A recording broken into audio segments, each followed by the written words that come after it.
Now there was a certain man of Ramathaim Zophim of Mount Ephraim, and his name was Elkanah, the son of Jeroham, the son of Elihu, the son of Tohu, the son of Zoph, an Ephrathite. And he had 2 wives. The name of the one was Hannah, and the name of the other was Peninnah. And Peninnah had children, but Hannah had no children. And this man went up out of his city yearly to worship and to sacrifice unto the Lord of hosts in Shiloh. And the 2 sons of Eli, Hophni and Phinehas, the priests of the Lord, were there. And when the time was that Elkanah offered, he gave to Peninnah his wife and to all her sons and her daughters portions. But unto Hannah he gave a worthy portion, for he loved Hannah. But the Lord had shut up her womb. And her adversary also provoked her sore, for to make her fret, because the Lord had shut up her womb. And as he did so year by year, when she went up to the house of the Lord, so she provoked her. Therefore she wept, and did not eat. Then said Elkanah her husband to her, Hannah, why weepest thou? And why eatest thou not? And why is thy heart grieved? Am not I better to thee than 10 sons? So Hannah rose up after they had eaten in Shiloh, and after they had drunk. Now Eli the priest sat upon a seat by a post of the temple of the Lord. And she was in bitterness of soul, and prayed unto the Lord, and wept sore. And she vowed a vow, and said, O Lord of hosts, if thou wilt indeed look on the affliction of thine handmaid, and remember me, and not forget thine handmaid, but wilt give unto thine handmaid a man-child, then I will give him unto the Lord all the days of his life, and there shall no razor come upon his head. And it came to pass, as she continued praying before the Lord, that Eli marked her mouth. Now Hannah, she spake in her heart, only her lips moved, but her voice was not heard. Therefore Eli thought she had been drunken. And Eli said unto her, How long wilt thou be drunken? Put away thy wine from thee. And Hannah answered and said, No, my Lord, I am a woman of a sorrowful spirit. I have drunk neither wine nor strong drink, but have poured out my soul before the Lord. Count not thine handmaid for a daughter of Belial, for out of the abundance of my complaint and grief have I spoken hitherto. Then Eli answered and said, Go in peace, and the God of Israel grant thee thy petition that thou hast asked of him. And she said, Let thine handmaid find grace in thy sight. So the woman went her way, and did eat, and her countenance was no more sad. And they rose up in the morning early, and worshipped before the Lord, and returned, and came to their house to Ramah. And Elkanah knew Hannah his wife, and the Lord remembered her. Wherefore it came to pass, when the time was come about after Hannah had conceived, that she bare a son, and called his name Samuel, saying, Because I have asked him of the Lord. And the man Elkanah and all his house went up to offer unto the Lord the yearly sacrifice and his vow. But Hannah went not up. For she said unto her husband, I will not go up until the child be weaned, and then I will bring him, that he may appear before the Lord, and there abide for ever. And Elkanah her husband said unto her, Do what seemeth thee good. Tarry until thou have weaned him. Only the Lord establish his word. So the woman abode, and gave her son suck, until she weaned him. And when she had weaned him, she took him up with her, with 3 bullocks, and 1 ephah of flour, and a bottle of wine, and brought him unto the house of the Lord in Shiloh. And the child was young. And they slew a bullock, and brought the child to Eli. And she said, O my Lord, as thy soul liveth, my Lord, I am the woman that stood by thee here, praying unto the Lord. For this child I prayed, and the Lord hath given me my petition, which I asked of him. Therefore also I have lent him to the Lord. As long as he liveth, he shall be lent to the Lord.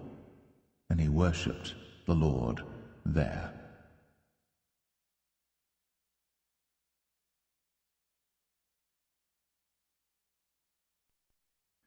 1 Samuel chapter 2.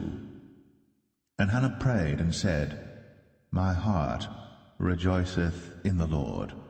Mine horn is exalted in the Lord. My mouth is enlarged over mine enemies, because I rejoice in thy salvation. There is none holy as the Lord, for there is none beside thee. Neither is there any rock like our God. Talk no more so exceeding proudly. Let not arrogancy come out of your mouth. For the Lord is a God of knowledge, and by him actions are weighed. The bows of the mighty men are broken, and they that stumbled are girded with strength. They that were full have hired out themselves for bread, and they that were hungry ceased, so that the barren hath borne 7, and she that hath many children is waxed feeble. The Lord killeth, and maketh alive. He bringeth down to the grave, and bringeth up. The Lord maketh poor, and maketh rich. He bringeth low, and lifteth up. He raiseth up the poor out of the dust, and lifteth up the beggar from the dunghill, to set them among princes, and to make them inherit the throne of glory. For the pillars of the earth are the Lord's, and he hath set the world upon them. He will keep the feet of his saints, and the wicked shall be silent in darkness, for by strength shall no man prevail. The adversaries of the Lord shall be broken to pieces. Out of heaven shall he thunder upon them. The Lord shall judge the ends of the earth, and he shall give strength unto his king, and exalt the horn of his anointed. And Elkanah went to Ramah to his house, and the child did minister unto the Lord before Eli the priest. Now the sons of Eli were sons of Belial. They knew not the Lord. And the priest's custom with the people was, that when any man offered sacrifice, the priest's servant came, while the flesh was in seething, with a flesh hook of 3 teeth in his hand, and he struck it into the pan or kettle or cauldron or pot. All that the flesh hook brought up, the priest took for himself. So they did in Shiloh unto all the Israelites that came thither. Also before they burnt the fat, the priest's servant came and said to the man that sacrificed, Give flesh to roast for the priest, for he will not have sodden flesh of thee, but raw. And if any man said unto him, Let them not fail to burn the fat presently, and then take as much as thy soul desireth, then he would answer him, Nay, but thou shalt give it me now, and if not, I will take it by force. Wherefore the sin of the young men was very great before the Lord, for men abhorred the offering of the Lord. But Samuel ministered before the Lord, being a child, girded with a linen ephod. Moreover, his mother made him a little coat, and brought it to him from year to year, when she came up with her husband to offer the yearly sacrifice. And Eli blessed Elkanah and his wife, and said, The Lord give thee seed of this woman for the loan which is lent to the Lord. And they went unto their own home. And the Lord visited Hannah, so that she conceived, and bare 3 sons and 2 daughters. And the child Samuel grew before the Lord. Now Eli was very old, and heard all that his sons did unto all Israel, and how they lay with the women that assembled at the door of the tabernacle of the congregation. And he said unto them, Why do ye such things? For I hear of your evil dealings by all this people. Nay, my sons, for it is no good report that I hear. Ye make the Lord's people to transgress. If one man sin against another, the judge shall judge him. But if a man sin against the Lord, who shall entreat for him? Notwithstanding, they hearken not unto the voice of their father, because the Lord would slay them. And And the child Samuel grew on, and was in favor both with the Lord and also with men. And there came a man of God unto Eli, and said unto him, Thus saith the Lord, Did I plainly appear unto the house of thy father, when they were in Egypt in Pharaoh's house? And did I choose him out of all the tribes of Israel to be my priest, to offer upon mine altar, to burn incense, to wear an ephod before me? And did I give unto the house of thy father all the offerings made by fire of the children of Israel? Wherefore kick ye at my sacrifice and at mine offering, which I have commanded in my habitation, and honourest thy sons above me, to make yourselves fat with the chiefest of all the offerings of Israel my people? Wherefore the Lord God of Israel saith, I said indeed that thy house and the house of thy father should walk before me forever. But now the Lord saith, Be it far from me, for them that honour me I will honour, and they that despise me shall be lightly esteemed.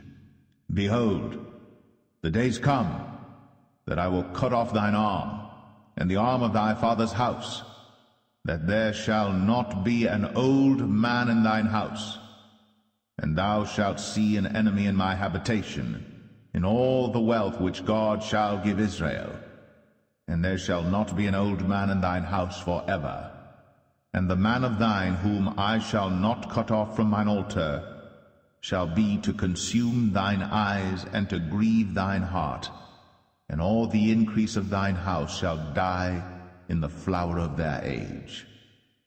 And this shall be a sign unto thee, that shall come upon thy two sons, on Hophni and Phinehas, in one day. They shall die, both of them. And I will raise me up a faithful priest, that shall do according to that which is in mine heart and in my mind. And I will build him a sure house, and he shall walk before mine anointed forever. And it shall come to pass, that every one that is left in thine house shall come and crouch to him for a piece of silver and a morsel of bread, and shall say, Put me, I pray thee, into one of the priest's offices, that I may eat a piece of bread.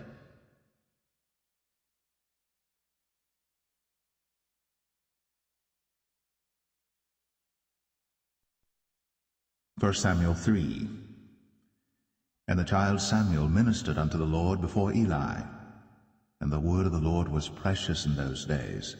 There was no open vision.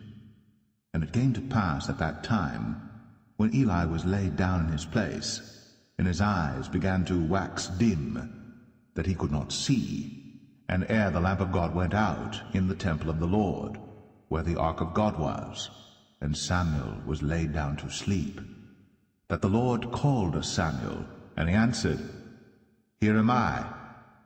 And he ran unto Eli, and said, Here am I, for thou calledst me. And he said, I called not, lie down again. And he went and lay down. And the Lord called yet again, Samuel.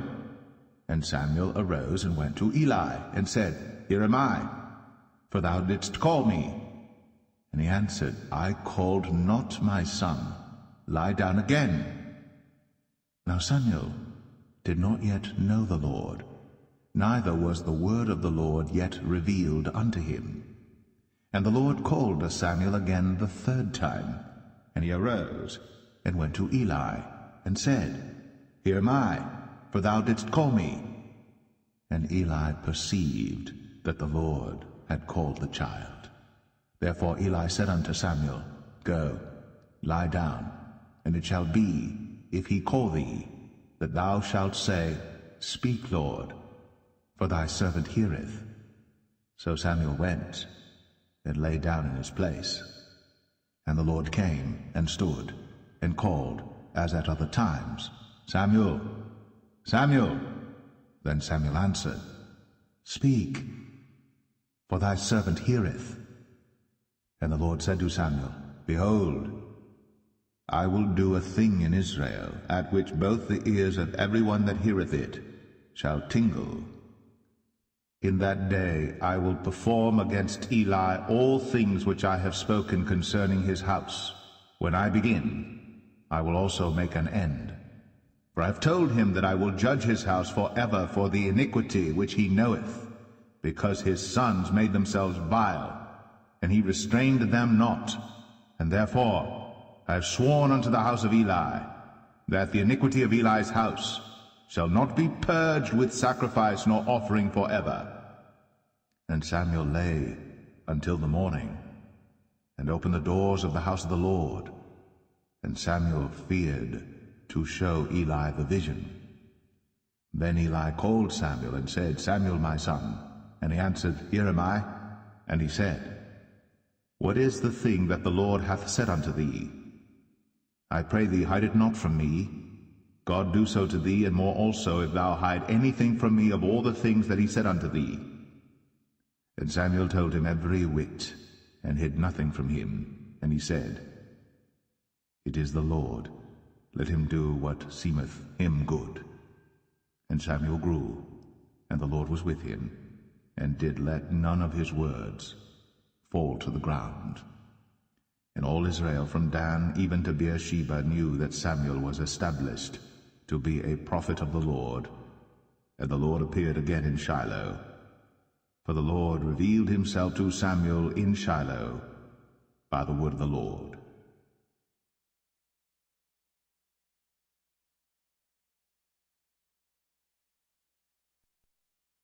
First Samuel 4. And the word of Samuel came to all Israel. Now Israel went out against the Philistines to battle, and pitched beside Ebenezer. And the Philistines pitched in Aphek. And the Philistines put themselves in array against Israel. And when they joined battle, Israel was smitten before the Philistines, and they slew of the army in the field about 4,000 men. And when the people were come into the camp, the elders of Israel said, Wherefore hath the Lord smitten us today before the Philistines? Let us fetch the ark of the covenant of the Lord out of Shiloh unto us, that, when it cometh among us, it may save us out of the hand of our enemies. So the people sent to Shiloh, that they might bring from thence the ark of the covenant of the Lord of hosts, which dwelleth between the cherubims. And the two sons of Eli, Hophni and Phinehas, were there with the ark of the covenant of God. And when the ark of the covenant of the Lord came into the camp, all Israel shouted with a great shout, so that the earth rang again. And when the Philistines heard the noise of the shout, they said, What meaneth the noise of this great shout in the camp of the Hebrews? And they understood that the ark of the Lord was come into the camp. And the Philistines were afraid, for they said, God is come into the camp. And they said, Woe unto us, for there hath not been such a thing heretofore. Woe unto us! Who shall deliver us out of the hand of these mighty gods? These are the gods that smote the Egyptians with all the plagues in the wilderness. Be strong, and quit yourselves like men, O ye Philistines, that ye be not servants unto the Hebrews, as they have been to you. Quit yourselves like men, and fight. And the Philistines fought, and Israel was smitten, and they fled every man into his tent. And there was a very great slaughter, for there fell of Israel 30,000 footmen. And the ark of God was taken, and the two sons of Eli, Hophni and Phinehas, were slain. And there ran a man of Benjamin out of the army, and came to Shiloh the same day with his clothes rent, and with earth upon his head. And when he came, lo, Eli sat upon a seat by the wayside, watching, for his heart trembled for the ark of God. And when the man came into the city and told it, all the city cried out. And when Eli heard the noise of the crying, he said, What meaneth the noise of this tumult? And the man came in hastily, and told Eli. Now Eli was 98 years old, and his eyes were dim, that he could not see. And the man said unto Eli, I am he that came out of the army, and I fled today out of the army. And he said, What hast thou done, my son? And the messenger answered and said, Israel is fled before the Philistines, and there hath been also a great slaughter among the people. And thy two sons also, Hophni and Phinehas, are dead, and the ark of God is taken. And it came to pass, when he made mention of the ark of God, that he fell from off the seat backward by the side of the gate, and his neck brake, and he died. For he was an old man and heavy, and he had judged Israel 40 years. And his daughter-in-law Phinehas' wife was with child, near to be delivered. And when she heard the tidings that the ark of God was taken, and that her father-in-law and her husband were dead, she bowed herself and travailed, for her pains came upon her. And about the time of her death, the women that stood by her said unto her, Fear not, for thou hast borne a son. But she answered not, neither did she regard it. And she named the child Ichabod, saying, The glory is departed from Israel, because the ark of God was taken, and because of her father-in-law and her husband. And she said, The glory is departed from Israel, for the ark of God is taken.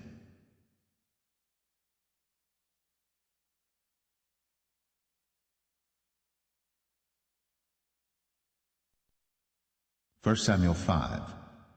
And the Philistines took the ark of God, and brought it from Ebenezer unto Ashdod.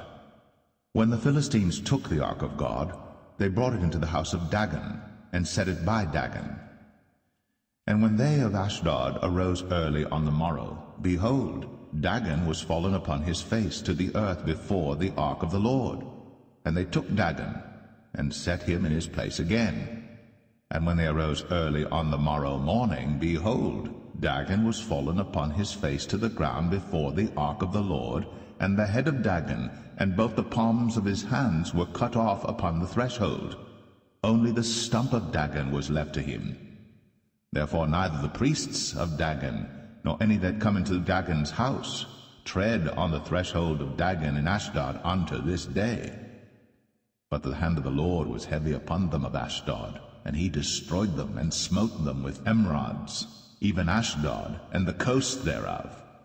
And when the men of Ashdod saw that it was so, they said, The ark of the God of Israel shall not abide with us, for his hand is sore upon us, and upon Dagon our God.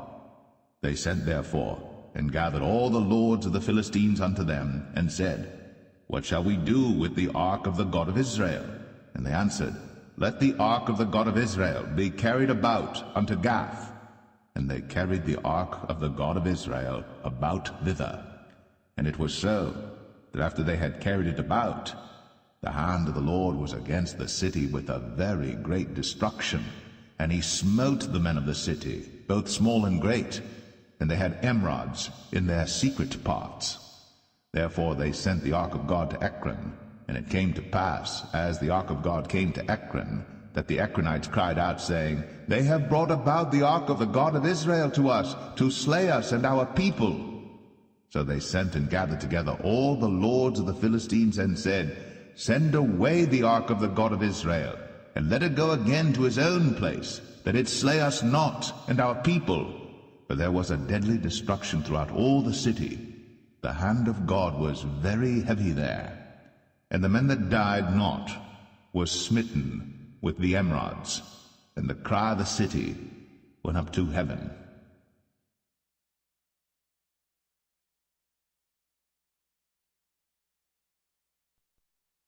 First Samuel 6. And the ark of the Lord was in the country of the Philistines 7 months. And the Philistines called for the priests and the diviners, saying, What shall we do to the ark of the Lord? Tell us wherewith we shall send it to his place. And they said, If ye send away the ark of the God of Israel, send it not empty, but in any wise return him a trespass offering. Then ye shall be healed, and it shall be known to you why his hand is not removed from you. Then said they, What shall be the trespass offering which we shall return to him? They answered, 5 golden emerods, and 5 golden mice, according to the number of the lords of the Philistines. For 1 plague was on you all, and on your lords. Wherefore ye shall make images of your emerods, and images of your mice that mar the land. And ye shall give glory unto the God of Israel. Peradventure he will lighten his hand from off you, and from off your gods, and from off your land. Wherefore then do ye harden your hearts, as the Egyptians and Pharaoh hardened their hearts, when he had wrought wonderfully among them? Did they not let the people go, and they departed? Now therefore make a new cart, and take 2 milch kine, on which there hath come no yoke, and tie the kine to the cart, and bring their calves home from them. And take the ark of the Lord, and lay it upon the cart, and put the jewels of gold, which ye return him for a trespass offering, in a coffer by the side thereof, and send it away, that it may go. And see, if it goeth up by the way of his own coast, to Bethshemesh, then he hath done us this great evil. But if not, then we shall know that it is not his hand that smote us. It was a chance that happened to us. And the men did so, and took 2 milch kine, and tied them to the cart, and shut up their calves at home. And they laid the ark of the Lord upon the cart, and the coffer with the mice of gold, and the images of their emerods. And the kine took the straight way to the way of Bethshemesh, and went along the highway, lowing as they went, and turned not aside to the right hand or to the left. And the lords of the Philistines went after them unto the border of Bethshemesh. And they of Bethshemesh were reaping their wheat harvest in the valley, and they lifted up their eyes, and saw the ark, and rejoiced to see it. And the cart came into the field of Joshua, a Bethshemite, and stood there, where there was a great stone, and they clave the wood of the cart, and offered the kine a burnt offering unto the Lord. And the Levites took down the ark of the Lord, and the coffer that was with it, wherein the jewels of gold were, and put them on the great stone. And the men of Bethshemesh offered burnt offerings, and sacrificed sacrifices the same day unto the Lord. And when the 5 lords of the Philistines had seen it, they returned to Ekron the same day. And these are the golden emerods, which the Philistines returned for a trespass offering unto the Lord: for Ashdod 1, for Gaza 1, for Ashkelon 1, for Gath 1, for Ekron 1. And the golden mice, according to the number of all the cities of the Philistines, belonging to the 5 lords, both of fenced cities and of country villages, even unto the great stone of Abel, whereon they set down the ark of the Lord, which stone remaineth unto this day in the field of Joshua the Bethshemite. And he smote the men of Bethshemesh, because they had looked into the ark of the Lord. Even he smote of the people 50,010 men. And the people lamented, because the Lord had smitten many of the people with a great slaughter. And the men of Bethshemesh said, Who is able to stand before this holy Lord God? And to whom shall he go up from us? And they sent messengers to the inhabitants of Kirjath-jearim, saying, The Philistines have brought again the ark of the Lord. Come ye down, and fetch it up to you.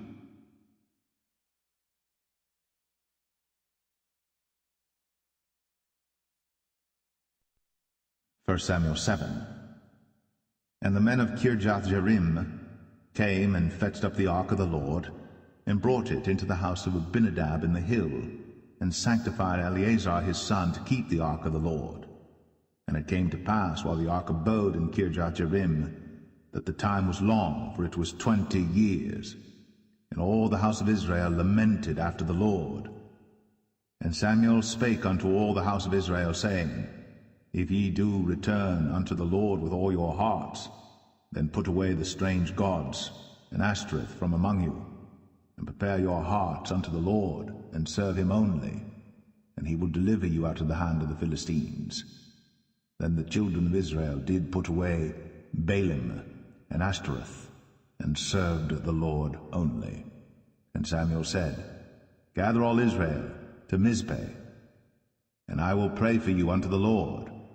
And they gathered together to Mizpeh, and drew water, and poured it out before the Lord, and fasted on that day, and said there, We have sinned against the Lord. And Samuel judged the children of Israel in Mizpeh. And when the Philistines heard that the children of Israel were gathered together to Mizpeh, the lords of the Philistines went up against Israel. And when the children of Israel heard it, they were afraid of the Philistines.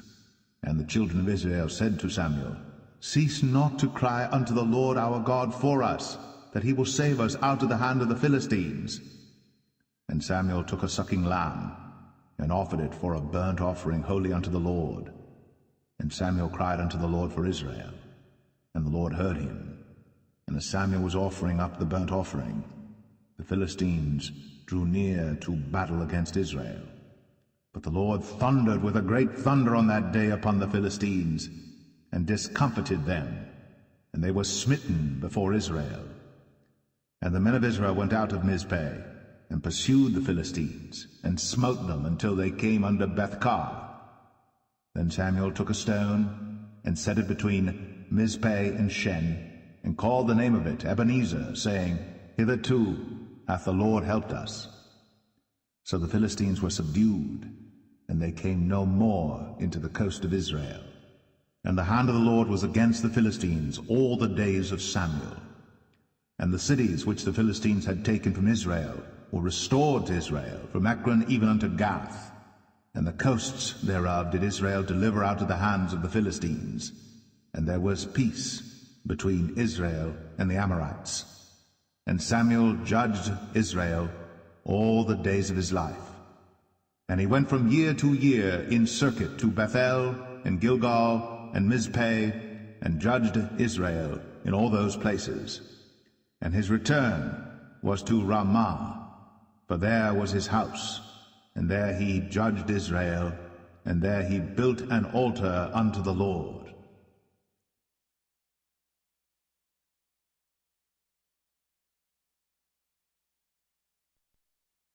First Samuel 8. And it came to pass, when Samuel was old, that he made his sons judges over Israel. That the name of his firstborn was Joel, and the name of his second Abiah. They were judges in Beersheba. And his sons walked not in his ways, but turned aside after lucre, and took bribes, and perverted judgment. And all the elders of Israel gathered themselves together, and came to Samuel unto Ramah, and said unto him, Behold, thou art old, and thy sons walk not in thy ways. Now make us a king to judge us like all the nations. But the thing displeased Samuel, when they said, Give us a king to judge us. And Samuel prayed unto the Lord. And the Lord said unto Samuel, Hearken unto the voice of the people, in all that they say unto thee. For they have not rejected thee, but they have rejected me, that I should not reign over them. According to all the works which they have done since the day that I brought them up out of Egypt, even unto this day, wherewith they have forsaken me, and served other gods, so do they also unto thee.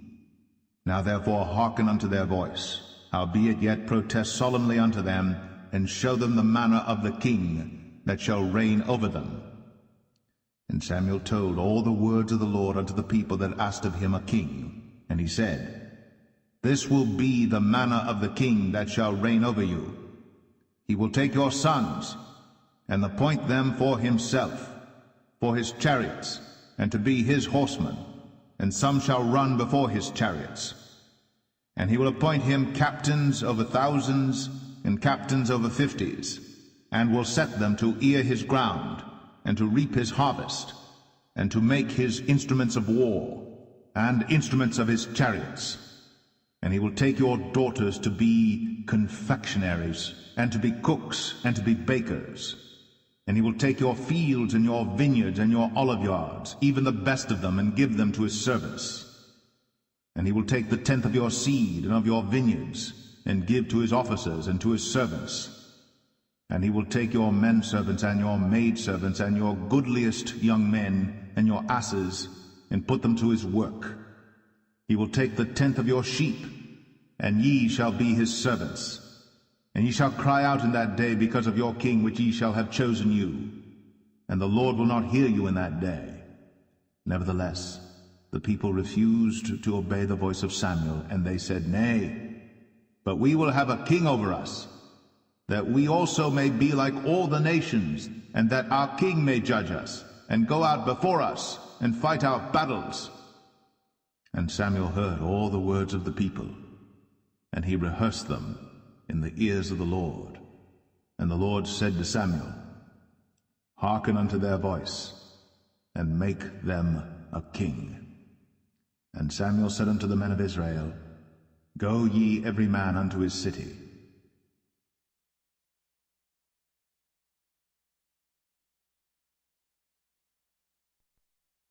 First Samuel 9. Now there was a man of Benjamin, whose name was Kish, the son of Abiel, the son of Zeror, the son of Bechorath, the son of Aphiah, a Benjamite, a mighty man of power. And he had a son whose name was Saul, a choice young man, and a goodly. And there was not among the children of Israel a goodlier person than he. From his shoulders and upward he was higher than any of the people. And the asses of Kish, Saul's father, were lost. And Kish said to Saul his son, "Take now one of the servants with thee, and arise, go seek the asses." And he passed through Mount Ephraim, and passed through the land of Shalisha, but they found them not. Then they passed through the land of Shalim, and there they were not. And he passed through the land of the Benjamites, but they found them not. And when they were come to the land of Zuph, Saul said to his servant that was with him, "Come, and let us return, lest my father leave caring for the asses, and take thought for us." And he said unto him, "Behold now, there is in this city a man of God, and he is an honorable man. All that he saith cometh surely to pass. Now let us go thither. Peradventure he can show us our way that we should go." Then said Saul to his servant, "But behold, if we go, what shall we bring the man?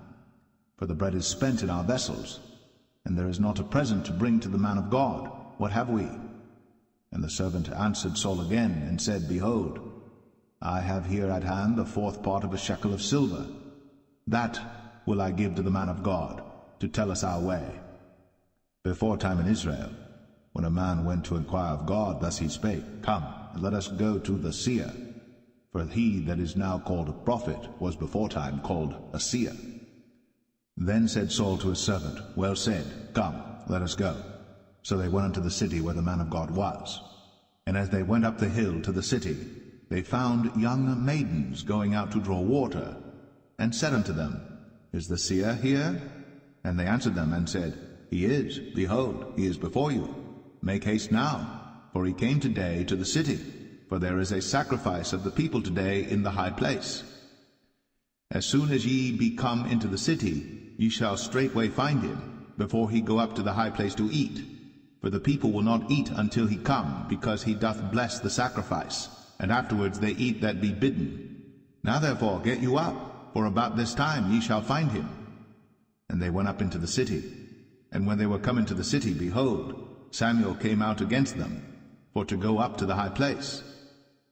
Now the Lord had told Samuel in his ear a day before Saul came, saying, "Tomorrow about this time I will send thee a man out of the land of Benjamin, and thou shalt anoint him to be captain over my people Israel, that he may save my people out of the hand of the Philistines. For I have looked upon my people, because their cry is come unto me." And when Samuel saw Saul, the Lord said unto him, "Behold the man whom I spake to thee of. This same shall reign over my people." Then Saul drew near to Samuel in the gate, and said, "Tell me, I pray thee, where the seer's house is." And Samuel answered Saul, and said, "I am the seer. Go up before me unto the high place. For ye shall eat with me today, and tomorrow I will let thee go, and will tell thee all that is in thine heart. And as for thine asses that were lost 3 days ago, set not thy mind on them, for they are found. And on whom is all the desire of Israel? Is it not on thee, and on all thy father's house?" And Saul answered and said, "Am not I a Benjamite, of the smallest of the tribes of Israel, and my family the least of all the families of the tribe of Benjamin? Wherefore then speakest thou so to me?" And Samuel took Saul and his servant, and brought them into the parlor, and made them sit in the chiefest place among them that were bidden, which were about 30 persons. And Samuel said unto the cook, Bring the portion which I gave thee, of which I said unto thee, Set it by thee.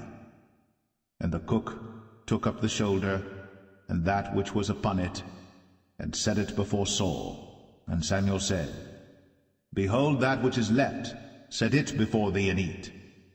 For unto this time hath it been kept for thee, since I said, I have invited the people. So Saul did eat with Samuel that day. And when they were come down from the high place into the city, Samuel communed with Saul upon the top of the house. And they arose early. And it came to pass about the spring of the day that Samuel called Saul to the top of the house, saying, Up, that I may send thee away.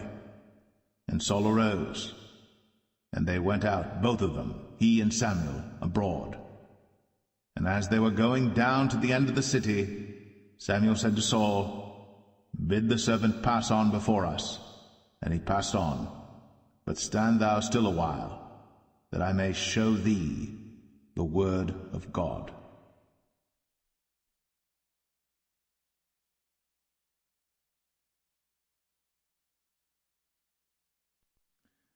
1 Samuel 10.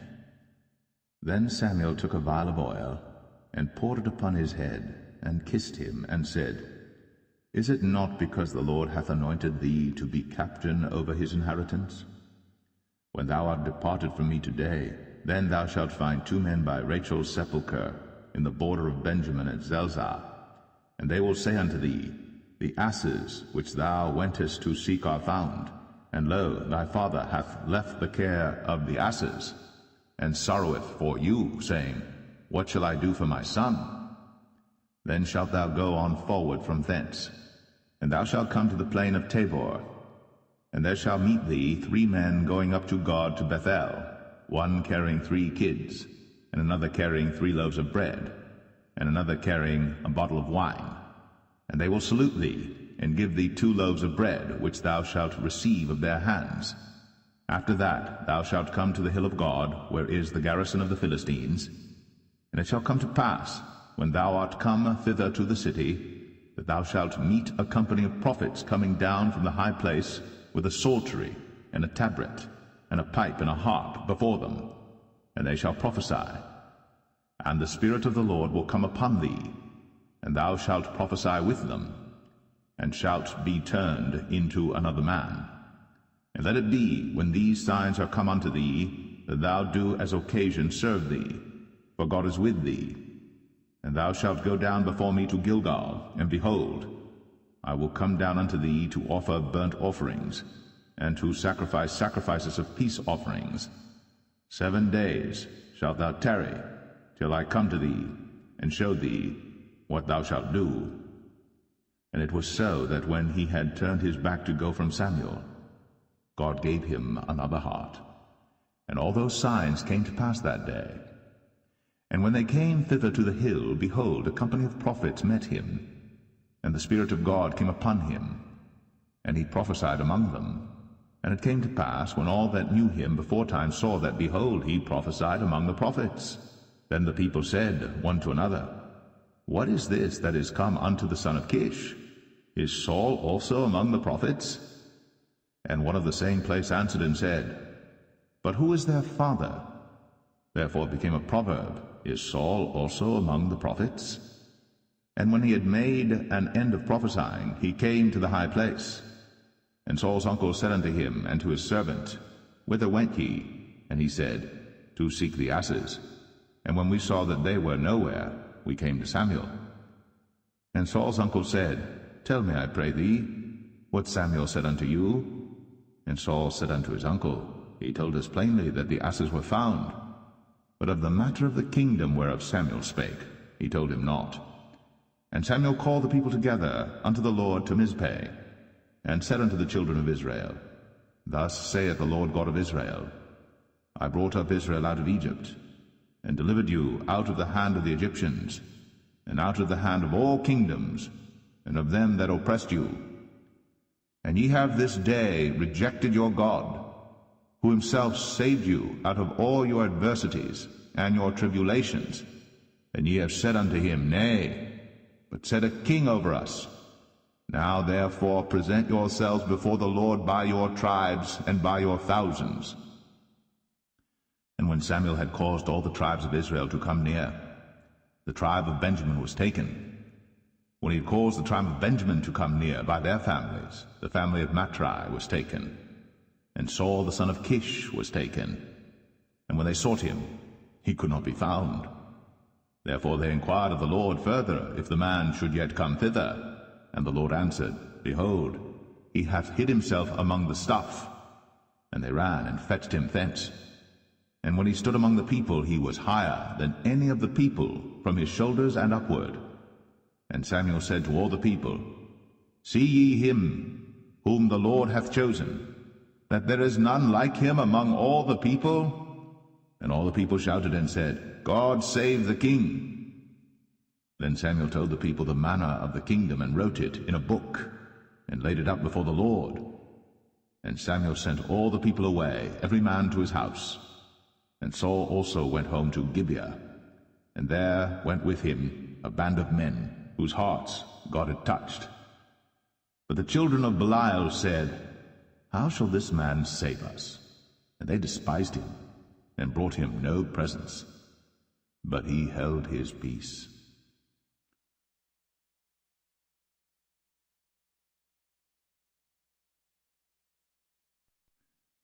1 Samuel 11. Then Nahash the Ammonite came up, and encamped against Jabesh-Gilead. And all the men of Jabesh said unto Nahash, Make a covenant with us, and we will serve thee.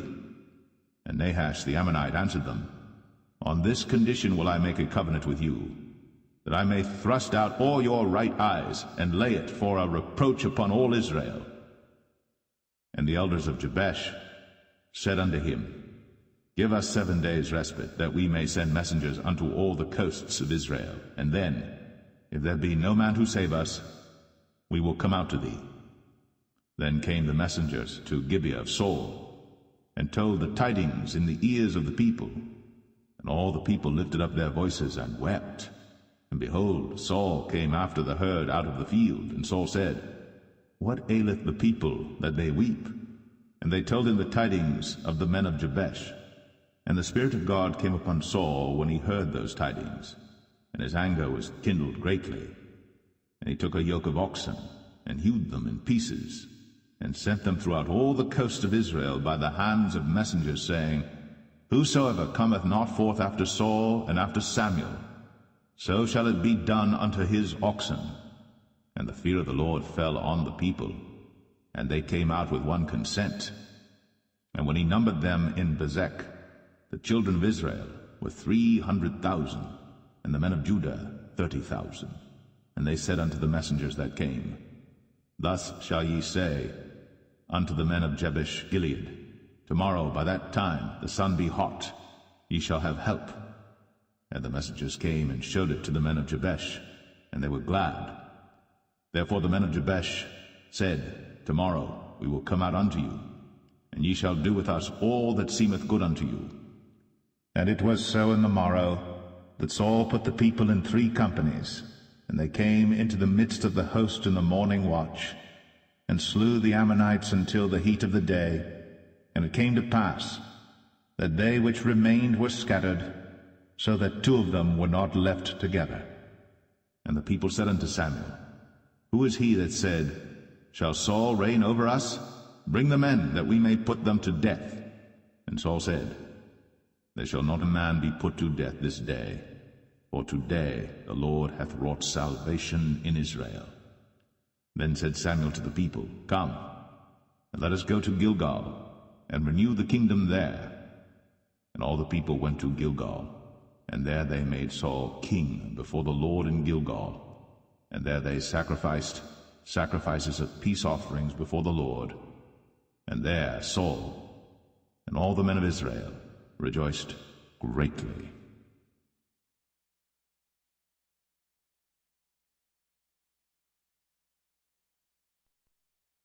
First Samuel 12. And Samuel said unto all Israel, Behold, I have hearkened unto your voice in all that ye said unto me, and have made a king over you. And now, behold, the king walketh before you, and I am old and grey-headed, and behold, my sons are with you. And I have walked before you from my childhood unto this day. Behold, here I am. Witness against me before the Lord and before his anointed, whose ox have I taken, or whose ass have I taken, or whom have I defrauded? Whom have I oppressed? Or of whose hand have I received any bribe to blind mine eyes therewith? And I will restore it you. And they said, Thou hast not defrauded us, nor oppressed us, neither hast thou taken aught of any man's hand. And he said unto them, The Lord is witness against you, and his anointed is witness this day, that ye have not found aught in my hand.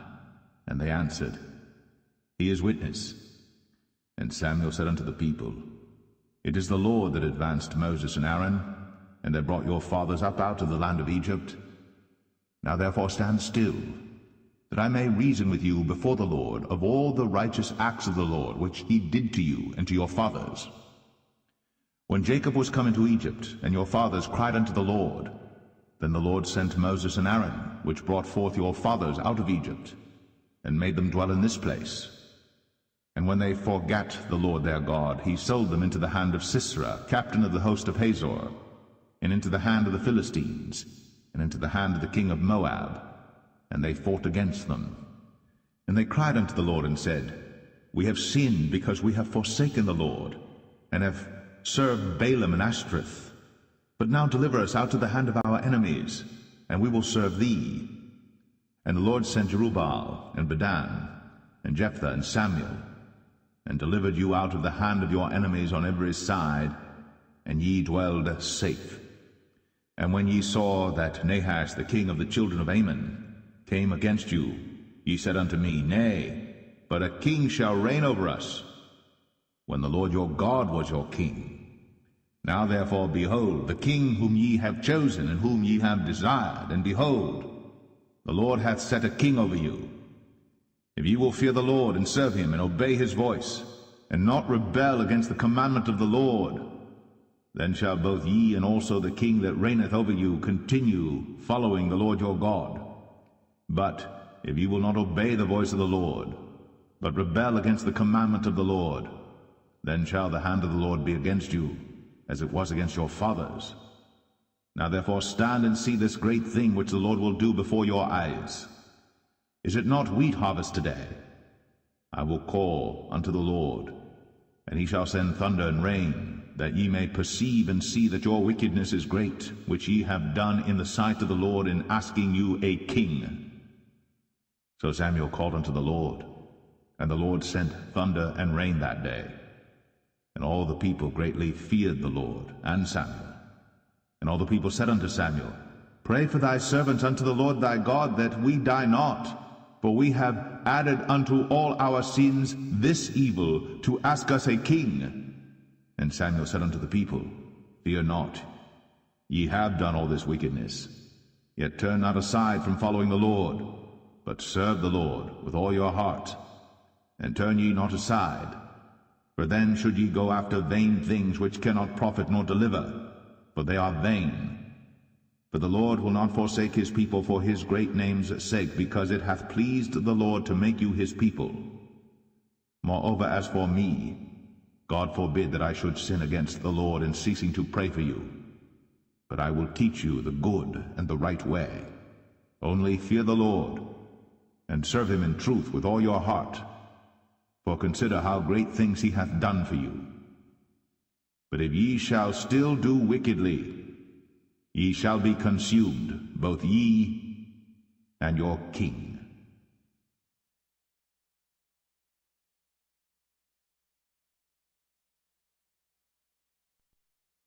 1 Samuel 13. Saul reigned 1 year. And when he had reigned 2 years over Israel, Saul chose him 3,000 men of Israel, whereof 2,000 were with Saul in Michmash and in Mount Bethel, and 1,000 were with Jonathan in Gibeah of Benjamin. And the rest of the people he sent every man to his tent. And Jonathan smote the garrison of the Philistines that was in Geba, and the Philistines heard of it. And Saul blew the trumpet throughout all the land, saying, Let the Hebrews hear. And all Israel heard say that Saul had smitten a garrison of the Philistines, and that Israel also was had in abomination with the Philistines. And the people were called together after Saul to Gilgal. And the Philistines gathered themselves together to fight with Israel, 30,000 chariots and 6,000 horsemen, and people as the sand which is on the seashore in multitude. And they came up, and pitched in Michmash, eastward from Bethaven. When the men of Israel saw that they were in a strait, for the people were distressed, then the people did hide themselves in caves, and in thickets, and in rocks, and in high places, and in pits. And some of the Hebrews went over Jordan to the land of Gad and Gilead. As for Saul, he was yet in Gilgal, and all the people followed him, trembling. And he tarried 7 days according to the set time that Samuel had appointed. But Samuel came not to Gilgal, and the people were scattered from him. And Saul said, Bring hither a burnt offering to me, and peace offerings. And he offered the burnt offering. And it came to pass that as soon as he had made an end of offering the burnt offering, behold, Samuel came. And Saul went out to meet him, that he might salute him. And Samuel said, What hast thou done? And Saul said, Because I saw that the people were scattered from me, and that thou camest not within the days appointed, and that the Philistines gathered themselves together at Michmash. Therefore said I, The Philistines will come down now upon me to Gilgal, and I have not made supplication unto the Lord. I forced myself therefore, and offered a burnt offering. And Samuel said to Saul, Thou hast done foolishly. Thou hast not kept the commandment of the Lord thy God, which he commanded thee. For now would the Lord have established thy kingdom upon Israel forever. But now thy kingdom shall not continue.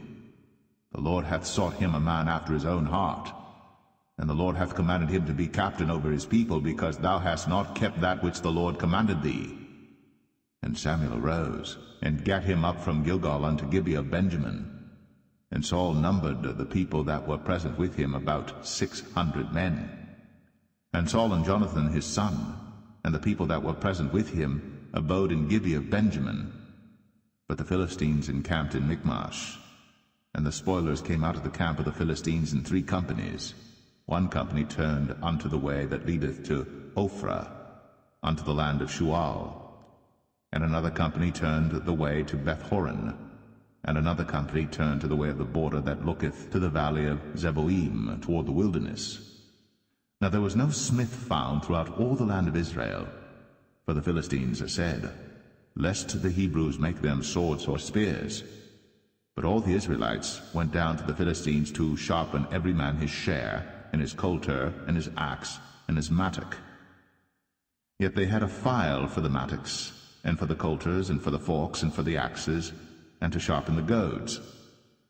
So it came to pass in the day of battle that there was neither sword nor spear found in the hand of any of the people that were with Saul and Jonathan. But with Saul and with Jonathan his son was there found. And the garrison of the Philistines went out to the passage of Michmash.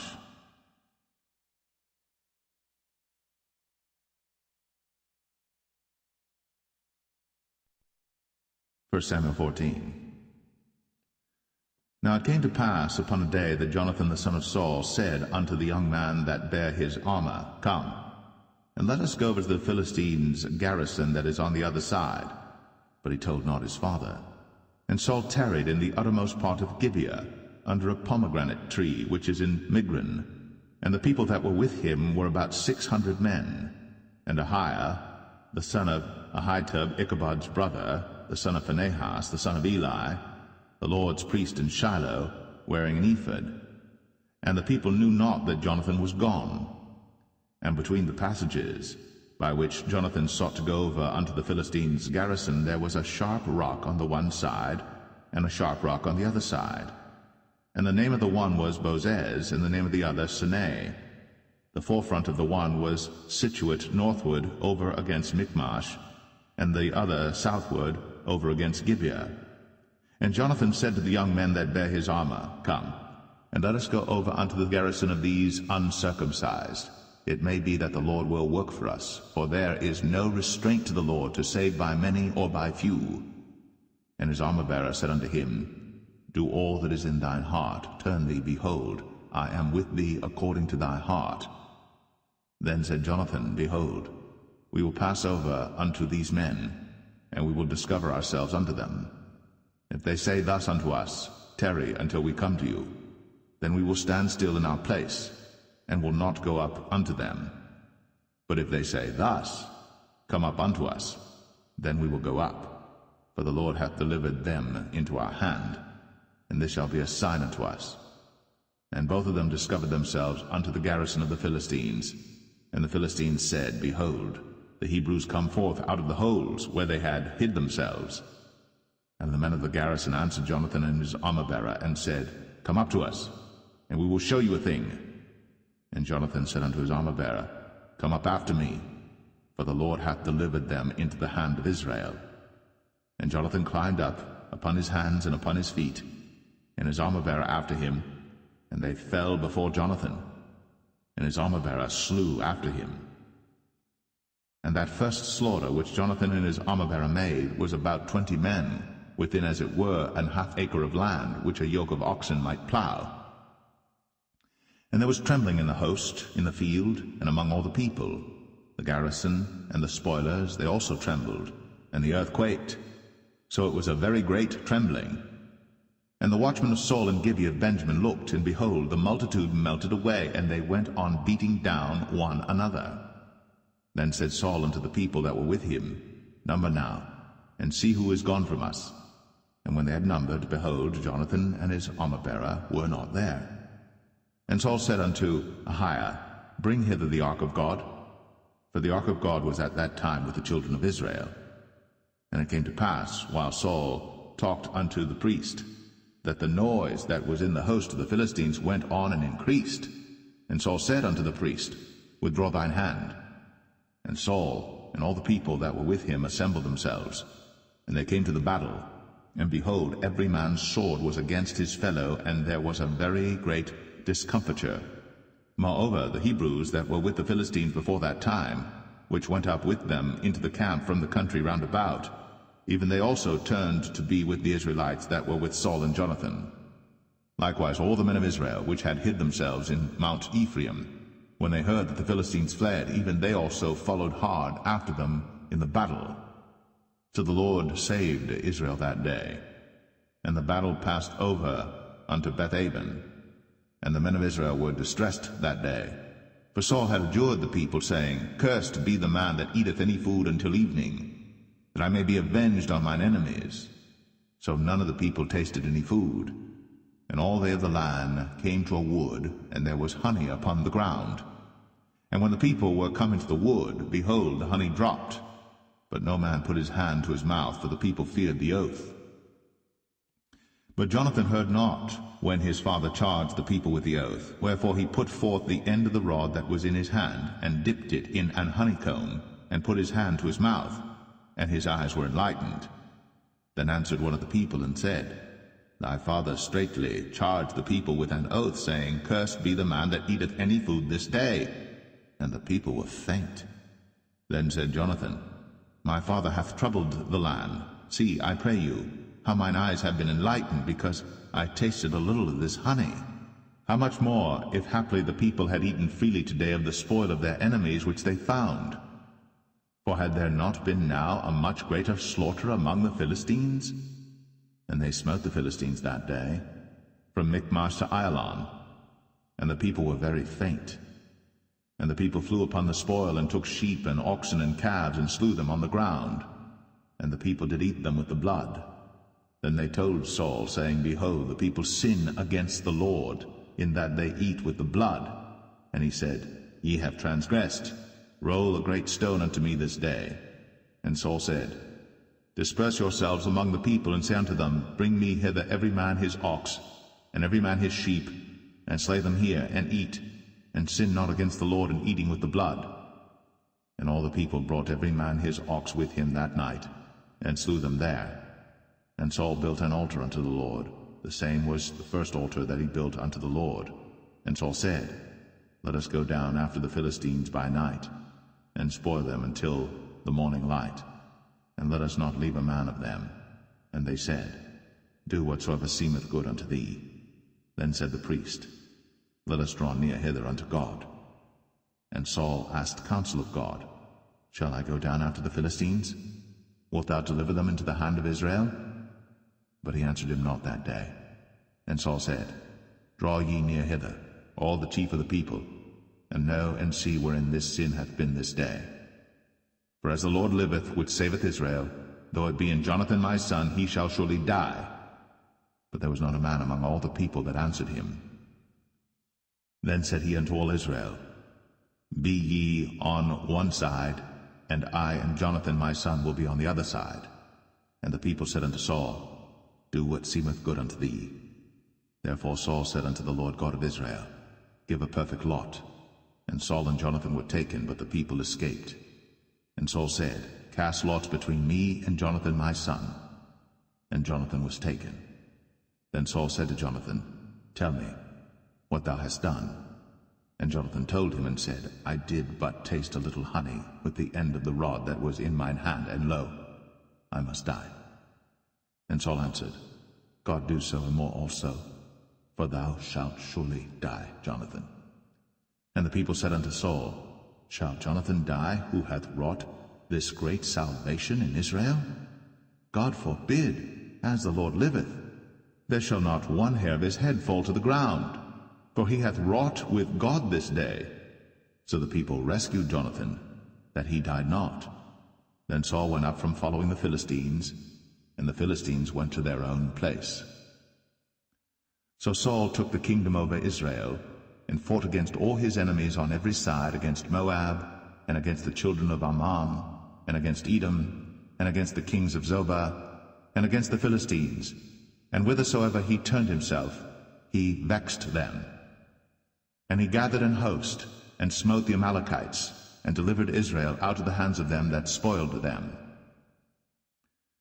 Now the sons of Saul were Jonathan and Ishui, and Melch-Ishui. And the names of his two daughters were these, the name of the firstborn Merab, and the name of the younger Michal. And the name of Saul's wife was Ahinoam, the daughter of Ahimaaz. And the name of the captain of his host was Abner, the son of Ner, Saul's uncle. And Kish was the father of Saul, and Ner, the father of Abner, was the son of Abiel. And there was sore war against the Philistines all the days of Saul. And when Saul saw any strong man or any valiant man, he took him unto him.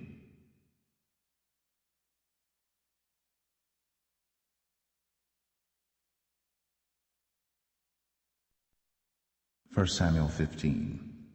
Samuel also said unto Saul, The Lord sent me to anoint thee to be king over his people, over Israel.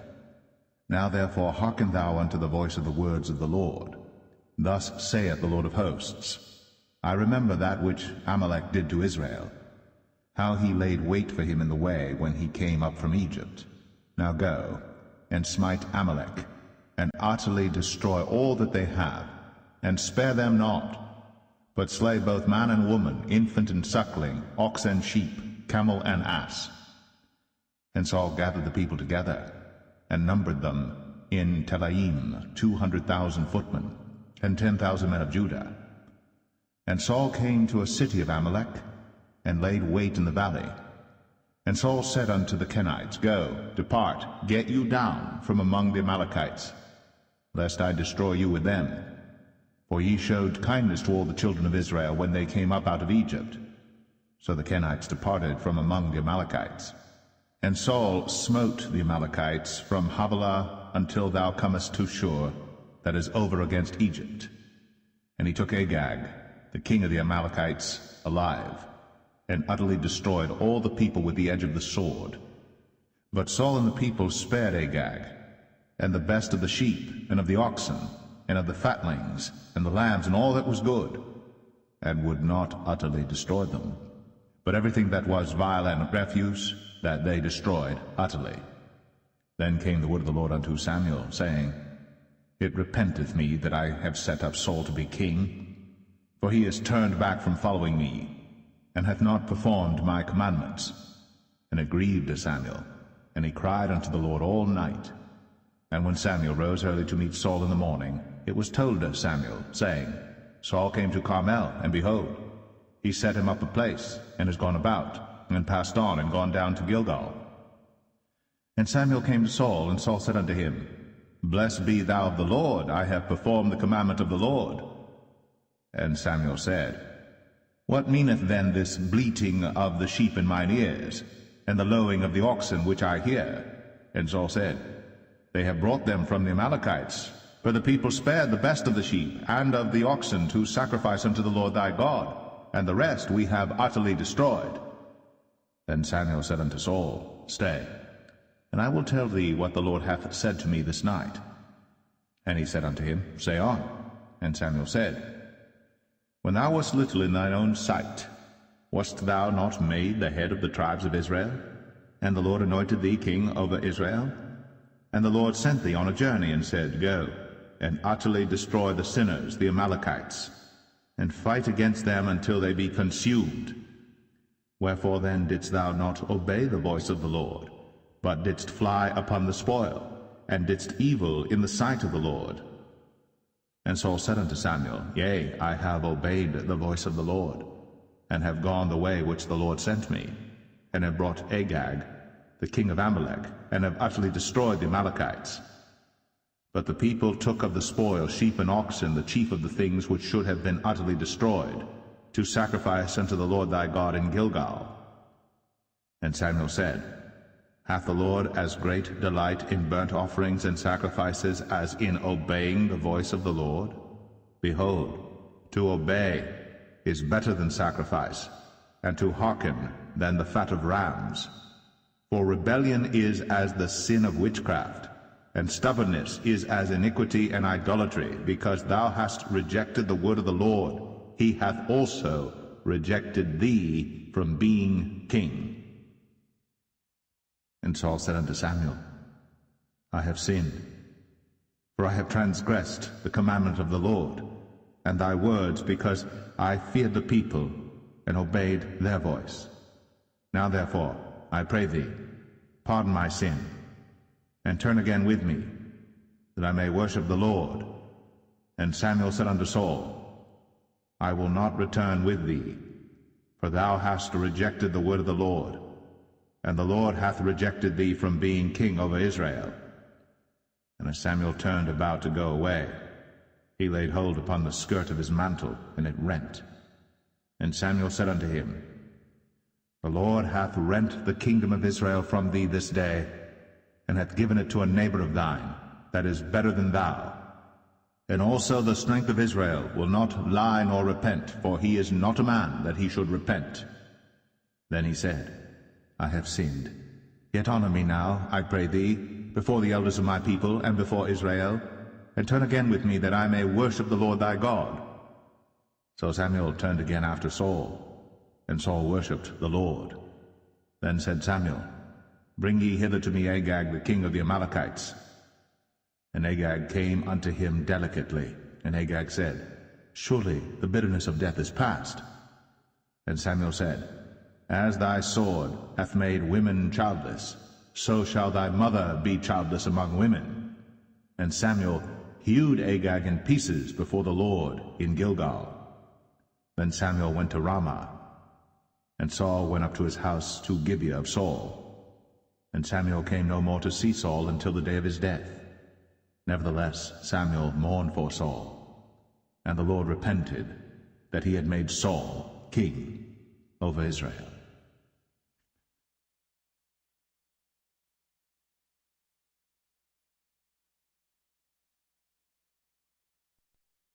1 Samuel 16.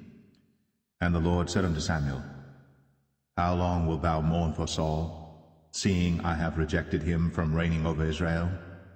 Fill thine horn with oil, and go.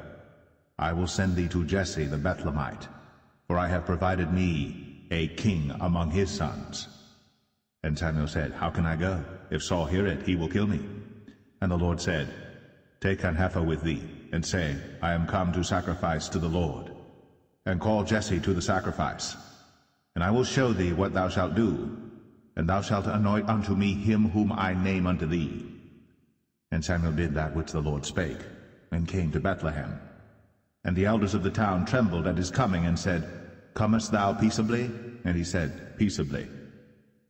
I am come to sacrifice unto the Lord. Sanctify yourselves, and come with me to the sacrifice. And he sanctified Jesse and his sons, and called them to the sacrifice. And it came to pass, when they were come, that he looked on Eliab, and said, Surely the Lord's anointed is before him. But the Lord said unto Samuel, Look not on his countenance, or on the height of his stature, because I have refused him. For the Lord seeth not as man seeth. For man looketh on the outward appearance, but the Lord looketh on the heart. Then Jesse called Abinadab, and made him pass before Samuel, and he said, Neither hath the Lord chosen this. Then Jesse made Shammah to pass by, and he said, Neither hath the Lord chosen this. Again Jesse made 7 of his sons to pass before Samuel. And Samuel said unto Jesse, The Lord hath not chosen these. And Samuel said unto Jesse, Are here all thy children? And he said, There remaineth yet the youngest, and behold, he keepeth the sheep. And Samuel said unto Jesse, Send and fetch him, for we will not sit down till he come hither. And he sent and brought him in. Now he was ruddy, and withal of a beautiful countenance, and goodly to look to. And the Lord said, Arise, anoint him, for this is he. Then Samuel took the horn of oil, and anointed him in the midst of his brethren.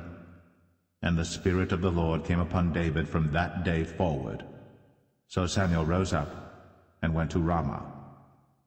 But the Spirit of the Lord departed from Saul, and an evil spirit from the Lord troubled him. And Saul's servant said unto him, Behold now, an evil spirit from God troubleth thee. Let our Lord now command thy servants, which are before thee, to seek out a man who is a cunning player on an harp. And it shall come to pass, when the evil spirit from God is upon thee, that he shall play with his hand, and thou shalt be well. And Saul said unto his servants, Provide me now a man that can play well, and bring him to me.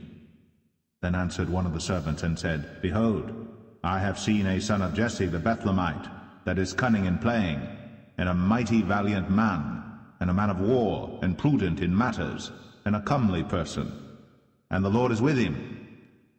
Wherefore Saul sent messengers unto Jesse, and said, Send me David thy son, which is with the sheep.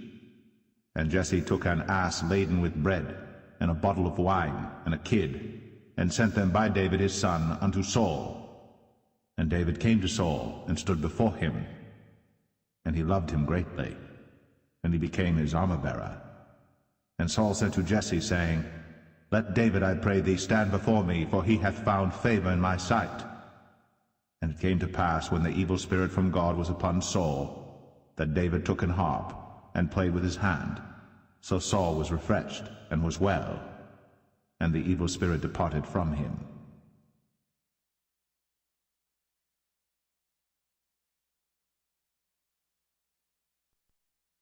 1 Samuel 17. Now the Philistines gathered together their armies to battle, and were gathered together at Shochoh, which belongeth to Judah, and pitched between Shochoh and Azekah in Ephes-dammim. And Saul and the men of Israel were gathered together, and pitched by the valley of Elah, and set the battle in array against the Philistines. And the Philistines stood on a mountain on the one side, and Israel stood on a mountain on the other side, and there was a valley between them. And there went out a champion out of the camp of the Philistines, named Goliath of Gath, whose height was 6 cubits and a span. And he had an helmet of brass upon his head, and he was armed with a coat of mail, and the weight of the coat was 5,000 shekels of brass. And he had greaves of brass upon his legs, and a target of brass between his shoulders. And the staff of his spear was like a weaver's beam, and his spear's head weighed 600 shekels of iron, and one bearing a shield went before him. And he stood and cried unto the armies of Israel, and said unto them, Why are ye come out to set your battle in array? Am not I a Philistine, and ye servants to Saul? Choose you a man for you, and let him come down to me. If he be able to fight with me and to kill me, then will we be your servants. But if I prevail against him, and kill him, then shall ye be our servants, and serve us. Whom the Philistine said, I defy the armies of Israel this day. Give me a man, that we may fight together. When Saul and all Israel heard those words of the Philistine, they were dismayed and greatly afraid. Now David was the son of that Ephrathite of Bethlehem, Judah, whose name was Jesse, and he had 8 sons. And the man went among men for an old man in the days of Saul. And the 3 eldest sons of Jesse went and followed Saul to the battle. And the names of his 3 sons that went to the battle were Eliab the firstborn, and next unto him Abinadab, and the third Shammah. And David was the youngest, and the 3 eldest followed Saul. But David went and returned from Saul to feed his father's sheep at Bethlehem. And the Philistine drew near morning and evening, and presented himself 40 days. And Jesse said unto David his son, Take now for thy brethren an ephah of this parched corn, and these 10 loaves, and run to the camp to thy brethren. And carry these 10 cheeses unto the captain of their 1,000, and look how thy brethren fare, and take their pledge. Now Saul and they, and all the men of Israel, were in the valley of Elah, fighting with the Philistines. And David rose up early in the morning, and left the sheep with a keeper, and took and went, as Jesse had commanded him. And he came to the trench, as the host was going forth to the fight, and shouted for the battle. For Israel and the Philistines had put the battle in array, army against army. And David left his carriage in the hand of the keeper of the carriage, and ran into the army, and came and saluted his brethren. And as he talked with them, behold, there came up the champion, the Philistine of Gath, Goliath by name, out of the armies of the Philistines, and spake according to the same words, and David heard them. And all the men of Israel, when they saw the man, fled from him, and were sore afraid. And the men of Israel said, Have ye seen this man that is come up? Surely to defy Israel is he come up. And it shall be that the man who killeth him, the king will enrich him with great riches, and will give him his daughter, and make his father's house free in Israel. And David spake to the men that stood by him, saying, What shall be done to the man that killeth this Philistine, and taketh away the reproach from Israel? For who is this uncircumcised Philistine, that he should defy the armies of the living God? And the people answered him after this manner, saying, So shall it be done to the man that killeth him. And Eliab, his eldest brother, heard when he spake unto the men. And Eliab's anger was kindled against David, and he said, Why camest thou down hither? And with whom hast thou left those few sheep in the wilderness? I know thy pride, and the naughtiness of thine heart, for thou art come down that thou mightest see the battle. And David said, What have I now done? Is there not a cause? And he turned from him toward another, and spake after the same manner. And the people answered him again after the former manner. And when the words were heard which David spake, they rehearsed them before Saul. And he sent for him. And David said to Saul, Let no man's heart fail because of him. Thy servant will go and fight with this Philistine. And Saul said to David, Thou art not able to go against this Philistine to fight with him, for thou art but a youth, and he a man of war from his youth. And David said unto Saul, Thy servant kept his father's sheep, and there came a lion and a bear, and took a lamb out of the flock. And I went out after him, and smote him, and delivered it out of his mouth. And when he arose against me, I caught him by his beard, and smote him, and slew him. Thy servant slew both the lion and the bear, and this uncircumcised Philistine shall be as one of them, seeing he hath defied the armies of the living God. David said, moreover, The Lord that delivered me out of the paw of the lion, and out of the paw of the bear, he will deliver me out of the hand of this Philistine. And Saul said unto David, Go, and the Lord be with thee. And Saul armed David with his armor, and he put an helmet of brass upon his head. Also he armed him with a coat of mail. And David girded his sword upon his armor, and he essayed to go, for he had not proved it. And David said unto Saul, I cannot go with these, for I have not proved them. And David put them off him. And he took his staff in his hand, and chose him 5 smooth stones out of the brook, and put them in a shepherd's bag which he had, even in a scrip, and his sling was in his hand. And he drew near to the Philistine. And the Philistine came on and drew near unto David. And the man that bare the shield went before him. And when the Philistine looked about and saw David, he disdained him, for he was but a youth, and ruddy, and of a fair countenance. And the Philistine said unto David, Am I a dog that thou comest to me with staves? And the Philistine cursed David by his gods. And the Philistine said to David, Come to me, and I will give thy flesh unto the fowls of the air, and to the beasts of the field. Then said David to the Philistine, Thou comest to me with a sword, and with a spear, and with a shield. But I come to thee in the name of the Lord of hosts, the God of the armies of Israel, whom thou hast defied. This day will the Lord deliver thee into mine hand, and I will smite thee, and take thine head from thee. And I will give the carcasses of the host of the Philistines this day unto the fowls of the air, and to the wild beasts of the earth, that all the earth may know that there is a God in Israel. And all this assembly shall know that the Lord saveth not with sword and spear, for the battle is the Lord's, and he will give you into our hands. And it came to pass, when the Philistine arose, and came and drew nigh to meet David, that David hasted, and ran toward the army to meet the Philistine. And David put his hand in his bag, and took thence a stone, and slang it, and smote the Philistine in his forehead, that the stone sunk into his forehead, and he fell upon his face to the earth.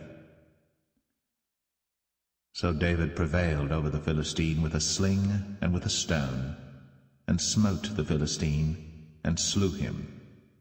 But there was no sword in the hand of David. Therefore David ran, and stood upon the Philistine, and took his sword, and drew it out of the sheath thereof, and slew him, and cut off his head therewith. And when the Philistines saw their champion was dead, they fled. And the men of Israel and of Judah arose, and shouted, and pursued the Philistines until thou come to the valley, and to the gates of Ekron. And the wounded of the Philistines fell down by the way to Sharaim, even unto Gath and unto Ekron. And the children of Israel returned from chasing after the Philistines, and they spoiled their tents. And David took the head of the Philistine, and brought it to Jerusalem, but he put his armor in his tent. And when Saul saw David go forth against the Philistines, he said unto Abner, the captain of the host, Abner, whose son is this youth? And Abner said, As thy soul liveth, O king, I cannot tell. And the king said, Inquire thou whose son the stripling is.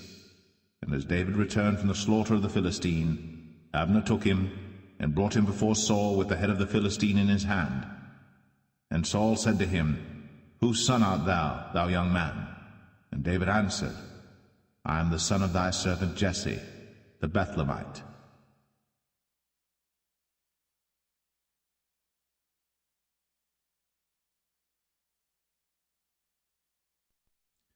1 Samuel 18. And it came to pass, when he had made an end of speaking unto Saul, that the soul of Jonathan was knit with the soul of David, and Jonathan loved him as his own soul. And Saul took him that day, and would let him go no more home to his father's house. Then Jonathan and David made a covenant, because he loved him as his own soul. And Jonathan stripped himself of the robe that was upon him, and gave it to David, and his garments, even to his sword, and to his bow, and to his girdle. And David went out whithersoever Saul sent him, and behaved himself wisely. And Saul set him over the men of war, and he was accepted in the sight of all the people, and also in the sight of Saul's servants. And it came to pass, as they came, when David was returned from the slaughter of the Philistine, that women came out of all cities of Israel, singing and dancing to meet King Saul, with tabrets, with joy, and with instruments of music. And the women answered one another as they played, and said, Saul hath slain his thousands, and David his 10,000s. And Saul was very wroth, and the saying displeased him, and he said, They have ascribed unto David 10,000s, and to me they have ascribed but thousands. And what can he have more but the kingdom? And Saul eyed David from that day and forward. And it came to pass on the morrow that the evil spirit from God came upon Saul, and he prophesied in the midst of the house. And David played with his hand, as at other times. And there was a javelin in Saul's hand. And Saul cast the javelin, for he said, I will smite David even to the wall with it. And David avoided out of his presence twice. And Saul was afraid of David, because the Lord was with him, and was departed from Saul.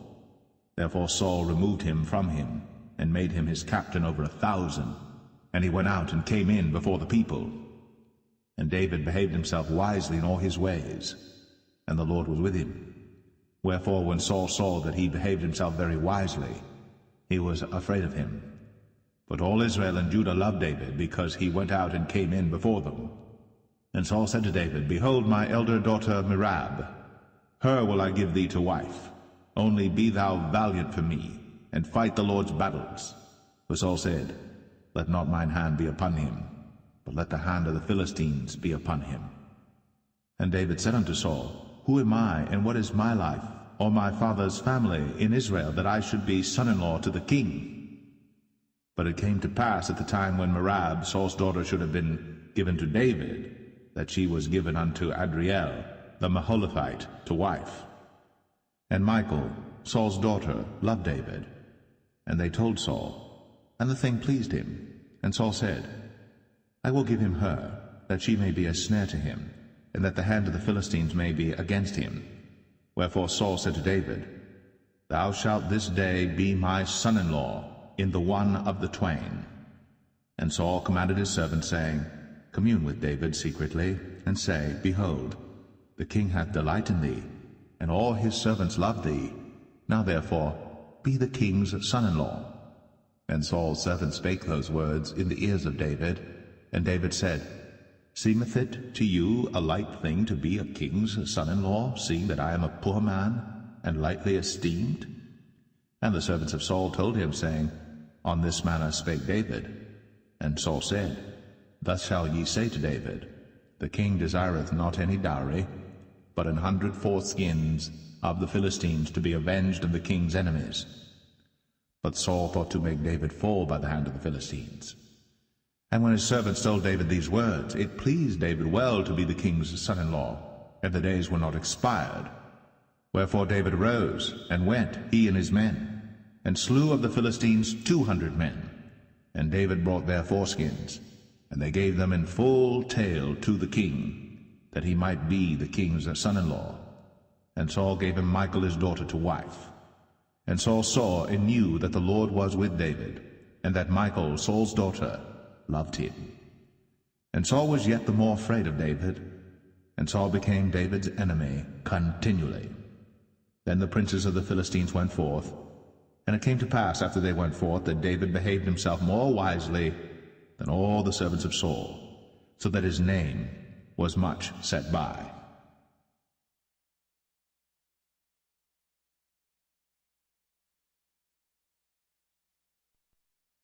1 Samuel 19. And Saul spake to Jonathan his son, and to all his servants, that they should kill David. But Jonathan, Saul's son, delighted much in David. And Jonathan told David, saying, Saul my father seeketh to kill thee.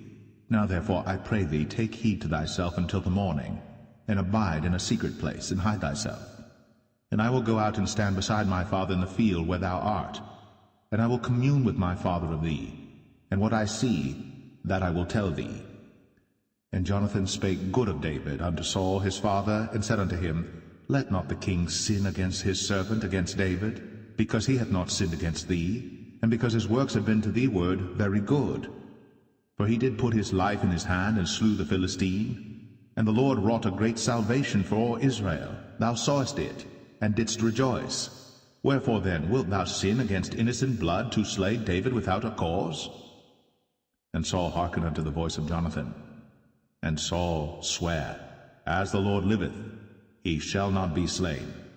And Jonathan called David. And Jonathan showed him all those things. And Jonathan brought David to Saul, and he was in his presence, as in times past. And there was war again, And David went out and fought with the Philistines, and slew them with a great slaughter, and they fled from him. And the evil spirit from the Lord was upon Saul, as he sat in his house with his javelin in his hand. And David played with his hand.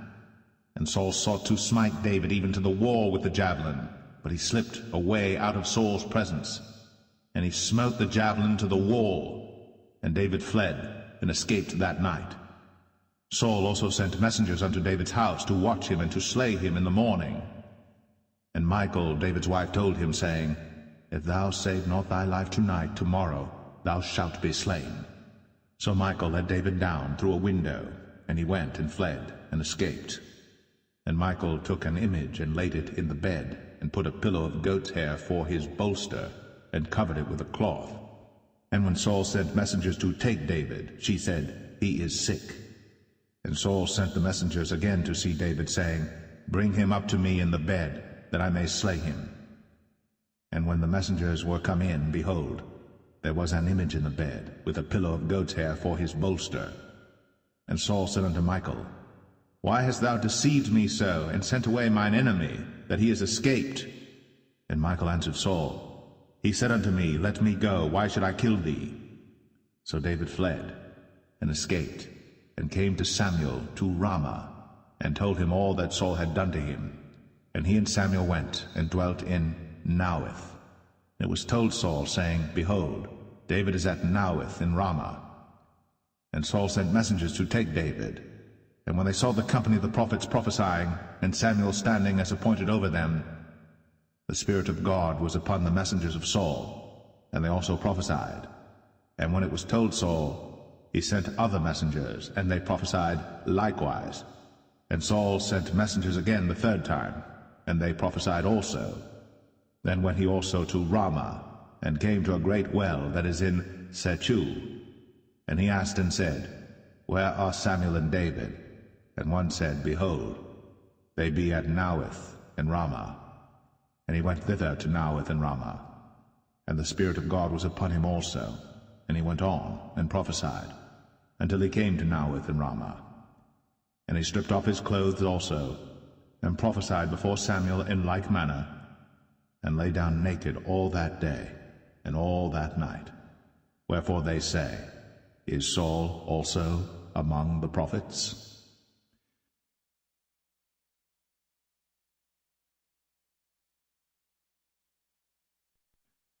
1 Samuel 20. And David fled from Naueth in Ramah, and came and said before Jonathan, What have I done? What is mine iniquity? And what is my sin before thy father, that he seeketh my life?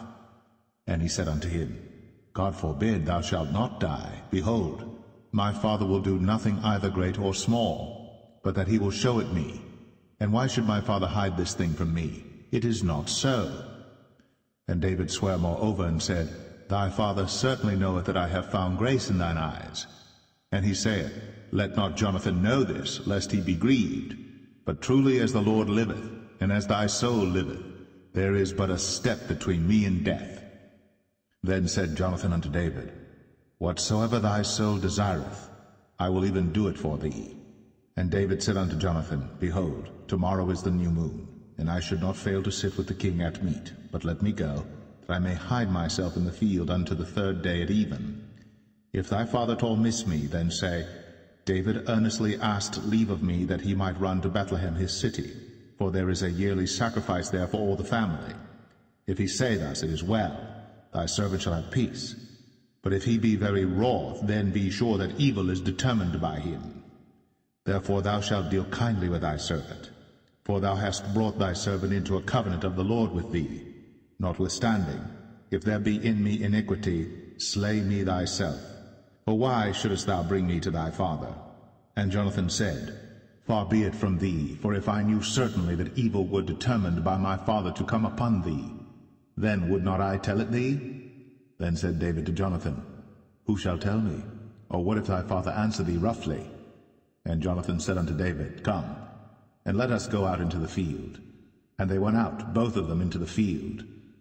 And Jonathan said unto David, O Lord God of Israel, when I have sounded my father about tomorrow any time, or the third day, and behold, if there be good toward David, And I then said not unto thee, and show it thee? The Lord do so, and much more to Jonathan. But if it please my father to do thee evil, then I will show it thee, and send thee away, that thou mayest go in peace, and the Lord be with thee, as he hath been with my father. And thou shalt not only while yet I live show me the kindness of the Lord, that I die not, but also thou shalt not cut off thy kindness from my house forever, no, not when the Lord hath cut off the enemies of David every one from the face of the earth. So Jonathan made a covenant with the house of David, saying, Let the Lord even require it at the hand of David's enemies. And Jonathan caused David to swear again, because he loved him, for he loved him as he loved his own soul. Then Jonathan said to David, Tomorrow is the new moon, and thou shalt be missed, because thy seat will be empty. And when thou hast stayed 3 days, then thou shalt go down quickly, and come to the place where thou didst hide thyself when the business was in hand, and shalt remain by the stone Zelle. And I will shoot 3 arrows on the side thereof, as though I shot at a mark, and behold, I will send a lad, saying, Go, find out the arrows. If I expressly say unto the lad, Behold, the arrows are on this side of thee, take them, then come thou. For there is peace to thee, and no hurt, as the Lord liveth. But if I say thus unto the young man, Behold, the arrows are beyond thee, go thy way, for the Lord hath sent thee away. And as touching the matter which thou and I have spoken of, behold, the Lord be between thee and me forever. So David hid himself in the field. And when the new moon was come, the king sat him down to eat meat. And the king sat upon his seat as at other times, even upon a seat by the wall. And Jonathan arose, and Abner sat by Saul's side, and David's place was empty. Nevertheless Saul spake not anything that day, for he thought, Something hath befallen him. He is not clean. Surely he is not clean. And it came to pass on the morrow, which was the 2nd day of the month, that David's place was empty. And Saul said unto Jonathan his son, Wherefore cometh not the son of Jesse to meat, neither yesterday nor today? And Jonathan answered Saul, David earnestly asked leave of me to go to Bethlehem. And he said, Let me go, I pray thee. For our family hath a sacrifice in the city, and my brother, he hath commanded me to be there. And now, if I have found favor in thine eyes, let me get away, I pray thee, and see my brethren. Therefore he cometh not unto the king's table. Then Saul's anger was kindled against Jonathan, and he said unto him, Thou son of the perverse, rebellious woman, do not I know that thou hast chosen the son of Jesse to thine own confusion, and unto the confusion of thy mother's nakedness? For as long as the son of Jesse liveth upon the ground, thou shalt not be established, nor thy kingdom. Wherefore, now send and fetch him unto me, for he shall surely die. And Jonathan answered Saul his father, and said unto him, Wherefore shall he be slain? What hath he done? And Saul cast a javelin at him to smite him, whereby Jonathan knew that it was determined of his father to slay David. So Jonathan arose from the table in fierce anger, and did eat no meat the 2nd day of the month, for he was grieved for David, because his father had done him shame. And it came to pass in the morning that Jonathan went out into the field at the time appointed with David, and a little lad with him. And he said unto his lad, Run, find out now the arrows which I shoot. And as the lad ran, he shot an arrow beyond him. And when the lad was come to the place of the arrow which Jonathan had shot, Jonathan cried after the lad, and said, Is not the arrow beyond thee? And Jonathan cried after the lad, Make speed, haste, stay not. And Jonathan's lad gathered up the arrows, and came to his master. But the lad knew not anything, only Jonathan and David knew the matter. And Jonathan gave his artillery unto his lad, and said unto him, Go, carry them to the city. And as soon as the lad was gone, David arose out of a place toward the south, and fell on his face to the ground, and bowed himself 3 times. And they kissed one another, and wept one with another, until David exceeded. And Jonathan said to David, Go in peace, for as much as we have sworn both of us in the name of the Lord, saying, The Lord be between me and thee, and between my seed and thy seed forever. And he arose and departed. And Jonathan went into the city.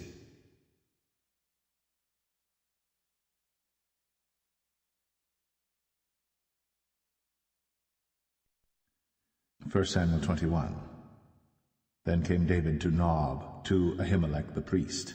And Ahimelech was afraid at the meeting of David, and said unto him, Why art thou alone, and no man with thee? And David said unto Ahimelech the priest, The king hath commanded me of business, and hath said unto me, Let no man know anything of the business whereabout I send thee, and what I have commanded thee. And I have appointed my servants to such and such a place. Now therefore, what is under thine hand? Give me 5 loaves of bread in mine hand, or what there is present. And the priest answered David and said, There is no common bread under mine hand, but there is hallowed bread, if the young men have kept themselves at least from women. And David answered the priest and said unto him, Of a truth, women have been kept from us about these 3 days, since I came out. And the vessels of the young men are holy, and the bread is in a manner common, yea, though it was sanctified this day in the vessel. So the priests gave him hallowed bread, for there was no bread there but the showbread that was taken from before the Lord, to put hot bread in the day when it was taken away. Now a certain man of the servants of Saul was there that day, detained before the Lord, and his name was Doeg, an Edomite, the chiefest of the herdmen that belonged to Saul. And David said unto Ahimelech, And is there not here under thine hand spear or sword? For I have neither brought my sword nor my weapons with me, because the king's business required haste. And the priest said, The sword of Goliath the Philistine, whom thou slewest in the valley of Elah, behold, it is here, wrapped in a cloth behind the ephod. If thou wilt take that, take it, for there is no other save that here. And David said, There is none like that, give it me. And David arose, and fled that day for fear of Saul, and went to Achish, the king of Gath. And the servants of Achish said unto him, Is not this David the king of the land? Did they not sing one to another of him in dances, saying, Saul hath slain his thousands, and David his 10,000s? And David laid up these words in his heart, and was sore afraid of Achish, the king of Gath. And he changed his behavior before them, and feigned himself mad in their hands, and scrabbled on the doors of the gate, and let his spittle fall down upon his beard. Then said Achish unto his servants, Lo, ye see the man is mad.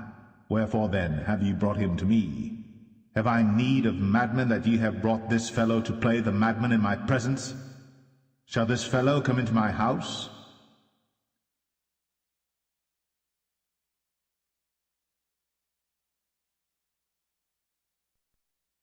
First Samuel 22.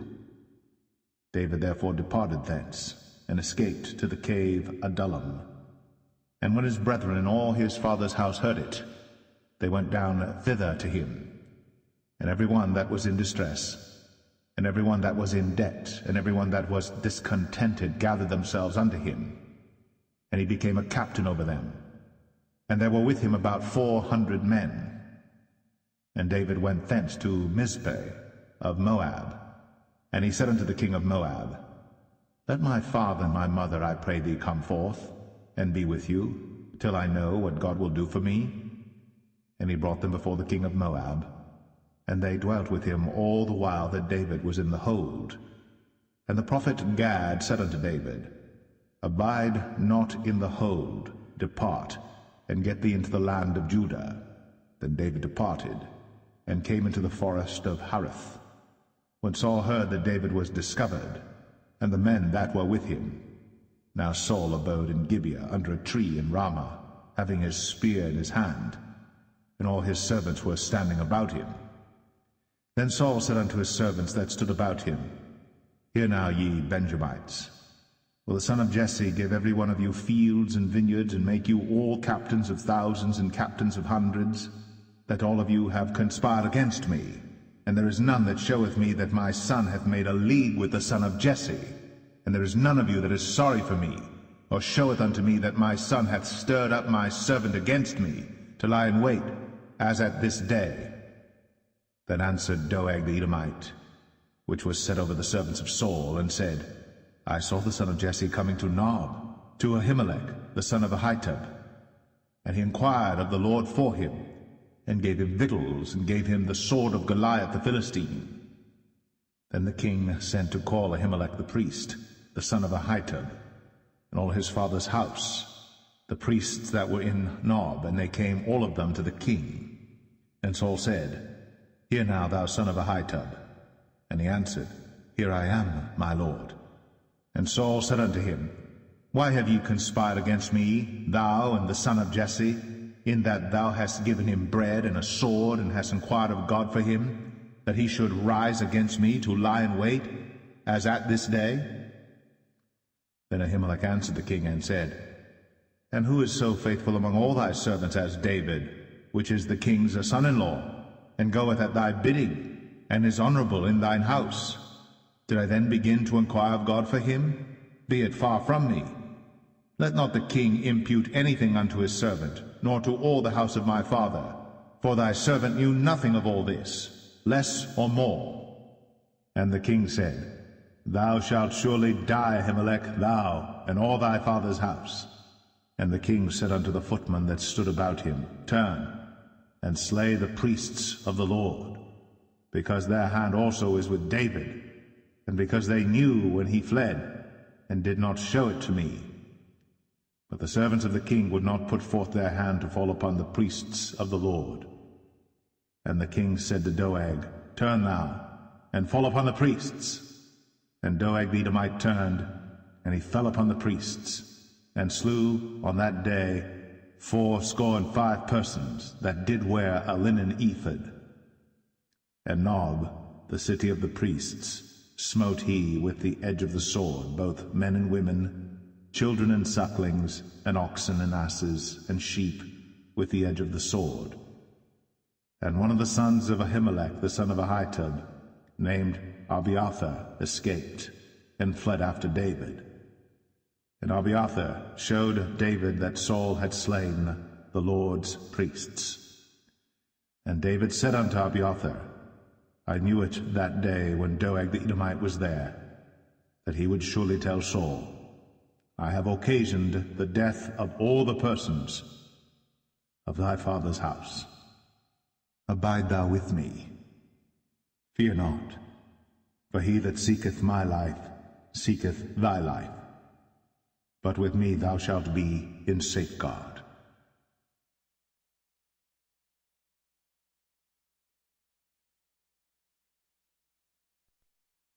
1 Samuel 23. Then they told David, saying, Behold, the Philistines fight against Keilah, and they rob the threshing floors. Therefore David inquired of the Lord, saying, Shall I go and smite these Philistines? And the Lord said unto David, Go, and smite the Philistines, and save Keilah.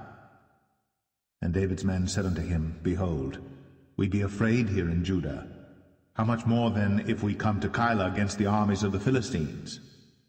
Then David inquired of the Lord yet again. And the Lord answered him and said, Arise, go down to Keilah, for I will deliver the Philistines into thine hand. So David and his men went to Keilah, and fought with the Philistines, and brought away their cattle, and smote them with a great slaughter. So David saved the inhabitants of Keilah. And it came to pass, when Abiathar the son of Ahimelech fled to David to Keilah, that he came down with an ephod in his hand. And it was told to Saul that David was come to Keilah. And Saul said, God hath delivered him into mine hand, for he is shut in by entering into a town that hath gates and bars. And Saul called all the people together to war, to go down to Keilah, to besiege David and his men. And David knew that Saul secretly practiced mischief against him. And he said to Abiathar the priest, Bring hither the ephod. Then said David, O Lord God of Israel, Thy servant hath certainly heard that Saul seeketh to come to Keilah, to destroy the city for my sake. Will the men of Keilah deliver me up into his hand? Will Saul come down as thy servant hath heard? O Lord God of Israel, I beseech thee, tell thy servant. And the Lord said, He will come down. Then said David, Will the men of Keilah deliver me and my men into the hand of Saul? And the Lord said, They will deliver thee up. Then David and his men, which were about 600, arose, and departed out of Keilah, and went whithersoever they could go. And it was told Saul that David was escaped from Keilah, and he forbare to go forth. And David abode in the wilderness in strongholds, and remained in a mountain in the wilderness of Ziph. And Saul sought him every day, but God delivered him not into his hand. And David saw that Saul was come out to seek his life. And David was in the wilderness of Ziph in a wood. And Jonathan, Saul's son, arose, and went to David into the wood, and strengthened his hand in God. And he said unto him, Fear not, for the hand of Saul my father shall not find thee, and thou shalt be king over Israel, and I shall be next unto thee, and that also Saul my father knoweth. And they two made a covenant before the Lord. And David abode in the wood, and Jonathan went to his house. Then came up the Ziphites to Saul to Gibeah, saying, Doth not David hide himself with us in strongholds in the wood, in the hill of Hachilah, which is on the south of Jeshimon?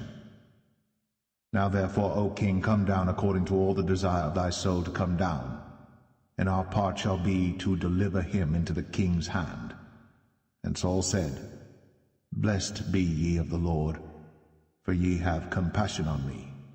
Go, I pray you, prepare yet, and know and see his place where his haunt is. And who hath seen him there? For it is told me that he dealeth very subtly. See therefore, and take knowledge of all the lurking places where he hideth himself, and come ye again to me with the certainty, and I will go with you. And it shall come to pass, if he be in the land, that I will search him out throughout all the thousands of Judah.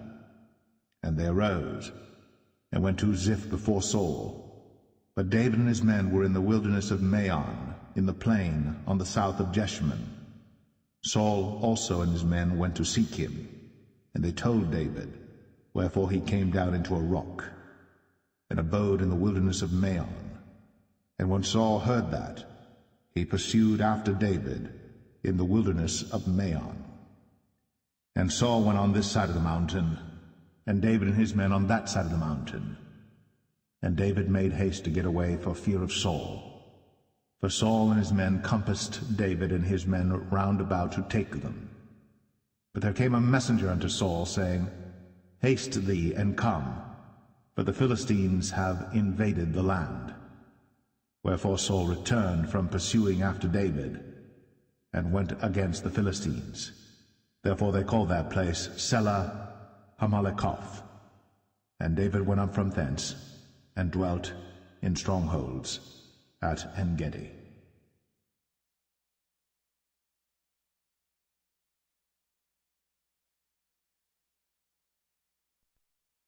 1 Samuel 24. And it came to pass, when Saul was returned from following the Philistines, that it was told him, saying, Behold, David is in the wilderness of En-gedi. Then Saul took 3,000 chosen men out of all Israel, and went to seek David and his men upon the rocks of the wild goats. And he came to the sheepcotes by the way, where was a cave. And Saul went in to cover his feet, and David and his men remained in the sides of the cave. And the men of David said unto him, Behold the day of which the Lord said unto thee, Behold, I will deliver thine enemy into thine hand, that thou mayest do to him as it shall seem good unto thee. Then David arose, and cut off the skirt of Saul's robe privily. And it came to pass afterward that David's heart smote him, because he had cut off Saul's skirt. And he said unto his men, The Lord forbid that I should do this thing unto my master, the Lord's anointed, to stretch forth mine hand against him, seeing he is the anointed of the Lord. So David stayed his servants with these words, and suffered them not to rise against Saul. But Saul rose up out of the cave, and went on his way. David also rose afterward, and went out of the cave, and cried after Saul, saying, My lord the king. And when Saul looked behind him, David stooped with his face to the earth, and bowed himself. And David said to Saul, Wherefore hearest thou men's words, saying, Behold, David seeketh thy hurt? Behold, this day thine eyes have seen how that the Lord had delivered thee today into mine hand in the cave, and some bade me kill thee. But mine eyes spared thee, and I said, I will not put forth mine hand against my Lord, for he is the Lord's anointed. Moreover, my father, see the skirt of thy robe in my hand. For in that I cut off the skirt of thy robe, and killed thee not. Know thou, and see that there is neither evil nor transgression in mine hand, and I have not sinned against thee. Yet thou huntest my soul to take it. The Lord judge between me and thee, and the Lord avenge me of thee, but mine hand shall not be upon thee. As saith the proverb of the ancients, Wickedness proceedeth from the wicked, but mine hand shall not be upon thee. After whom is the king of Israel come out? After whom dost thou pursue? After a dead dog, after a flea? The Lord therefore be judge, and judge between me and thee, and see, and plead my cause, and deliver me out of thine hand. And it came to pass, when David had made an end of speaking these words unto Saul, that Saul said, Is this thy voice, my son David? And Saul lifted up his voice, and wept. And he said to David, Thou art more righteous than I, for thou hast rewarded me good, whereas I have rewarded thee evil. And thou hast shown this day how that thou hast dealt well with me, forasmuch as when the Lord had delivered me into thine hand, thou killedst me not. For if a man find his enemy, will he let him go well away? Wherefore the Lord reward thee good for that thou hast done unto me this day. And now behold, I know well that thou shalt surely be king, and that the kingdom of Israel shall be established in thine hand.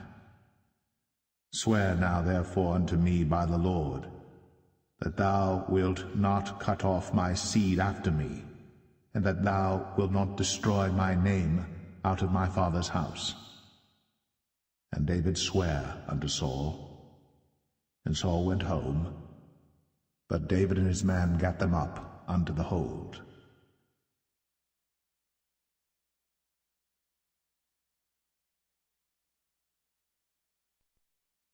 1 Samuel 25. And Samuel died, and all the Israelites were gathered together, and lamented him, and buried him in his house at Ramah. And David arose, and went down to the wilderness of Paran. And there was a man in Maon, whose possessions were in Carmel, and the man was very great. And he had 3,000 sheep and 1,000 goats, and he was shearing his sheep in Carmel. Now the name of the man was Nabal, and the name of his wife Abigail. And she was a woman of good understanding, and of a beautiful countenance. But the man was churlish, and evil in his doings, and he was of the house of Caleb. And David heard in the wilderness that Nabal did shear his sheep. And David sent out 10 young men, and David said unto the young men, Get you up to Carmel, and go to Nabal, and greet him in my name. And thus shall ye say to him that liveth in prosperity, Peace be both to thee, and peace be to thine house, and peace be unto all that thou hast. And now I have heard that thou hast shearers. Now thy shepherds which were with us, we hurt them not, neither was there aught missing unto them all the while they were in Carmel. Ask thy young men, and they will show thee. Wherefore let the young men find favor in thine eyes, for we come in a good day. Give, I pray thee, whatsoever cometh to thine hand unto thy servants, and to thy son David.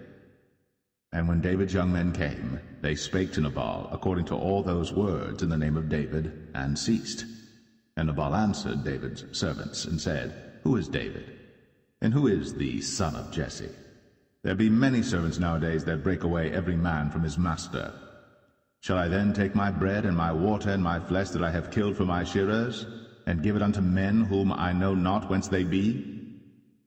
So David's young men turned their way, and went again, and came and told him all those sayings. And David said unto his men, Gird ye on every man his sword. And they girded on every man his sword. And David also girded on his sword. And there went up after David about 400 men, and 200 abode by the stuff. But one of the young men told Abigail, Nabal's wife, saying, Behold, David sent messengers out of the wilderness to salute our master, and he railed on them.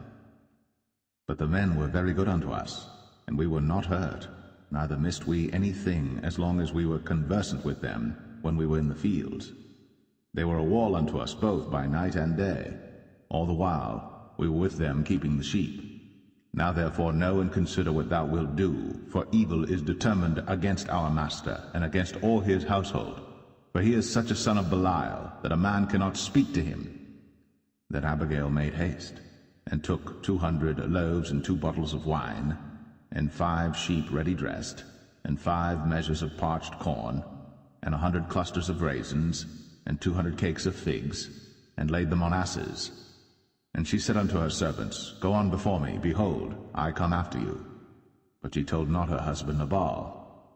And it was so, as she rode on the ass, that she came down by the covert of the hill, and behold, David and his men came down against her, and she met them. Now David had said, Surely in vain have I kept all that this fellow hath in the wilderness, so that nothing was missed of all that pertained unto him, and he hath requited me evil for good. So, and more also do God unto the enemies of David, if I leave of all that pertain to him by the morning light any that pisseth against the wall.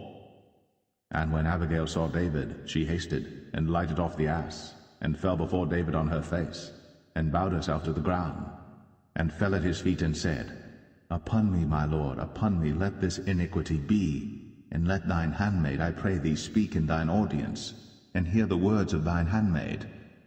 Let not, my lord, I pray thee, regard this man of Belial, even Nabal.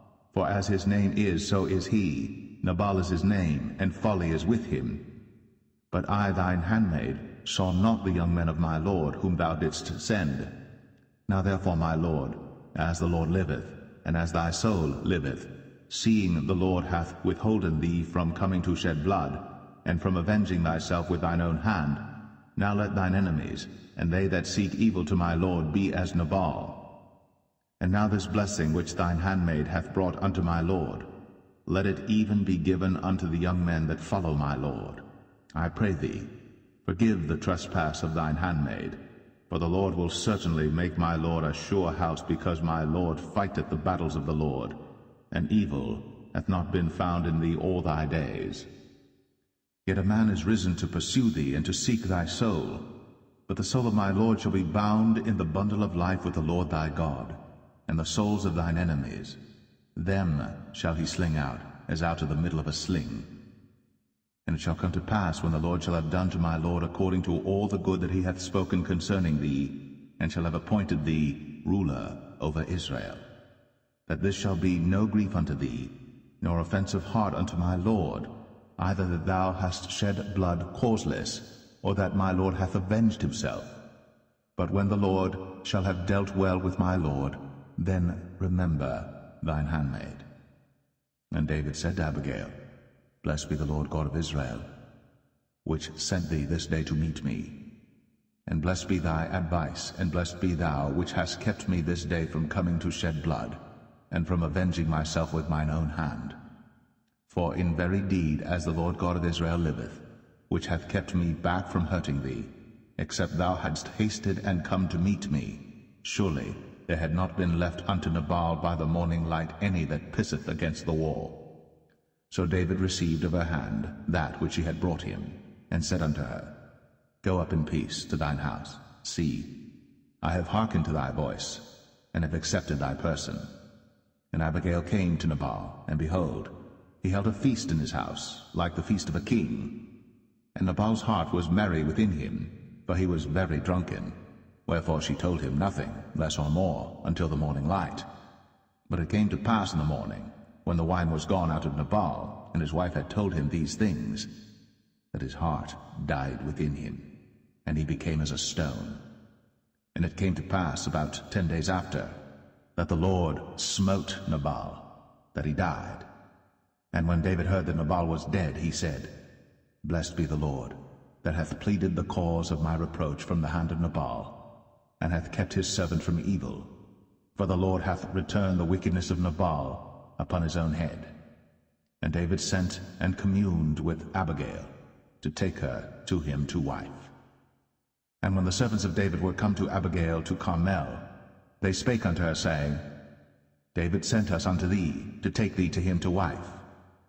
And she arose, and bowed herself on her face to the earth, and said, Behold, let thine handmaid be a servant to wash the feet of the servants of my lord. And Abigail hasted, and arose, and rode upon an ass, with 5 damsels of hers that went after her. And she went after the messengers of David, and became his wife. David also took Ahinoam of Jezreel, and they were also both of them his wives. But Saul had given Michal his daughter, David's wife, to Phalti, the son of Laish, which was of Galim.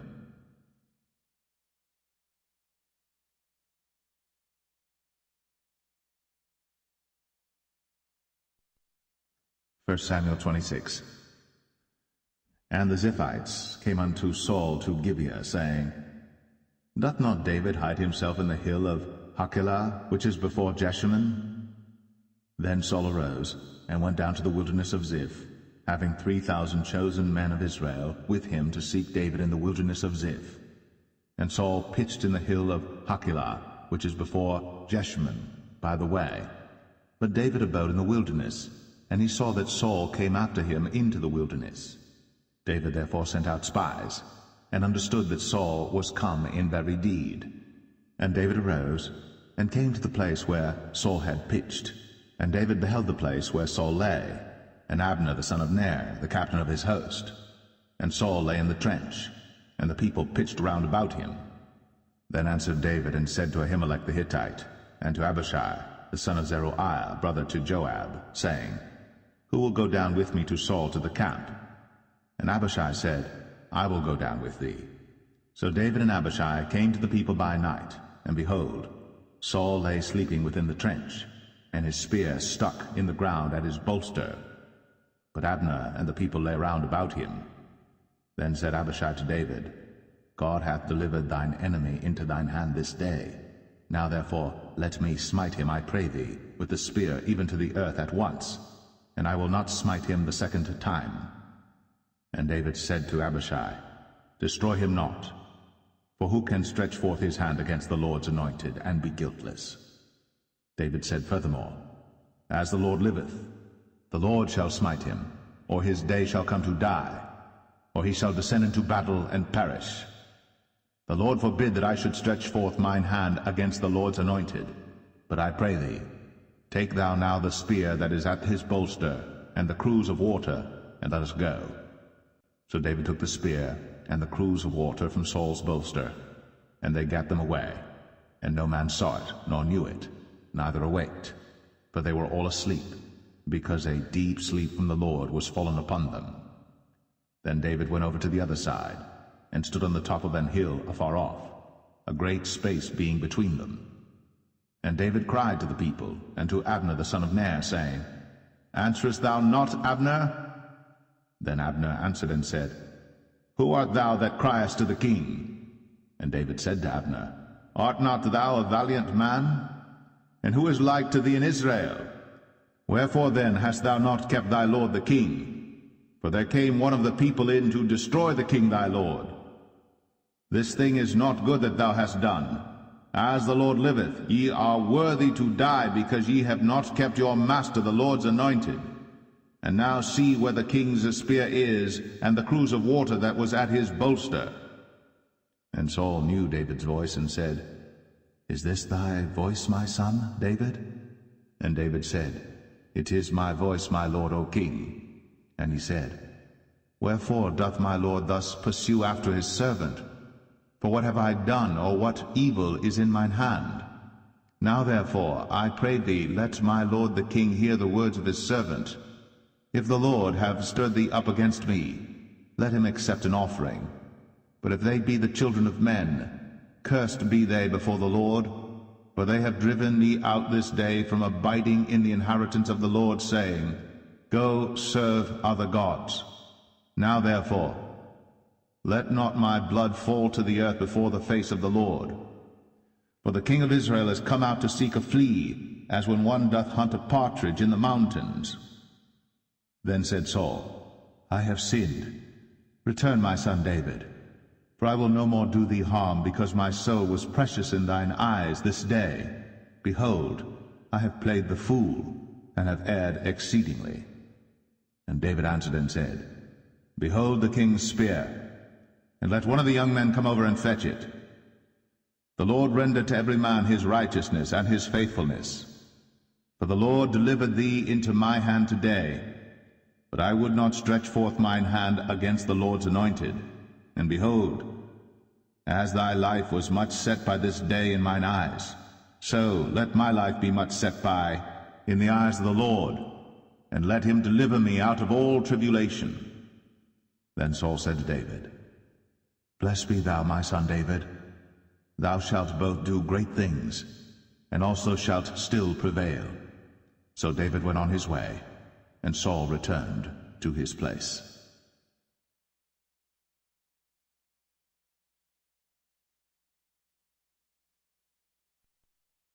1 Samuel 27. And David said in his heart, I shall now perish one day by the hand of Saul. There is nothing better for me than that I should speedily escape into the land of the Philistines, and Saul shall despair of me, to seek me any more in any coast of Israel. So shall I escape out of his hand. And David arose, and he passed over with the 600 men that were with him unto Achish, the son of Maach, king of Gath. And David dwelt with Achish at Gath, he and his men, every man with his household, even David with his 2 wives, Ahinoam the Jezreelitess, and Abigail the Carmelitess, Nabal's wife. And it was told Saul that David was fled to Gath, and he sought no more again for him. And David said unto Achish, If I have now found grace in thine eyes, let them give me a place in some town in the country, that I may dwell there. For why should thy servant dwell in the royal city with thee? Then Achish gave him Ziklag that day. Wherefore Ziklag pertaineth unto the kings of Judah unto this day. And the time that David dwelt in the country of the Philistines was a full year and 4 months. And David and his men went up, and invaded the Geshurites, and the Gezrites, and the Amalekites. For those nations were of old the inhabitants of the land, as thou goest to Shur, even unto the land of Egypt. And David smote the land, and left neither man nor woman alive, and took away the sheep and the oxen, and the asses, and the camels, and the apparel, and returned and came to Achish. And Achish said, Whither have ye made a road today? And David said, Against the south of Judah, and against the south of the Jerahmeelites, and against the south of the Kenites. And David saved neither man nor woman alive, to bring tidings to Gath, saying, Lest they should tell on us, saying, So did David, and so will be his manner all the while he dwelleth in the country of the Philistines. And Achish believed David, saying, He hath made his people Israel utterly to abhor him. Therefore he shall be my servant forever.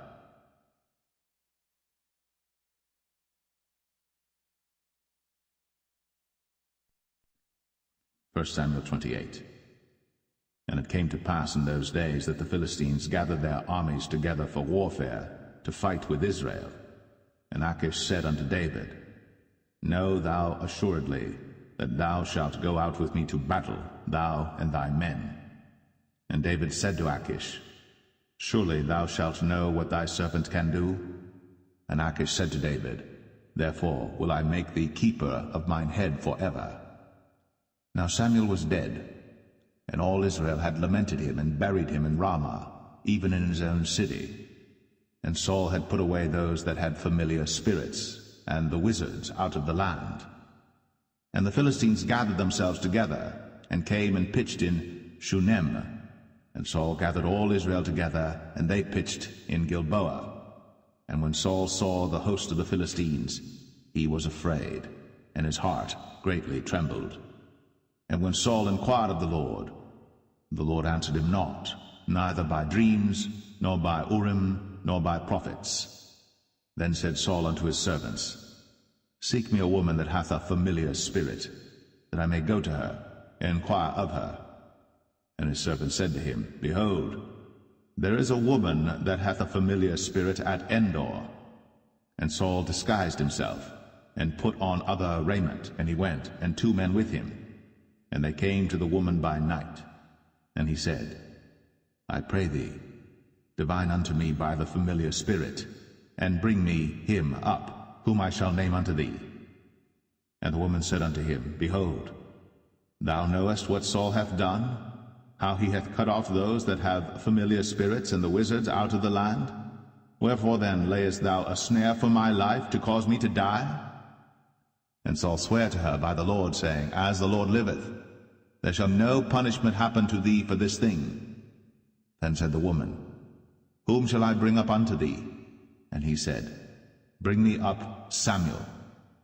And when the woman saw Samuel, she cried with a loud voice. And the woman spake to Saul, saying, Why hast thou deceived me? For thou art Saul. And the king said unto her, Be not afraid. For what sawest thou?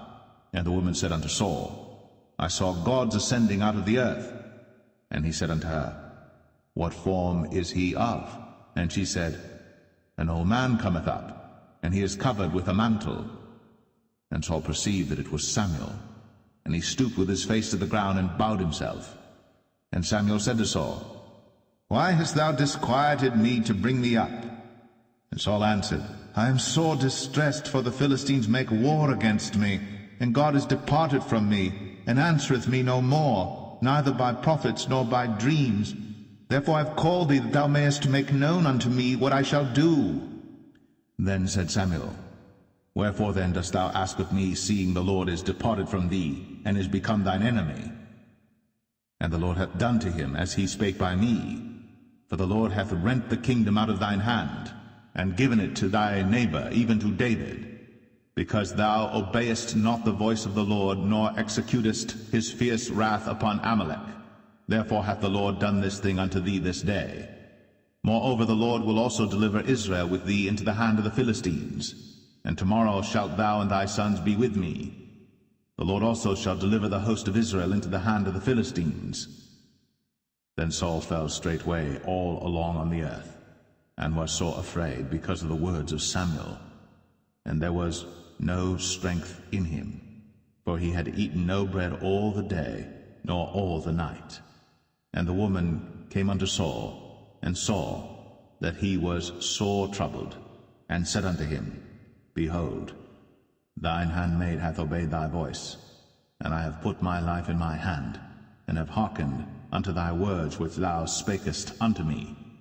Now therefore, I pray thee, hearken thou also unto the voice of thine handmaid, and let me set a morsel of bread before thee, and eat, that thou mayest have strength when thou goest on thy way. But he refused, and said, I will not eat. But his servants, together with the woman, compelled him, and he hearkened unto their voice. So he arose from the earth, and sat upon the bed. And the woman had a fat calf in the house, and she hasted and killed it, and took flour and kneaded it, and did bake unleavened bread thereof. And she brought it before Saul, and before his servants, and they did eat. Then they rose up, and went away that night.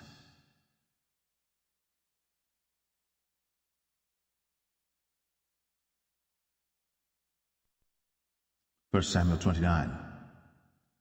Now the Philistines gathered together all their armies to Aphek, and the Israelites pitched by a fountain which is in Jezreel. And the lords of the Philistines passed on by hundreds and by thousands, but David and his men passed on in the rearward with Achish. Then said the princes of the Philistines, What do these Hebrews here? And Achish said unto the princes of the Philistines, Is not this David the servant of Saul the king of Israel, which hath been with me these days, or these years? And I have found no fault in him since he fell unto me unto this day. And the princes of the Philistines were wroth with him.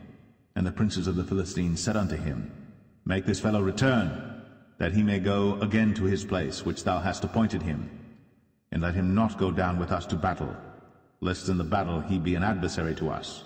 For wherewith should he reconcile himself unto his master? Should it not be with the heads of these men? Is not this David, of whom they sang one to another in dances, saying, Saul slew his thousands, and David his 10,000s?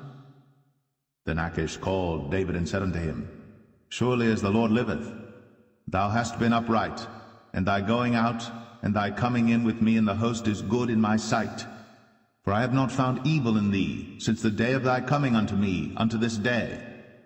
Nevertheless the Lord's favour thee not. Wherefore now return and go in peace, that thou displease not the lords of the Philistines. And David said unto Achish, But what have I done? And what hast thou found in thy servant so long as I have been with thee unto this day, that I may not go fight against the enemies of my lord the king? And Achish answered and said to David, I know that thou art good in my sight, as an angel of God.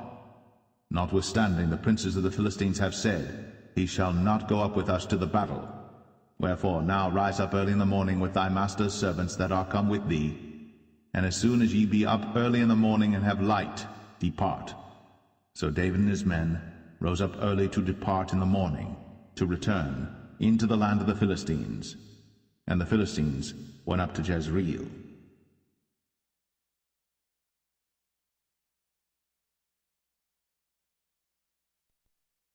1 Samuel 30. And it came to pass, when David and his men were come to Ziklag on the 3rd day, that the Amalekites had invaded the south and Ziklag, and smitten Ziklag, and burnt it with fire, and had taken the women captives that were therein. They slew not any, either great or small, but carried them away, and went on their way. So David and his men came to the city, and behold, it was burned with fire, and their wives and their sons and their daughters were taken captives. Then David and the people that were with him lifted up their voice and wept until they had no more power to weep. And David's 2 wives were taken captives, Ahinoam the Jezreelitess, and Abigail the wife of Nabal the Carmelite. And David was greatly distressed. But the people spake of stoning him, because the soul of all the people was grieved, every man for his sons and for his daughters. But David encouraged himself in the Lord his God. And David said to Abiathar the priest, Ahimelech's son, I pray thee, bring me hither the ephod. And Abiathar brought thither the ephod to David. And David inquired at the Lord, saying, Shall I pursue after this troop? Shall I overtake them? And he answered him, Pursue, for thou shalt surely overtake them, and without fail recover all. So David went, he and the 600 men that were with him, and came to the brook Besor, where those that were left behind stayed. But David pursued, he and 400 men, for 200 abode behind, which were so faint that they could not go over the brook Besor. And they found an Egyptian in the field, and brought him to David, and gave him bread, and he did eat, and they made him drink water.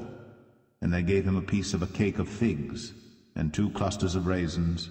And when he had eaten, his spirit came again to him, for he had eaten no bread, nor drunk any water 3 days and 3 nights. And David said unto him, To whom belongest thou, and whence art thou? And he said, I am a young man of Egypt, servant to an Amalekite, and my master left me, because 3 days agone I fell sick. We made an invasion upon the south of the Cherethites, and upon the coast which belongeth to Judah, and upon the south of Caleb, and we burned Ziklag with fire. And David said to him, Canst thou bring me down to this company? And he said, Swear unto me by God, that thou wilt neither kill me, nor deliver me into the hands of my master, and I will bring thee down to this company. And when he had brought him down, behold, they were spread abroad upon all the earth, eating and drinking and dancing, because of all the great spoil that they had taken out of the land of the Philistines, and out of the land of Judah. And David smote them from the twilight even unto the evening of the next day. And there escaped not a man of them, save 400 young men which rode upon camels and fled. And David recovered all that the Amalekites had carried away, and David rescued his 2 wives. And there was nothing lacking to them, neither small nor great, neither sons nor daughters, neither spoil nor anything that they had taken to them. David recovered all. And David took all the flocks and the herds, which they drave before those other cattle, and said, This is David's spoil. And David came to the 200 men, which were so faint that they could not follow David, whom they had made also to abide at the brook Besor. And they went forth to meet David, and to meet the people that were with him. And when David came near to the people, he saluted them. Then answered all the wicked men and men of Belial, of those that went with David, and said, Because they went not with us, we will not give them aught of the spoil that we have recovered, save to every man his wife and his children, that they may lead them away and depart. Then said David, Ye shall not do so, my brethren.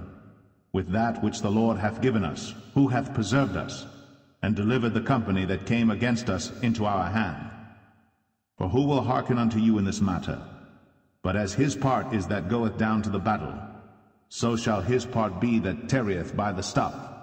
They shall part alike. And it was so from that day forward that he made it a statute and an ordinance for Israel unto this day.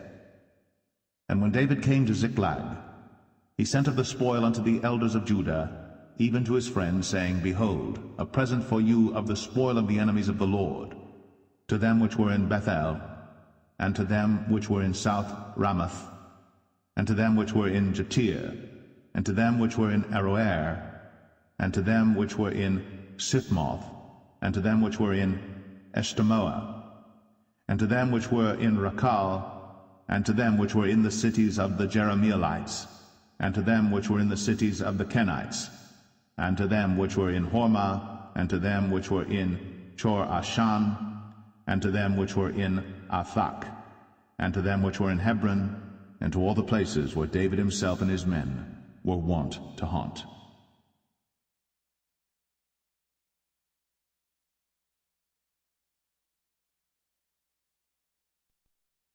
First Samuel 31. Now the Philistines fought against Israel, and the men of Israel fled from before the Philistines, and fell down slain in Mount Gilboa. And the Philistines followed hard upon Saul and upon his sons. And the Philistines slew Jonathan, and Abinadab, and Malchishua, Saul's sons. And the battle went sore against Saul, and the archers hit him, and he was sore wounded of the archers. Then said Saul unto his armor-bearer, Draw thy sword, and thrust me through therewith, lest these uncircumcised come and thrust me through and abuse me. But his armor-bearer would not, for he was sore afraid. Therefore Saul took a sword and fell upon it. And when his armor-bearer saw that Saul was dead, he fell likewise upon his sword and died with him. So Saul died, and his 3 sons, and his armor-bearer, and all his men, that same day together. And when the men of Israel that were on the other side of the valley, and they that were on the other side Jordan, saw that the men of Israel fled, and that Saul and his sons were dead, they forsook the cities and fled. And the Philistines came and dwelt in them. And it came to pass on the morrow, when the Philistines came to strip the slain, that they found Saul and his 3 sons fallen in Mount Gilboa. And they cut off his head, and stripped off his armor, and sent into the land of the Philistines round about to publish it in the house of their idols, and among the people. And they put his armor in the house of Ashtoreth, and they fastened his body to the wall of Bethshan. And when the inhabitants of Jabesh Gilead heard of that which the Philistines had done to Saul, all the valiant men arose, and went all night, and took the body of Saul, and the bodies of his sons from the wall of Bethshan, and came to Jabesh, and burnt them there. And they took their bones, and buried them under a tree at Jabesh, and fasted 7 days.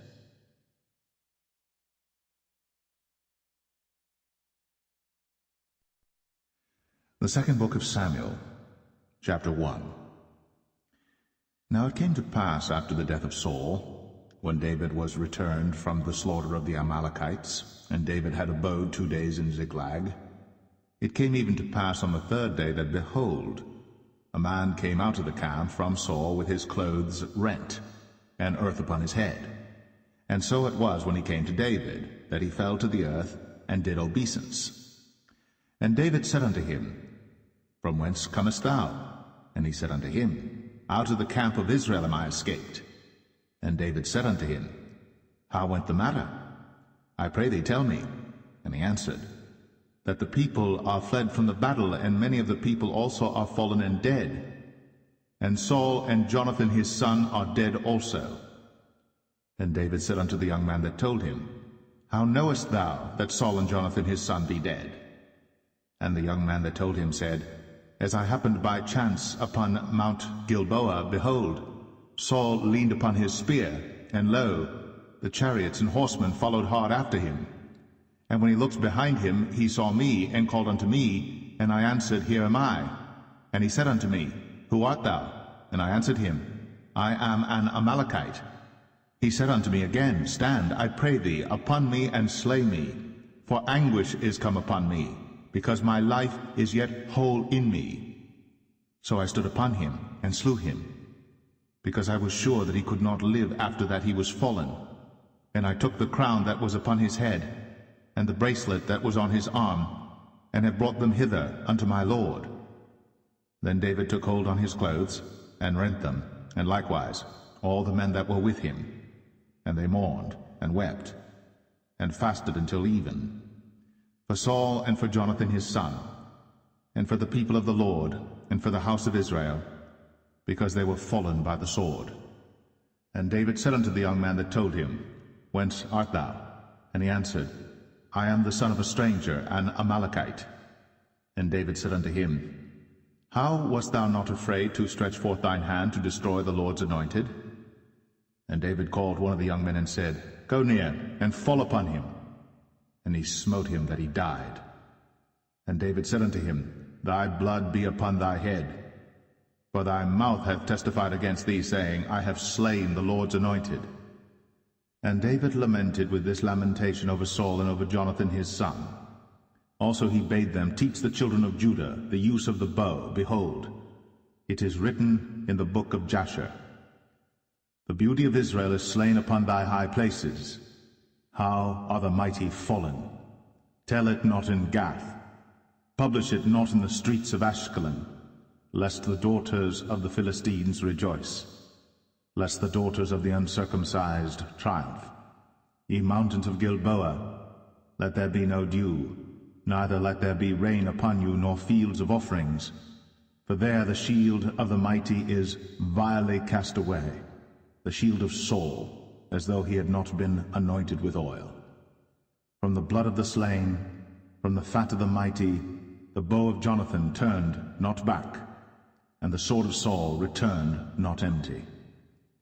Saul and Jonathan were lovely and pleasant in their lives, and in their death they were not divided. They were swifter than eagles. They were stronger than lions. Ye daughters of Israel, weep over Saul, who clothed you in scarlet with other delights, who put on ornaments of gold upon your apparel. How are the mighty fallen in the midst of the battle, O Jonathan! Thou wast slain in thine high places. I am distressed for thee, my brother Jonathan. Very pleasant hast thou been unto me. Thy love to me was wonderful, passing the love of women. How are the mighty fallen, and the weapons of war perished.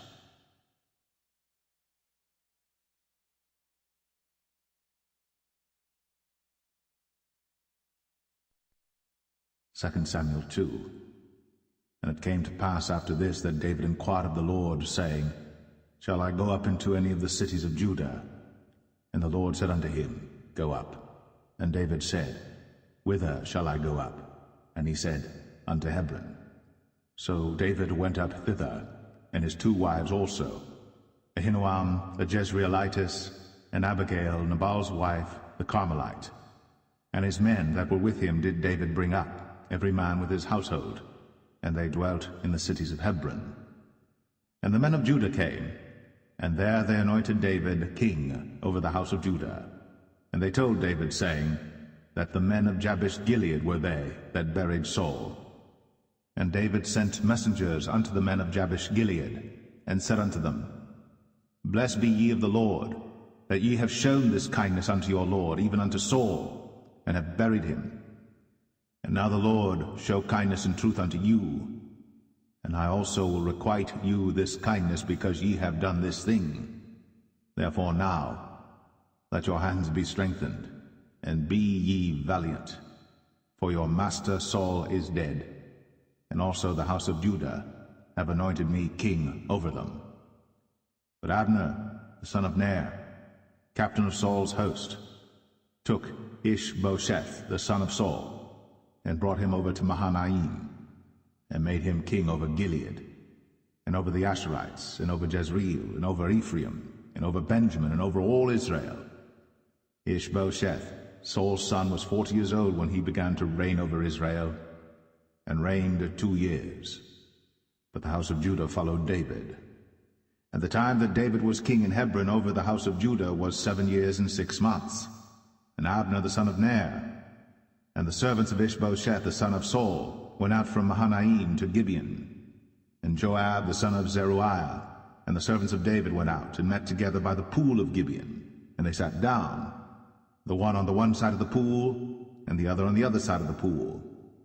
And Abner said to Joab, Let the young men now arise, and play before us. And Joab said, Let them arise. Then there arose and went over by number 12 of Benjamin, which pertained to Ishbosheth the son of Saul, and 12 of the servants of David. And they caught every one his fellow by the head, and thrust his sword in his fellow's side, so they fell down together. Wherefore that place was called Helkath Azurim, which is in Gibeon. And there was a very sore battle that day, and Abner was beaten, and the men of Israel, before the servants of David. And there were 3 sons of Zeruiah there, Joab, and Abishai, and Asahel. And Asahel was as light of foot as a wild roe. And Asahel pursued after Abner, and in going he turned not to the right hand nor to the left from following Abner. Then Abner looked behind him, and said, Art thou Asahel? And he answered, I am. And Abner said to him, Turn thee aside to thy right hand or to thy left, and lay thee hold on one of the young men, and take thee his armor. But Asahel would not turn aside from following of him. And Abner said again to Asahel, Turn thee aside from following me. Wherefore should I smite thee to the ground? How then should I hold up my face to Joab thy brother? Howbeit he refused to turn aside. Wherefore Abner, with the hinder end of the spear, smote him under the 5th rib, that the spear came out behind him, and he fell down there, and died in the same place. And it came to pass, that as many as came to the place where Asahel fell down and died stood still. Joab also and Abishai pursued after Abner, and the sun went down when they were come to the hill of Ammah, that lieth before Giah by the way of the wilderness of Gibeon. And the children of Benjamin gathered themselves together after Abner, and became one troop, and stood on the top of an hill. Then Abner called to Joab and said, Shall the sword devour forever? Knowest thou not that it will be bitterness in the latter end? How long shall it be then, ere thou bid the people return from following their brethren? And Joab said, As God liveth, unless thou hadst spoken. Surely then in the morning the people had gone up every one from following his brother. So Joab blew a trumpet, and all the people stood still, and pursued after Israel no more, neither fought they any more. And Abner and his men walked all that night through the plain, and passed over Jordan, and went through all Bithron, and they came to Mahanaim. And Joab returned from following Abner, and when he had gathered all the people together, there lacked of David's servants 19 men, and Asahel. But the servants of David had smitten of Benjamin, and of Abner's men, so that 360 men died. And they took up Asahel, and buried him in the sepulchre of his father, which was in Bethlehem. And Joab and his men went all night, and they came to Hebron at break of day.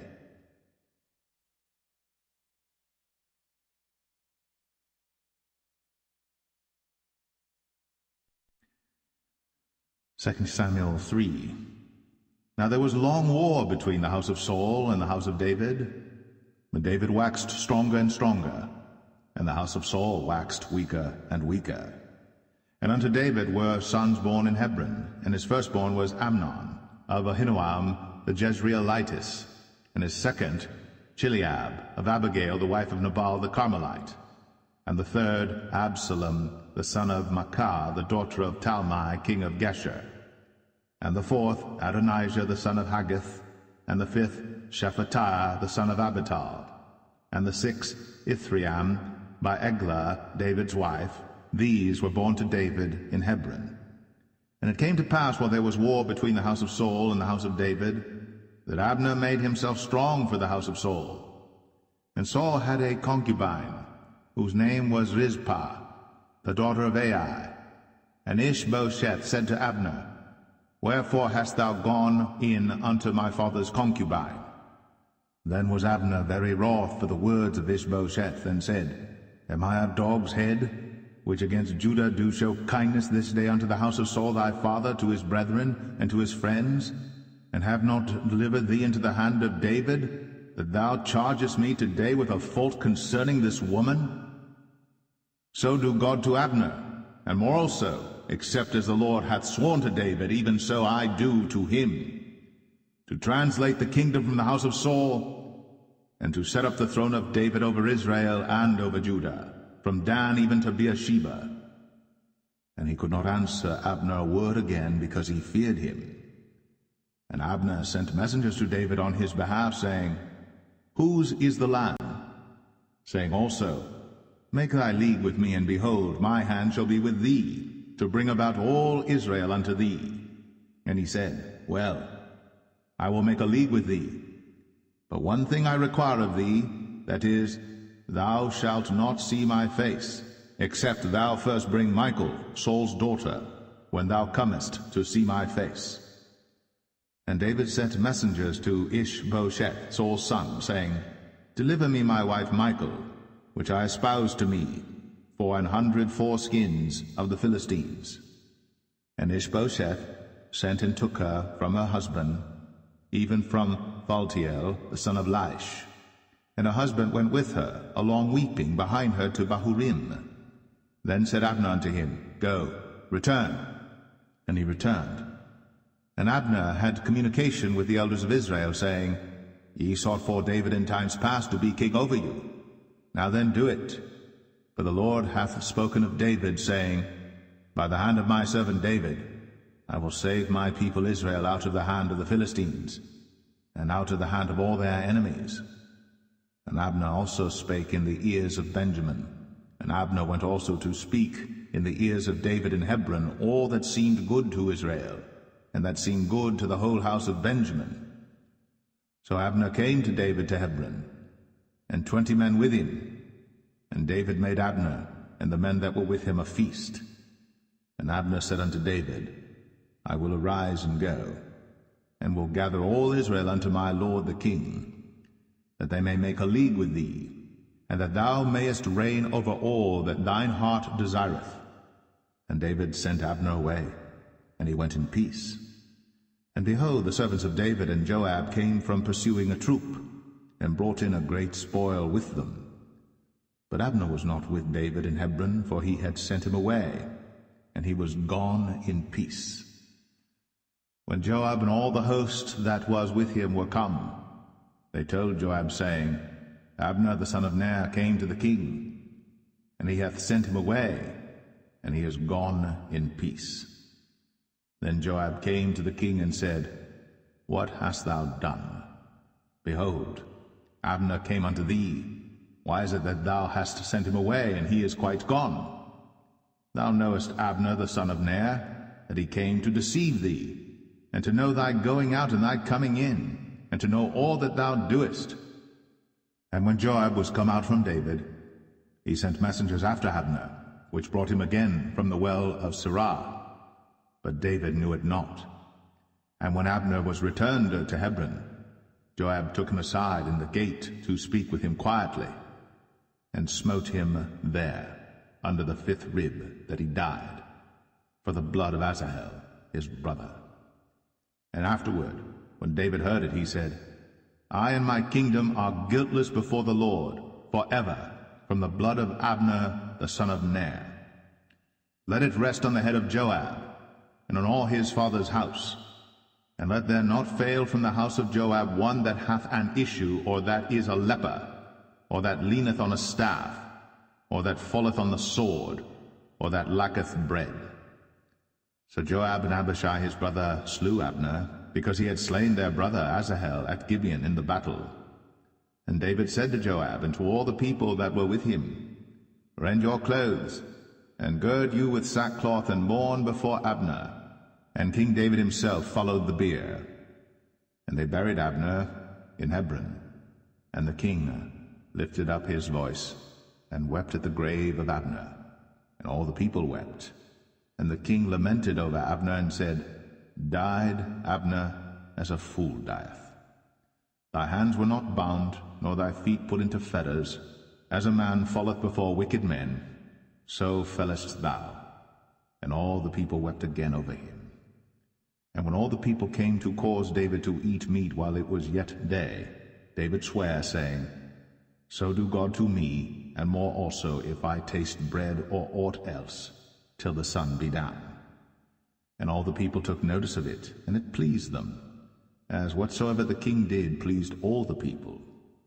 For all the people and all Israel understood that day that it was not of the king to slay Abner the son of Ner. And the king said unto his servants, Know ye not that there is a prince and a great man fallen this day in Israel? And I am this day weak, though anointed king. And these men, the sons of Zeruiah, be too hard for me. The Lord shall reward the doer of evil according to his wickedness.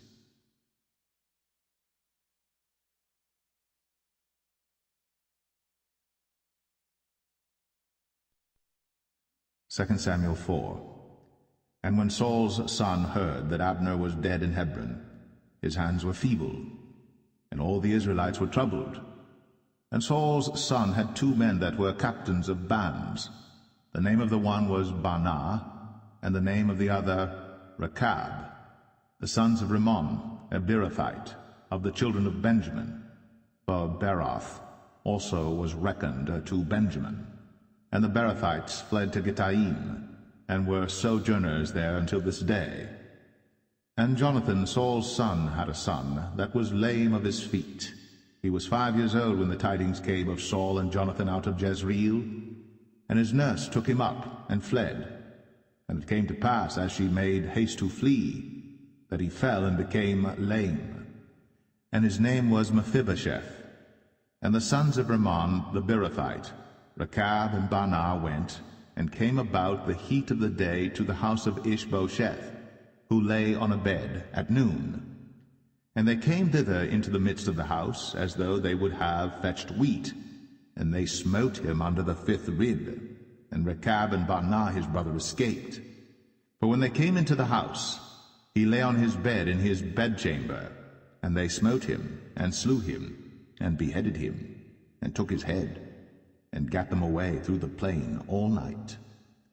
And they brought the head of Ishbosheth unto David to Hebron, and said to the king, Behold, the head of Ishbosheth, the son of Saul, thine enemy, which sought thy life.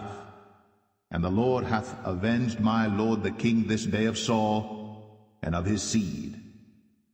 And David answered Rechab and Baanah his brother, the sons of Rimmon the Beerothite, and said unto them, As the Lord liveth, who hath redeemed my soul out of all adversity? When one told me, saying, Behold, Saul is dead, thinking to have brought good tidings, I took hold of him, and slew him in Ziklag, who thought that I would have given him a reward for his tidings. How much more, when wicked men have slain a righteous person in his own house upon his bed? Shall I not therefore now require his blood of your hand, and take you away from the earth? And David commanded his young men, and they slew them, and cut off their hands and their feet, and hanged them up over the pool in Hebron. But they took the head of Ishbosheth, and buried it in the sepulchre of Abner in Hebron.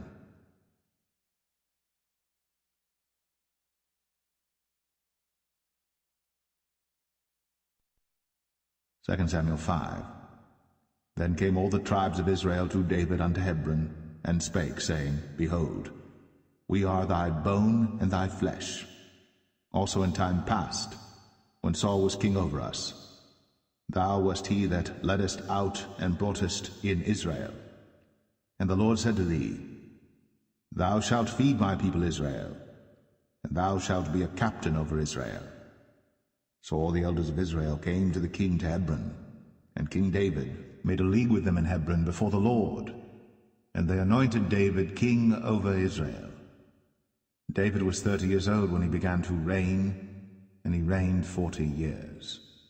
In Hebron he reigned over Judah 7 years and 6 months, and in Jerusalem he reigned 33 years over all Israel and Judah. And the king and his men went to Jerusalem unto the Jebusites, the inhabitants of the land, which spake unto David, saying, Except thou take away the blind and the lame, thou shalt not come in hither, thinking, David cannot come in hither. Nevertheless, David took the stronghold of Zion, the same is the city of David. And David said on that day, Whosoever getteth up to the gutter, and smiteth the Jebusites, and the lame and the blind, that are hated of David's soul, he shall be chief and captain. Wherefore they said, The blind and the lame shall not come into the house. So David dwelt in the fort, and called it the city of David. And David built round about from Millo and inward. And David went on, and grew great, and the Lord God of hosts was with him. And Hiram king of Tyre sent messengers to David, and cedar trees, and carpenters, and masons, and they built David an house. And David perceived that the Lord had established him king over Israel, and that he had exalted his kingdom for his people Israel's sake. And David took him more concubines and wives out of Jerusalem, after he was come from Hebron, and there were yet sons and daughters born to David. And these be the names of those that were born unto him in Jerusalem: Shammua, and Shobab, and Nathan, and Solomon, Ibhar also, and Elishua, and Nepheg, and Japhia, and Elishama, and Eliada, and Eliphalet. But when the Philistines heard that they had anointed David king over Israel, all the Philistines came up to seek David, and David heard of it, and went down to the hold. The Philistines also came and spread themselves in the valley of Rephaim. And David inquired of the Lord, saying, Shall I go up to the Philistines? Wilt thou deliver them into mine hand? And the Lord said unto David, Go up, for I will doubtless deliver the Philistines into thine hand. And David came to Baal Perazim, and David smote them there, and said, The Lord hath broken forth upon mine enemies before me, as the breach of waters. Therefore he called the name of that place Baal Perazim.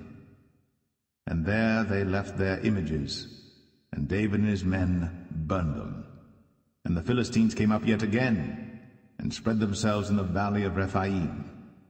And when David inquired of the Lord, he said, Thou shalt not go up, but fetch a compass behind them, and come upon them over against the mulberry trees. And let it be, when thou hearest the sound of a going in the tops of the mulberry trees, that then thou shalt bestir thyself, for then shall the Lord go out before thee to smite the host of the Philistines. And David did so, as the Lord had commanded him, and smote the Philistines from Geba until thou come to Gazer.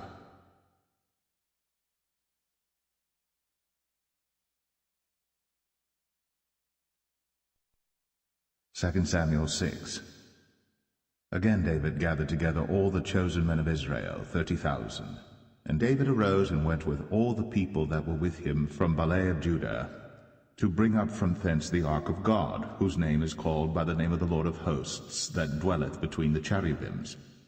And they set the ark of God upon a new cart, and brought it out of the house of Abinadab that was in Gibeah. And Uzzah and Ahio, the sons of Abinadab, drave the new cart. And they brought it out of the house of Abinadab, which was at Gibeah, accompanying the ark of God, and Ahio went before the ark. And David and all the house of Israel played before the Lord in all manner of instruments made of fir wood, even on harps, and on psalteries, and on timbrels, and on cornets, and on cymbals. And when they came to Nachon's threshing floor, Uzzah put forth his hand to the ark of God, and took hold of it, for the oxen shook it. And the anger of the Lord was kindled against Uzzah, and God smote him there for his error, and there he died by the ark of God. And David was displeased, because the Lord had made a breach upon Uzzah, and he called the name of the place Perez Uzzah to this day. And David was afraid of the Lord that day, and said, How shall the ark of the Lord come to me? So David would not remove the ark of the Lord unto him into the city of David, but David carried it aside into the house of Obed-Edom the Gittite. And the ark of the Lord continued in the house of Obed-Edom the Gittite 3 months. And the Lord blessed Obed-Edom and all his household. And it was told King David, saying, The Lord hath blessed the house of Obed-Edom, and all that pertaineth unto him, because of the ark of God. So David went and brought up the ark of God from the house of Obed-Edom into the city of David with gladness. And it was so, that when they that bare the ark of the Lord had gone 6 paces, he sacrificed oxen and fatlings. And David danced before the Lord with all his might, and David was girded with a linen ephod. So David and all the house of Israel brought up the ark of the Lord with shouting, and with the sound of the trumpet. And as the ark of the Lord came into the city of David, Michal, Saul's daughter, looked through a window, and saw King David leaping and dancing before the Lord. And she despised him in her heart. And they brought in the ark of the Lord, and set it in his place in the midst of the tabernacle that David had pitched for it. And David offered burnt offerings and peace offerings before the Lord. And as soon as David had made an end of offering burnt offerings and peace offerings, he blessed the people in the name of the Lord of hosts. And he dealt among all the people, even among the whole multitude of Israel, as well to the women as men, to every one a cake of bread, and a good piece of flesh, and a flagon of wine. So all the people departed every one to his house. Then David returned to bless his household, and Michal, the daughter of Saul, came out to meet David, and said, How glorious was the king of Israel today, who uncovered himself today in the eyes of the handmaids of his servants, as one of the vain fellows shamelessly uncovereth himself. And David said unto Michal, It was before the Lord which chose me before thy father, and before all his house, to appoint me ruler over the people of the Lord, over Israel. Therefore will I play before the Lord. And I will yet be more vile than thus, and will be base in mine own sight. And of the maidservants which thou hast spoken of them shall I be had in honor. Therefore Michal, the daughter of Saul, had no child unto the day of her death.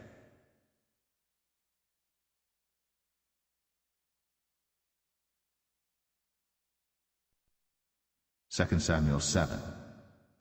And it came to pass, when the king sat in his house, and the Lord had given him rest round about from all his enemies, that the king said unto Nathan the prophet, See now, I dwell in an house of cedar, but the ark of God dwelleth within curtains.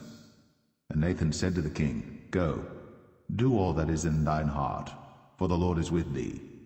And it came to pass that night that the word of the Lord came unto Nathan, saying, Go and tell my servant David, Thus saith the Lord, Shalt thou build me an house for me to dwell in?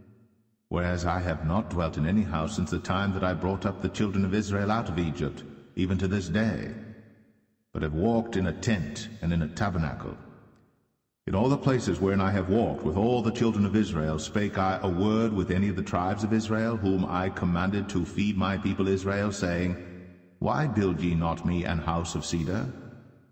Now therefore, so shalt thou say unto my servant David, Thus saith the Lord of hosts, I took thee from the sheepcot, from following the sheep, to be ruler over my people, over Israel.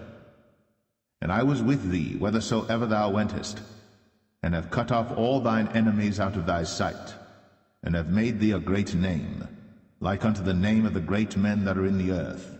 Moreover, I will appoint a place for my people Israel, and will plant them, that they may dwell in a place of their own, and move no more, neither shall the children of wickedness afflict them any more as beforetime. And as since the time that I commanded judges to be over my people Israel, and have caused thee to rest from all thine enemies, also the Lord telleth thee, that he will make thee an house. And when thy days be fulfilled, and thou shalt sleep with thy fathers, I will set up thy seed after thee, which shall proceed out of thy bowels, and I will establish his kingdom. He shall build an house for my name, and I will establish the throne of his kingdom forever. I will be his father, and he shall be my son. If he commit iniquity, I will chasten him with the rod of men, and with the stripes of the children of men. But my mercy shall not depart away from him, as I took it from Saul, whom I put away before thee. And thine house and thy kingdom shall be established forever before thee. Thy throne shall be established forever. According to all these words, and according to all this vision, so did Nathan speak unto David. Then went King David in, and sat before the Lord, and he said, Who am I, O Lord God? And what is my house that thou hast brought me hitherto? And this was yet a small thing in thy sight, O Lord God. But thou hast spoken also of thy servant's house for a great while to come. And is this the manner of man, O Lord God? And what can David say more unto thee? For thou, Lord God, knowest thy servant.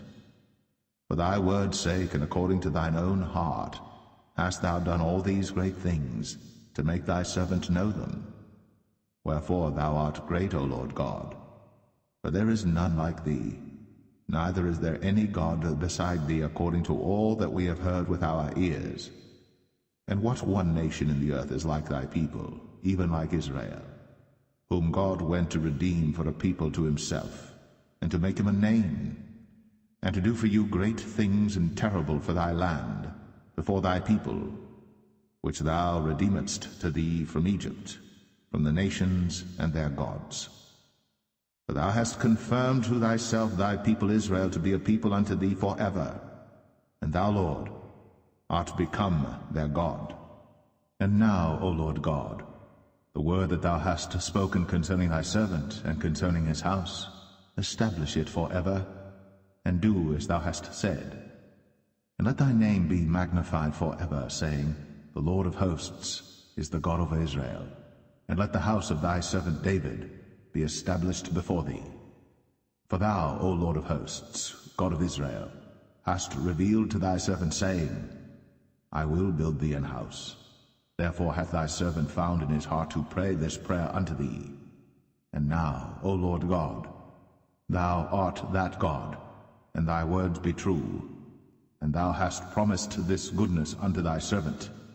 Therefore now, let it please thee to bless the house of thy servant, that it may continue forever before thee.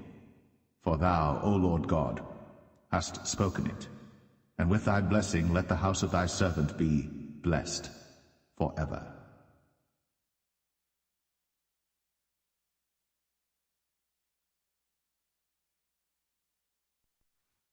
2 Samuel 8. And after this, it came to pass that David smote the Philistines, and subdued them. And David took Metheg-Ammah out of the hand of the Philistines. And he smote Moab, and measured them with a line, casting them down to the ground. Even with 2 lines measured he, to put to death, and with 1 full line to keep alive. And so the Moabites became David's servants, and brought gifts. David smote also Hadadezer, the son of Rehob, king of Zobah, as he went to recover his border at the river Euphrates. And David took from him 1,000 chariots, and 700 horsemen, and 20,000 footmen. And David houghed all the chariot horses, but reserved of them 400 chariots. And when the Syrians of Damascus came to succor Hadadezer, king of Zobah, David slew of the Syrians 22,000 men. Then David put garrisons in Syria of Damascus, and the Syrians became servants to David and brought gifts. And the Lord preserved David whithersoever he went. And David took the shields of gold that were on the servants of Hadadezer, and brought them to Jerusalem.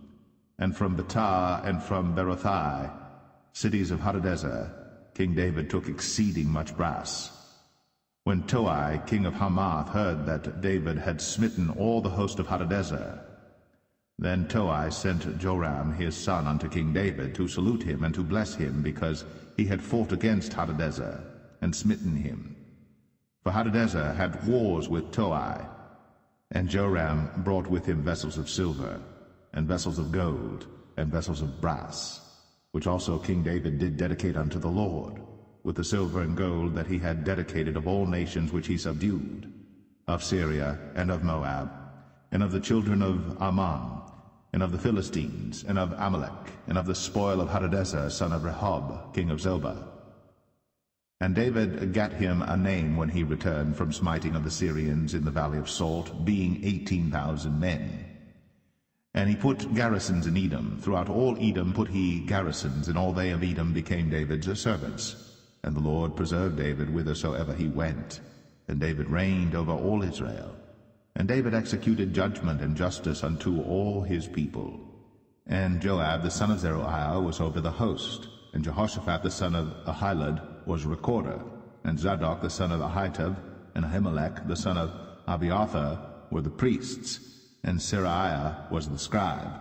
And Benaniah the son of Jehoiada was over both the Cherethites and the Pelethites. And David's sons were chief rulers.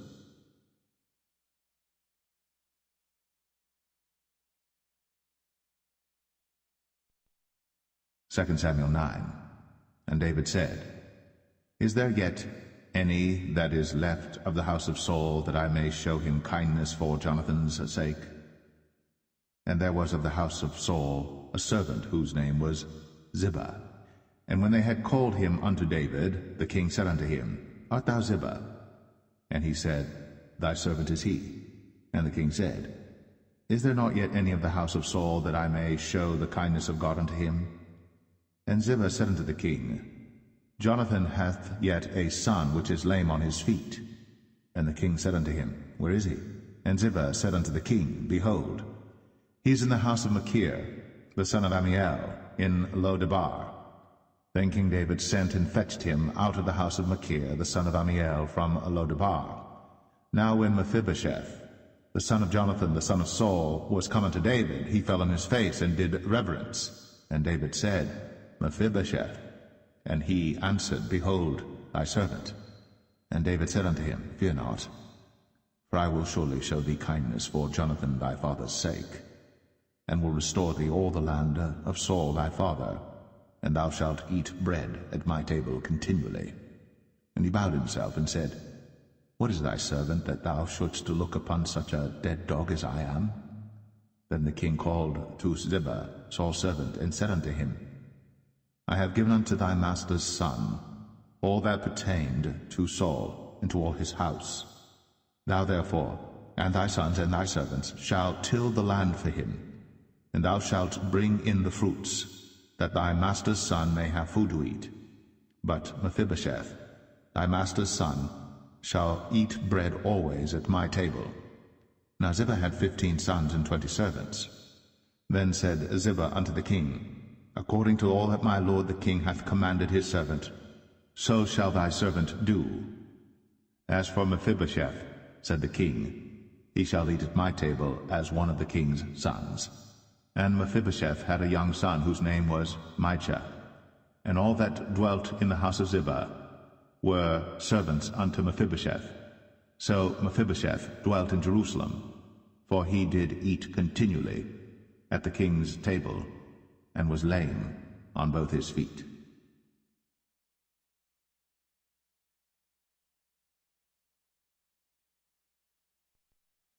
Second Samuel 10. And it came to pass after this, that the king of the children of Ammon died, and Hanan his son reigned in his stead. Then said David, I will show kindness unto Hanan the son of Nahash, as his father showed kindness unto me. And David sent to comfort him by the hand of his servants for his father. And David's servants came into the land of the children of Ammon. And the princes of the children of Ammon said unto Hanan their lord, Thinkest thou that David doth honor thy father, that he hath sent comforters unto thee? Hath not David rather sent his servants unto thee to search the city, and to spy it out, and to overthrow it? Wherefore Hanan took David's servants, and shaved off the one half of their beards, and cut off their garments in the middle, even to their buttocks, and sent them away. When they told it unto David, he sent to meet them, because the men were greatly ashamed. And the king said, Tarry at Jericho until your beards be grown, and then return. And when the children of Ammon saw that they stank before David, the children of Ammon sent and hired the Syrians of Beth-rehob, and the Syrians of Zobah, 20,000 footmen, and of King Maacah 1,000 men, and of Ishtab 12,000 men. And when David heard of it, he sent Joab and all the host of the mighty men. And the children of Ammon came out and put the battle in array at the entering in of the gate. And the Syrians of Zobah, and of Rehob, and Ishtab, and Maacah were by themselves in the field. When Joab saw that the front of the battle was against him before and behind, he chose of all the choice men of Israel, and put them in array against the Syrians. And the rest of the people he delivered into the hand of Abishai his brother, that he might put them in array against the children of Ammon. And he said, If the Syrians be too strong for me, then thou shalt help me. But if the children of Ammon be too strong for thee, then I will come and help thee. Be of good courage. Let us play the men for our people, and for the cities of our God. And the Lord do that which seemeth him good. And Joab drew nigh, and the people that were with him, unto the battle against the Syrians. And they fled before him. And when the children of Ammon saw that the Syrians were fled, then fled they also before Abishai, and entered into the city. So Joab returned from the children of Ammon, and came to Jerusalem. And when the Syrians saw that they were smitten before Israel, they gathered themselves together. And Hadarezer sent, and brought out the Syrians that were beyond the river, and they came to Helam. And Shobach, the captain of the host of Hadarezer, went before them. And when it was told David, he gathered all Israel together, and passed over Jordan, and came to Helam. And the Syrians set themselves in array against David, and fought with him. And the Syrians fled before Israel. And David slew the men of 700 chariots of the Syrians, and 40,000 horsemen, and smote Shobach, the captain of their host, who died there. And when all the kings that were servants to Hadarezer saw that they were smitten before Israel, they made peace with Israel, and served them. So the Syrians feared to help the children of Ammon any more.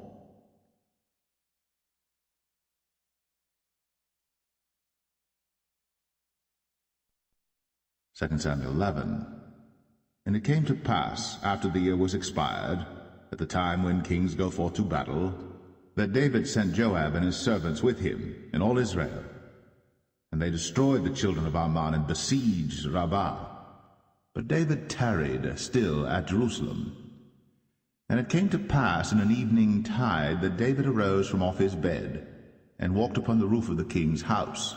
And from the roof he saw a woman washing herself, and the woman was very beautiful to look upon. And David sent and inquired after the woman. And one said, Is not this Bathsheba, the daughter of Eliam, the wife of Uriah the Hittite? And David sent messengers, and took her. And she came in unto him, and he lay with her. For she was purified from her uncleanness, and she returned unto her house. And the woman conceived, and sent and told David, and said, I am with child. And David sent to Joab, saying, Send me Uriah the Hittite. And Joab sent Uriah to David. And when Uriah was come unto him, David demanded of him how Joab did, and how the people did, and how the war prospered. And David said to Uriah, Go down to thy house, and wash thy feet. And Uriah departed out of the king's house, and there followed him a mess of meat from the king. But Uriah slept at the door of the king's house with all the servants of his lord, and went not down to his house. And when they had told David, saying, Uriah went not down unto his house, David said unto Uriah, Camest thou not from thy journey? Why then didst thou not go down unto thine house? And Uriah said unto David, The ark and Israel and Judah abide in tents, and my lord Joab and the servants of my lord are encamped in the open fields. Shall I then go into mine house to eat and to drink and to lie with my wife? As thou livest, and as thy soul liveth, I will not do this thing. And David said to Uriah, Tarry here today also, and tomorrow I will let thee depart. So Uriah abode in Jerusalem that day and the morrow. And when David had called him, he did eat and drink before him, and he made him drunk. And at even he went out to lie on his bed with the servants of his lord, but went not down to his house. And it came to pass in the morning that David wrote a letter to Joab, and sent it by the hand of Uriah. And he wrote in the letter, saying, Set ye Uriah in the forefront of the hottest battle, and retire ye from him, that he may be smitten and die. And it came to pass, when Joab observed the city, that he assigned Uriah unto a place where he knew that valiant men were. And the men of the city went out, and fought with Joab, and there fell some of the people of the servants of David, and Uriah the Hittite died also. Then Joab sent and told David all the things concerning the war, and charged the messenger, saying, When thou hast made an end of telling the matters of the war unto the king, and if so be that the king's wrath arise, and he say unto thee, Wherefore approached ye so nigh unto the city when ye did fight? Knew ye not that they would shoot from the wall? Who smote Abimelech, the son of Jerubbesheth? Did not a woman cast a piece of a millstone upon him from the wall, that he died in Thebez? Why went ye nigh the wall? Then say thou, Thy servant Uriah the Hittite is dead also. So the messenger went, and came and showed David all that Joab had sent him for. And the messenger said unto David, Surely the men prevailed against us, and came out unto us into the field, and we were upon them even unto the entering of the gate. And the shooters shot from off the wall upon thy servants, and some of the king's servants be dead, and thy servant Uriah the Hittite is dead also. Then David said unto the messenger, Thus shalt thou say unto Joab, Let not this thing displease thee, for the sword devoureth one as well as another. Make thy battle more strong against the city, and overthrow it, and encourage thou him. And when the wife of Uriah heard that Uriah her husband was dead, she mourned for her husband. And when the morning was past, David sent and fetched her to his house, and she became his wife, and bare him a son. But the thing that David had done displeased the Lord.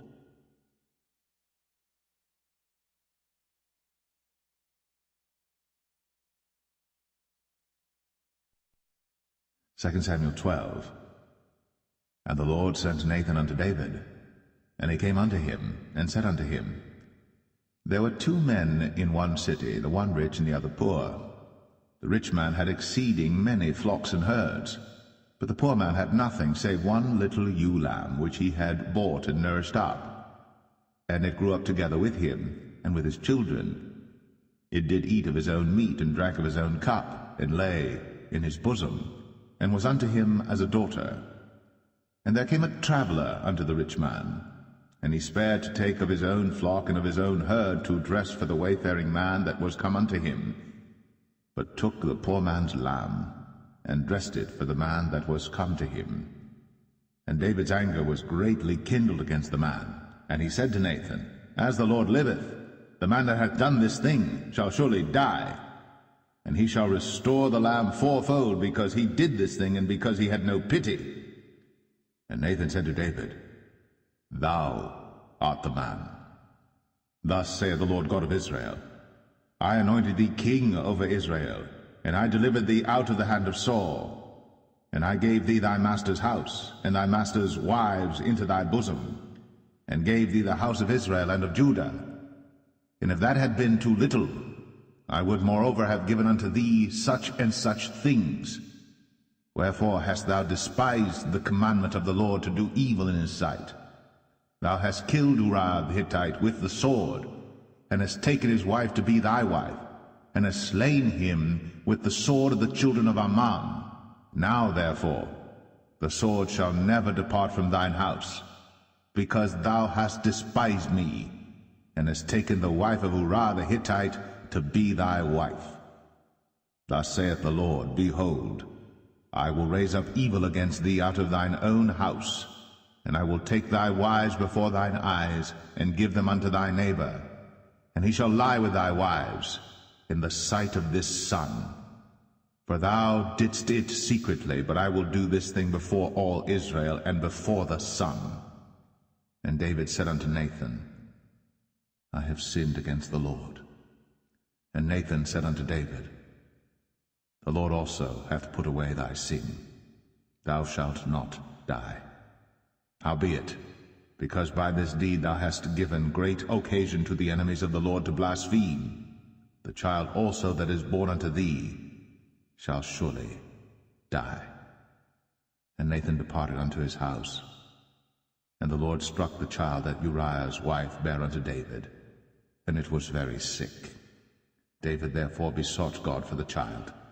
And David fasted and went in, and lay all night upon the earth. And the elders of his house arose and went to him, to raise him up from the earth. But he would not, neither did he eat bread with them. And it came to pass on the 7th day that the child died. And the servants of David feared to tell him that the child was dead, for they said, Behold, while the child was yet alive, we spake unto him, and he would not hearken unto our voice. How will he then vex himself, if we tell him that the child is dead? But when David saw that his servants whispered, David perceived that the child was dead. Therefore David said unto his servants, Is the child dead? And they said, He is dead.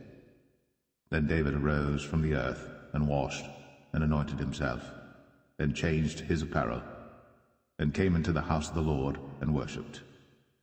Then he came to his own house, and when he required, they set bread before him, and he did eat. Then said his servants unto him, What thing is this that thou hast done? Thou didst fast and weep for the child while it was alive, but when the child was dead, thou didst rise and eat bread. And he said, While the child was yet alive, I fasted and wept, for I said, Who can tell whether God will be gracious to me, that the child may live? But now he is dead. Wherefore should I fast? Can I bring him back again? I shall go to him, but he shall not return to me. And David comforted Bathsheba his wife, and went in unto her, and lay with her. And she bare a son, and he called his name Solomon. And the Lord loved him. And he sent by the hand of Nathan the prophet, and he called his name Jedediah, because of the Lord.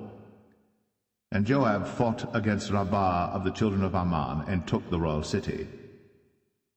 And Joab sent messengers to David, and said, I have fought against Rabbah, and have taken the city of waters. Now therefore, gather the rest of the people together, and encamp against the city, and take it, lest I take the city, and it be called after my name. And David gathered all the people together, and went to Rabbah, and fought against it, and took it. And he took their king's crown from off his head, the weight whereof was a talent of gold, with the precious stones, and it was set on David's head. And he brought forth the spoil of the city in great abundance. And he brought forth the people that were therein, and put them under saws, and under harrows of iron, and under axes of iron, and made them pass through the brick kiln. And thus did he unto all the cities of the children of Ammon. So David and all the people returned unto Jerusalem.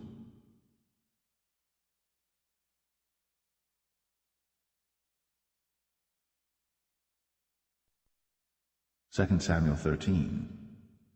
And it came to pass after this, that Absalom the son of David had a fair sister whose name was Tamar, and Amnon the son of David loved her.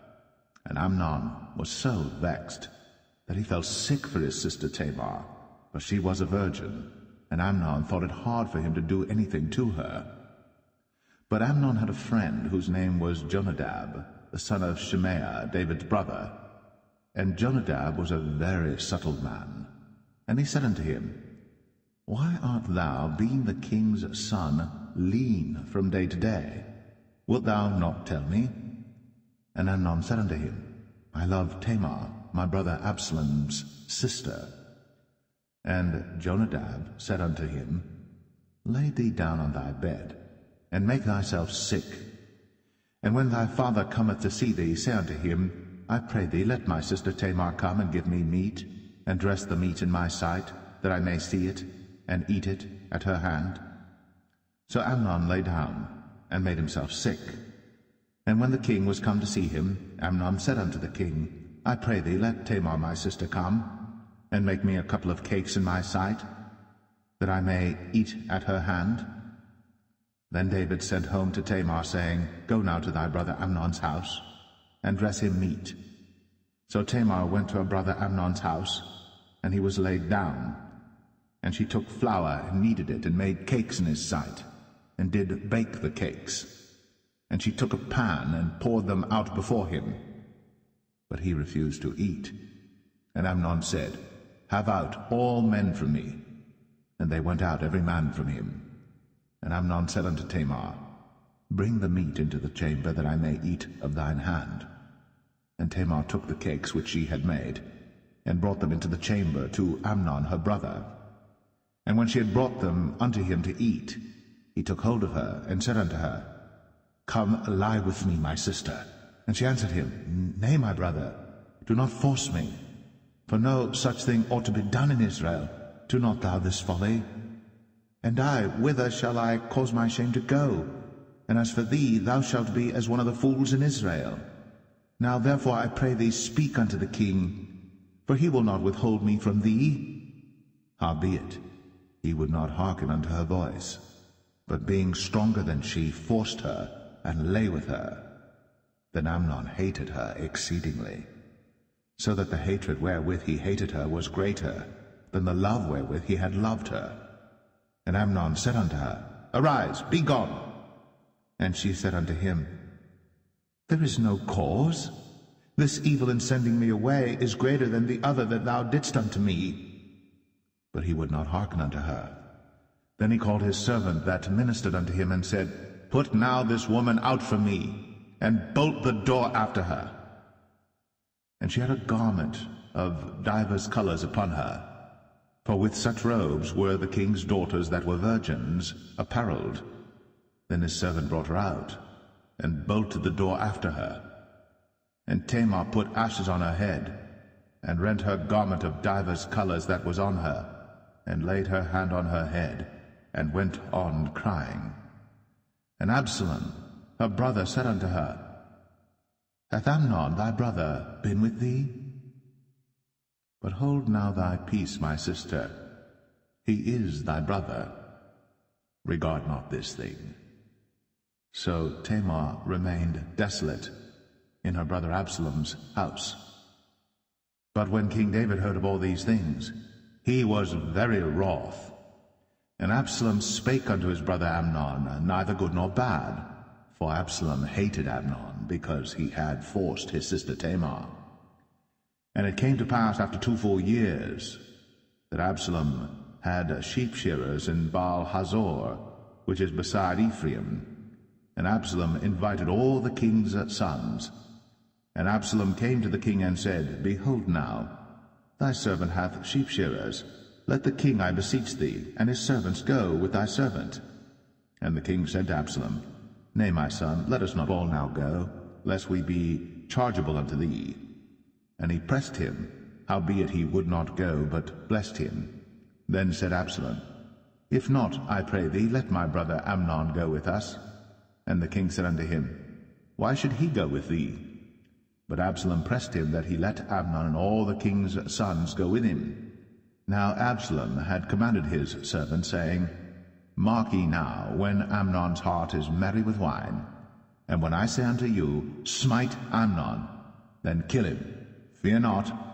Have not I commanded you? Be courageous, and be valiant. And the servants of Absalom did unto Amnon as Absalom had commanded. Then all the king's sons arose, and every man gat him up upon his mule, and fled. And it came to pass, while they were in the way, that tidings came to David, saying, Absalom hath slain all the king's sons, and there is not one of them left. Then the king arose, and tare his garments, and lay on the earth, and all his servants stood by with their clothes rent. And Jonadab, the son of Shemaiah, David's brother, answered and said, Let not my lord suppose that they have slain all the young men, the king's sons, for Amnon only is dead. For by the appointment of Absalom this hath been determined from the day that he forced his sister Tamar. Now therefore, let not my lord the king take the thing to his heart, to think that all the king's sons are dead, for Amnon only is dead. But Absalom fled, and the young man that kept the watch lifted up his eyes, and looked, and behold, there came much people by the way of the hillside behind him. And Jonadab said unto the king, Behold, the king's sons come, as thy servant said, so it is.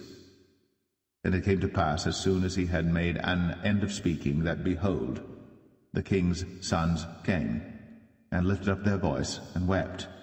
And the king also and all his servants wept very sore. But Absalom fled and went to Talmai, the son of Ammihud, king of Geshur. And David mourned for his son every day. So Absalom fled and went to Geshur, and was there 3 years. And the soul of King David longed to go forth unto Absalom, for he was comforted concerning Amnon, seeing he was dead.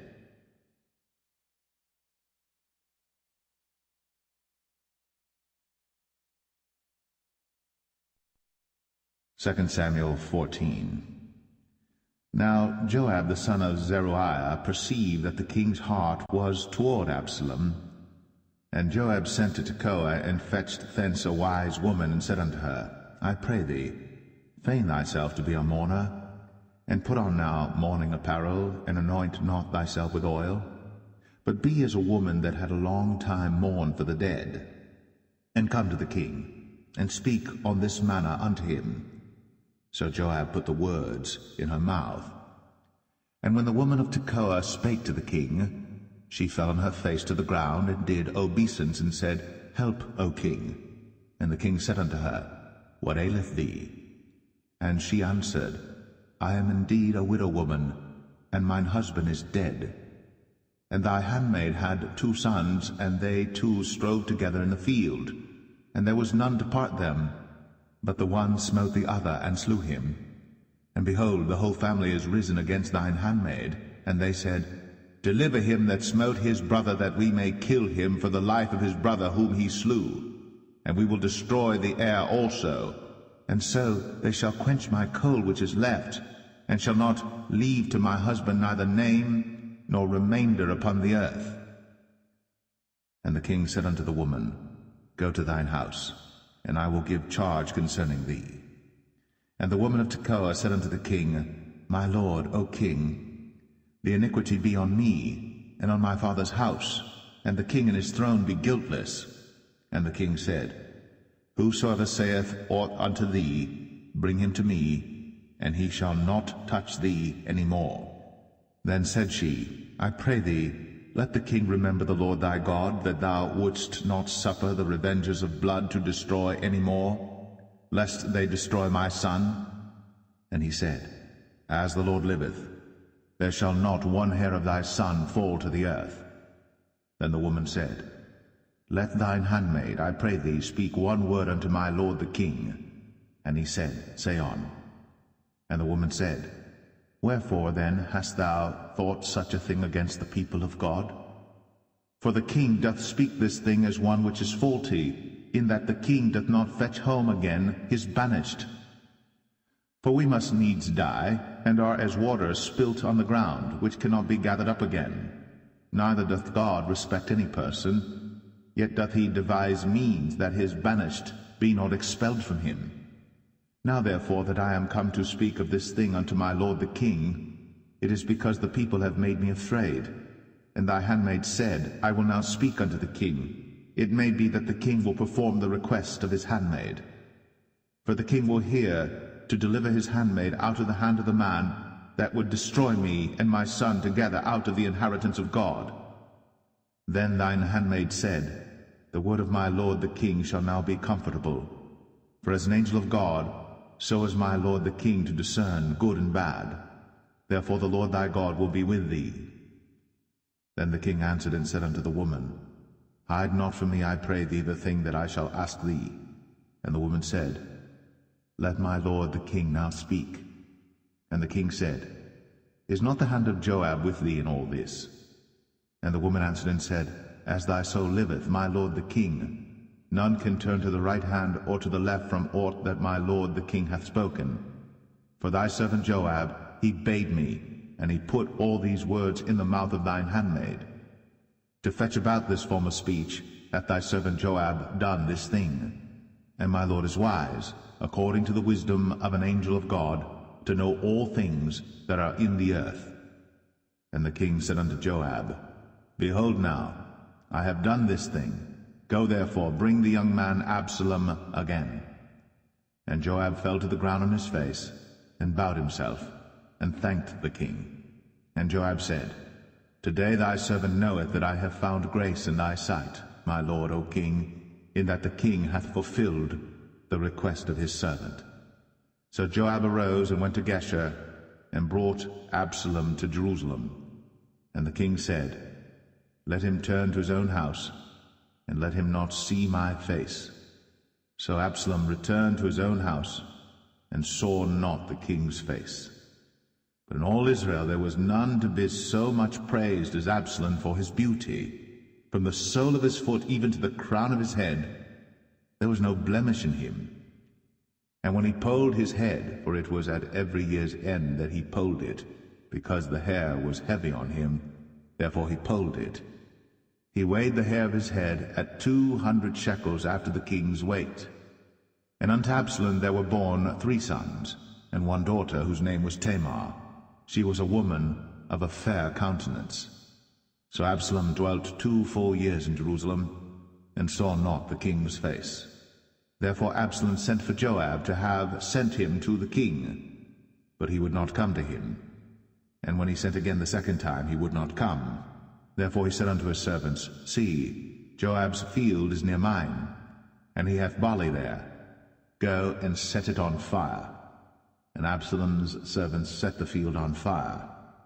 Then Joab arose, and came to Absalom unto his house, and said unto him, Wherefore have thy servants set my field on fire? And Absalom answered Joab, Behold, I sent unto thee, saying, Come hither, that I may send thee to the king, to say, Wherefore am I come from Geshur? It had been good for me to have been there still.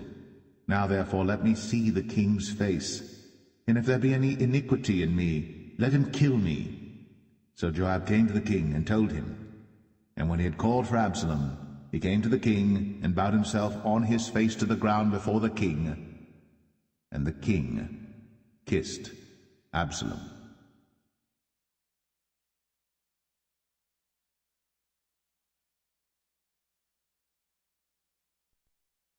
2 Samuel 15.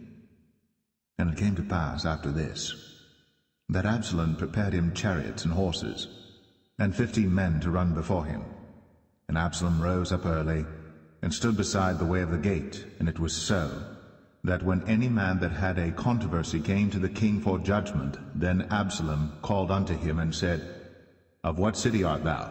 And he said, Thy servant is of one of the tribes of Israel.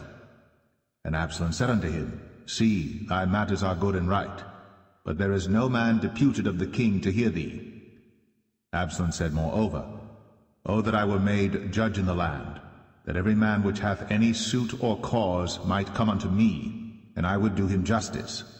And it was so, that when any man came nigh to him to do him obeisance, he put forth his hand, and took him, and kissed him.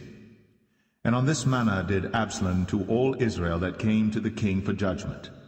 So Absalom stole the hearts of the men of Israel. And it came to pass after 40 years, that Absalom said unto the king, I pray thee, Let me go and pay my vow, which I have vowed unto the Lord in Hebron.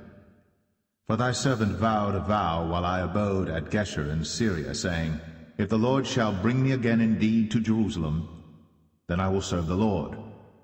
And the king said unto him, Go in peace. So he arose and went to Hebron.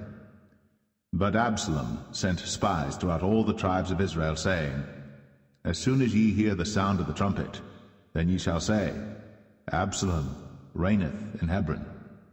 And with Absalom went 200 men out of Jerusalem, that were called, and they went in their simplicity, and they knew not anything. And Absalom sent for Ahithophel the Gilonite, David's counselor, from his city, even from Gilo, while he offered sacrifices.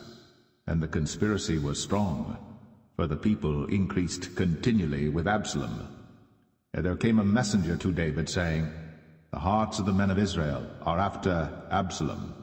And David said unto all his servants that were with him at Jerusalem, Arise, and let us flee. For we shall not else escape from Absalom. Make speed to depart, lest he overtake us suddenly, and bring evil upon us, and smite the city with the edge of the sword. And the king's servants said unto the king, Behold, thy servants are ready to do whatsoever my lord the king shall appoint. And the king went forth, and all his household after him. And the king left 10 women which were concubines to keep the house. And the king went forth, and all the people after him, and tarried in a place that was far off. And all his servants passed on beside him, and all the Cherethites, and all the Pelethites, and all the Gittites, 600 men which came after him from Gath, passed on before the king. Then said the king to Ittai the Gittite, Wherefore goest thou also with us? Return to thy place, and abide with the king, for thou art a stranger, and also an exile. Whereas thou camest but yesterday, should I this day make thee go up and down with us? Seeing I go whither I may, return thou, and take back thy brethren. Mercy and truth be with thee. And Ittai answered the king, and said, As the Lord liveth, and as my lord the king liveth, surely in what place my lord the king shall be, whether in death or life, even there also will thy servant be. And David said to Ittai, Go and pass over. And Ittai the Gittite passed over, and all his men, and all the little ones that were with him. And all the country wept with a loud voice. And all the people passed over. The king also himself passed over the brook Kidron. And all the people passed over toward the way of the wilderness. And lo, Zadok also, and all the Levites were with him, bearing the ark of the covenant of God. And they set down the ark of God. And Abiathar went up, until all the people had done passing out of the city. And the king said unto Zadok, Carry back the ark of God into the city. If I shall find favor in the eyes of the Lord, he will bring me again, and show me both it and his habitation. But if he thus say, I have no delight in thee, behold, here am I. Let him do to me as seemeth good unto him. The king said also unto Zadok the priest, Art not thou a seer? Return into the city in peace, and your 2 sons with you, Ahimaaz thy son, and Jonathan the son of Abiathar. See, I will tarry in the plain of the wilderness, until there come word from you to certify me. Zadok therefore and Abiathar carried the ark of God again to Jerusalem, and they tarried there. And David went up by the ascent of Mount Olivet, and wept as he went up, and had his head covered, and he went barefoot, and all the people that was with him covered every man his head. And they went up, weeping as they went up. And one told David, saying, Ahithophel is among the conspirators with Absalom. And David said, O Lord, I pray thee, turn the counsel of Ahithophel into foolishness. And it came to pass that when David was come to the top of the mount, where he worshipped God, behold, Hushai the Archite came to meet him with his coat rent, and earth upon his head. Unto whom David said, If thou passest on with me, then thou shalt be a burden unto me. But if thou return to the city, and say unto Absalom, I will be thy servant, O king, as I have been thy father's servant hitherto, so will I now also be thy servant. Then mayest thou for me defeat the counsel of Ahithophel. And hast thou not there with thee Zadok and Abiathar the priests? Therefore it shall be that what thing soever thou shalt hear out of the king's house, thou shalt tell it to Zadok and Abiathar the priests. Behold, they have there with them their 2 sons, Ahimaaz Zadok's son, and Jonathan Abiathar's son. And by them ye shall send unto me everything that ye can hear. So Hushai, David's friend, came into the city, and Absalom came into Jerusalem.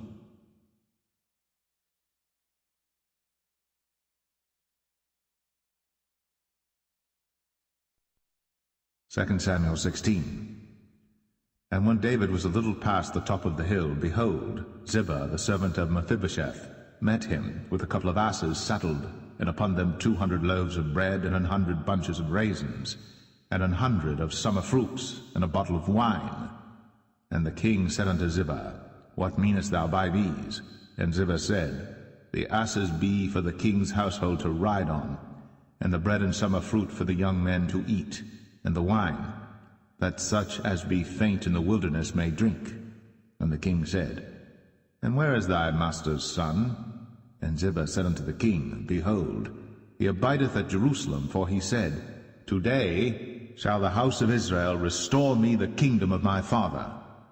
Then said the king to Ziba, Behold, thine are all that pertained unto Mephibosheth. And Ziba said, I humbly beseech thee that I may find grace in thy sight, my lord, O king.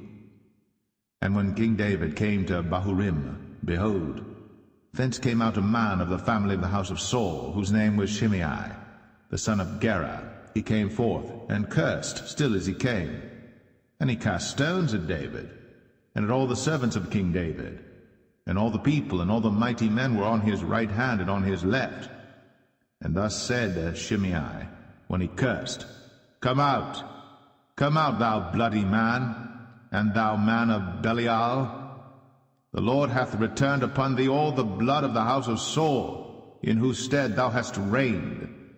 And the Lord hath delivered the kingdom into the hand of Absalom thy son, and behold, thou art taken in thy mischief, because thou art a bloody man. Then said Abishai the son of Zeruiah unto the king, Why should this dead dog curse my lord the king?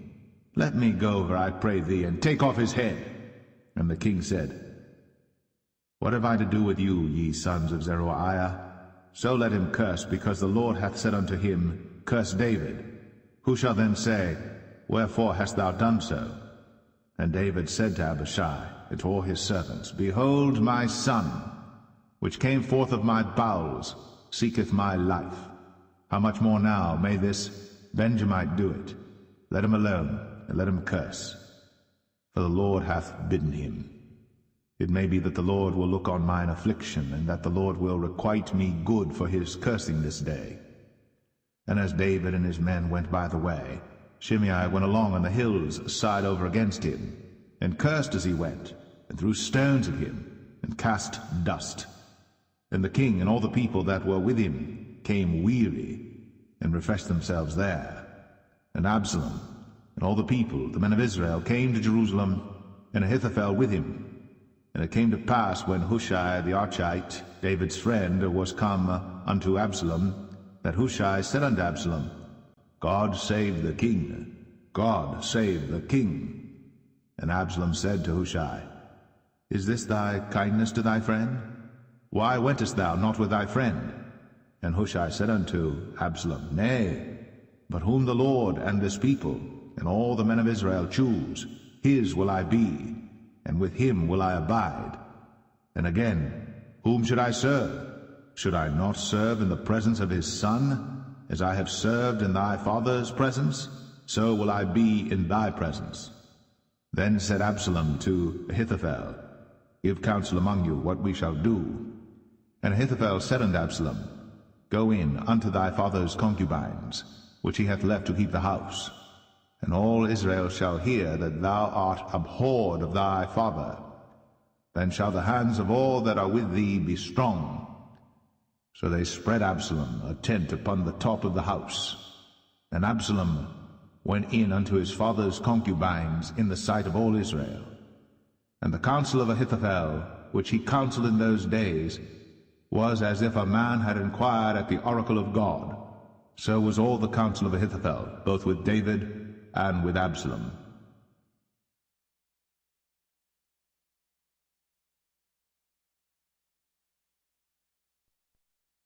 Second Samuel 17. Moreover Ahithophel said unto Absalom, Let me now choose out 12,000 men, and I will arise and pursue after David this night. And I will come upon him while he is weary and weak-handed, and will make him afraid, and all the people that are with him shall flee, and I will smite the king only. And I will bring back all the people unto thee.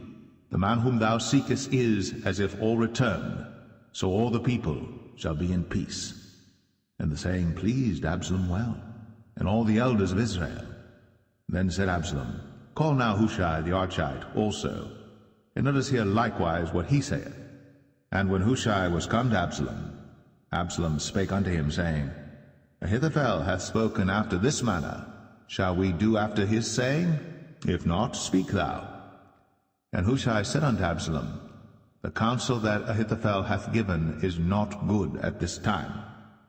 For, said Hushai, Thou knowest thy father and his men, that they be mighty men, and they be chafed in their minds, as a bear robbed of her whelps in the field. And thy father is a man of war, and will not lodge with the people. Behold, he is hid now in some pit, or in some other place, and it will come to pass, when some of them be overthrown at the first, that whosoever heareth it will say, There is a slaughter among the people that follow Absalom. And he also that is valiant, whose heart is as the heart of a lion, shall utterly melt. For all Israel knoweth that thy father is a mighty man, and they which be with him are valiant men. Therefore I counsel that all Israel be generally gathered unto thee, from Dan even to Beersheba, as the sand that is by the sea for multitude, and that thou go to battle in thine own person. So shall we come upon him in some place where he shall be found, and we will light upon him as the dew falleth on the ground, and of him, and of all the men that are with him, there shall not be left so much as one. Moreover, if he be gotten into a city, then shall all Israel bring ropes to that city, and we will draw it into the river, until there be not one small stone found there. And Absalom and all the men of Israel said, The counsel of Hushai the Archite is better than the counsel of Ahithophel. For the Lord had appointed to defeat the good counsel of Ahithophel, to the intent that the Lord might bring evil upon Absalom. Then said Hushai unto Zadok and to Abiathar the priests, Thus and thus did Ahithophel counsel Absalom and the elders of Israel, and thus have I counselled. Now therefore send quickly, and tell David, saying, Lodge not this night in the plains of the wilderness, but speedily pass over, lest the king be swallowed up, and all the people that are with him. Now Jonathan and Ahimaaz stayed by En-Rogel, for they might not be seen to come into the city. And a wench went and told them, and they went and told King David. Nevertheless a lad saw them and told Absalom. But they went both of them away quickly, and came to a man's house in Bahurim, which had a well in his court, whither they went down.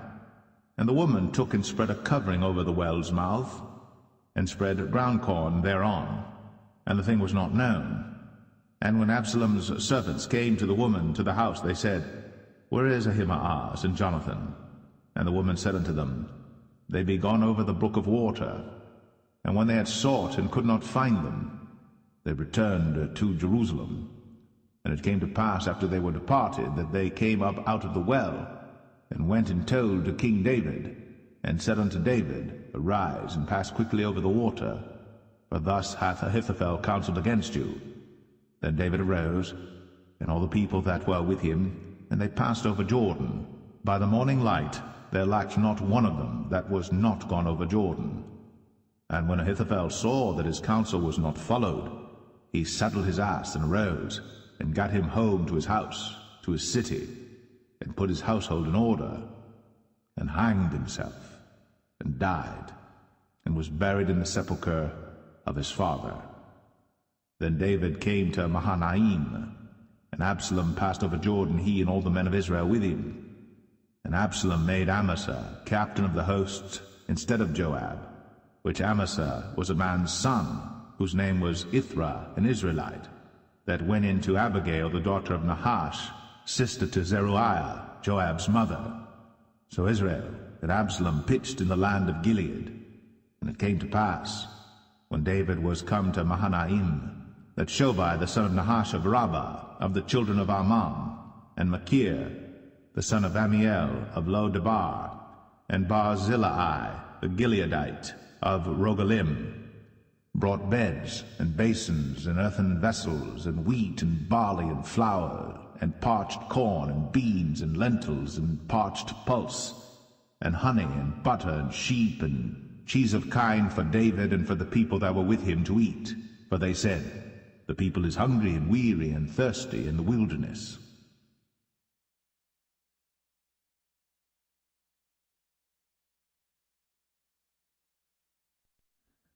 Second Samuel 18. And David numbered the people that were with him, and set captains of thousands and captains of hundreds over them.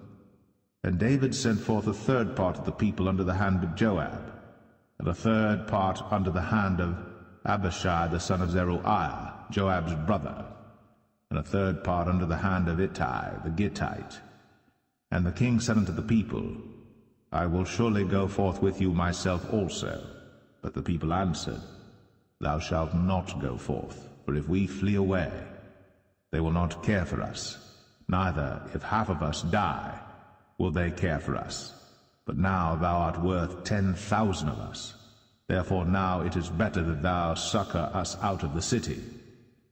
And the king said unto them, What seemeth you best, I will do. And the king stood by the gate side, and all the people came out by hundreds and by thousands. And the king commanded Joab and Abishai and Ittai, saying, Deal gently for my sake with the young man, even with Absalom.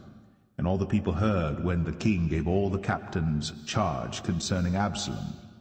So the people went out into the field against Israel, and the battle was in the wood of Ephraim, where the people of Israel were slain before the servants of David, and there was there a great slaughter that day of 20,000 men.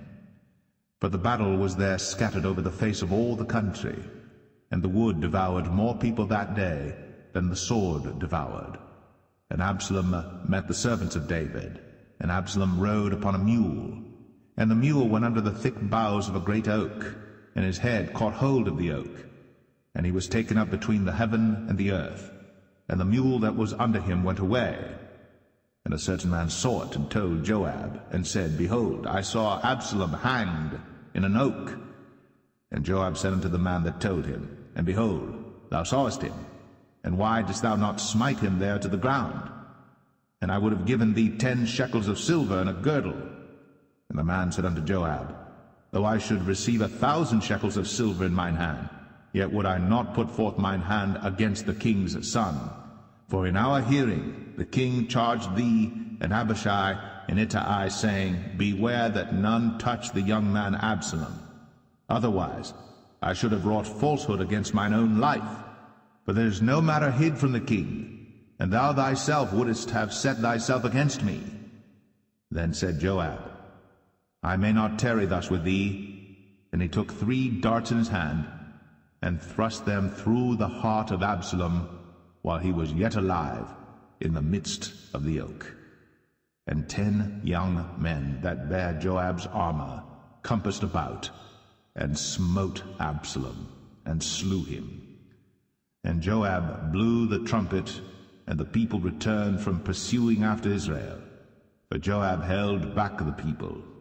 And they took Absalom, and cast him into a great pit in the wood, and laid a very great heap of stones upon him. And all Israel fled, every one to his tent. Now Absalom, in his lifetime, had taken and reared up for himself a pillar which is in the king's dale. For he said, I have no son to keep my name in remembrance. And he called the pillar after his own name, and it is called unto this day Absalom's place. Then said Ahimaaz, the son of Zadok, Let me now run, and bear the king tidings. how that the Lord hath avenged him of his enemies. And Joab said unto him, Thou shalt not bear tidings this day, but thou shalt bear tidings another day. But this day thou shalt bear no tidings, because the king's son is dead. Then said Joab to Cushai, Go tell the king what thou hast seen. And Cushai bowed himself unto Joab, and ran. Then said Ahimaaz the son of Zadok yet again to Joab, But howsoever let me, I pray thee, also run after Cushai. And Joab said, Wherefore wilt thou run, my son, seeing that thou hast no tidings ready? But howsoever said he, Let me run. And he said unto him, Run. Then Ahimaaz ran by the way of the plain, and overran Cushai. And David sat between the two gates, and the watchman went up to the roof over the gate unto the wall, and lifted up his eyes, and looked, and behold, a man running alone. And the watchman cried, and told the king. And the king said, If he be alone, there is tidings in his mouth. And he came apace, and drew near. And the watchman saw another man running. And the watchman called unto the porter, and said, Behold, another man running alone. And the king said, He also bringeth tidings. And the watchman said, Methinketh the running of the foremost is like the running of Ahimaaz the son of Zadok. And the king said, He is a good man, and cometh with good tidings. And Ahimaaz called, and said unto the king, All is well. And he fell down to the earth upon his face before the king, and said, Blessed be the Lord thy God, which hath delivered up the men that lifted up their hand against my lord the king. And the king said, Is the young man Absalom safe? And Ahimaaz answered, When Joab sent the king's servant, and me thy servant, I saw a great tumult, but I knew not what it was. And the king said unto him, Turn aside, and stand here. And he turned aside, and stood still. And behold, Cushai came. And Cushai said, Tidings, my lord the king. For the Lord hath avenged thee this day of all them that rose up against thee. And the king said unto Cushai, Is the young man Absalom safe? And Cushai answered, The enemies of my lord the king, and all that rise against thee to do thee hurt, be as that young man is. And the king was much moved, and went up to the chamber over the gate, and wept. And as he went, thus he said, O my son Absalom, my son Absalom, would God I had died for thee, O Absalom, my son, my son.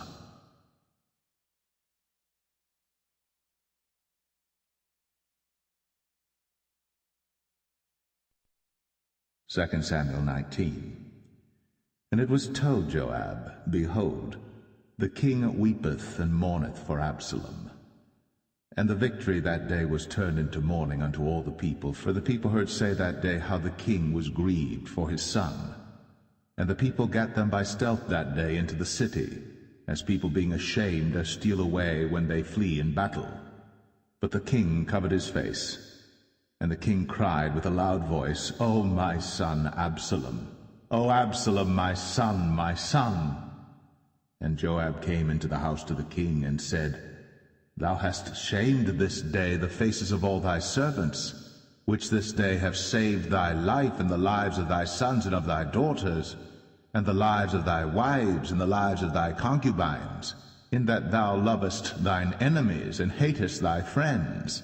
For thou hast declared this day that thou regardest neither princes nor servants. For this day I perceive that if Absalom had lived, and all we had died this day, then it had pleased thee well.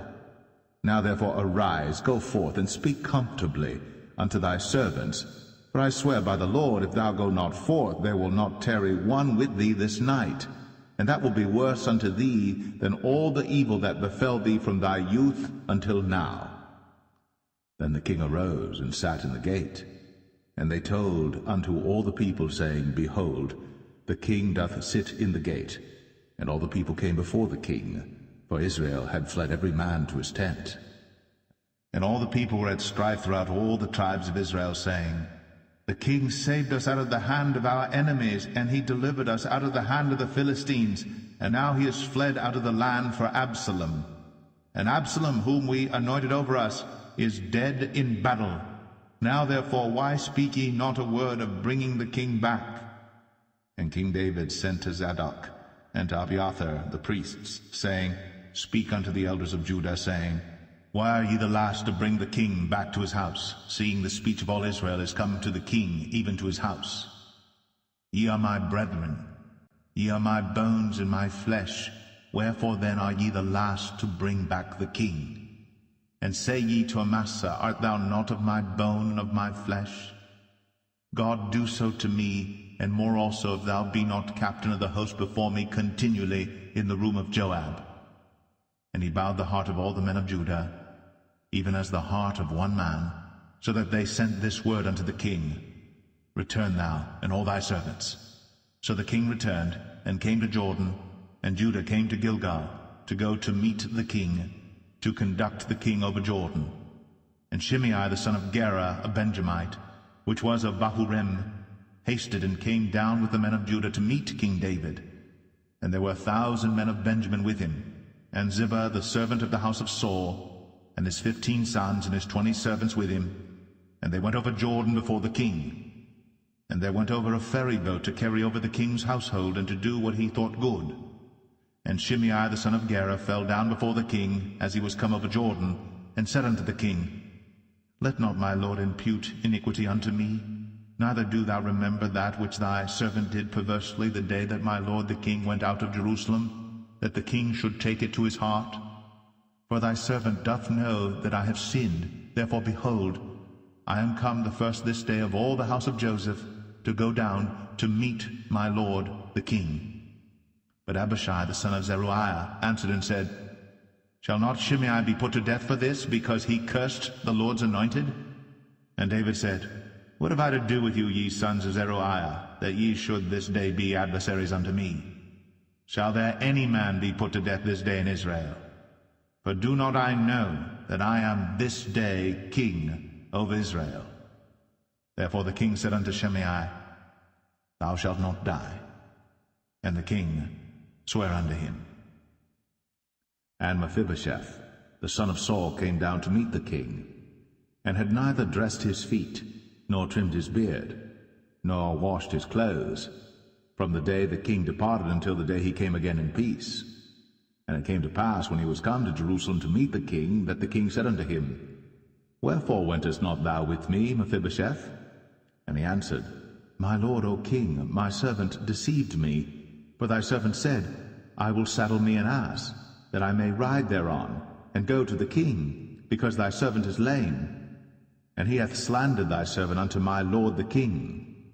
But my lord the king is as an angel of God. Do therefore what is good in thine eyes. For all of my father's house were but dead men before my lord the king. Yet didst thou set thy servant among them that did eat at thine own table? What right therefore have I yet to cry any more unto the king? And the king said unto him, Why speakest thou any more of thy matters? I have said, Thou and Ziba divide the land. And Mephibosheth said unto the king, Yea, let him take all, for as much as my lord the king is come again in peace unto his own house. And Barzillai the Gileadite came down from Rogelim, and went over Jordan with the king to conduct him over Jordan. Now Barzillai was a very aged man, even 80 years old, and he had provided the king of sustenance while he lay at Mahanaim, for he was a very great man. And the king said unto Barzillai, Come thou over with me, and I will feed thee with me in Jerusalem. And Barzillai said unto the king, How long have I to live, that I should go up with the king unto Jerusalem? I am this day 80 years old. And can I discern between good and evil? Can thy servant taste what I eat or what I drink? Can I hear any more the voice of singing men and singing women? Wherefore then should thy servant be yet a burden unto my lord the king? Thy servant will go a little way over Jordan with the king, and why should the king recompense it me with such a reward? Let thy servant, I pray thee, turn back again, that I may die in mine own city, and be buried by the grave of my father and of my mother. But behold thy servant, Chimham, let him go over with my lord the king, and do to him what shall seem good unto thee. And the king answered, Chimham shall go over with me, and I will do to him that which shall seem good unto thee. And whatsoever thou shalt require of me, that will I do for thee. And all the people went over Jordan. And when the king was come over, the king kissed Barzillai, and blessed him, and he returned unto his own place. Then the king went on to Gilgal, and Chimham went on with him. And all the people of Judah conducted the king, and also half the people of Israel. And behold, all the men of Israel came to the king, and said unto the king, Why have our brethren the men of Judah stolen thee away, and have brought the king and his household and all David's men with him over Jordan?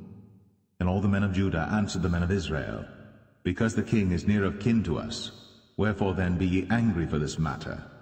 Have we eaten at all of the king's cost, or hath he given us any gift?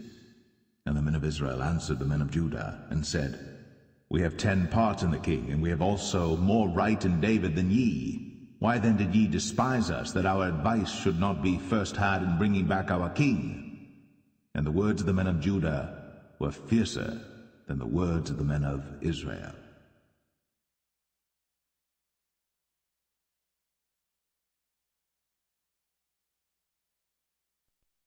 2 Samuel 20. And there happened to be there a man of Belial, whose name was Sheba, the son of Bichri, a Benjamite. And he blew a trumpet, and said, We have no part in David, neither have we inheritance in the son of Jesse. Every man to his tents, O Israel. So every man of Israel went up from after David, and followed Sheba the son of Bichri. But the men of Judah clave unto their king, from Jordan even to Jerusalem. And David came to his house at Jerusalem, and the king took the 10 women his concubines, whom he had left to keep the house, and put them in ward, and fed them, but went not in unto them. So they were shut up unto the day of their death, living in widowhood. Then said the king to Amasa, Assemble me the men of Judah within 3 days, and be thou here present. So Amasa went to assemble the men of Judah, but he tarried longer than the set time which he had appointed him. And David said to Abishai, Now shall Sheba the son of Bichri do us more harm than did Absalom. Take thou thy lord's servants, and pursue after him, lest he get him fenced cities and escape us. And there went out after him Joab's men, and the Cherethites and the Pelethites, and all the mighty men, and they went out of Jerusalem, to pursue after Sheba the son of Bichri. When they were at the great stone which is in Gibeon, Amasa went before them, and Joab's garment that he had put on was girded unto him, and upon it a girdle with a sword fastened upon his loins in the sheath thereof. And as he went forth it fell out. And Joab said to Amasa, Art thou in health, my brother? And Joab took Amasa by the beard with the right hand to kiss him. But Amasa took no heed to the sword that was in Joab's hand. So he smote him therewith in the 5th rib, and shed out his bowels to the ground, and struck him not again, and he died. So Joab and Abishai his brother pursued after Sheba the son of Bichri. And one of Joab's men stood by him, and said, He that favoureth Joab, and he that is for David, let him go after Joab. And Amasa wallowed in blood in the midst of the highway. And when the man saw that all the people stood still, he removed Amasa out of the highway into the field, and cast a cloth upon him when he saw that every one that came by him stood still. When he was removed out of the highway, all the people went on after Joab, to pursue after Sheba the son of Bichri. And he went through all the tribes of Israel unto Abel, and to Bethmachah, and all the Berites, and they were gathered together, and went also after him. And they came and besieged him in Abel of Bethmachah. And they cast up a bank against the city, and it stood in the trench, and all the people that were with Joab battered the wall to throw it down. Then cried a wise woman out of the city, Hear, hear, say, I pray you, unto Joab, Come near hither, that I may speak with thee. And when he was come near unto her, the woman said, Art thou Joab? And he answered, I am he. Then she said unto him, Hear the words of thine handmaid. And he answered, I do hear. Then she spake, saying, They were wont to speak in old times, saying, They shall surely ask counsel at Abel, and so they ended the matter. I am one of them that are peaceable and faithful in Israel. Thou seekest to destroy a city and a mother in Israel. Why wilt thou swallow up the inheritance of the Lord? And Joab answered and said, far be it from me that I should swallow up or destroy. The matter is not so. But a man of Mount Ephraim, Sheba, the son of Bichri by name, hath lifted up his hand against the king, even against David. Deliver him only, and I will depart from the city. And the woman said unto Joab, Behold, his head shall be thrown to thee over the wall. Then the woman went unto all the people in her wisdom, and they cut off the head of Sheba the son of Bichri, and cast it out to Joab. And he blew a trumpet, and they retired from the city, every man to his tent. And Joab returned to Jerusalem unto the king. Now Joab was over all the host of Israel, and Benaiah the son of Jehoiada was over the Cherethites and over the Pelethites, and Adoram was over the tribute, and Jehoshaphat the son of Ahilud was recorder, and Sheba was scribe, and Zadok and Abiathar were priests, and Ira also the Jerite was a chief ruler about David.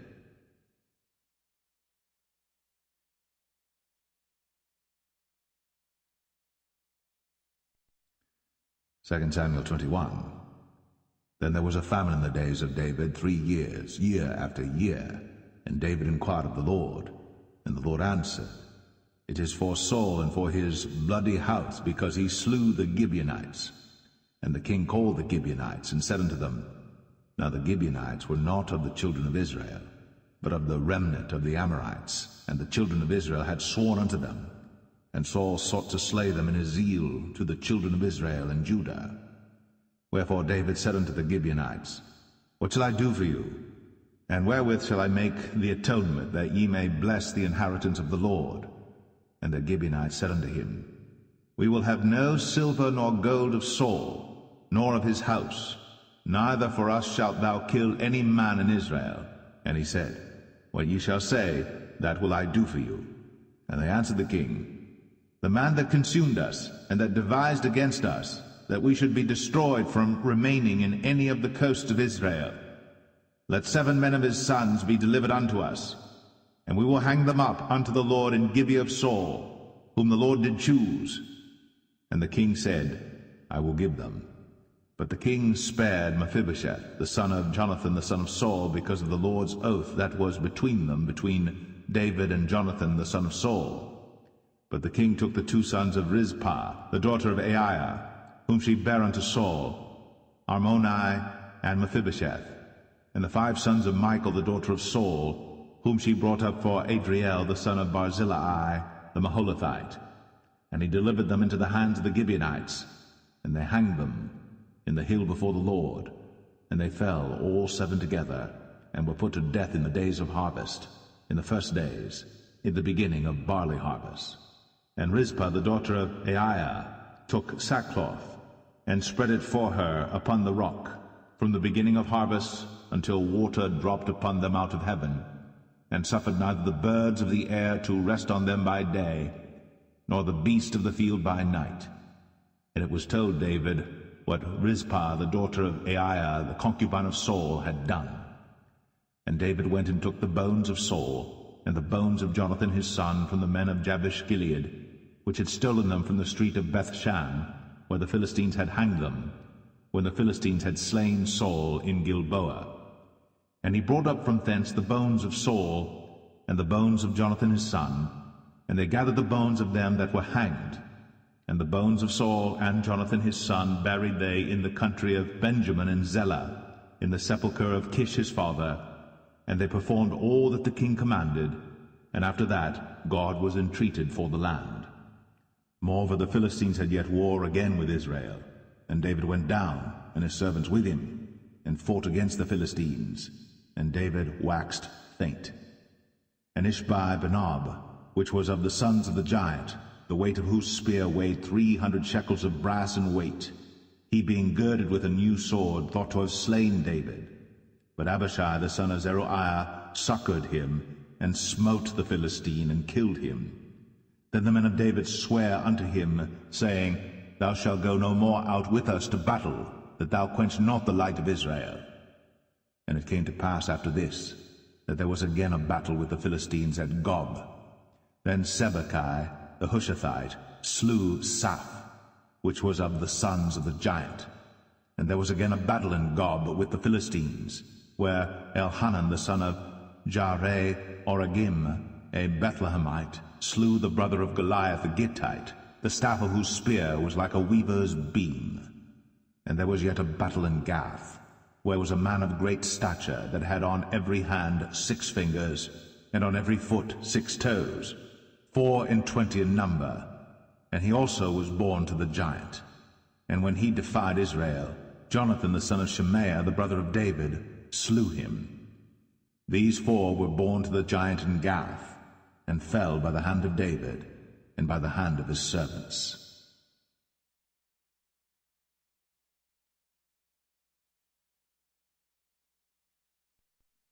2 Samuel 22. And David spake unto the Lord the words of this song in the day that the Lord had delivered him out of the hand of all his enemies, and out of the hand of Saul. And he said, The Lord is my rock, and my fortress, and my deliverer. The God of my rock, in him will I trust. He is my shield, and the horn of my salvation, my high tower, and my refuge, my Saviour. Thou savest me from violence. I will call on the Lord, who is worthy to be praised. So shall I be saved from mine enemies. When the waves of death compassed me, the floods of ungodly men made me afraid. The sorrows of hell compassed me about, the snares of death prevented me. In my distress I called upon the Lord, and cried to my God, and he did hear my voice out of his temple, and my cry did enter into his ears. Then the earth shook and trembled, the foundations of heaven moved and shook, because he was wroth. There went up a smoke out of his nostrils, and fire out of his mouth devoured. Coals were kindled by it. He bowed the heavens also, and came down, and darkness was under his feet. And he rode upon a cherub, and did fly, and he was seen upon the wings of the wind.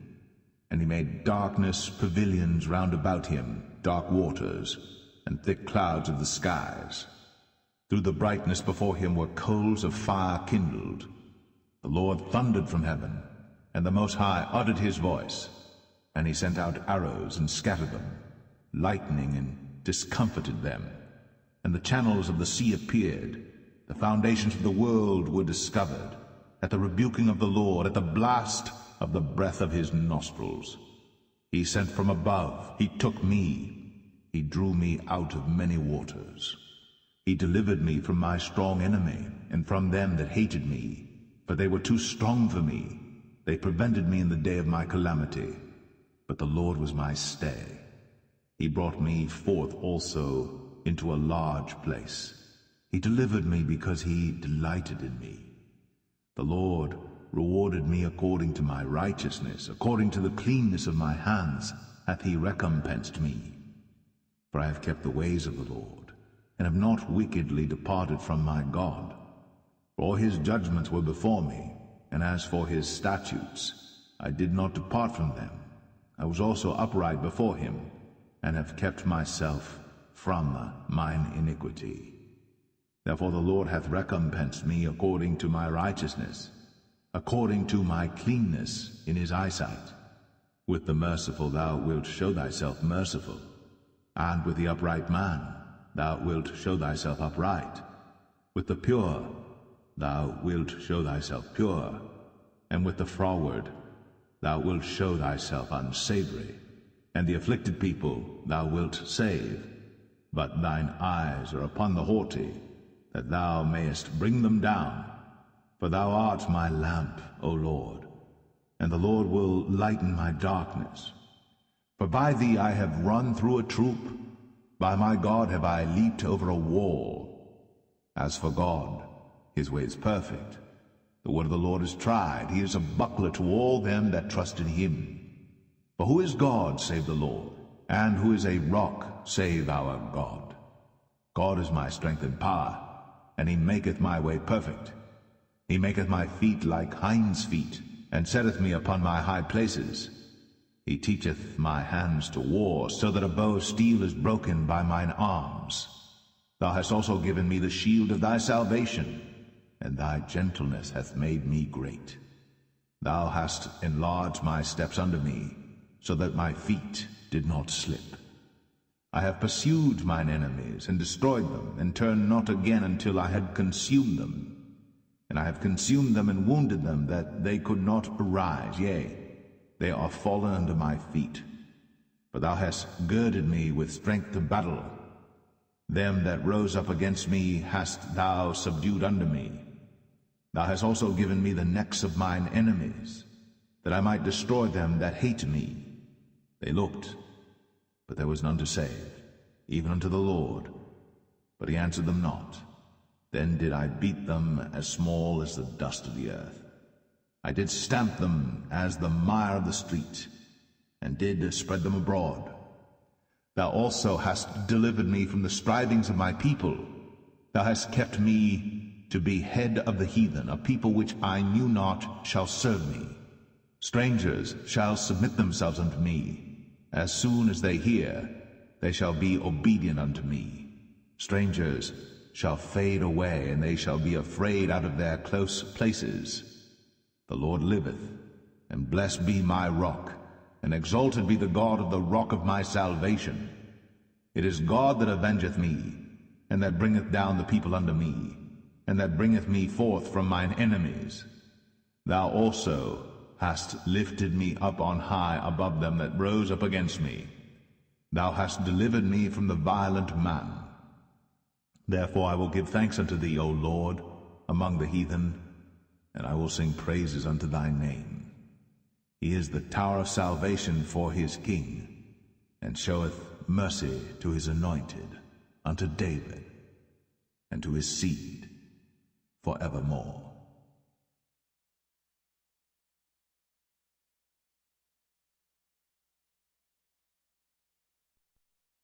2 Samuel 23.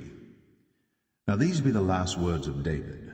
David the son of Jesse said, and the man who was raised up on high, the anointed of the God of Jacob, and the sweet psalmist of Israel, said, The Spirit of the Lord spake by me, and his word was in my tongue.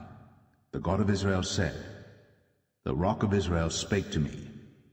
He that ruleth over men must be just, ruling in the fear of God. And he shall be as the light of the morning, when the sun riseth, even a morning without clouds, as the tender grass springing out of the earth by clear shining after rain. Although my house be not so with God, yet he hath made with me an everlasting covenant, ordered in all things and sure. For this is all my salvation and all my desire, although he make it not to grow. But the sons of Belial shall be all of them as thorns thrust away, because they cannot be taken with hands. But the man that shall touch them must be fenced with iron, and the staff of a spear, and they shall be utterly burned with fire in the same place. These be the names of the mighty men whom David had. The Tachmonite, that sat in the seat, chief among the captains. The same was Adino, the Eznite. He lift up his spear against 800, whom he slew at one time.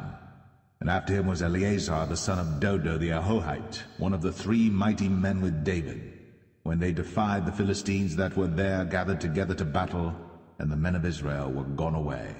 He arose and smote the Philistines until his hand was weary, and his hand clave unto the sword. And the Lord wrought a great victory that day, and the people returned after him only to spoil. And after him was Shammah the son of Agi, the Herahite. And the Philistines were gathered together into a troop, where was a piece of ground full of lentils, and the people fled from the Philistines. But he stood in the midst of the ground, and defended it, and slew the Philistines, and the Lord wrought a great victory. And 3 of the 30 chief went down, and came to David in the harvest time unto the cave of Adullam. And the troop of the Philistines pitched in the valley of Rephaim. And David was then in an hold, and the garrison of the Philistines was then in Bethlehem. And David longed and said, Oh, that one would give me drink of the water of the well of Bethlehem, which is by the gate. And the 3 mighty men brake through the host of the Philistines, and drew water out of the well of Bethlehem that was by the gate, and took it, and brought it to David. Nevertheless he would not drink thereof, but poured it out unto the Lord. And he said, Be it far from me, O Lord, that I should do this. Is not this the blood of the men that went in jeopardy of their lives? Therefore he would not drink it. These things did these 3 mighty men. And Abishai the brother of Joab, the son of Zeruiah, was chief among 3. And he lifted up his spear against 300, and slew them, and had the name among 3. Was he not most honorable of 3? Therefore he was their captain, howbeit he attained not unto the first 3. And Benaiah the son of Jehoiada, the son of a valiant man of Kabzeel, who had done many acts, he slew 2 lion-like men of Moab. He went down also and slew a lion in the midst of a pit in time of snow. And he slew an Egyptian, a goodly man. And the Egyptian had a spear in his hand. But he went down to him with a staff, and plucked the spear out of the Egyptian's hand, and slew him with his own spear. These things did Benaiah the son of Jehoiada, and had the name among 3 mighty men. He was more honorable than the 30, but he attained not to the first 3. And David set him over his guard. Asahel the brother of Joab was one of the 30, Elhanan the son of Dodo of Bethlehem, Shammah the Harodite, Elika the Harodite, Helez the Paltite, Ira the son of Ikesh the Tekoite, Abiezer the Anethathite, Mebunai the Hushathite, Zalman the Ahuhite, Maharai the Netophathite, Heleb the son of Baanah a Netophathite, Ittai the son of Ribai, out of Gibeah of the children of Benjamin, Benaiah the Parathonite, Hiddai of the brooks of Gaash, Abialbon the Arbathite, Asmaveth the Bahamite, Eliabah the Shaalbanite, of the sons of Jashan, Jonathan, Shammah the Hararite, Ahiam the son of Sharah the Hararite, Eliphalet the son of Ahasbai, the son of the Maakathite, Eliam the son of Ahithophel the Gelonite, Hezrai the Carmelite, Parai the Arbite, Igal the son of Nathan of Zobah, Bani the Gadite, Zelek the Ammonite, Naharai the Barathite, armor-bearer to Joab the son of Zeruiah, Ira and Ithrite, Gareb and Ithrite, Uriah the Hittite, 37 in all.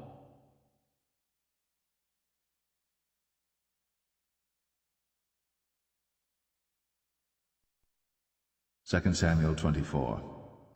And again the anger of the Lord was kindled against Israel, and he moved David against them to say, Go, number Israel and Judah. For the king said to Joab, the captain of the host, which was with him, Go now through all the tribes of Israel, from Dan even to Beersheba, and number ye the people, that I may know the number of the people.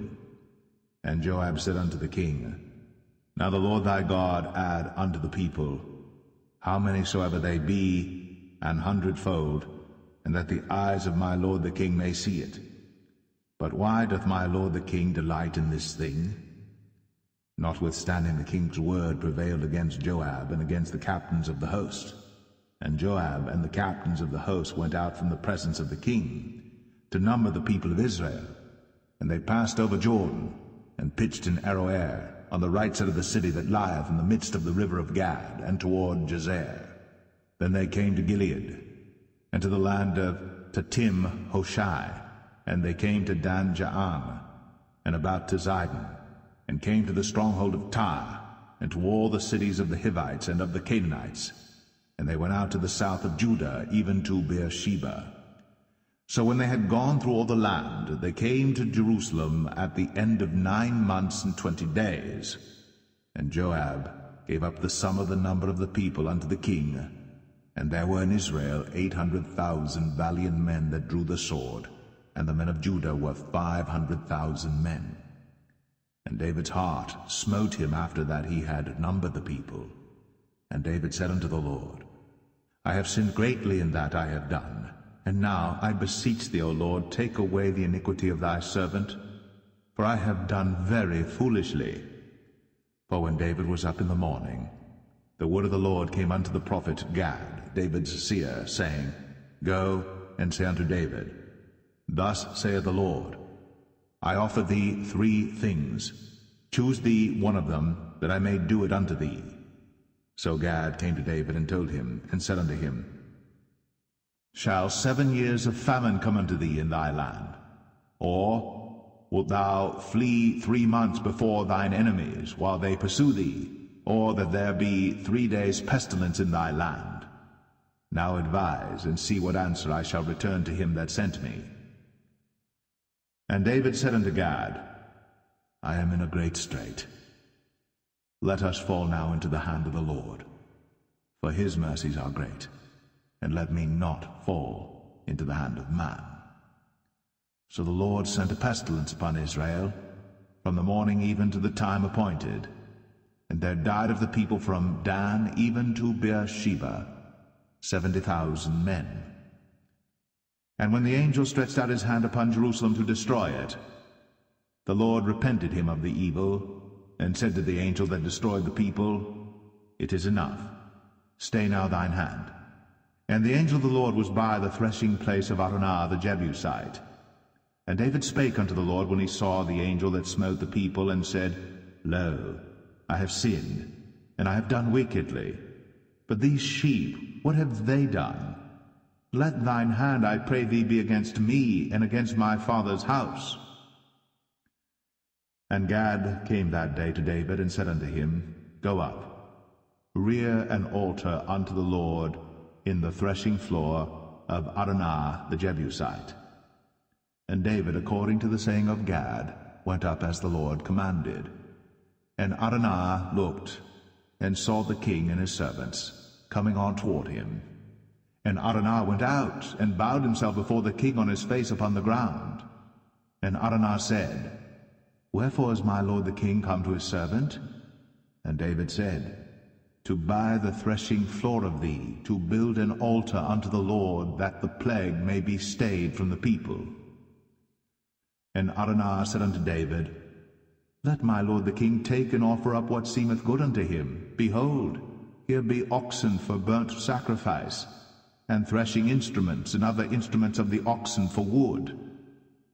All these things did Araunah as a king give unto the king. And Araunah said unto the king, The Lord thy God accept thee. And the king said unto Araunah, Nay, but I will surely buy it of thee at a price. Neither will I offer burnt offerings unto the Lord my God of that which doth cost me nothing. So David bought the threshing floor and the oxen for 50 shekels of silver. And David built there an altar unto the Lord, and offered burnt offerings and peace offerings. So the Lord was entreated for the land, and the plague was stayed from Israel.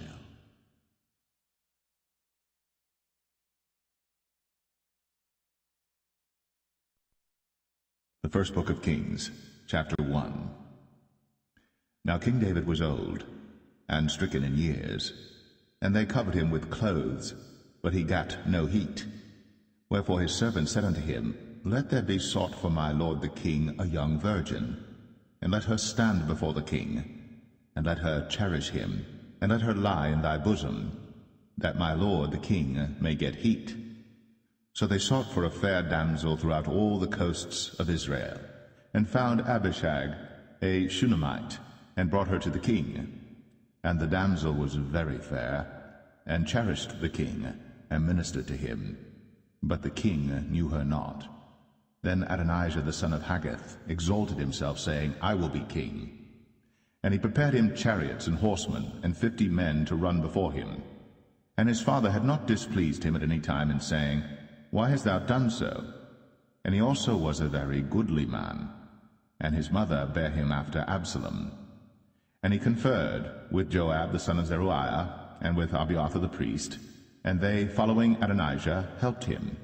But Zadok the priest, and Benaiah the son of Jehoiada, and Nathan the prophet, and Shimei, and Rei, and the mighty men which belonged to David, were not with Adonijah. And Adonijah slew sheep and oxen and fat cattle by the stone of Zoheleth, which is by En-rogel, and called all his brethren, the king's sons, and all the men of Judah the king's servants. But Nathan the prophet, and Benaiah, and the mighty men, and Solomon his brother, he called not. Wherefore Nathan spake unto Bathsheba, the mother of Solomon, saying, Hast thou not heard that Adonijah the son of Haggith doth reign, and David our Lord knoweth it not? Now therefore come, let me, I pray thee, give thee counsel, that thou mayest save thine own life, and the life of thy son Solomon. Go and get thee in unto King David, and say unto him, Didst not thou, my lord, O king, swear unto thine handmaid, saying, Assuredly Solomon thy son shall reign after me, and he shall sit upon my throne? Why then doth Adonijah reign? Behold, while thou yet talkest there with the king, I also will come in after thee, and confirm thy words. And Bathsheba went in unto the king into the chamber, and the king was very old, and Abishag the Shunammite ministered unto the king. And Bathsheba bowed, and did obeisance unto the king. And the king said, What wouldst thou? And she said unto him, My lord, thou swearest by the Lord thy God unto thine handmaid, saying, Assuredly Solomon thy son shall reign after me, and he shall sit upon my throne. And now, behold, Adonijah reigneth. And now, my lord the king, thou knowest it not. And he hath slain oxen and fat cattle, and sheep in abundance, and hath called all the sons of the king, and Abiathar the priest, and Joab the captain of the host. But Solomon thy servant hath he not called. And thou, my lord, O king, the eyes of all Israel are upon thee, that thou shouldst tell them who shall sit on the throne of my lord the king after him. Otherwise it shall come to pass, when my lord the king shall sleep with his fathers, that I and my son Solomon shall be counted offenders. And lo, while she yet talked with the king, Nathan the prophet also came in. And they told the king, saying, Behold, Nathan the prophet. And when he was come in before the king, he bowed himself before the king with his face to the ground. And Nathan said, My lord, O king, hast thou said, Adonijah shall reign after me, and he shall sit upon my throne? For he is gone down this day, and hath slain oxen and fat cattle and sheep in abundance, and hath called all the king's sons, and the captains of the host, and Abiathar the priest, and behold, they eat and drink before him, and say, God save King Adonijah. But me, even me thy servant, and Zadok the priest, and Benaiah the son of Jehoiada, and thy servant Solomon hath he not called. Is this thing done by my lord the king, and thou hast not showed it unto thy servant, who should sit on the throne of my lord the king after him? Then King David answered and said, Call me Bathsheba. And she came into the king's presence, and stood before the king. And the king sware, and said, As the Lord liveth, that hath redeemed my soul out of all distress, even as I swear unto thee by the Lord God of Israel, saying, Assuredly Solomon thy son shall reign after me, and he shall sit upon my throne in my stead, even so will I certainly do this day. Then Bathsheba bowed with her face to the earth, and did reverence to the king, and said, Let my lord King David live forever. And King David said, Call me Zadok the priest, and Nathan the prophet, and Benaiah the son of Jehoiada. And they came before the king. The king also said unto them, Take with you the servants of your lord, and cause Solomon my son to ride upon mine own mule, and bring him down to Gihon. And let Zadok the priest and Nathan the prophet anoint him there king over Israel. And blow ye with the trumpet, and say, God save King Solomon. Then ye shall come up after him, that he may come and sit upon my throne, for he shall be king in my stead. And I have appointed him to be ruler over Israel and over Judah. And Benaiah the son of Jehoiada answered the king, and said, Amen.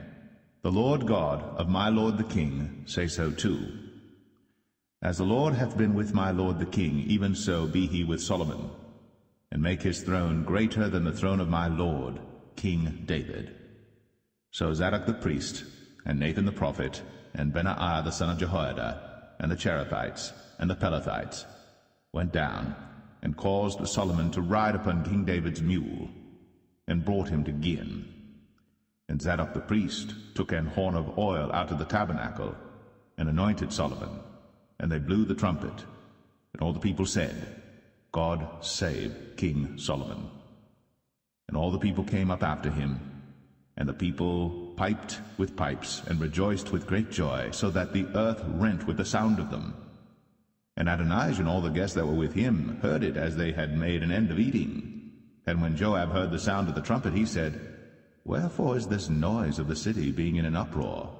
And while he yet spake, behold, Jonathan the son of Abiathar the priest came. And Adonijah said unto him, Come in, for thou art a valiant man, and bringest good tidings. And Jonathan answered and said to Adonijah, Verily, our lord King David hath made Solomon king. And the king hath sent with him Zadok the priest, and Nathan the prophet, and Benaiah the son of Jehoiada, and the Cherethites and the Pelethites, and they have caused him to ride upon the king's mule. And Zadok the priest and Nathan the prophet have anointed him king in Gihon, and they are come up from thence, rejoicing, so that the city rang again. This is the noise that ye have heard. And also Solomon sitteth on the throne of the kingdom. And moreover, the king's servants came to bless our lord King David, saying, God make the name of Solomon better than thy name, and make his throne greater than thy throne. And the king bowed himself upon the bed. And also thus said the king, Blessed be the Lord God of Israel, which hath given one to sit on my throne this day, mine eyes even seeing it. And all the guests that were with Adonijah were afraid, and rose up, and went every man his way. And Adonijah feared because of Solomon, and arose, and went, and caught hold on the horns of the altar. And it was told Solomon, saying, Behold, Adonijah feareth King Solomon, for lo, he hath caught hold on the horns of the altar, saying, Let King Solomon swear unto me today, that he will not slay his servant with the sword. And Solomon said, If he will show himself a worthy man, there shall not an hair of him fall to the earth. But if wickedness shall be found in him, he shall die. So King Solomon sent, and they brought him down from the altar, and he came and bowed himself to King Solomon. And Solomon said unto him, Go to thine house.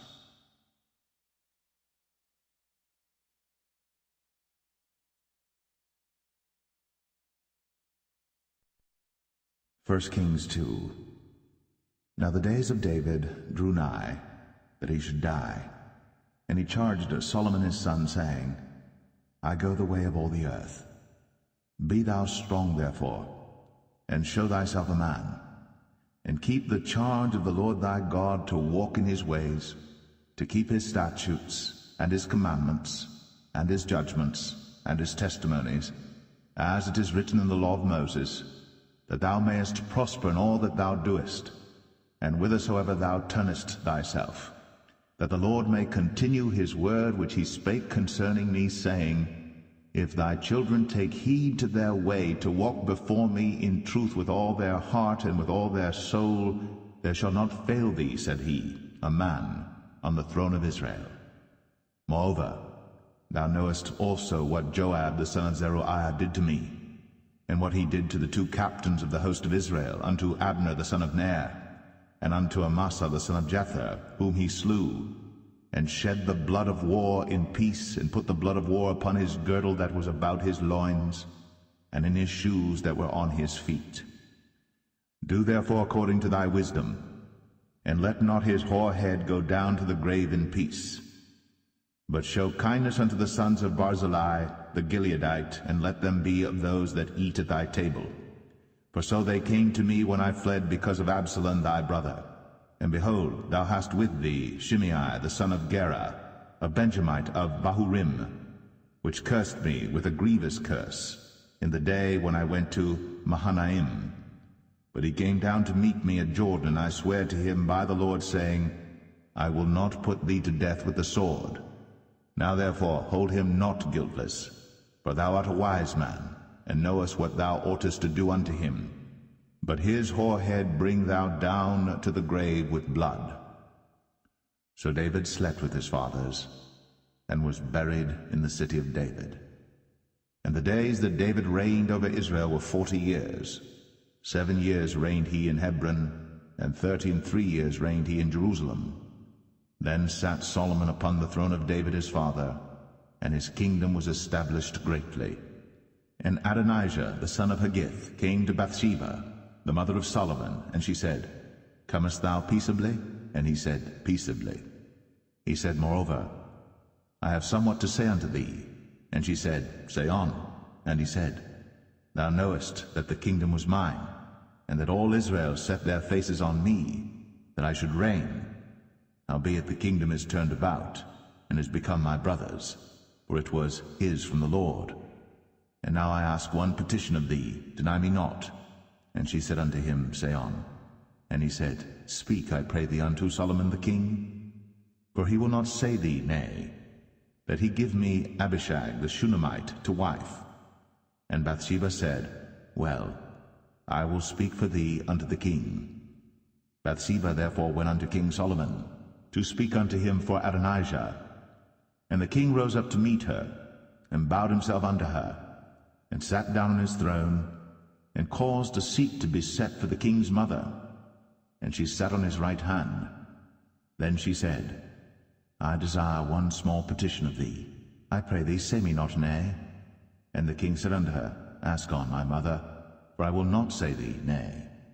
And she said, Let Abishag the Shunammite be given to Adonijah thy brother to wife.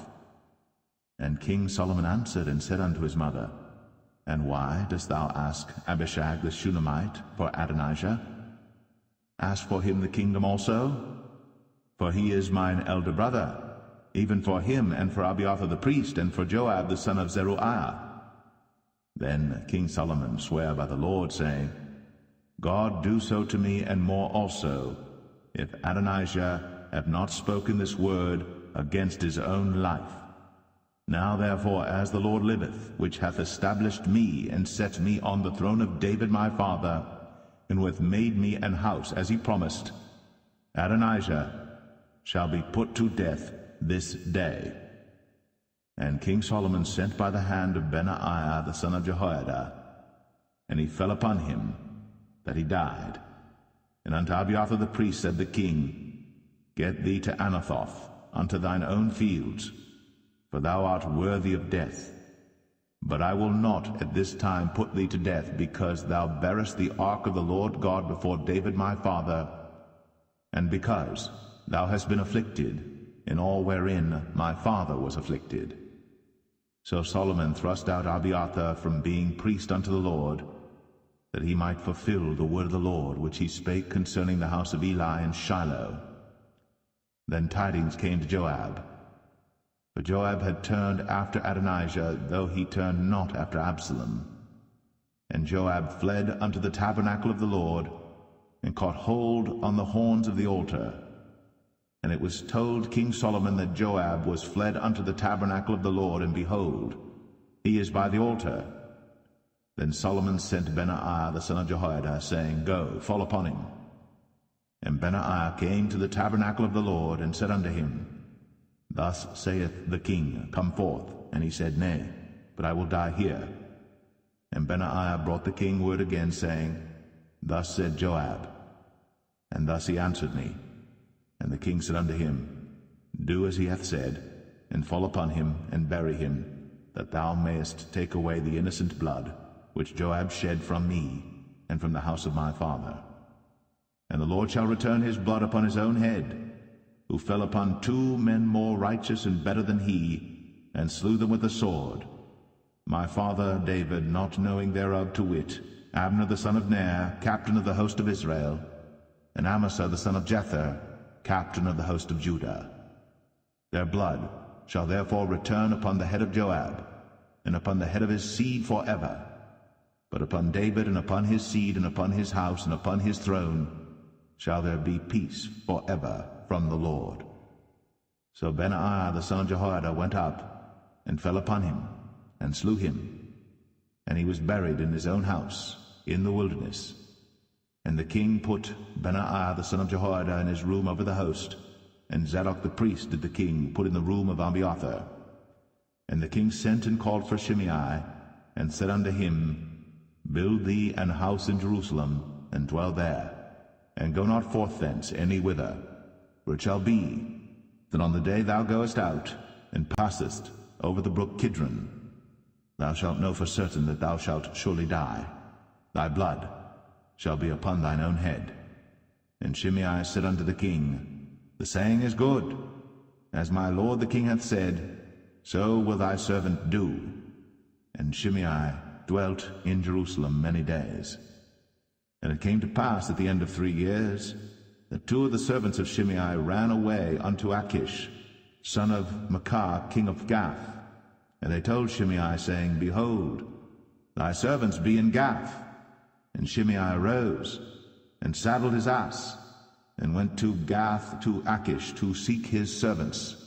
And Shimei went, and brought his servants from Gath. And it was told Solomon that Shimei had gone from Jerusalem to Gath, and was come again. And the king sent and called for Shimei, and said unto him, Did I not make thee to swear by the Lord, and protested unto thee, saying, Know for a certain, on the day thou goest out, and walkest abroad any whither, that thou shalt surely die? And thou saidst unto me, The word that I have heard is good. Why then hast thou not kept the oath of the Lord, and the commandment that I have charged thee with? The king said moreover to Shimei, Thou knowest all the wickedness which thine heart is privy to, that thou didst to David my father. Therefore the Lord shall return thy wickedness upon thine own head. And King Solomon shall be blessed, and the throne of David shall be established before the Lord forever. So the king commanded Benaiah the son of Jehoiada, which went out, and fell upon him that he died. And the kingdom was established in the hand of Solomon.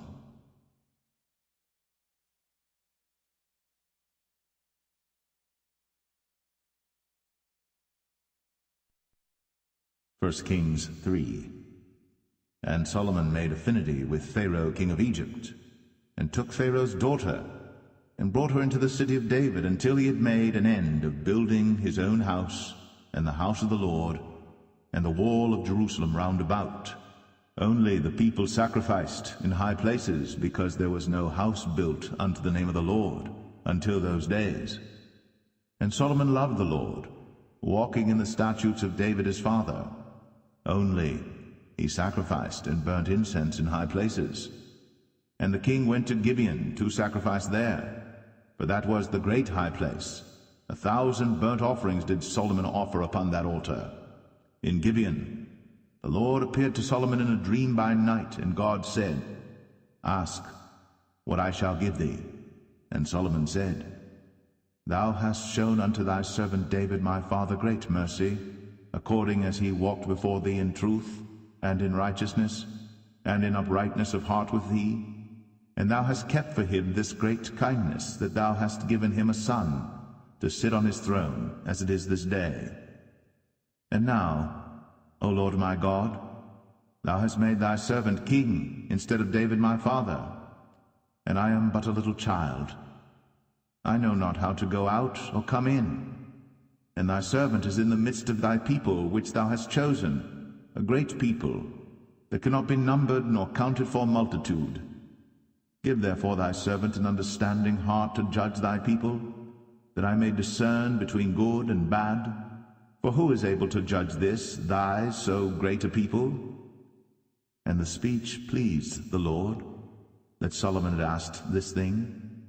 And God said unto him, Because thou hast asked this thing, and hast not asked for thyself long life, neither hast asked riches for thyself, nor hast asked the life of thine enemies, but hast asked for thyself understanding, to discern judgment.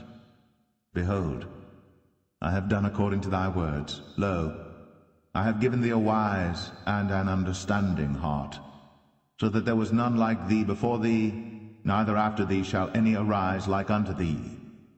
And I have also given thee that which thou hast not asked, both riches and honor, so that there shall not be any among the kings like unto thee all thy days.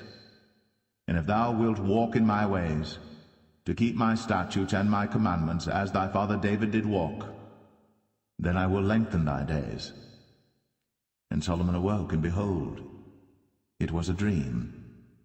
And he came to Jerusalem, and stood before the ark of the covenant of the Lord, and offered up burnt offerings, and offered peace offerings, and made a feast to all his servants.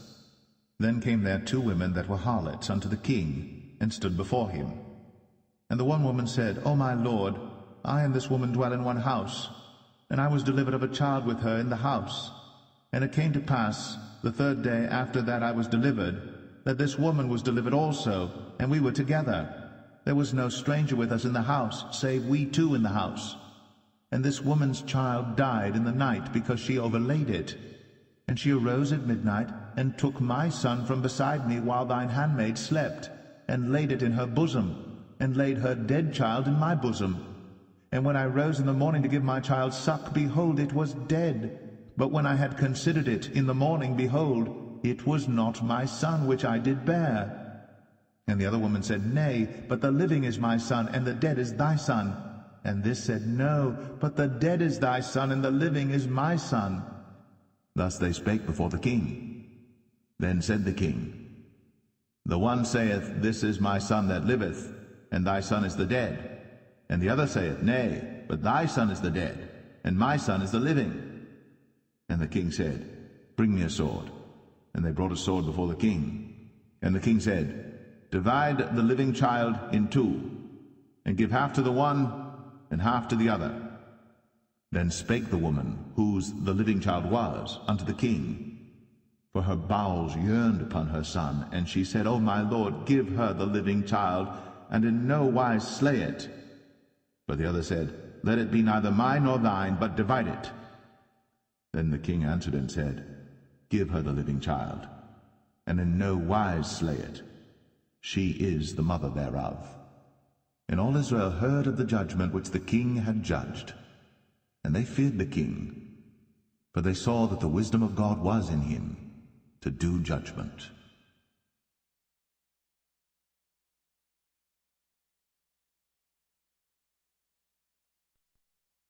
1 Kings 4. So King Solomon was king over all Israel. And these were the princes which he had: Azariah the son of Zadok the priest, Elihoreph and Ahiah the sons of Shishah, scribes, Jehoshaphat the son of Ahilud, the recorder, and Benaiah the son of Jehoiada was over the host, and Zadok and Abiathar were the priests. And Azariah the son of Nathan was over the officers, and Zabud the son of Nathan was principal officer, and the king's friend. And Ahishah was over the household, and Adoniram the son of Abda was over the tribute. And Solomon had 12 officers over all Israel, which provided victuals for the king and his household. Each man his month and a year made provision. And these are their names: the son of Hur in Mount Ephraim, the son of Dekar in Makaz, and in Shaalbim, and in Beth Shemesh, and Elon Bethanan, the son of Hesed in Arabath. To him pertained Socho, in all the land of Hepher, the son of Abinadab, in all the region of Dor, which had Taphath, the daughter of Solomon, to wife. Baanah, the son of Ahilud, to him pertained Tanakh and Megiddo, and all Bethshan, which is by Zartanah beneath Jezreel, from Bethshan to Abel Meholah, even unto the place that is beyond Jokneam. The son of Geber, in Ramoth Gilead, to him pertain the towns of Jair, the son of Manasseh, which are in Gilead. To him also pertain the region of Argob, which is in Bashan, 80 great cities with walls and brazen bars. Ahinadab, the son of Edo, had Mahanaim. Ahimaaz was in Naphtali. He also took Basmath, the daughter of Solomon, to wife. Baanah, the son of Hushai, was in Asher and in Aloth. Jehoshaphat, the son of Paruah, in Issachar. Shimei, the son of Elah, in Benjamin. Geber, the son of Uri, was in the country of Gilead, in the country of Sihon, the king of the Amorites, and of Og, the king of Bashan, and he was the only officer which was in the land. Judah and Israel were many as the sand which is by the sea in multitude, eating and drinking and making merry. And Solomon reigned over all kingdoms, from the river unto the land of the Philistines, and unto the border of Egypt. They brought presents, and served Solomon all the days of his life. And Solomon's provisions for one day was 30 measures of fine flour, and 80 measures of meal, 10 fat oxen, and 20 oxen out of the pastures, and 100 sheep beside harts and roebucks, and fallow deer and fatted fowl, for he had dominion over all the region on this side the river, from Tiphsah even to Azar, over all the kings on this side the river, and he had peace on all sides round about him. And Judah and Israel dwelt safely, every man under his vine and under his fig tree, from Dan even to Beersheba, all the days of Solomon. And Solomon had 40,000 stalls of horses for his chariots, and 12,000 horsemen. And those officers provided victual for King Solomon, and for all that came unto King Solomon's table, every man in his month, they lacked nothing. Barley also, and straw for the horses, and dromedaries brought they unto the place where the officers were, every man according to his charge. And God gave Solomon wisdom and understanding exceeding much, and largeness of heart, even as the sand that is on the seashore. And Solomon's wisdom excelled the wisdom of all the children of the east country, and all the wisdom of Egypt. For he was wiser than all men, than Ethan the Ezrahite, and Heman, and Chalcol, and Darda, the sons of Mahol, and his fame was in all nations round about. And he spake 3,000 proverbs, and his songs were 1,005. And he spake of trees, from the cedar tree that is in Lebanon even unto the hyssop that springeth out of the wall. He spake also of beasts, and of fowl, and of creeping things, and of fishes.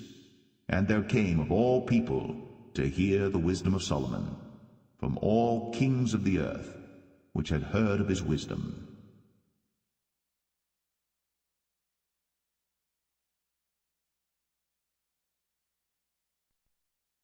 1 Kings 5. And Hiram king of Tyre sent his servants unto Solomon, for he had heard that they had anointed him king in the room of his father, for Hiram was ever a lover of David. And Solomon sent to Hiram, saying, Thou knowest how that David my father could not build an house unto the name of the Lord his God for the wars which were about him on every side, until the Lord put them under the soles of his feet. But now the Lord my God hath given me rest on every side, so that there is neither adversary nor evil occurrent. And behold, I purpose to build an house unto the name of the Lord my God, as the Lord spake unto David my father, saying, Thy son, whom I will set upon thy throne in thy room, he shall build an house unto my name. Now therefore command thou that they hew me cedar trees out of Lebanon, and my servants shall be with thy servants, and unto thee will I give hire for thy servants according to all that thou shalt appoint. For thou knowest that there is not among us any that can skill to hew timber like unto the Sidonians.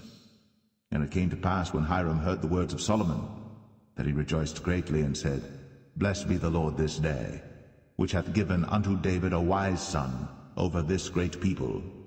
And Hiram sent to Solomon, saying, I have considered the things which thou sentest to me for, and I will do all thy desire concerning timber of cedar, and concerning timber of fir. My servants shall bring them down from Lebanon unto the sea, and I will convey them by sea in floats unto the place that thou shalt appoint me, and will cause them to be discharged there. And thou shalt receive them, and thou shalt accomplish my desire in giving food for my household. So Hiram gave Solomon cedar trees and fir trees according to all his desire. And Solomon gave Hiram 20,000 measures of wheat for food to his household, and 20 measures of pure oil. Thus gave Solomon to Hiram year by year. And the Lord gave Solomon wisdom, as he promised him. And there was peace between Hiram and Solomon, and they two made a league together. And King Solomon raised a levy out of all Israel, and the levy was 30,000 men. And he sent them to Lebanon, 10,000 a month by courses. A month they were in Lebanon, and 2 months at home, and Adoniram was over the levy. And Solomon had 70,000 that bare burdens, and 80,000 hewers in the mountains, beside the chief of Solomon's officers which were over the work, 3,300 which ruled over the people that wrought in the work. And the king commanded, and they brought great stones, costly stones, and hewed stones, to lay the foundation of the house. And Solomon's builders and Hiram's builders did hew them, and the stone squarers, so they prepared timber and stones to build the house.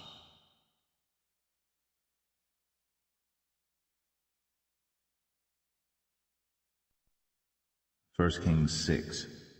And it came to pass in the 480th year, after the children of Israel were come out of the land of Egypt, in the 4th year of Solomon's reign over Israel, in the month Ziph, which is the 2nd month, that he began to build the house of the Lord.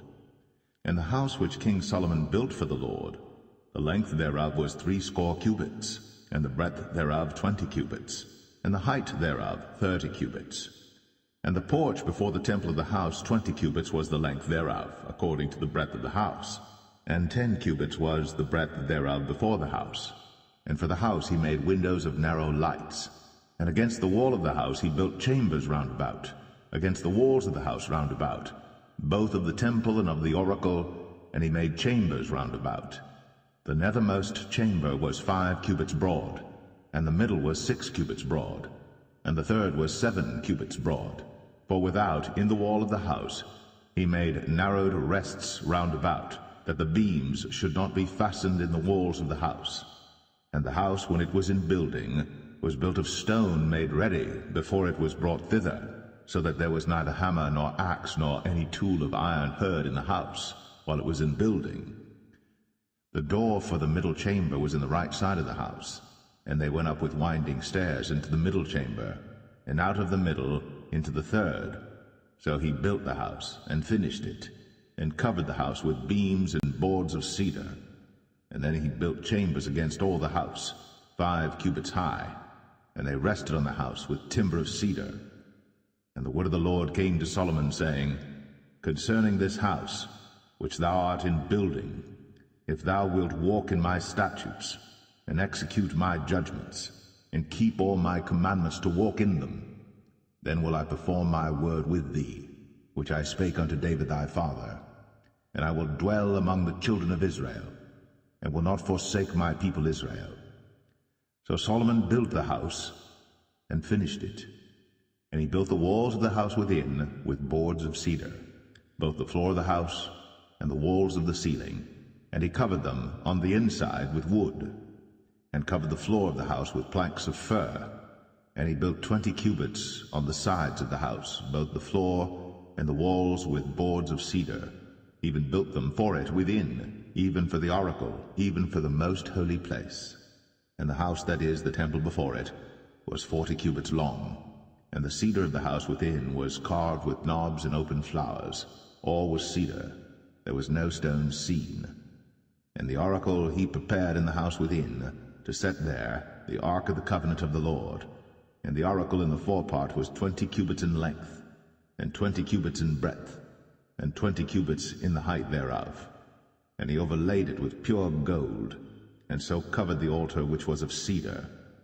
So Solomon overlaid the house within with pure gold, and he made a partition by the chains of gold before the oracle, and he overlaid it with gold.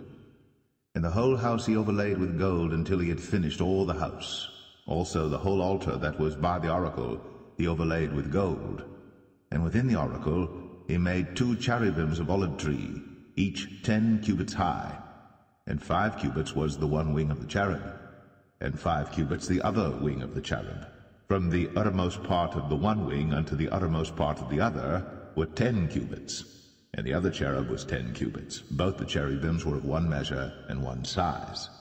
The height of the one cherub was 10 cubits, and so was it of the other cherub. And he set the cherubims within the inner house, and they stretched forth the wings of the cherubims, so that the wing of the one touched the one wall, and the wing of the other cherub touched the other wall, and their wings touched one another in the midst of the house.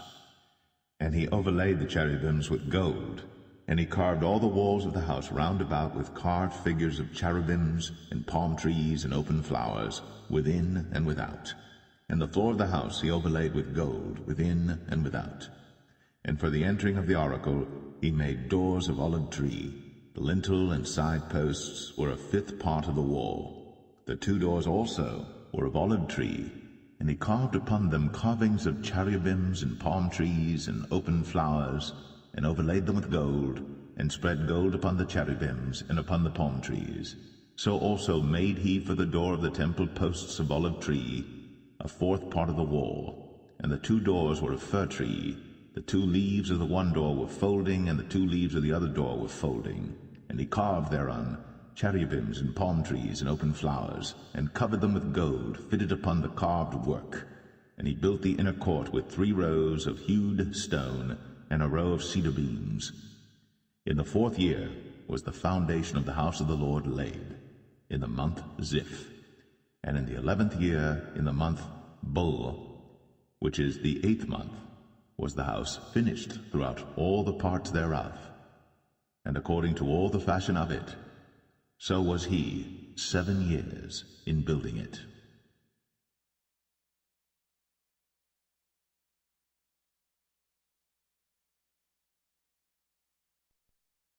1 Kings 7. But Solomon was building his own house 13 years, and he finished all his house. He built also the house of the forest of Lebanon. The length thereof was 100 cubits, and the breadth thereof 50 cubits, and the height thereof 30 cubits, upon 4 rows of cedar pillars, with cedar beams upon the pillars. And it was covered with cedar above, upon the beams, that lay on 45 pillars, 15 in a row. And there were windows in 3 rows, and light was against light in 3 ranks. And all the doors and posts were square, with the windows, and light was against light in 3 ranks. And he made a porch of pillars. The length thereof was 50 cubits, and the breadth thereof 30 cubits, and the porch was before them. And the other pillars and the thick beam were before them. Then he made a porch for the throne where he might judge, even the porch of judgment, and it was covered with cedar from one side of the floor to the other. And his house where he dwelt had another court within the porch, which was of the like work. Solomon made also an house for Pharaoh's daughter, whom he had taken to wife, like unto this porch. All these were of costly stones, according to the measures of hewed stones, sawed with saws, within and without, even from the foundation unto the coping, and so on the outside toward the great court. And the foundation was of costly stones, even great stones, stones of 10 cubits, and stones of 8 cubits. And above were costly stones after the measures of hewed stones and cedars. And the great court round about was with 3 rows of hewed stones, and a row of cedar beams, both for the inner court of the house of the Lord, and for the porch of the house. And King Solomon sent and fetched Hiram out of Tyre. He was a widow's son of the tribe of Naphtali, and his father was a man of Tyre, a worker in brass, and he was filled with wisdom and understanding and cunning, to work all works in brass. And he came to King Solomon, and wrought all his work. For he cast 2 pillars of brass of 18 cubits high apiece, and a line of 12 cubits did compass either of them about. And he made 2 chapiters of molten brass, to set upon the tops of the pillars. The height of the one chapiter was 5 cubits, and the height of the other chapiter was 5 cubits. And nets of checker work, and wreaths of chain work, for the chapiters which were upon the top of the pillars, 7 for the one chapiter, and 7 for the other chapiter. And he made the pillars, and 2 rows round about upon the one network, to cover the chapiters that were upon the top, with pomegranates. And so did he for the other chapiter. And the chapiters that were upon the top of the pillars were of lily work in the porch 4 cubits. And the chapiters upon the 2 pillars had pomegranates also above, over against the belly which was by the network. And the pomegranates were 200 in rows round about upon the other chapiter. And he set up the pillars in the porch of the temple. And he set up the right pillar, and called the name thereof Jachin. And he set up the left pillar, and called the name thereof Boaz. And upon the top of the pillars was lily work. So was the work of the pillars finished. And he made a molten sea, 10 cubits from the one brim to the other. It was round all about, and his height was 5 cubits. And a line of 30 cubits did compass it round about. And under the brim of it round about there were knobs compassing it, 10 in a cubit, compassing the sea round about. The knobs were cast in 2 rows when it was cast. It stood upon 12 oxen, 3 looking toward the north, and 3 looking toward the west, and 3 looking toward the south, and 3 looking toward the east. And the sea was set above upon them, and all their hinder parts were inward. And it was an handbreadth thick, and the brim thereof was wrought like the brim of a cup, with flowers of lilies. It contained 2,000 baths. And he made 10 bases of brass. 4 cubits was the length of one base, and 4 cubits the breadth thereof, and 3 cubits the height of it. And the work of the bases was on this manner. They had borders, and the borders were between the ledges. And on the borders that were between the ledges were lions, oxen, and cherubims. And upon the ledges there was a base above, and beneath the lions and oxen were certain additions made of thin work. And every base had 4 brazen wheels, and plates of brass. And the 4 corners thereof had undersetters. Under the laver were undersetters molten, at the side of every addition. And the mouth of it within the chapiter, and above was a cubit, but the mouth thereof was round after the work of the base, a cubit and an half. And also upon the mouth of it were gravings with their borders, 4 square, not round. And under the borders were 4 wheels, and the axle trees of the wheels were joined to the base, and the height of a wheel was a cubit and a half a cubit. And the work of the wheels was like the work of a chariot wheel. Their axle trees and their naves and their felloes and their spokes were all molten. And there were 4 undersetters to the 4 corners of one base, and the undersetters were of the very base itself. And in the top of the base was there a round compass of half a cubit high, and on the top of the base the ledges thereof, and the borders thereof were of the same. For on the plates of the ledges thereof, and on the borders thereof, he graved cherubims, lions, and palm trees, according to the proportion of every one, and additions round about. After this manner he made the 10 bases. All of them had 1 casting, 1 measure, and 1 size. Then made he 10 lavers of brass. 1 laver contained 40 baths, and every laver was 4 cubits. And upon every one of the 10 bases 1 laver. And he put 5 bases on the right side of the house, and 5 on the left side of the house.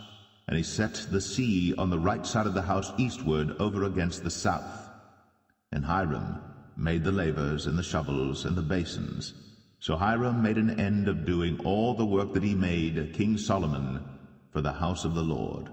The 2 pillars and the 2 bowls of the chapiters that were on the top of the 2 pillars, and the 2 networks to cover the 2 bowls of the chapiters, which were upon the top of the pillars, and 400 pomegranates for the 2 networks, even 2 rows of pomegranates for 1 network, to cover the 2 bowls of the chapiters that were upon the pillars, and the 10 bases, and 10 lavers on the bases, and 1 sea, and 12 oxen under the sea, and the pots, and the shovels, and the basins, and all these vessels which Hiram made to King Solomon for the house of the Lord, were of bright brass. In the plain of Jordan did the king cast them, in the clay ground between Succoth and Zarthan. And Solomon left all the vessels unweighed, because they were exceeding many, neither was the weight of the brass found out. And Solomon made all the vessels that pertained unto the house of the Lord, the altar of gold, and the table of gold whereupon the showbread was, and the candlesticks of pure gold, 5 on the right side and 5 on the left, before the oracle, with the flowers and the lamps and the tongs of gold, and the bowls and the snuffers and the basins and the spoons and the censers of pure gold, and the hinges of gold, both for the doors of the inner house, the most holy place, and for the doors of the house, to wit, of the temple. So was ended all the work that King Solomon made for the house of the Lord. And Solomon brought in the things which David his father had dedicated, even the silver and the gold and the vessels did he put among the treasures of the house of the Lord.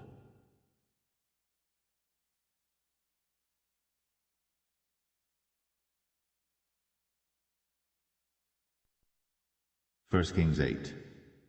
Then Solomon assembled the elders of Israel, and all the heads of the tribes, the chief of the fathers of the children of Israel, unto King Solomon in Jerusalem, that they might bring up the ark of the covenant of the Lord out of the city of David, which is Zion.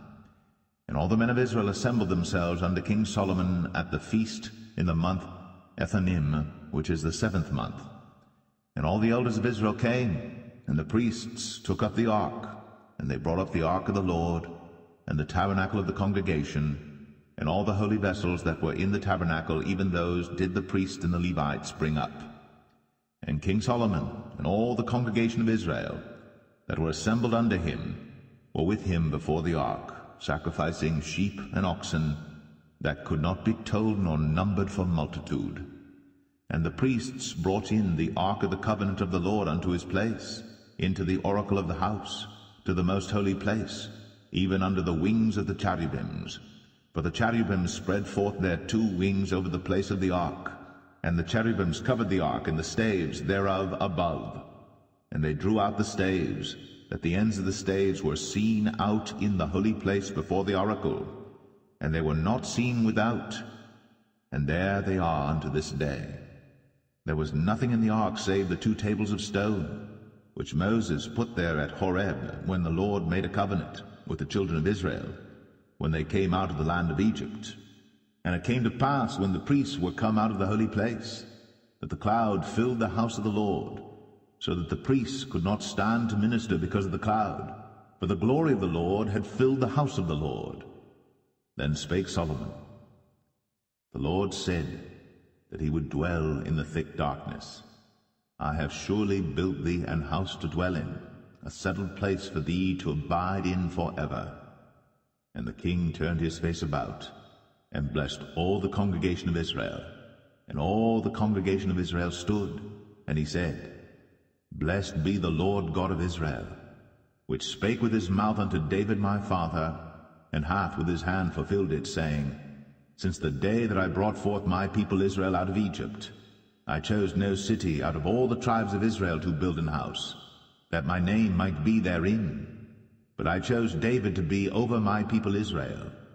And it was in the heart of David my father to build an house for the name of the Lord God of Israel.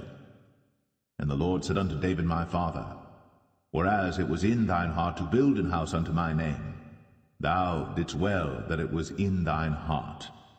Nevertheless thou shalt not build the house, but thy son that shall come forth out of thy loins, he shall build the house unto my name.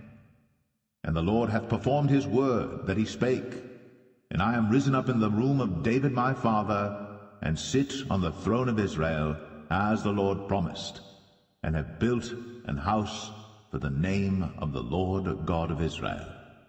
And I have set there a place for the ark, wherein is the covenant of the Lord, which he made with our fathers when he brought them out of the land of Egypt. And Solomon stood before the altar of the Lord in the presence of all the congregation of Israel, and spread forth his hands toward heaven, and he said, Lord God of Israel, there is no God like thee, in heaven above, or on earth beneath, who keepest covenant and mercy with thy servants that walk before thee with all their heart, who hast kept with thy servant David my father, that thou promised him. Thou spakest also with thy mouth, and hast fulfilled it with thine hand, as it is this day. Therefore now, Lord God of Israel, keep with thy servant David my father, that thou promised him, saying, There shall not fail thee a man in my sight to sit on the throne of Israel, so that thy children take heed to their way, that they walk before me as thou hast walked before me. And now, O God of Israel, let thy word, I pray thee, be verified, which thou spakest unto thy servant David my father. But will God indeed dwell on the earth? Behold, the heaven, and heaven of heavens cannot contain thee. How much less this house that I have builded? Yet have thou respect unto the prayer of thy servant, and to his supplication, O Lord my God, to hearken unto the cry and to the prayer which thy servant prayeth before thee today, that thine eyes may be open toward this house night and day, even toward the place of which thou hast said, My name shall be there, that thou mayest hearken unto the prayer which thy servant shall make toward this place. and hearken thou to the supplication of thy servant, and of thy people Israel, when they shall pray toward this place, and hear thou in heaven thy dwelling place, and when thou hearest, forgive.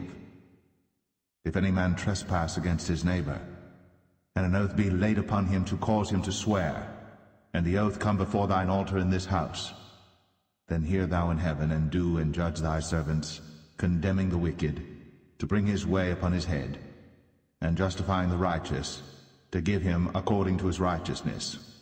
When thy people Israel be smitten down before the enemy, because they have sinned against thee, and shall turn again to thee, and confess thy name, and pray, and make supplication unto thee in this house, then hear thou in heaven, and forgive the sin of thy people Israel, and bring them again unto the land which thou gavest unto their fathers. When heaven is shut up, and there is no rain because they have sinned against thee, if they pray toward this place, and confess thy name, and turn from their sin, when thou afflictest them, then hear thou in heaven, and forgive the sin of thy servants, and of thy people Israel, that thou teach them the good way wherein they should walk, and give rain upon thy land, which thou hast given to thy people for an inheritance. If there be in the land famine, if there be pestilence, blasting, mildew, locust, or if there be caterpillar, if their enemy besiege them in the land of their cities, whatsoever plague, whatsoever sickness there be, what prayer and supplication soever be made by any man, or by all thy people Israel, which shall know every man the plague of his own heart, and spread forth his hands toward this house, then hear thou in heaven thy dwelling place, and forgive, and do, and give to every man according to his ways, whose heart thou knowest, for thou, even thou only, knowest the hearts of all the children of men, that they may fear thee all the days that they live in the land which thou gavest unto our fathers. Moreover, concerning a stranger that is not of thy people Israel, but cometh out of a far country for thy name's sake, for they shall hear of thy great name, and of thy strong hand, and of thy stretched out arm, when he shall come and pray toward this house, hear thou in heaven thy dwelling place, and do according to all that the stranger calleth to thee for, that all people of the earth may know thy name, to fear thee, as do thy people Israel, and that they may know that this house which I have builded is called by thy name. If thy people go out to battle against their enemy, whithersoever thou shalt send them, and shall pray unto the Lord toward the city which thou hast chosen, and toward the house that I have built for thy name, then hear thou in heaven their prayer, and their supplication, and maintain their cause. If they sin against thee, for there is no man that sinneth not, and thou be angry with them, and deliver them to the enemy, so that they carry them away captives unto the land of the enemy, far or near. Yet, if they shall bethink themselves in the land whither they were carried captives, and repent, and make supplication unto thee in the land of them that carried them captives, saying, We have sinned, and have done perversely, we have committed wickedness, and so return unto thee with all their heart, and with all their soul, in the land of their enemies, which led them away captive, and pray unto thee toward their land, which thou gavest unto their fathers, the city which thou hast chosen, and the house which I have built for thy name.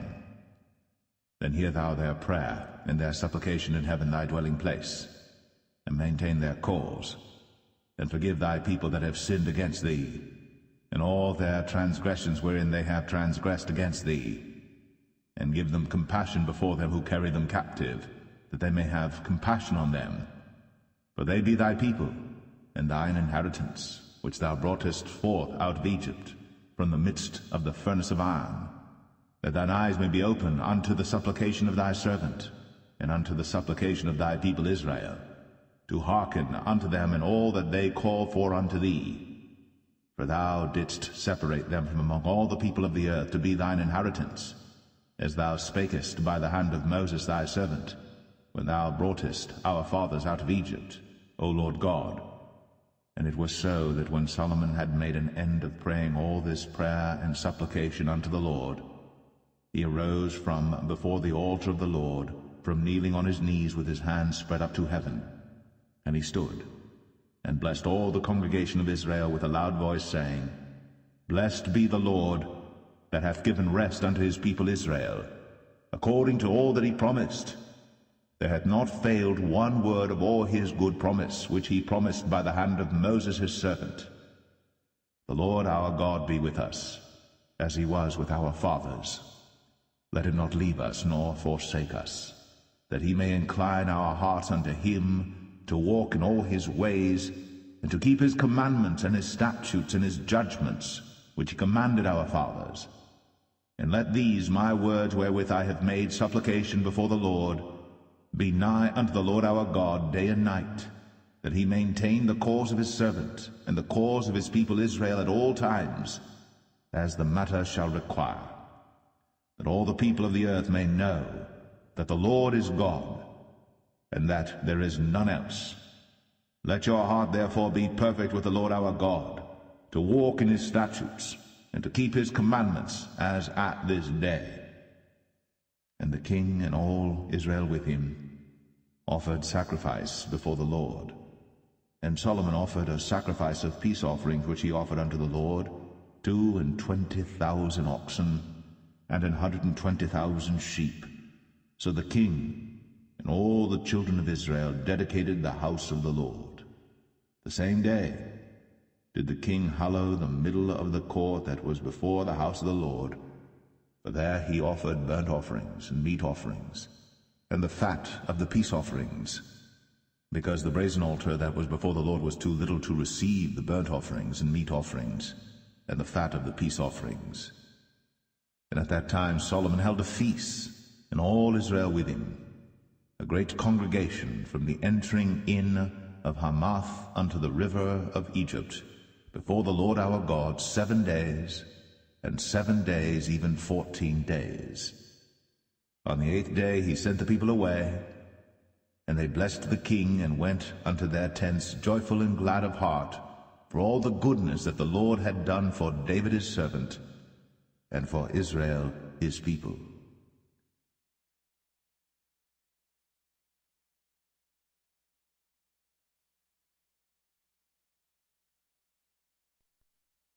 First Kings 9. And it came to pass, when Solomon had finished the building of the house of the Lord, and the king's house, and all Solomon's desire which he was pleased to do, that the Lord appeared to Solomon the second time, as he had appeared unto him at Gibeon. And the Lord said unto him, I have heard thy prayer and thy supplication that thou hast made before me. I have hallowed this house which thou hast built, to put my name there for ever, and mine eyes and mine heart shall be there perpetually. And if thou wilt walk before me, as David thy father walked, in integrity of heart, and in uprightness, to do according to all that I have commanded thee, and wilt keep my statutes and my judgments, then I will establish the throne of thy kingdom upon Israel forever, as I promised to David thy father, saying, There shall not fail thee a man upon the throne of Israel. But if ye shall at all turn from following me, ye or your children, and will not keep my commandments and my statutes which I have set before you, but go and serve other gods and worship them, then will I cut off Israel out of the land which I have given them, and this house which I have hallowed for my name will I cast out of my sight, and Israel shall be a proverb and a byword among all people. And at this house which is high, every one that passeth by it shall be astonished, and shall hiss, and they shall say, Why hath the Lord done thus unto this land, and to this house? And they shall answer, Because they forsook the Lord their God, who brought forth their fathers out of the land of Egypt, and had taken hold upon other gods, and have worshipped them, and served them. Therefore hath the Lord brought upon them all this evil. And it came to pass at the end of 20 years, when Solomon had built the 2 houses, the house of the Lord, and the king's house. Now Hiram the king of Tyre had furnished Solomon with cedar trees and fir trees, and with gold according to all his desire. that then King Solomon gave Hiram 20 cities in the land of Galilee. And Hiram came out from Tyre to see the cities which Solomon had given him, and they pleased him not. And he said, What cities are these which thou hast given me, my brother? And he called them the land of Cabul unto this day. And Hiram sent to the king 60 talents of gold. And this is the reason of the levy which King Solomon raised, for to build the house of the Lord and his own house, and Millo, and the wall of Jerusalem, and Hazor, and Megiddo, and Gezer. For Pharaoh king of Egypt had gone up and taken Gezer, and burnt it with fire, and slain the Canaanites that dwelt in the city, and given it for a present unto his daughter Solomon's wife.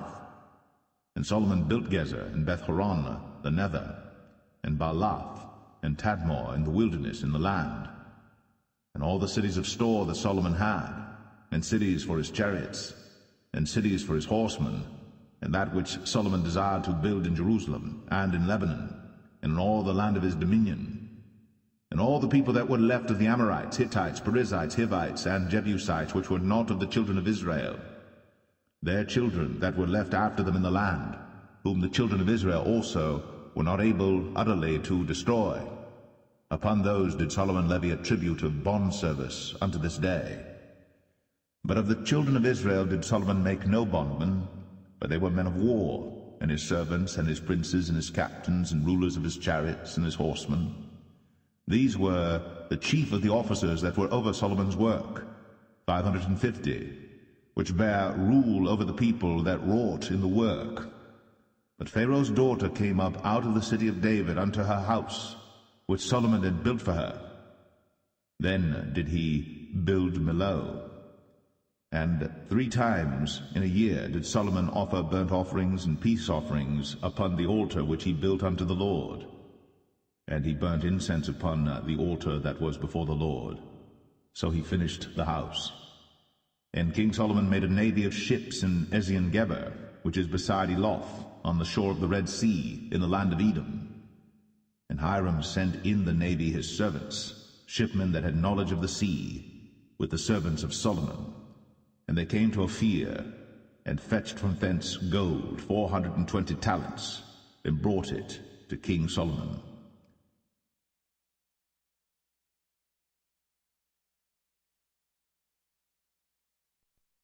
First Kings 10. And when the queen of Sheba heard of the fame of Solomon concerning the name of the Lord, she came to prove him with hard questions. And she came to Jerusalem with a very great train, with camels that bare spices, and very much gold, and precious stones. And when she was come to Solomon, she communed with him of all that was in her heart. And Solomon told her all her questions. There was not anything hid from the king which he told her not. And when the queen of Sheba had seen all Solomon's wisdom, and the house that he had built, and the meat of his table, and the sitting of his servants, and the attendance of his ministers, and their apparel, and his cupbearers, and his ascent by which he went up unto the house of the Lord, there was no more spirit in her. And she said to the king, It was a true report that I heard in mine own land of thy acts and of thy wisdom.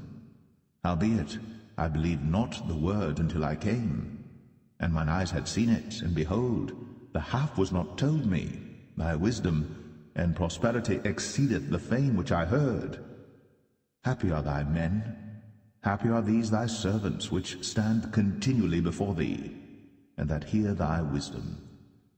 Blessed be the Lord thy God, which delighteth in thee, to set thee on the throne of Israel, because the Lord loved Israel forever. Therefore made he thee king, to do judgment and justice.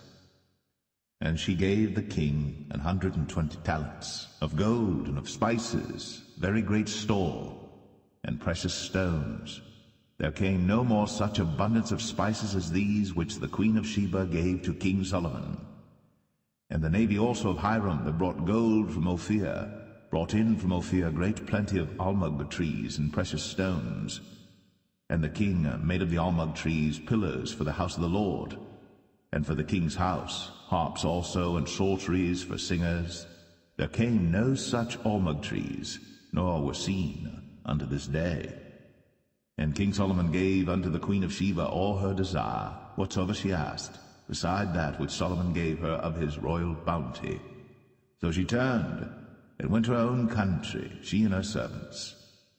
Now the weight of gold that came to Solomon in 1 year was 666 talents of gold. Beside that he had of the merchantmen, and of the traffic of the spice merchants, and of all the kings of Arabia, and of the governors of the country. And King Solomon made 200 targets of beaten gold. 600 shekels of gold went to one target. And he made 300 shields of beaten gold. 3 pound of gold went to one shield, and the king put them in the house of the forest of Lebanon. Moreover, the king made a great throne of ivory, and overlaid it with the best gold.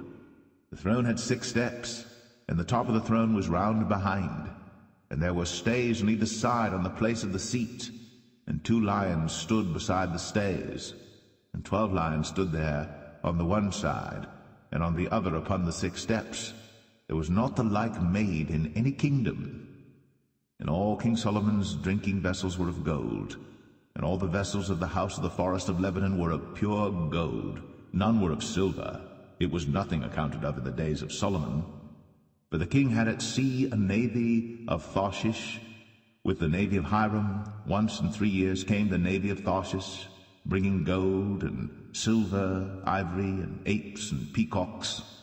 So King Solomon exceeded all the kings of the earth for riches and for wisdom.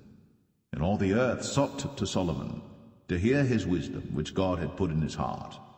And they brought every man his present, vessels of silver, and vessels of gold, and garments, and armor, and spices, horses, and mules, a rate year by year. And Solomon gathered together chariots and horsemen, and he had 1,400 chariots, and 12,000 horsemen, whom he bestowed in the cities for chariots, and with the king at Jerusalem.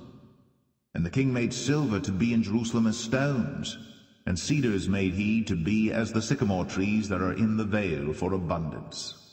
And Solomon had horses brought out of Egypt, and linen yarn. The king's merchants received the linen yarn at a price. And a chariot came up and went out of Egypt for 600 shekels of silver, and an horse for 150. And so for all the kings of the Hittites, and for the kings of Syria, did they bring them out by their means.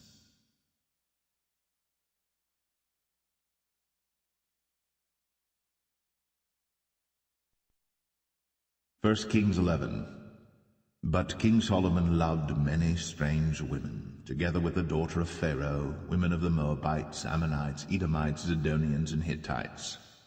Of the nations concerning which the Lord said unto the children of Israel, Ye shall not go in to them, neither shall they come in unto you, for surely they will turn away your heart after their gods. Solomon clave unto these in love. And he had 700 wives, princesses, and 300 concubines, and his wives turned away his heart.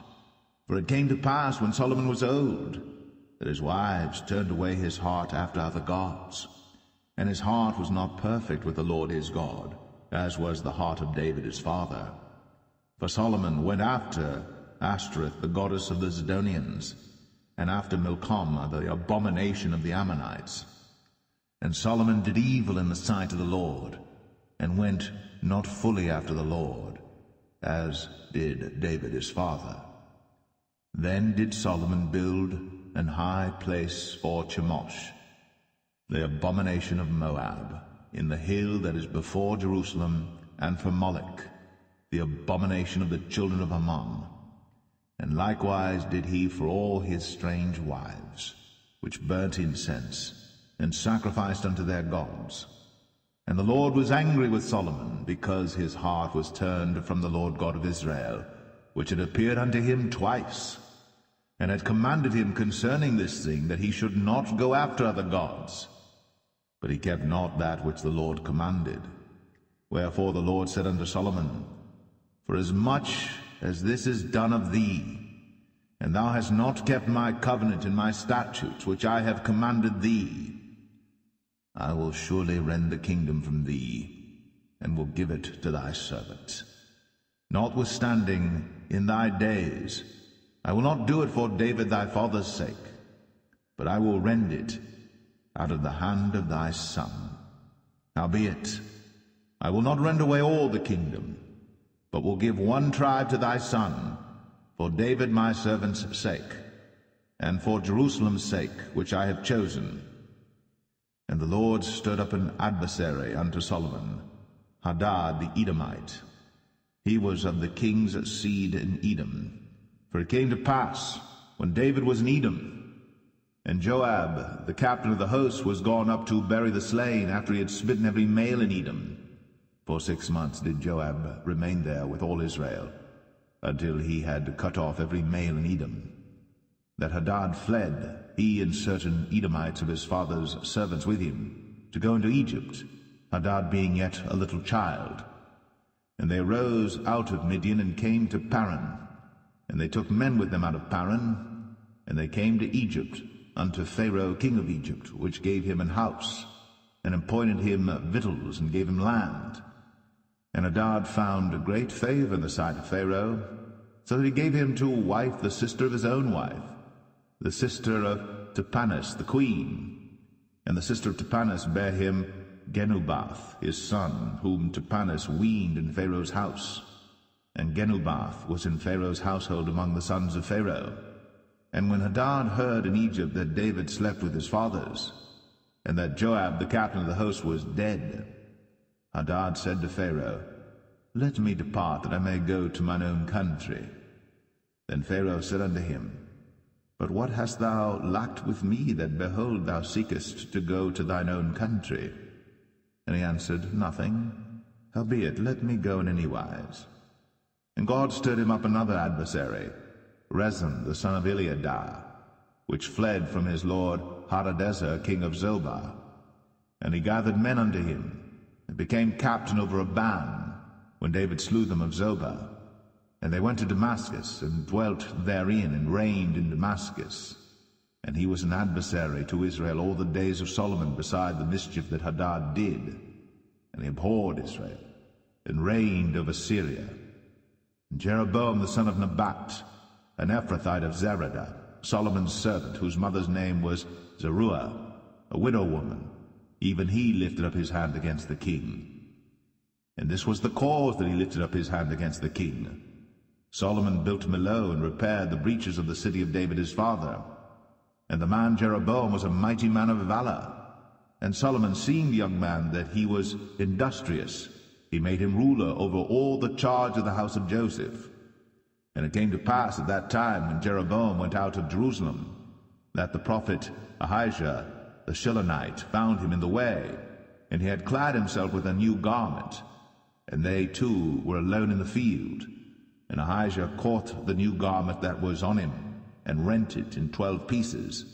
And he said to Jeroboam, Take thee 10 pieces, for thus saith the Lord, the God of Israel, Behold, I will rend the kingdom out of the hand of Solomon, and will give 10 tribes to thee. But he shall have 1 tribe for my servant David's sake, and for Jerusalem's sake, the city which I have chosen out of all the tribes of Israel, because that they have forsaken me, and have worshipped Ashtoreth, the goddess of the Zidonians, Chemosh, the god of the Moabites, and Milcom, the god of the children of Ammon, and have not walked in my ways, to do that which is right in mine eyes, and to keep my statutes and my judgments, as did David his father. Howbeit, I will not take the whole kingdom out of his hand, but I will make him prince all the days of his life, for David my servant's sake, whom I chose, because he kept my commandments and my statutes. But I will take the kingdom out of his son's hand, and will give it unto thee, even 10 tribes. And unto his son will I give 1 tribe, that David my servant may have a light always before me in Jerusalem, the city which I have chosen me, to put my name there. And I will take thee, and thou shalt reign according to all that thy soul desireth, and shalt be king over Israel. And it shall be, if thou wilt hearken unto all that I command thee, and wilt walk in my ways, and do that is right in my sight, to keep my statutes and my commandments, as David my servant did, that I will be with thee, and build thee a sure house, as I built for David, and will give Israel unto thee. And I will for this afflict the seed of David, but not forever. Solomon sought therefore to kill Jeroboam. And Jeroboam arose and fled into Egypt unto Shishak king of Egypt, and was in Egypt until the death of Solomon. And the rest of the acts of Solomon, and all that he did, and his wisdom, are they not written in the book of the acts of Solomon? And the time that Solomon reigned in Jerusalem over all Israel was 40 years. And Solomon slept with his fathers, and was buried in the city of David his father, and Rehoboam his son reigned in his stead.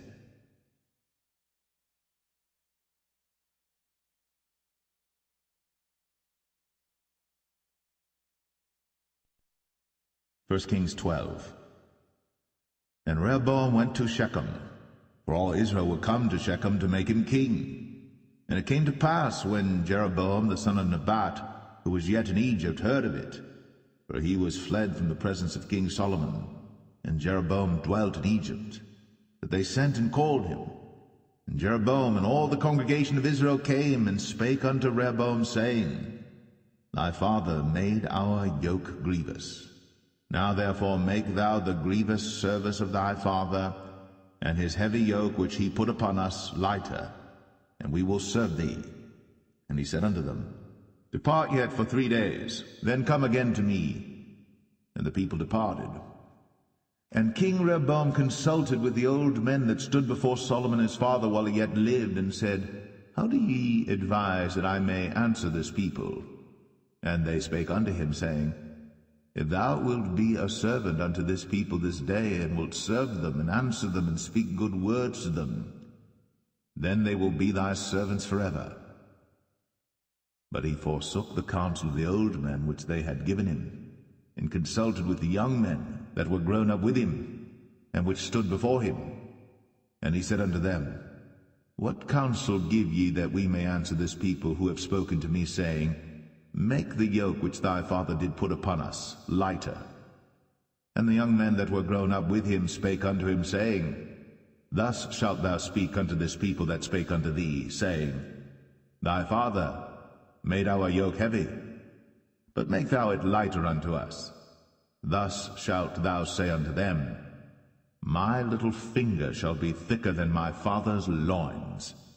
And now, whereas my father delayed you with a heavy yoke, I will add to your yoke. My father hath chastised you with whips, but I will chastise you with scorpions. So Jeroboam and all the people came to Rehoboam the 3rd day, as the king had appointed, saying, Come to me again the 3rd day. And the king answered the people roughly, and forsook the old men's counsel that they gave him, and spake to them after the counsel of the young men, saying, My father made your yoke heavy, and I will add to your yoke. My father also chastised you with whips, but I will chastise you with scorpions.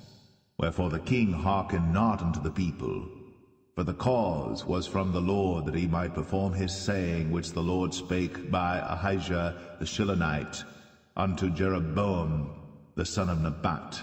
So when all Israel saw that the king hearkened not unto them, the people answered the king, saying, What portion have we in David? Neither have we inheritance in the son of Jesse. To your tents, O Israel. Now see to thine own house, David. So Israel departed unto their tents. But as for the children of Israel which dwelt in the cities of Judah, Rehoboam reigned over them. Then King Rehoboam sent Adoram, who was over the tribute, and all Israel stoned him with stones that he died. Therefore King Rehoboam made speed to get him up to his chariot, to flee to Jerusalem. So Israel rebelled against the house of David unto this day.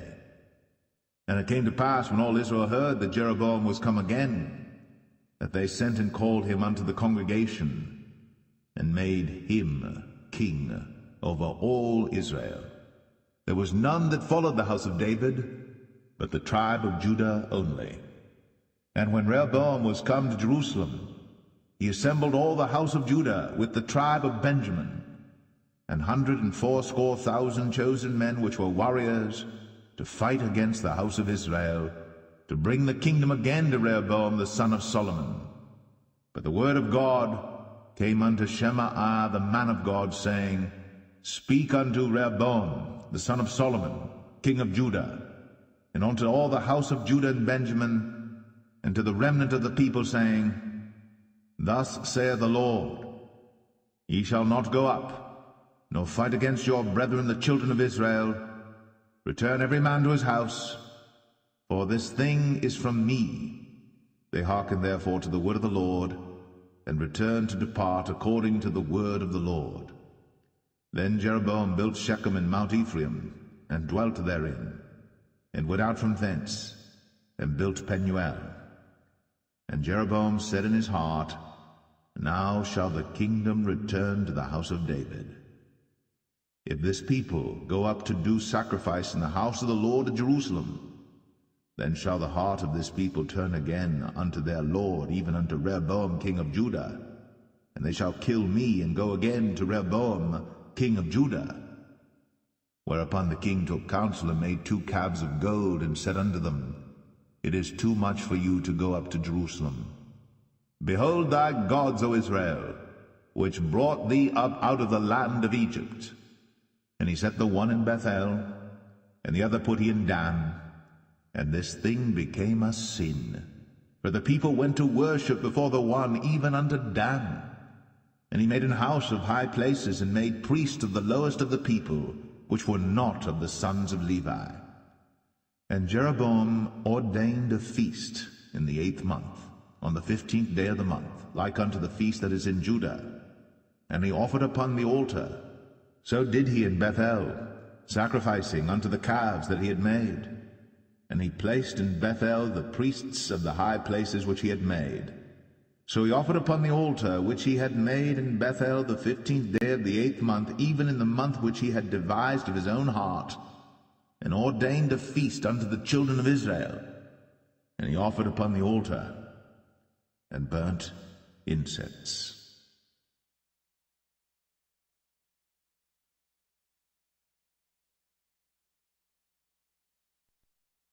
1 Kings 13. And behold, there came a man of God out of Judah by the word of the Lord unto Bethel. And Jeroboam stood by the altar to burn incense. And he cried against the altar in the word of the Lord, and said, O altar, altar, thus saith the Lord, Behold, a child shall be born unto the house of David, Josiah by name. And upon thee shall he offer the priests of the high places that burn incense upon thee, and men's bones shall be burnt upon thee. And he gave a sign the same day, saying, This is the sign which the Lord hath spoken. Behold, the altar shall be rent, and the ashes that are upon it shall be poured out. And it came to pass, when King Jeroboam heard the saying of the man of God, which had cried against the altar in Bethel, that he put forth his hand from the altar, saying, Lay hold on him. And his hand, which he put forth against him, dried up, so that he could not pull it in again to him.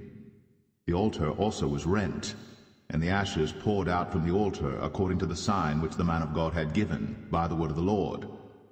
And the king answered and said unto the man of God, Entreat now the face of the Lord thy God, and pray for me, that my hand may be restored me again. And the man of God besought the Lord, and the king's hand was restored him again, and became as it was before. And the king said unto the man of God, Come home with me, and refresh thyself, and I will give thee a reward. And the man of God said unto the king, If thou wilt give me half thine house, I will not go in with thee, neither will I eat bread nor drink water in this place.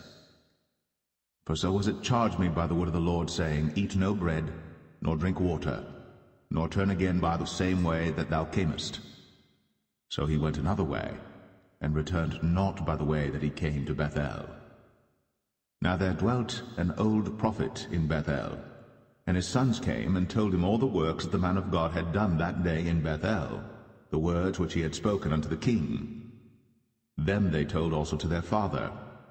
And their father said unto them, What way went he? For his sons had seen what way the man of God went, which came from Judah. And he said unto his sons, Saddle me the ass.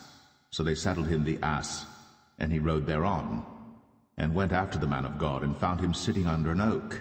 And he said unto him, Art thou the man of God that camest from Judah? And he said, I am. Then he said unto him, Come home with me, and eat bread. And he said, I may not return with thee, nor go in with thee, neither will I eat bread nor drink water with thee in this place. For it was said to me by the word of the Lord, Thou shalt eat no bread, nor drink water there, nor turn again to go by the way that thou camest. He said unto him, I am a prophet, also as thou art. And an angel spake unto me by the word of the Lord, saying, Bring him back with thee into thine house, that he may eat bread and drink water. But he lied unto him.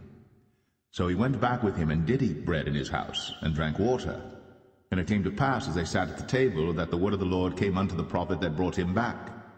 And he cried unto the man of God that came from Judah, saying, Thus saith the Lord, For as much as thou hast disobeyed the mouth of the Lord, and hast not kept the commandment which the Lord thy God commanded thee, but camest back, and hast eaten bread and drunk water in the place, of the which the Lord did say to thee, Eat no bread, and drink no water, thy carcass shall not come unto the sepulchre of thy fathers. And it came to pass, after he had eaten bread, and after he had drunk, that he saddled for him the ass, to wit, for the prophet whom he had brought back. And when he was gone, a lion met him by the way, and slew him. And his carcass was cast in the way, and the ass stood by it. The lion also stood by the carcass. And behold, men passed by, and saw the carcass cast in the way, and the lion standing by the carcass.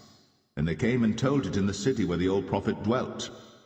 And when the prophet that brought him back from the way heard thereof, he said, It is the man of God who was disobedient unto the word of the Lord. Therefore the Lord hath delivered him unto the lion, which hath torn him and slain him according to the word of the Lord, which he spake unto him. And he spake to his son, saying, Saddle me the ass. And they saddled him. And he went and found his carcass cast in the way, and the ass and the lion standing by the carcass. The lion had not eaten the carcass, nor torn the ass. And the prophet took up the carcass of the man of God, and laid it upon the ass, and brought it back. And the old prophet came to the city to mourn and to bury him.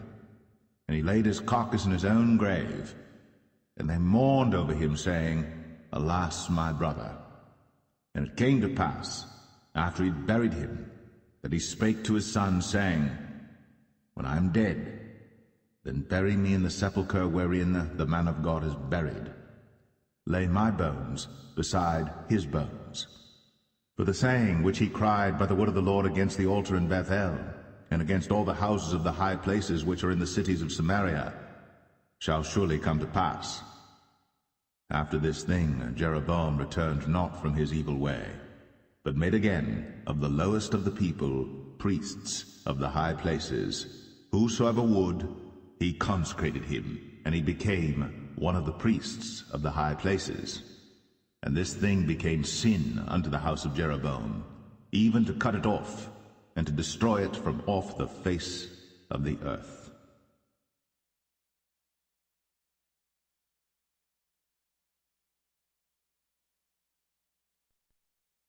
First Kings 14. At that time Abijah, the son of Jeroboam, fell sick. And Jeroboam said to his wife, Arise, I pray thee, and disguise thyself, that thou be not known to be the wife of Jeroboam, and get thee to Shiloh. Behold, there is Ahijah the prophet, which told me that I should be king over this people. And take with thee 10 loaves and cracknels, and a cruse of honey, and go to him. He shall tell thee what shall become of the child.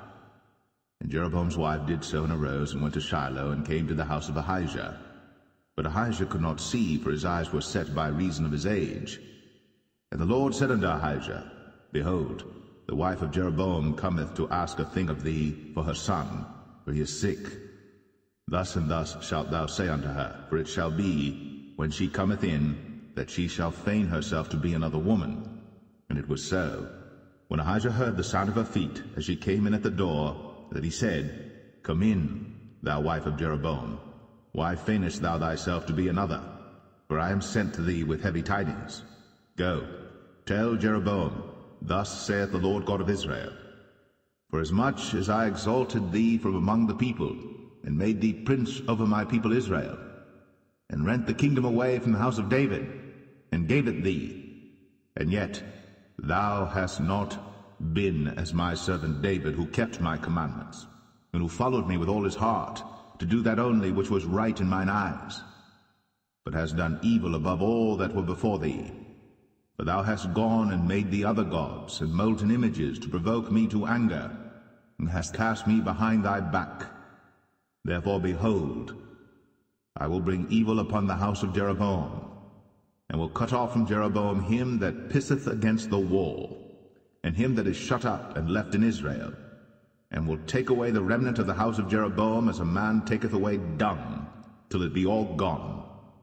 Him that dieth of Jeroboam in the city shall the dogs eat, and him that dieth in the field shall the fowls of the air eat. For the Lord hath spoken it. Arise thou therefore, get thee to thine own house, and when thy feet enter into the city, the child shall die. And all Israel shall mourn for him, and bury him. For he only of Jeroboam shall come to the grave, because in him there is found some good thing toward the Lord God of Israel in the house of Jeroboam. Moreover, the Lord shall raise him up a king over Israel, who shall cut off the house of Jeroboam that day. But what? Even now. For the Lord shall smite Israel, as a reed is shaken in the water, and he shall root up Israel out of this good land, which he gave to their fathers, and shall scatter them beyond the river, because they have made their groves, provoking the Lord to anger. And he shall give Israel up, because of the sins of Jeroboam, who did sin, and who made Israel to sin. And Jeroboam's wife arose and departed, and came to Tirzah. And when she came to the threshold of the door, the child died, and they buried him. And all Israel mourned for him according to the word of the Lord, which he spake by the hand of his servant Ahijah the prophet. And the rest of the acts of Jeroboam, how he warred and how he reigned, behold, they are written in the book of the Chronicles of the kings of Israel. And the days which Jeroboam reigned were 22 years, and he slept with his fathers, and Nadab his son reigned in his stead. And Rehoboam the son of Solomon reigned in Judah. Rehoboam was 41 years old when he began to reign, and he reigned 17 years in Jerusalem, the city which the Lord did choose out of all the tribes of Israel, to put his name there. And his mother's name was Naamah, an Ammonitess. And Judah did evil in the sight of the Lord, and they provoked him to jealousy with their sins which they had committed, above all that their fathers had done. For they also built them high places and images and groves on every high hill, and under every green tree. And there were also Sodomites in the land, and they did according to all the abominations of the nations which the Lord cast out before the children of Israel. And it came to pass in the 5th year of King Rehoboam, that Shishak king of Egypt came up against Jerusalem. And he took away the treasures of the house of the Lord, and the treasures of the king's house, he even took away all, and he took away all the shields of gold which Solomon had made. And King Rehoboam made in their stead brazen shields, and committed them unto the hands of the chief of the guard which kept the door of the king's house. And it was so, when the king went into the house of the Lord, that the guard bare them and brought them back into the guard chamber. Now the rest of the acts of Rehoboam, and all that he did, are they not written in the book of the Chronicles of the kings of Judah? And there was war between Rehoboam and Jeroboam all their days. And Rehoboam slept with his fathers, and was buried with his fathers in the city of David. And his mother's name was Naamah, an Ammonitess. And Abijam, his son, reigned in his stead.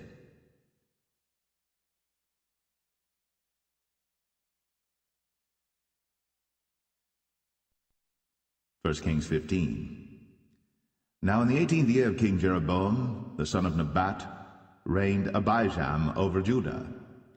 3 years reigned he in Jerusalem, and his mother's name was Maachah, the daughter of Abishalom. And he walked in all the sins of his father which he had done before him, and his heart was not perfect with the Lord his God, as the heart of David his father. Nevertheless, for David's sake did the Lord his God give him a lamp in Jerusalem to set up his son after him, and to establish Jerusalem, because David did that which was right in the eyes of the Lord, and turned not aside from anything that he commanded him all the days of his life, save only in the matter of Uriah the Hittite. And there was war between Rehoboam and Jeroboam all the days of his life. Now the rest of the acts of Abijam, and all that he did, are they not written in the book of the Chronicles of the kings of Judah? And there was war between Abijam and Jeroboam. And Abijam slept with his fathers, and they buried him in the city of David, and Asa, his son, reigned in his stead. And in the 20th year of Jeroboam, king of Israel, reigned Asa over Judah. And 41 years reigned he in Jerusalem, and his mother's name was Maachah, the daughter of Abishalom. And Asa did that which was right in the eyes of the Lord, as did David his father. And he took away the Sodomites out of the land, and removed all the idols that his fathers had made. And also Maachah his mother, even her he removed from being queen, because she had made an idol in the grove. And Asa destroyed her idol, and burned it by the brook Kidron. But the high places were not removed. Nevertheless, Asa's heart was perfect with the Lord all his days. And he brought in the things which his father had dedicated, and the things which himself had dedicated, into the house of the Lord, silver and gold and vessels. And there was war between Asa and Baasha, king of Israel, all their days. And Baasha, king of Israel, went up against Judah, and built Ramah, that he might not suffer any to go out or come in to Asa, king of Judah. Then Asa took all the silver and the gold that were left in the treasures of the house of the Lord, and the treasures of the king's house, and delivered them into the hand of his servants. And King Asa sent them to Ben-Hadad, the son of Tabrimon, the son of Hezion, king of Syria, that dwelt at Damascus, saying, There is a league between me and thee, and between my father and thy father. Behold, I have sent unto thee a present of silver and gold. Come, and break thy league with Baasha king of Israel, that he may depart from me. So Ben-Hadad hearkened unto King Asa, and sent the captains of the hosts which he had against the cities of Israel, and smote Ijon and Dan and Abel-Beth-Maachah and all Sineroth, with all the land of Naphtali. And it came to pass, when Baasha heard thereof, that he left off building of Ramah, and dwelt in Tirzah. Then King Asa made a proclamation throughout all Judah, none was exempted. And they took away the stones of Ramah, and the timber thereof, wherewith Baasha had builded. And King Asa built with them Geba of Benjamin, and Mizpah. The rest of all the acts of Asa, and all his might, and all that he did, and the cities which he built, are they not written in the book of the Chronicles of the kings of Judah? Nevertheless, in the time of his old age, he was diseased in his feet. And Asa slept with his fathers, and was buried with his fathers in the city of David his father, and Jehoshaphat his son reigned in his stead. And Nadab the son of Jeroboam began to reign over Israel in the 2nd year of Asa king of Judah, and reigned over Israel 2 years. And he did evil in the sight of the Lord, and walked in the way of his father, and in his sin wherewith he made Israel to sin. And Baasha the son of Ahijah of the house of Issachar conspired against him. And Baasha smote him at Gibbethon, which belonged to the Philistines. For Nadab and all Israel laid siege to Gibbethon. Even in the 3rd year of Asa king of Judah did Baasha slay him, and reigned in his stead. And it came to pass when he reigned, that he smote all the house of Jeroboam. He left not to Jeroboam any that breathed, until he had destroyed him, according unto the saying of the Lord, which he spake by his servant Ahijah the Shilonite. Because of the sins of Jeroboam which he sinned, in which he made Israel sin, by his provocation wherewith he provoked the Lord God of Israel to anger. Now the rest of the acts of Nadab, and all that he did, are they not written in the book of the Chronicles of the kings of Israel? And there was war between Asa and Baasha, king of Israel, all their days.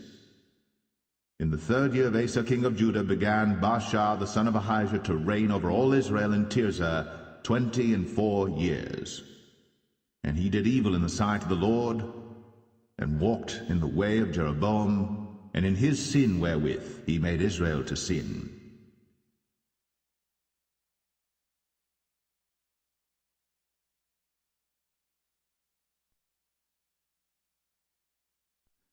First Kings 16. Then the word of the Lord came to Jehu the son of Hanani against Baasha, saying, Forasmuch as I exalted thee out of the dust, and made thee prince over my people Israel, and thou hast walked in the way of Jeroboam, and hast made my people Israel to sin, to provoke me to anger with their sins, behold, I will take away the posterity of Baasha, and the posterity of his house, and will make thy house like the house of Jeroboam the son of Nebat. Him that dieth of Baasha in the city shall the dogs eat, and him that dieth of his in the fields shall the fowls of the air eat. Now the rest of the acts of Baasha, and what he did, and his might, are they not written in the book of the Chronicles of the kings of Israel? So Baasha slept with his fathers, and was buried in Tirzah, and Elah his son reigned in his stead. And also by the hand of the prophet Jehu, the son of Hanani, came the word of the Lord against Baasha, and against his house, even for all the evil that he did in the sight of the Lord, in provoking him to anger, with the work of his hands, in being like the house of Jeroboam, and because he killed him. In the 26th year of Asa, king of Judah, began Elah the son of Baasha to reign over Israel in Tirzah 2 years. And his servant Zimri, captain of half his chariots, conspired against him, as he was in Tirzah drinking himself drunk in the house of Arzah, steward of his house in Tirzah. And Zimri went in, and smote him, and killed him in the 27th year of Asa king of Judah, and reigned in his stead. And it came to pass, when he began to reign, as soon as he sat on his throne, that he slew all the house of Baasha. He left him not one that pisseth against a wall, neither of his kinsfolks, nor of his friends. Thus did Zimri destroy all the house of Baasha, according to the word of the Lord which he spake against Baasha by Jehu the prophet. For all the sins of Baasha, and the sins of Elah his son, by which they sinned, and by which they made Israel to sin, in provoking the Lord God of Israel to anger with their vanities. Now the rest of the acts of Elah, and all that he did, are they not written in the book of the Chronicles of the kings of Israel? In the 27th year of Asa king of Judah did Zimri reign 7 days in Tirzah. And the people were encamped against Gibbethon, which belonged to the Philistines. And the people that were encamped heard say, Zimri hath conspired, and hath also slain the king. Wherefore all Israel made Omri, the captain of the host, king over Israel that day in the camp. And Omri went up from Gibbethon, and all Israel with him, and they besieged Tirzah. And it came to pass, when Zimri saw that the city was taken, that he went into the palace of the king's house, and burnt the king's house over him with fire, and died. For his sins, which he sinned in doing evil in the sight of the Lord, in walking in the way of Jeroboam, and in his sin which he did, to make Israel to sin. Now the rest of the acts of Zimri, and his treason that he wrought, are they not written in the book of the Chronicles of the kings of Israel? Then were the people of Israel divided into 2 parts. Half of the people followed Tibni the son of Ginath, to make him king, and half followed Omri. But the people that followed Omri prevailed against the people that followed Tibni the son of Ginath. So Tibni died, and Omri reigned. In the 31st year of Asa king of Judah began Omri to reign over Israel 12 years. 6 years reigned he in Tirzah. And he bought the hill Samaria of Shemer for 2 talents of silver, and built on the hill and called the name of the city which he built after the name of Shemer, owner of the hill, Samaria. But Omri wrought evil in the eyes of the Lord, and did worse than all that were before him. For he walked in all the way of Jeroboam the son of Nebat, and in his sin wherewith he made Israel to sin, to provoke the Lord God of Israel to anger with their vanities. Now the rest of the acts of Omri which he did, and his might that he showed, are they not written in the book of the Chronicles of the kings of Israel? So Omri slept with his fathers, and was buried in Samaria, and Ahab his son reigned in his stead. And in the 38th year of Asa king of Judah began Ahab the son of Omri to reign over Israel. And Ahab the son of Omri reigned over Israel in Samaria 22 years. And Ahab the son of Omri did evil in the sight of the Lord above all that were before him.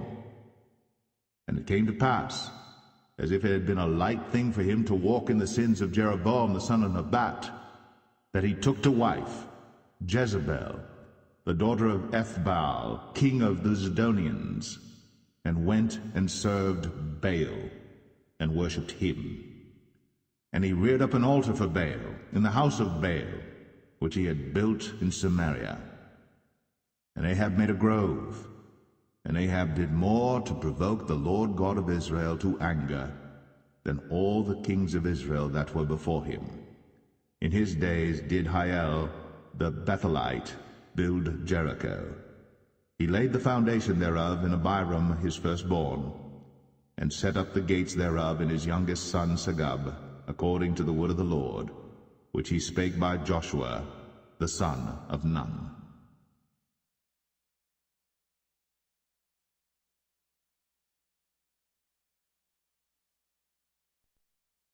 1 Kings 17. And Elijah the Tishbite, who was of the inhabitants of Gilead, said unto Ahab, As the Lord God of Israel liveth, before whom I stand, there shall not be dew nor rain these years, but according to my word.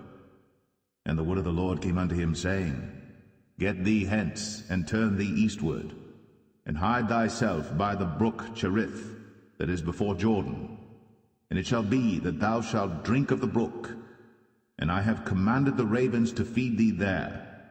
So he went and did according unto the word of the Lord, for he went and dwelt by the brook Cherith, that is before Jordan. And the ravens brought him bread and flesh in the morning, and bread and flesh in the evening, and he drank of the brook. And it came to pass after a while that the brook dried up, because there had been no rain in the land. And the word of the Lord came unto him, saying, Arise, get thee to Zarephath, which belongeth to Zidon, and dwell there. Behold, I have commanded a widow woman there to sustain thee. So he arose and went to Zarephath. And when he came to the gate of the city, behold, the widow woman was there gathering of sticks. And he called to her, and said, Fetch me, I pray thee, a little water in a vessel, that I may drink. And as she was going to fetch it, he called to her, and said, Bring me, I pray thee, a morsel of bread in thine hand.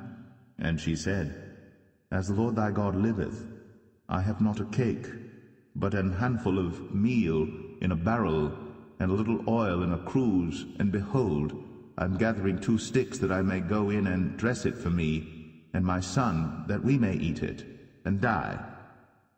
And Elijah said unto her, Fear not, go and do as thou hast said, but make me thereof a little cake first, and bring it unto me, and after make for thee and for thy son. For thus saith the Lord God of Israel, The barrel of meal shall not waste, neither shall the cruse of oil fail, until the day that the Lord sendeth rain upon the earth. And she went and did according to the saying of Elijah, and she and he and her house did eat many days. And the barrel of meal wasted not, neither did the cruse of oil fail, according to the word of the Lord which he spake by Elijah. And it came to pass after these things, that the son of the woman, the mistress of the house, fell sick, and his sickness was so sore, that there was no breath left in him. And she said unto Elijah, What have I to do with thee, O thou man of God? Art thou come unto me to call my sin to remembrance, and to slay my son? And he said unto her, Give me thy son. And he took him out of her bosom, and carried him up into a loft, where he abode, and laid him upon his own bed. And he cried unto the Lord, and said, O Lord my God, hast thou also brought evil upon the widow with whom I sojourn by slaying her son? And he stretched himself upon the child 3 times, and cried unto the Lord, and said, O Lord my God, I pray thee, let this child's soul come into him again. And the Lord heard the voice of Elijah, and the soul of the child came into him again, and he revived. And Elijah took the child, and brought him down out of the chamber into the house, and delivered him unto his mother. And Elijah said, See, thy son liveth. And the woman said to Elijah, Now by this I know that thou art a man of God, and that the word of the Lord in thy mouth is truth.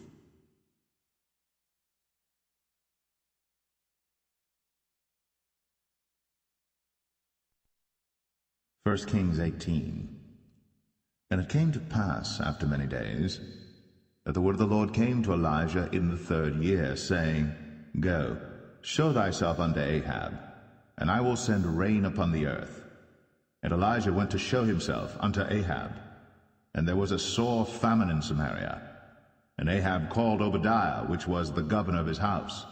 Now Obadiah feared the Lord greatly. For it was so, when Jezebel cut off the prophets of the Lord, that Obadiah took 100 prophets, and hid them by 50 in a cave, and fed them with bread and water.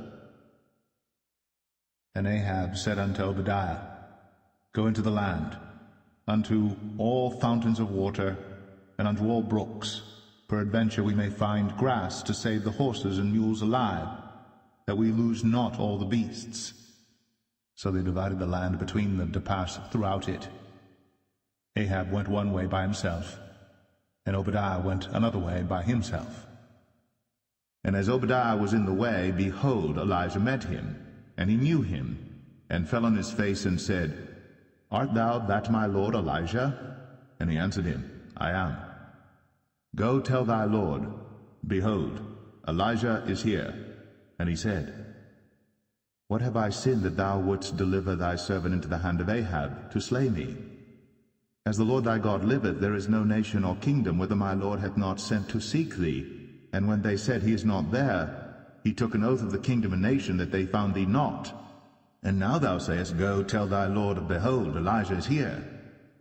And it shall come to pass, as soon as I am gone from thee, that the Spirit of the Lord shall carry thee whither I know not. And so when I come and tell Ahab, and he cannot find thee, he shall slay me. But I thy servant fear the Lord from my youth. Was it not told my Lord what I did when Jezebel slew the prophets of the Lord, how I hid 100 men of the Lord's prophets by 50 in a cave, and fed them with bread and water? And now thou sayest, Go tell thy Lord, Behold, Elijah is here, and he shall slay me? And Elijah said, As the Lord of hosts liveth, before whom I stand, I will surely show myself unto him today. So Obadiah went to meet Ahab, and told him. And Ahab went to meet Elijah. And it came to pass, when Ahab saw Elijah, that Ahab said unto him, Art thou he that troubleth Israel? And he answered, I have not troubled Israel, but thou and thy father's house, in that ye have forsaken the commandments of the Lord, and thou hast followed Baalim. Now therefore send and gather to me all Israel unto Mount Carmel, and the prophets of Baal 450, and the prophets of the groves 400, which eat at Jezebel's table. So Ahab sent unto all the children of Israel, and gathered the prophets together unto Mount Carmel. And Elijah came unto all the people, and said, How long halt ye between 2 opinions? If the Lord be God, follow him, but if Baal, then follow him. And the people answered him not a word. Then said Elijah unto the people, I, even I only, remain a prophet of the Lord, but Baal's prophets are 450 men. Let them therefore give us 2 bullocks, and let them choose 1 bullock from themselves, and cut it in pieces, and lay it on wood, and put no fire under. And I will dress the other bullock, and lay it on wood, and put no fire under. And call ye on the name of your gods, and I will call on the name of the Lord. And the God that answereth by fire, let him be God. And all the people answered and said, It is well spoken. And Elijah said unto the prophets of Baal, Choose you one bullock for yourselves, and dress it first, for ye are many, and call on the name of your gods, but put no fire under. And they took the bullock which was given them, and they dressed it, and called on the name of Baal from morning even until noon, saying, O Baal, hear us! But there was no voice, nor any that answered. And they leaped upon the altar which was made. And it came to pass at noon that Elijah mocked them, and said, Cry aloud, for he is a god. Either he is talking, or he is pursuing, or he is in a journey. Peradventure he sleepeth, and must be awaked. And they cried aloud, and cut themselves after their manner with knives and lancets, till the blood gushed out upon them. And it came to pass, when midday was past, and they prophesied until the time of the offering of the evening sacrifice, that there was neither voice, nor any to answer, nor any that regarded. And Elijah said unto all the people, Come near unto me. And all the people came near unto him, and he repaired the altar of the Lord that was broken down.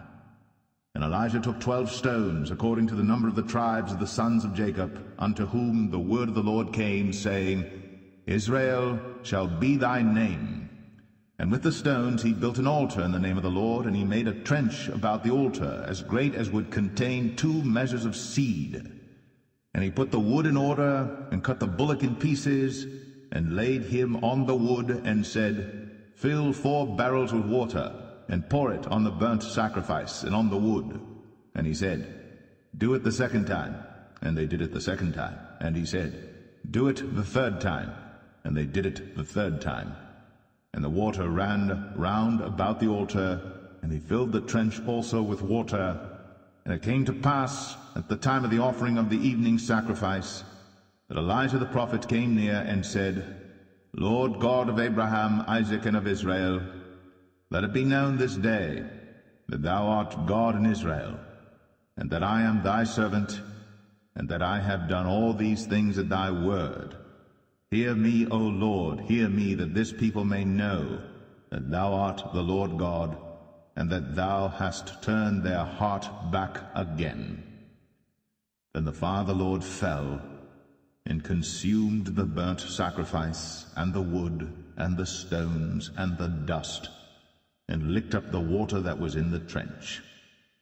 And when all the people saw it, they fell on their faces, and they said, The Lord, he is the God. The Lord, he is the God. And Elijah said unto them, Take the prophets of Baal, let not one of them escape. And they took them. And Elijah brought them down to the brook Kishon, and slew them there. And Elijah said unto Ahab, Get thee up, eat and drink, for there is a sound of abundance of rain. So Ahab went up to eat and to drink.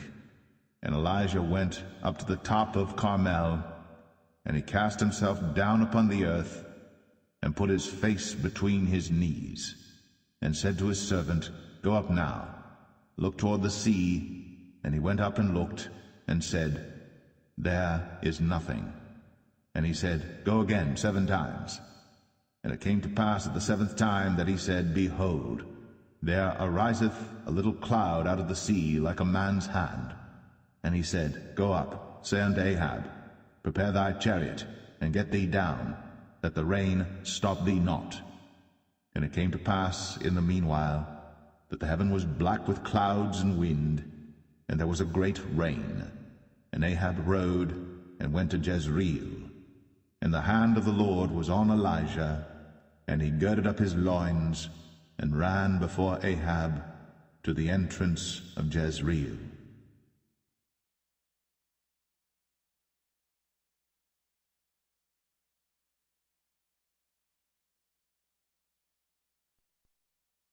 First Kings 19. And Ahab told Jezebel all that Elijah had done, and withal how he had slain all the prophets with the sword. Then Jezebel sent a messenger unto Elijah, saying, So let the gods do to me, and more also, if I make not thy life as the life of one of them by tomorrow about this time. And when he saw that, he rose, and went for his life, and came to Beersheba, which belongeth to Judah, and left his servant there. But he himself went a day's journey into the wilderness, and came and sat down under a juniper tree. And he requested for himself that he might die, and said, It is enough. Now, O Lord, take away my life, for I am not better than my fathers. And as he lay and slept under a juniper tree, behold, then an angel touched him, and said unto him, Arise and eat. And he looked, and behold, there was a cake baked on the coals, and a cruse of water at his head. And he did eat and drink, and laid him down again. And the angel of the Lord came again the second time, and touched him, and said, Arise and eat, because the journey is too great for thee. And he arose, and did eat and drink, and went in the strength of that meat 40 days, and 40 nights, unto Horeb the mount of God. And he came thither unto a cave, and lodged there. And behold, the word of the Lord came to him, and he said unto him, What doest thou here, Elijah? And he said, I have been very jealous for the Lord God of hosts, for the children of Israel have forsaken thy covenant, thrown down thine altars, and slain thy prophets with the sword, and I, even I only am left, and they seek my life to take it away. And he said, Go forth, and stand upon the mount before the Lord. And behold, the Lord passed by, and a great and strong wind rent the mountains, and brake in pieces the rocks before the Lord. But the Lord was not in the wind. And after the wind, an earthquake. But the Lord was not in the earthquake. And after the earthquake, a fire. But the Lord was not in the fire. And after the fire, a still small voice. And it was so, when Elijah heard it, that he wrapped his face in his mantle, and went out, and stood in the entering in of the cave. And behold, there came a voice unto him, and said, What doest thou here, Elijah? And he said, I have been very jealous for the Lord God of hosts, because the children of Israel have forsaken thy covenant, thrown down thine altars, and slain thy prophets with the sword, and I, even I only, am left. And they seek my life, to take it away. And the Lord said unto him, Go, return on thy way to the wilderness of Damascus, and when thou comest, anoint Hazael to be king over Syria. And Jehu the son of Nimshi shalt thou anoint to be king over Israel. And Elisha the son of Shaphat of Abel-Meholah shalt thou anoint to be prophet in thy room. And it shall come to pass that him that escapeth the sword of Hazael shall Jehu slay, and him that escapeth from the sword of Jehu shall Elisha slay. Yet I have left me 7,000 in Israel, all the knees which have not bowed unto Baal, and every mouth which hath not kissed him. So he departed thence, and found Elisha the son of Shaphat, who was plowing with 12 yoke of oxen before him, and he with the 12th. And Elijah passed by him, and cast his mantle upon him. And he left the oxen, and ran after Elijah, and said, Let me, I pray thee, kiss my father and my mother, and then I will follow thee. And he said unto him, Go back again, for what have I done to thee? And he returned back from him, and took a yoke of oxen, and slew them, and boiled their flesh with the instruments of the oxen, and gave unto the people, and they did eat. Then he arose, and went after Elijah, and ministered unto him.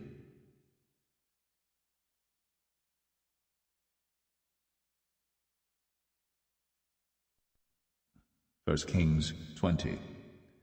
And Ben-Hadad the king of Syria gathered all his host together, and there were 32 kings with him, and horses and chariots, and he went up and besieged Samaria, and warred against it.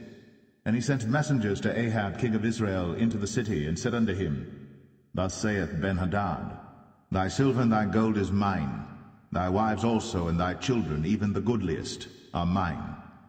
And the king of Israel answered and said, My lord, O king, according to thy saying, I am thine, and all that I have. And the messengers came again and said, Thus speaketh Ben-Hadad, saying, Although I have sent unto thee, saying, Thou shalt deliver me thy silver and thy gold and thy wives and thy children, Yet I will send my servants unto thee tomorrow about this time, and they shall search thine house, and the houses of thy servants. And it shall be that whatsoever is pleasant in thine eyes, they shall put it in their hand, and take it away. Then the king of Israel called all the elders of the land, and said, Mark, I pray you, and see how this man seeketh mischief, for he sent unto me for my wives, and for my children, and for my silver, and for my gold, and I denied him not. And all the elders and all the people said unto him, Hearken not unto him, nor consent. Wherefore he said unto the messengers of Ben-Hadad, Tell my lord the king, all that thou didst send for to thy servant at the first, I will do, but this thing I may not do. And the messengers departed, and brought him word again. And Ben-Hadad sent unto him, and said, The gods do so unto me, and more also, if the dust of Samaria shall suffice for handfuls for all the people that follow me. And the king of Israel answered and said, Tell him, Let not him that girdeth on his harness boast himself, as he that putteth it off. And it came to pass, when Ben-Hadad heard this message, as he was drinking, he and the kings in the pavilions, that he said unto his servants, Set yourselves in array. And they set themselves in array against the city. And behold, there came a prophet unto Ahab king of Israel, saying, Thus saith the Lord, Hast thou seen all this great multitude? Behold, I will deliver it into thine hand this day, and thou shalt know that I am the Lord. And Ahab said, By whom? And he said, Thus saith the Lord, even by the young men of the princes of the provinces. Then he said, Who shall order the battle? And he answered, Thou. Then he numbered the young men of the princes of the provinces, and they were 232, and after them he numbered all the people, even all the children of Israel, being 7,000. And they went out at noon. But Ben-Hadad was drinking himself drunk in the pavilions, he and the kings, the 32 kings that helped him. And the young men of the princes of the provinces went out first, and Ben-Hadad sent out, and they told him, saying, There are men come out of Samaria. And he said, Whether they be come out for peace, take them alive, or whether they be come out for war, take them alive. So these young men of the princes of the provinces came out of the city, and the army which followed them, and they slew every one his man, and the Syrians fled, and Israel pursued them. And Ben-Hadad the king of Syria escaped on an horse with the horsemen. And the king of Israel went out, and smote the horses and chariots, and slew the Syrians with a great slaughter. And the prophet came to the king of Israel, and said unto him, Go, strengthen thyself, and mark and see what thou doest. For at the return of the year the king of Syria will come up against thee. And the servants of the king of Syria said unto him, Their gods are gods of the hills, therefore they were stronger than we. But let us fight against them in the plain, and surely we shall be stronger than they. And do this thing, take the kings away, every man out of his place, and put captains in their rooms, and number thee an army like the army that thou hast lost, horse for horse, and chariot for chariot, and we will fight against them in the plain, and surely we shall be stronger than they. And he hearkened unto their voice, and did so. And it came to pass, at the return of the year, that Ben-Hadad numbered the Syrians, and went up to Aphek to fight against Israel. And the children of Israel were numbered, and were all present, and went against them. And the children of Israel pitched before them like two little flocks of kids, but the Syrians filled the country. And there came a man of God, and spake unto the king of Israel, and said, Thus saith the Lord, Because the Syrians have said, The Lord is God of the hills, but he is not God of the valleys, therefore will I deliver all this great multitude into thine hand, and ye shall know that I am the Lord. And they pitched one over against the other 7 days, and so it was, that in the 7th day the battle was joined, and the children of Israel slew of the Syrians 100,000 footmen in 1 day. But the rest fled to Aphek into the city, and there a wall fell upon 27,000 of the men that were left. And Ben-Hadad fled, and came into the city, into an inner chamber. And his servants said unto him, Behold now, we have heard that the kings of the house of Israel are merciful kings. Let us, I pray thee, put sackcloth on our loins, and ropes upon our heads, and go out to the king of Israel. Peradventure, he will save thy life. So they girded sackcloth on their loins, and put ropes on their heads, and came to the king of Israel, and said, Thy servant Ben-hadad saith, I pray thee, let me live. And he said, Is he yet alive? He is my brother. Now the men did diligently observe whether anything would come from him, and did hastily catch it. And they said, Thy brother Ben-hadad. Then he said, Go ye, bring him. Then Ben-hadad came forth to him, and he caused him to come up into the chariot.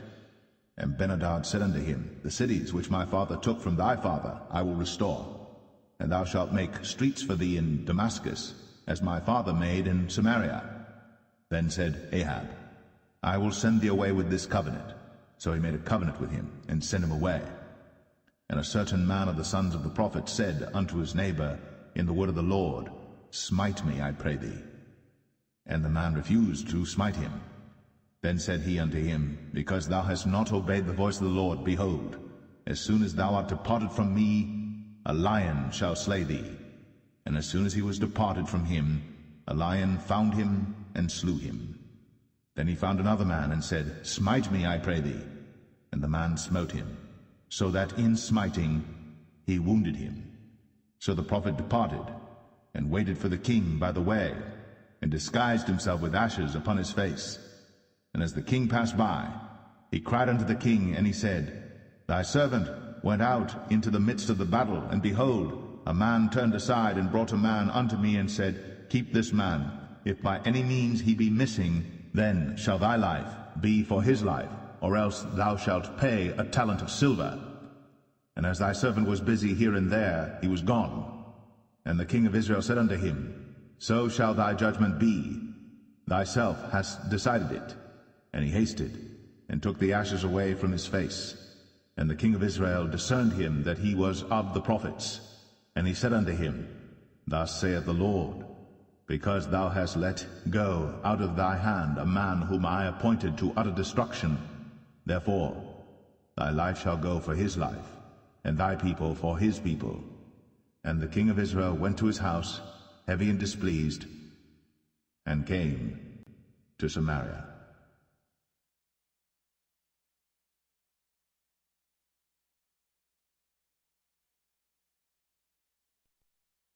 1 Kings 21. And it came to pass after these things that Naboth the Jezreelite had a vineyard which was in Jezreel, hard by the palace of Ahab king of Samaria. And Ahab spake unto Naboth, saying, Give me thy vineyard, that I may have it for a garden of herbs, because it is near unto my house. And I will give thee for it a better vineyard than it. Or, if it seem good to thee, I will give thee the worth of it in money. And Naboth said to Ahab, The Lord forbid it me, that I should give the inheritance of my fathers unto thee. And Ahab came into his house heavy and displeased, because of the word which Naboth the Jezreelite had spoken to him. For he had said, I will not give thee the inheritance of my fathers. And he laid him down upon his bed, and turned away his face, and would eat no bread. But Jezebel his wife came to him, and said unto him, Why is thy spirit so sad that thou eatest no bread? And he said unto her, Because I spake unto Naboth the Jezreelite, and said unto him, Give me thy vineyard for money, or else, if it please thee, I will give thee another vineyard for it. And he answered, I will not give thee my vineyard. And Jezebel his wife said unto him, Dost thou now govern the kingdom of Israel? Arise, and eat bread, and let thine heart be merry. I will give thee the vineyard of Naboth the Jezreelite. So she wrote letters in Ahab's name, and sealed them with his seal, and sent the letters unto the elders, and to the nobles that were in his city dwelling with Naboth. And she wrote in the letters, saying, Proclaim a fast, and set Naboth on high among the people, and set 2 men, sons of Belial, before him, to bear witness against him, saying, Thou didst blaspheme God and the king, and then carry him out, and stone him, that he may die. And the men of his city, even the elders and the nobles, who were the inhabitants in his city, did as Jezebel had sent unto them. And as it was written in the letters which she had sent unto them, they proclaimed a fast, and set Naboth on high among the people. And there came in 2 men, children of Belial, and sat before him. And the men of Belial witnessed against him, even against Naboth, in the presence of the people, saying, Naboth did blaspheme God and the king. Then they carried him forth out of the city, and stoned him with stones, that he died. Then they sent to Jezebel, saying, Naboth is stoned, and is dead. And it came to pass, when Jezebel heard that Naboth was stoned, and was dead, that Jezebel said to Ahab, Arise, take possession of the vineyard of Naboth the Jezreelite, which he refused to give thee for money. For Naboth is not alive, but dead. And it came to pass, when Ahab heard that Naboth was dead, that Ahab rose up to go down to the vineyard of Naboth the Jezreelite, to take possession of it. And the word of the Lord came to Elijah the Tishbite, saying, Arise, go down to meet Ahab king of Israel, which is in Samaria. Behold, he is in the vineyard of Naboth, whither he is gone down to possess it. And thou shalt speak unto him, saying, Thus saith the Lord, Hast thou killed and also taken possession? And thou shalt speak unto him, saying, Thus saith the Lord, In the place where dogs licked the blood of Naboth shall dogs lick thy blood, even thine. And Ahab said to Elijah, Hast thou found me, O mine enemy? And he answered, I have found thee, because thou hast sold thyself to work evil in the sight of the Lord. Behold, I will bring evil upon thee, and will take away thy posterity, and will cut off from Ahab him that pisseth against the wall, and him that is shut up and left in Israel, and will make thine house like the house of Jeroboam the son of Nebat, and like the house of Baasha the son of Ahijah, for the provocation wherewith thou hast provoked me to anger, and made Israel to sin. And of Jezebel also spake the Lord, saying, The dogs shall eat Jezebel by the wall of Jezreel. Him that dieth of Ahab in the city the dogs shall eat, and him that dieth in the field shall the fowls of the air eat. But there was none like unto Ahab, which did sell himself to work wickedness in the sight of the Lord, whom Jezebel his wife stirred up. And he did very abominably in following idols, according to all things as did the Amorites, whom the Lord cast out before the children of Israel. And it came to pass, when Ahab heard those words, that he rent his clothes, and put sackcloth upon his flesh, and fasted, and lay in sackcloth, and went softly. And the word of the Lord came to Elijah the Tishbite, saying, Seest thou how Ahab humbleth himself before me? Because he humbleth himself before me, I will not bring the evil in his days, but in his son's days will I bring the evil upon his house.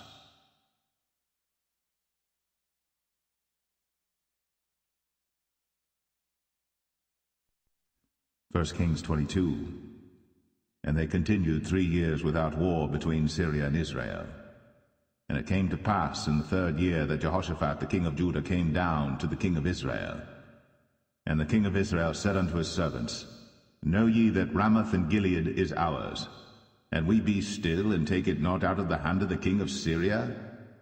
And he said unto Jehoshaphat, Wilt thou go with me to battle to Ramoth Gilead? And Jehoshaphat said to the king of Israel, I am as thou art, my people as thy people, my horses as thy horses. And Jehoshaphat said unto the king of Israel, Inquire, pray thee, at the word of the Lord today. Then the king of Israel gathered the prophets together, about 400 men, and said unto them, Shall I go against Ramoth Gilead to battle, or shall I forbear? And they said, Go up, for the Lord shall deliver it into the hand of the king. And Jehoshaphat said, Is there not here a prophet of the Lord besides, that we might inquire of him? And the king of Israel said unto Jehoshaphat, There is yet one man, Micaiah the son of Imlah, by whom we may inquire of the Lord. But I hate him, for he doth not prophesy good concerning me, but evil. And Jehoshaphat said, Let not the king say so.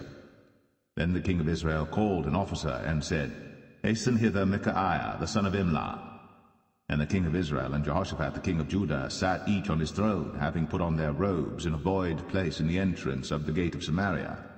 And all the prophets prophesied before them.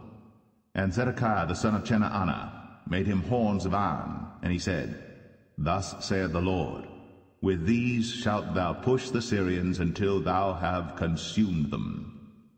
And all the prophets prophesied so, saying, Go up to Ramoth-Gilead, and prosper, for the Lord shall deliver it into the king's hand. And the messenger that was gone to call Micaiah spake unto him, saying, Behold now, the words of the prophets declare good unto the king with one mouth. Let thy word, I pray thee, be like the word of one of them, and speak that which is good. And Micaiah said, As the Lord liveth, what the Lord saith unto me, that will I speak. So he came to the king. And the king said unto him, Micaiah, shall we go against Ramoth-Gilead to battle, or shall we forbear? And he answered him, Go and prosper, for the Lord shall deliver it into the hand of the king. And the king said unto him, How many times shall I adjure thee that thou tell me nothing but that which is true in the name of the Lord? And he said, I saw all Israel scattered upon the hills, as sheep that have not a shepherd. And the Lord said, These have no master. Let them return every man to his house in peace. And the king of Israel said unto Jehoshaphat, Did I not tell thee that he would prophesy no good concerning me, but evil? And he said, Hear thou therefore the word of the Lord. I saw the Lord sitting on his throne, and all the host of heaven standing by him on his right hand and on his left. And the Lord said, Who shall persuade Ahab that he may go up and fall at Ramoth-Gilead? And one said on this manner, and another said on that manner. And there came forth a spirit, and stood before the Lord, and said, I will persuade him. And the Lord said unto him, Wherewith? And he said, I will go forth, and I will be a lying spirit in the mouth of all his prophets. And he said, Thou shalt persuade him, and prevail also. Go forth, and do so. Now therefore, behold, the Lord hath put a lying spirit in the mouth of all these thy prophets, and the Lord hath spoken evil concerning thee. But Zedekiah the son of Chenaanah went near, and smote Micaiah on the cheek, and said, Which way went the Spirit of the Lord from me to speak unto thee? And Micaiah said, Behold, thou shalt see in that day, when thou shalt go into an inner chamber to hide thyself. And the king of Israel said, Take Micaiah, and carry him back unto Amon, the governor of the city, and to Joash the king's son, and say, Thus saith the king, Put this fellow in the prison, and feed him with bread of affliction and with water of affliction, until I come in peace.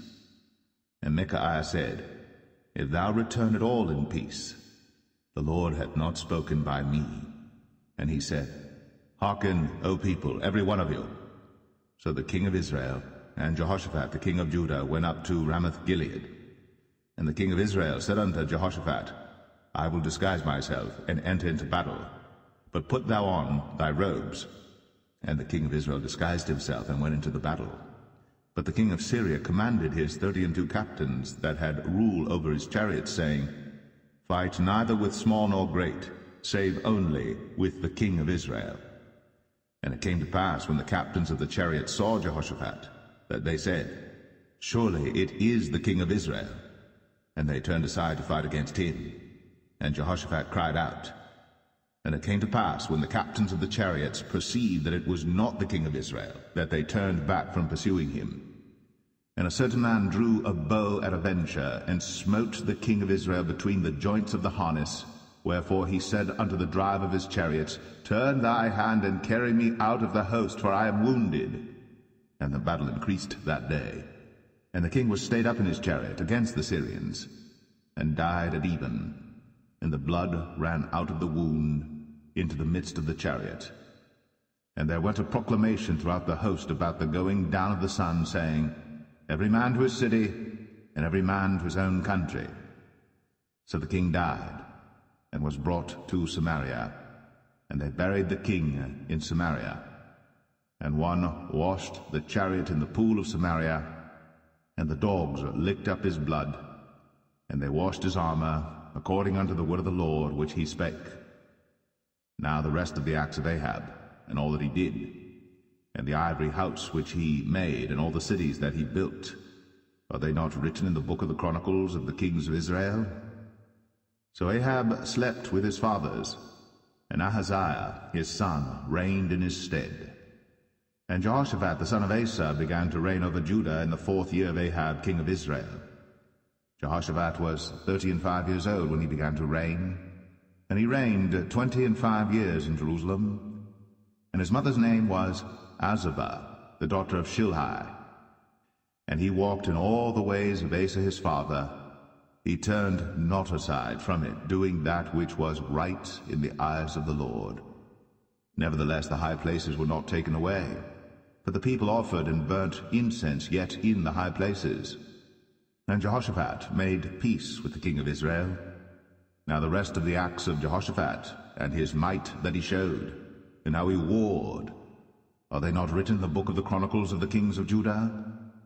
And the remnant of the Sodomites, which remained in the days of his father Asa, he took out of the land. There was then no king in Edom, a deputy was king. Jehoshaphat made ships of Tarshish to go to Ophir for gold, but they went not, for the ships were broken at Ezion-Geber. Then said Ahaziah the son of Ahab unto Jehoshaphat, Let my servants go with thy servants in the ships. But Jehoshaphat would not. And Jehoshaphat slept with his fathers, and was buried with his fathers in the city of David his father. And Jehoram his son reigned in his stead. Ahaziah the son of Ahab began to reign over Israel in Samaria the 17th year of Jehoshaphat king of Judah, and reigned 2 years over Israel.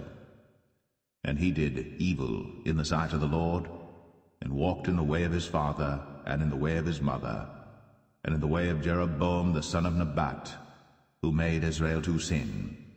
For he served Baal, and worshipped him, and provoked to anger the Lord God of Israel, according to all that his father had done.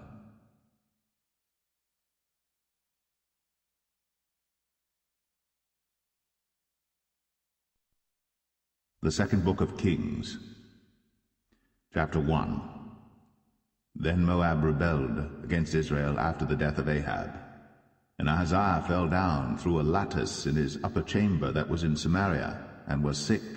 And he sent messengers, and said unto them, Go, inquire of Baal-zebub, the god of Ekron, whether I shall recover of this disease. But the angel of the Lord said to Elijah the Tishbite, Arise, go up to meet the messengers of the king of Samaria, and say unto them, Is it not because there is not a God in Israel that ye go to inquire of Baal-zebub, the god of Ekron? Now therefore thus saith the Lord, Thou shalt not come down from that bed on which thou art gone up, but shalt surely die. And Elijah departed. And when the messengers turned back unto him, he said unto them, Why are ye now turned back? And they said unto him, There came a man up to meet us, and said unto us, Go, turn again unto the king that sent you, and say unto him, Thus saith the Lord, Is it not because there is not a God in Israel that thou sendest to inquire of Baal-zebub, the god of Ekron? Therefore thou shalt not come down from that bed on which thou art gone up, but shalt surely die. And he said unto them, What manner of man was he which came up to meet you, and told you these words? And they answered him, He was an hairy man, and girt with a girdle of leather about his loins. And he said, It is Elijah the Tishbite. Then the king sent unto him a captain of 50 with his 50. And he went up to him, and behold, he sat on the top of an hill. And he spake unto him, Thou man of God, the king hath said, Come down. And Elijah answered and said to the captain of 50, If I be a man of God, then let fire come down from heaven, and consume thee and thy 50. And there came down fire from heaven, and consumed him and his 50. Again also he sent unto him another captain of 50 with his 50. And he answered and said unto him, O man of God, thus hath the king said, Come down quickly. And Elijah answered and said unto them, If I be a man of God, let fire come down from heaven, and consume thee and thy 50. And the fire of God came down from heaven, and consumed him and his 50. And he sent again a captain of the third 50 with his 50. And the third captain of the 50 went up, and came and fell on his knees before Elijah, and besought him, and said unto him, O man of God, I pray thee, let my life and the life of these 50 thy servants be precious in thy sight. Behold, there came fire down from heaven, and burnt up the 2 captains of the former 50s with their 50s. Therefore let my life now be precious in thy sight. And the angel of the Lord said unto Elijah, Go down with him, be not afraid of him. And he arose, and went down with him unto the king. And he said unto him, Thus saith the Lord, Forasmuch as thou hast sent messengers to inquire of Baal-zebub the god of Ekron, is it not because there is no God in Israel to inquire of his word? Therefore thou shalt not come down off that bed on which thou art gone up, but shalt surely die. So he died according to the word of the Lord which Elijah had spoken. And Jehoram reigned in his stead in the 2nd year of Jehoram the son of Jehoshaphat king of Judah, because he had no son. Now the rest of the acts of Ahaziah which he did, are they not written in the book of the Chronicles of the kings of Israel?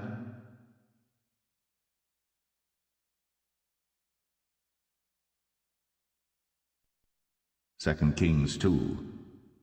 And it came to pass, when the Lord would take up Elijah into heaven by a whirlwind, that Elijah went with Elisha from Gilgal. And Elijah said unto Elisha, Tarry here, I pray thee, for the Lord hath sent me to Bethel. And Elisha said unto him, As the Lord liveth, and as thy soul liveth, I will not leave thee. So they went down to Bethel. And the sons of the prophets that were at Bethel came forth to Elisha, and said unto him, Knowest thou that the Lord will take away thy master from thy head today? And he said, Yea, I know it. Hold ye your peace. And Elijah said unto him, Elisha, tarry here, I pray thee, for the Lord hath sent me to Jericho. And he said, As the Lord liveth, and as thy soul liveth, I will not leave thee. So they came to Jericho. And the sons of the prophets that were at Jericho came to Elisha, and said unto him, Knowest thou that the Lord will take away thy master from thy head today? And he answered, Yea, I know it. Hold ye your peace.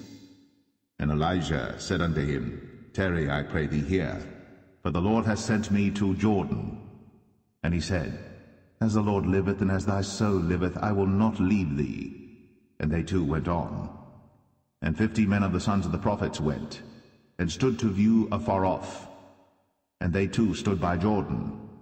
And Elijah took his mantle, and wrapped it together, and smote the waters, and they were divided hither and thither, so that they too went over on dry ground. And it came to pass, when they were gone over, that Elijah said unto Elisha, Ask what I shall do for thee, before I be taken away from thee. And Elisha said, I pray thee, let a double portion of thy spirit be upon me. And he said, Thou hast asked a hard thing. Nevertheless, if thou see me when I am taken from thee, it shall be so unto thee. But if not, it shall not be so.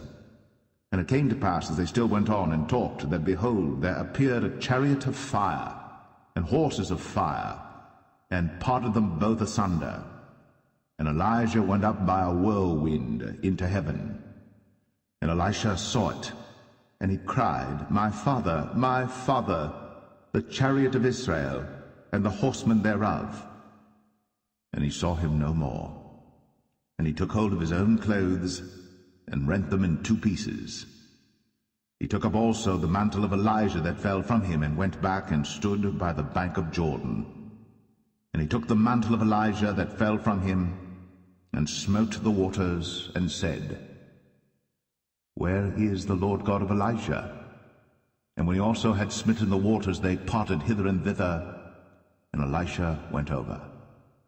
And when the sons of the prophets which were to view at Jericho saw him, they said, The spirit of Elijah doth rest on Elisha.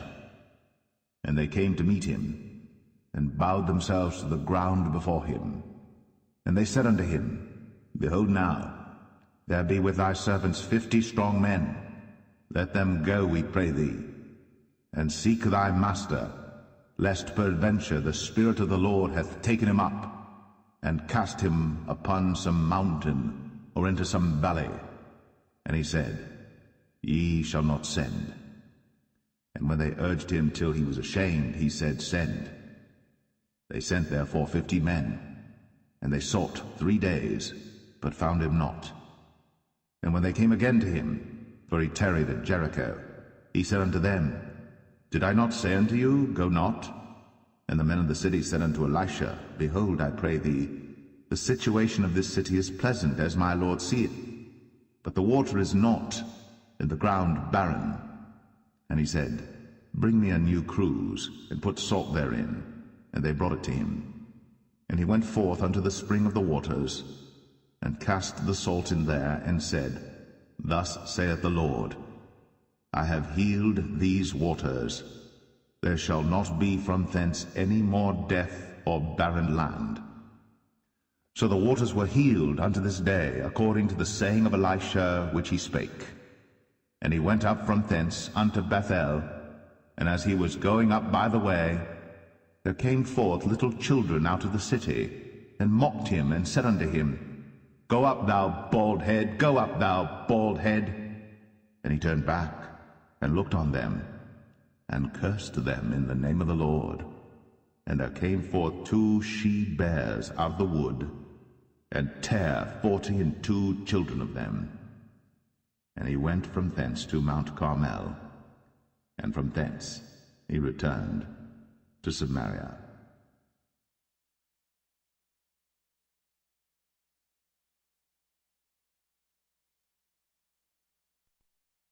Second Kings 3. Now Jehoram the son of Ahab began to reign over Israel in Samaria the 18th year of Jehoshaphat king of Judah, and reigned 12 years. And he wrought evil in the sight of the Lord, but not like his father and like his mother, for he put away the image of Baal that his father had made. Nevertheless he cleaved unto the sins of Jeroboam the son of Nebat, which made Israel to sin. He departed not therefrom. And Mesha king of Moab was a sheepmaster, and rendered unto the king of Israel 100,000 lambs and 100,000 rams with the wool. But it came to pass, when Ahab was dead, that the king of Moab rebelled against the king of Israel. And King Jehoram went out of Samaria the same time, and numbered all Israel. And he went and sent to Jehoshaphat the king of Judah, saying, The king of Moab hath rebelled against me. Wilt thou go with me against Moab to battle? And he said, I will go up. I am as thou art, my people as thy people, and my horses as thy horses. And he said, Which way shall we go up? And he answered, The way through the wilderness of Edom. So the king of Israel went, and the king of Judah, and the king of Edom, and they fetched a compass of 7 days' journey, and there was no water for the host, and for the cattle that followed them. And the king of Israel said, Alas, that the Lord hath called these 3 kings together to deliver them into the hand of Moab. But Jehoshaphat said, Is there not here a prophet of the Lord, that we may inquire of the Lord by him? And one of the king of Israel's servants answered and said, Here is Elisha the son of Shaphat, which poured water on the hands of Elijah. And Jehoshaphat said, The word of the Lord is with him. So the king of Israel and Jehoshaphat and the king of Edom went down to him. And Elisha said unto the king of Israel, What have I to do with thee? Get thee to the prophets of thy father, and to the prophets of thy mother. And the king of Israel said unto him, Nay, for the Lord hath called these 3 kings together to deliver them into the hand of Moab. And Elisha said, As the Lord of hosts liveth, before whom I stand, surely, were it not that I regard the presence of Jehoshaphat the king of Judah, I would not look toward thee, nor see thee. But now bring me a minstrel. And it came to pass, when the minstrel played, that the hand of the Lord came upon him. And he said, Thus saith the Lord, Make this valley full of ditches. For thus saith the Lord, Ye shall not see wind, neither shall ye see rain, yet that valley shall be filled with water, that ye may drink, both ye and your cattle and your beasts. And this is but a light thing in the sight of the Lord. He will deliver the Moabites also into your hand. And ye shall smite every fenced city and every choice city, and shall fell every good tree, and stop all wells of water, and mar every good piece of land with stones. And it came to pass in the morning, when the meat offering was offered, that, behold, there came water by the way of Edom, and the country was filled with water. And when all the Moabites heard that the kings were come up to fight against them, they gathered all that were able to put on armor, and upward and stood in the border. And they rose up early in the morning, and the sun shone upon the water, and the Moabites saw the water on the other side as red as blood. And they said, This is blood, the kings are surely slain, and they have smitten one another. Now therefore, Moab to the spoil. And when they came to the camp of Israel, the Israelites rose up and smote the Moabites, so that they fled before them. But they went forward, smiting the Moabites, even in their country. And they beat down the cities, and on every good piece of land cast every man his stone, and filled it. And they stopped all the wells of water, and felled all the good trees. Only in Kir Hareseth left they the stones thereof. Howbeit the slingers went about it, and smote it. And when the king of Moab saw that the battle was too sore for him, he took with him 700 men that drew swords, to break through even unto the kings of Edom, but they could not. Then he took his eldest son that should have reigned in his stead, and offered him for a burnt offering upon the wall. And there was great indignation against Israel, and they departed from him, and returned to their own land.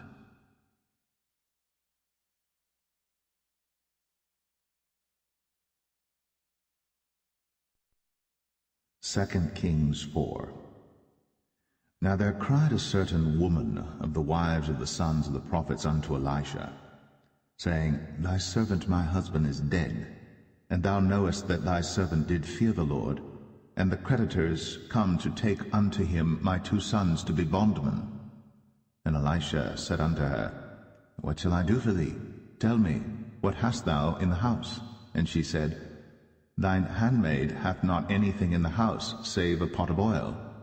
Then he said, Go borrow thee vessels abroad of all thy neighbors, even empty vessels, borrow not a few. And when thou art come in, thou shalt shut the door upon thee and upon thy sons, and shalt pour out into all those vessels, and thou shalt set aside that which is full. So she went from him, and shut the door upon her and upon her sons, who brought the vessels to her, and she poured out. And it came to pass, when the vessels were full, that she said unto her son, Bring me yet a vessel. And he said unto her, There is not a vessel more. And the oil stayed. Then she came and told the man of God, and he said, Go sell the oil, and pay thy debt, and live thou and thy children of the rest. And it fell on a day that Elisha passed to Shunem, where was a great woman, and she constrained him to eat bread. And so it was, that as oft as he passed by, he turned in thither to eat bread. And she said unto her husband, Behold now, I perceive that this is an holy man of God, which passeth by us continually. Let us make a little chamber, I pray thee, on the wall, and let us set for him there a bed, and a table, and a stool, and a candlestick. And it shall be, when he cometh to us, that he shall turn in thither. And it fell on a day that he came thither, and he turned into the chamber, and lay there. And he said to Gehazi his servant, Call this Shunammite. And when he had called her, she stood before him. And he said unto him, Say now unto her, Behold, thou hast been careful for us with all this care. What is to be done for thee? Wouldest thou be spoken for to the king, or to the captain of the host? And she answered, I dwell among mine own people. And he said, What then is to be done for her? And Gehazi answered, Verily, she hath no child, and her husband is old. And he said, Call her. And when he had called her, she stood in the door. And he said, About this season, according to the time of life, thou shalt embrace a son. And she said, Nay, my lord, thou man of God, do not lie unto thine handmaid. And the woman conceived, and bare a son at that season that Elisha had said unto her, according to the time of life. And when the child was grown, it fell on a day, that he went out to his father to the reapers. And he said unto his father, My head, my head. And he said to a lad, Carry him to his mother. And when he had taken him, and brought him to his mother, he sat on her knees till noon, and then died. And she went up, and laid him on the bed of the man of God, and shut the door upon him, and went out. And she called unto her husband, and said, Send me, I pray thee, one of the young men, and one of the asses, that I may run to the man of God, and come again. And he said, Wherefore wilt thou go to him today? It is neither new moon nor Sabbath. And she said, It shall be well. Then she saddled an ass, and said to her servant, Drive, and go forward. Slack not thy riding for me, except I bid thee. So she went, and came unto the man of God to Mount Carmel. And it came to pass, when the man of God saw her afar off, that he said to Gehazi his servant, Behold, yonder is that Shunammite. Run now, I pray thee, to meet her, and say unto her, Is it well with thee? Is it well with thy husband? Is it well with the child? And she answered, It is well. And when she came to the man of God to the hill, she caught him by the feet. But Gehazi came near to thrust her away. And the man of God said, Let her alone, for her soul is vexed within her. And the Lord hath hid it from me, and hath not told me. Then she said, Did I desire a son of my Lord? Did I not say, Do not deceive me? Then he said to Gehazi, Gird up thy loins, and take my staff in thine hand, and go thy way. If thou meet any man, salute him not, and if any salute thee, answer him not again. And lay my staff upon the face of the child. And the mother of the child said, As the Lord liveth, and as thy soul liveth, I will not leave thee. And he arose and followed her. And Gehazi passed on before them, and laid the staff upon the face of the child. But there was neither voice nor hearing. Wherefore he went again to meet him, and told him, saying, The child is not awaked. And when Elisha was come into the house, behold, the child was dead, and laid upon his bed. He went in therefore, and shut the door upon them twain, and prayed unto the Lord. And he went up and lay upon the child, and put his mouth upon his mouth, and his eyes upon his eyes, and his hands upon his hands. And he stretched himself upon the child, and the flesh of the child waxed warm. Then he returned, and walked in the house to and fro, and went up and stretched himself upon him. And the child sneezed 7 times. And the child opened his eyes. And he called Gehazi, and said, Call this Shunammite. So he called her. And when she was come in unto him, he said, Take up thy son. Then she went in, and fell at his feet, and bowed herself to the ground, and took up her son, and went out. And Elisha came again to Gilgal, and there was a dearth in the land. And the sons of the prophets were sitting before him. And he said unto his servant, Set on the great pot, and seethe pottage for the sons of the prophets. And one went out into the field to gather herbs, and found a wild vine, and gathered thereof wild gourds his lapful, and came and shred them into the pot of pottage, for they knew them not. So they poured out for the men to eat. And it came to pass, as they were eating of the pottage, that they cried out and said, O thou man of God, there is death in the pot. And they could not eat thereof. But he said, Then bring meal. And he cast it into the pot. And he said, Pour out for the people, that they may eat. And there was no harm in the pot. And there came a man from Baal-Shalisha, and brought the man of God bread of the first fruits, 20 loaves of barley, and full ears of corn, and the husk thereof. And he said, Give unto the people, that they may eat. And his servitor said, What, should I set this before 100 men? He said again, Give the people, that they may eat. For thus saith the Lord, They shall eat, and shall leave thereof. So he set it before them, and they did eat, and left thereof, according to the word of the Lord.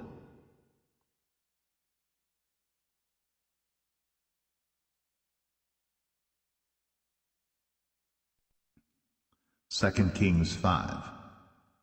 Now Naaman, captain of the host of the king of Syria, was a great man with his master, and honorable, because by him the Lord had given deliverance unto Syria. He was also a mighty man in valor, but he was a leper. And the Syrians had gone out by companies, and had brought away captive out of the land of Israel a little maid, and she waited on Naaman's wife. And she said unto her mistress, Would God my Lord were with the prophet that is in Samaria, for he would recover him of his leprosy. And one went in and told his lord, saying, Thus and thus said the maid that is of the land of Israel. And the king of Syria said, Go, and I will send a letter unto the king of Israel. And he departed, and took with him 10 talents of silver, and 6,000 pieces of gold, and 10 changes of raiment. And he brought the letter to the king of Israel, saying, Now when this letter is come unto thee, behold, I have therewith sent Naaman my servant to thee, that thou mayest recover him of his leprosy. And it came to pass, when the king of Israel had read the letter, that he rent his clothes, and said, Am I God to kill and to make alive, that this man doth send unto me to recover a man of his leprosy? Wherefore consider, I pray you, and see how he seeketh a quarrel against me. And it was so, when Elisha the man of God had heard that the king of Israel had rent his clothes, that he sent to the king, saying, Wherefore hast thou rent thy clothes? Let him come now to me, and he shall know that there is a prophet in Israel. So Naaman came with his horses and with his chariot, and stood at the door of the house of Elisha. And Elisha sent a messenger unto him, saying, Go, and wash in Jordan 7 times, and thy flesh shall come again to thee, and thou shalt be clean. But Naaman was wroth, and went away, and said, Behold, I thought, he will surely come out to me, and stand, and call on the name of the Lord his God, and strike his hand over the place, and recover the leper. Are not Abana and Pharpar, rivers of Damascus, better than all the waters of Israel? May I not wash in them and be clean? So he turned, and went away in a rage. And his servants came near, and spake unto him, and said, My father, if the prophet had bid thee do some great thing, wouldst thou not have done it? How much rather then, when he saith to thee, Wash and be clean? Then went he down, and dipped himself 7 times in Jordan, according to the saying of the man of God. And his flesh came again like unto the flesh of a little child, and he was clean. And he returned to the man of God, he and all his company, and came and stood before him. And he said, Behold, now I know that there is no God in all the earth, but in Israel. Now therefore I pray thee, take a blessing of thy servant. But he said, As the Lord liveth, before whom I stand, I will receive none. And he urged him to take it, but he refused. And Naaman said, Shall there not then, I pray thee, be given to thy servant 2 mules, burden of earth? For thy servant will henceforth offer neither burnt offering nor sacrifice unto other gods, but unto the Lord. In this thing the Lord pardon thy servant, that when my master goeth into the house of Rimmon to worship there, and he leaneth on my hand, and I bow myself in the house of Rimmon, when I bow down myself in the house of Rimmon, the Lord pardon thy servant in this thing. And he said unto him, Go in peace. So he departed from him a little way. But Gehazi, the servant of Elisha, the man of God, said, Behold, my master hath spared Naaman the Syrian in not receiving at his hands that which he brought. But as the Lord liveth, I will run after him, and take somewhat of him. So Gehazi followed after Naaman. And when Naaman saw him running after him, he lighted down from the chariot to meet him, and said, Is all well? And he said, All is well. My master hath sent me, saying, Behold, even now there be come to me from Mount Ephraim 2 young men of the sons of the prophets. Give them, I pray thee, a talent of silver, and 2 changes of garments. And Naaman said, Be content, take 2 talents. And he urged him, and bound 2 talents of silver in 2 bags, with 2 changes of garments, and laid them upon 2 of his servants, and they bare them before him. And when he came to the tower, he took them from their hand, and bestowed them in the house. And he let the men go, and they departed. But he went in and stood before his master. And Elisha said unto him, Whence comest thou, Gehazi? And he said, Thy servant went no whither. And he said unto him, Went not mine heart with thee, when the man turned again from his chariot to meet thee? Is it a time to receive money, and to receive garments and oliveyards, and vineyards, and sheep, and oxen, and men servants, and maid servants? The leprosy therefore of Naaman shall cleave unto thee, and unto thy seed forever. And he went out from his presence, a leper as white as snow.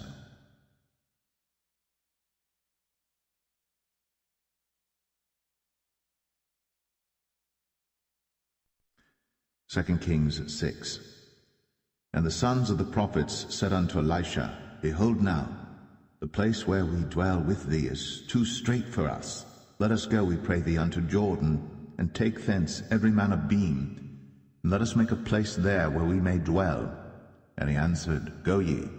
And one said, Be content, I pray thee, and go with thy servants. And he answered, I will go. So he went with them. And when they came to Jordan, they cut down wood. But as one was felling a beam, the axe head fell into the water. And he cried and said, Alas, master, for it was borrowed. And the man of God said, Where fell it? And he showed him the place. And he cut down a stick, and cast it in thither. And the iron did swim. Therefore said he, Take it up to thee. And he put out his hand, and took it. Then the king of Syria warred against Israel, and took counsel with his servants, saying, In such and such a place shall be my camp. And the man of God sent unto the king of Israel, saying, Beware that thou pass not such a place, for thither the Syrians are come down. And the king of Israel sent to the place which the man of God told him, and warned him of, and saved himself there, not once nor twice. Therefore the heart of the king of Syria was sore troubled for this thing. And he called his servants, and said unto them, Will ye not show me which of us is for the king of Israel? And one of his servants said, None, my lord, O king. But Elisha, the prophet that is in Israel, telleth the king of Israel the words that thou speakest in thy bedchamber. And he said, Go and spy where he is, that I may send and fetch him. And it was told him, saying, Behold, he is in Dothan. Therefore sent he thither horses and chariots and a great host. And they came by night and compassed the city about. And when the servant of the man of God was risen early and gone forth, behold, an host compassed the city both with horses and chariots. And his servant said unto him, Alas, my master, how shall we do? And he answered, Fear not, for they that be with us are more than they that be with them. And Elisha prayed and said, Lord, I pray thee, open his eyes, that he may see. And the Lord opened the eyes of the young man, and he saw, and behold, the mountain was full of horses and chariots of fire round about Elisha.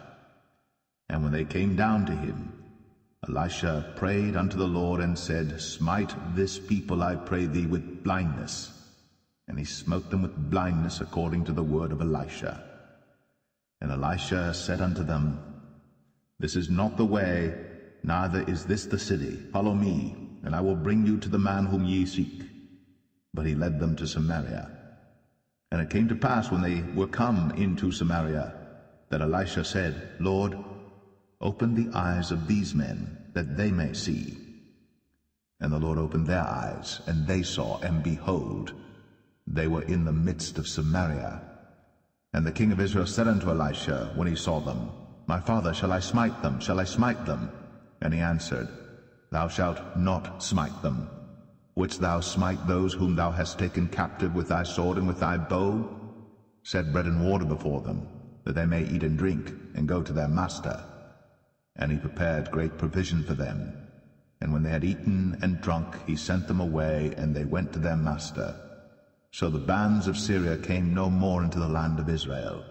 And it came to pass after this, that Ben-Hadad, king of Syria, gathered all his host, and went up, and besieged Samaria. And there was a great famine in Samaria, and behold, they besieged it, until an ass's head was sold for 80 pieces of silver, and the 4th part of a cab of dove's dung for 5 pieces of silver. And as the king of Israel was passing by upon the wall, they cried a woman unto him, saying, Help my lord, O king. And he said, If the Lord do not help thee, whence shall I help thee? Out of the barn floor, out of the winepress? And the king said unto her, What aileth thee? And she answered, This woman said unto me, Give thy son, that we may eat him today, and we will eat my son tomorrow. So we boiled my son, and did eat him. And I said unto her on the next day, Give thy son, that we may eat him. And she hath hid her son. And it came to pass, when the king heard the words of the woman, that he rent his clothes, and he passed by upon the wall. And the people looked, and behold, he had sackcloth within upon his flesh. Then he said, God do so, and more also to me, if the head of Elisha the son of Shaphat shall stand on him this day. But Elisha sat in his house, and the elders sat with him, and the king sent a man from before him. But ere the messenger came to him, he said to the elders, See ye how this son of a murderer hath sent to take away mine head? Look, when the messenger cometh, shut the door, and hold him fast at the door. Is not the sound of his master's feet behind him? And while he yet talked with them, behold, the messenger came down unto him, and he said, Behold, this evil is of the Lord. What should I wait for the Lord any longer?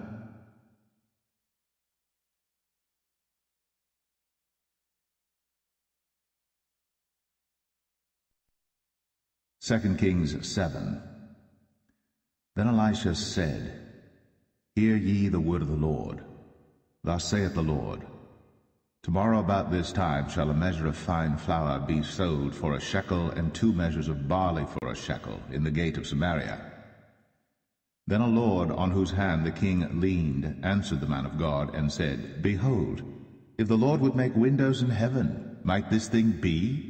And he said, Behold, thou shalt see it with thine eyes, but shalt not eat thereof.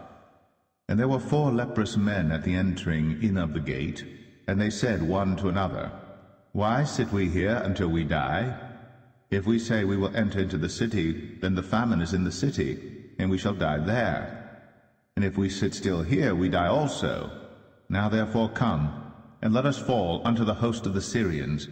If they save us alive, we shall live, and if they kill us, we shall but die.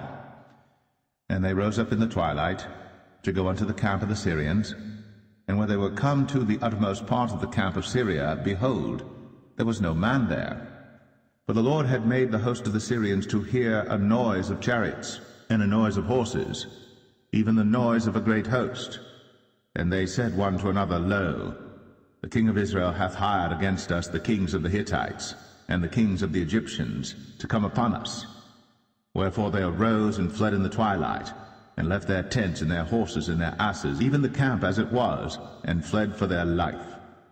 And when these lepers came to the uttermost part of the camp, they went into one tent, and did eat and drink, and carried thence silver and gold and raiment, and went and hid it, and came again, and entered into another tent, and carried thence also, and went and hid it. Then they said one to another, We do not well. This day is a day of good tidings, and we hold our peace. If we tarry till the morning light, some mischief will come upon us. Now therefore come, that we may go and tell the king's household. So they came and called unto the port of the city. And they told them, saying, We came to the camp of the Syrians, and behold, there was no man there, neither voice of man, but horses tied and asses tied, and the tents as they were. And he called the porters, and they told it to the king's house within. And the king arose in the night, and said unto his servants, I will now show you what the Syrians have done to us. They know that we be hungry, therefore are they gone out of the camp to hide themselves in the field, saying, When they come out of the city, we shall catch them alive, and get into the city. And one of his servants answered and said, Let some take, I pray thee, 5 of the horses that remain, which are left in the city. Behold, they are as all the multitude of Israel that are left in it. Behold, I say, They are even as all the multitude of the Israelites that are consumed. And let us send and see. They took therefore 2 chariot horses, and the king sent after the host of the Syrians, saying, Go and see. And they went after them unto Jordan, and lo, all the way was full of garments and vessels, which the Syrians had cast away in their haste. And the messengers returned, and told the king. And the people went out and spoiled the tents of the Syrians. So a measure of fine flour was sold for a shekel, and 2 measures of barley for a shekel, according to the word of the Lord. And the king appointed the Lord on whose hand he leaned to have the charge of the gate. And the people trod upon him in the gate, and he died, as the man of God had said, who spake when the king came down to him. And it came to pass, as the man of God had spoken to the king, saying, 2 measures of barley for a shekel, and a measure of fine flour for a shekel, shall be tomorrow about this time in the gate of Samaria. And that Lord answered the man of God, and said, Now behold, if the Lord should make windows in heaven, might such a thing be? And he said, Behold, thou shalt see it with thine eyes, but shalt not eat thereof. And so it fell out unto him, for the people trod upon him in the gate, and he died.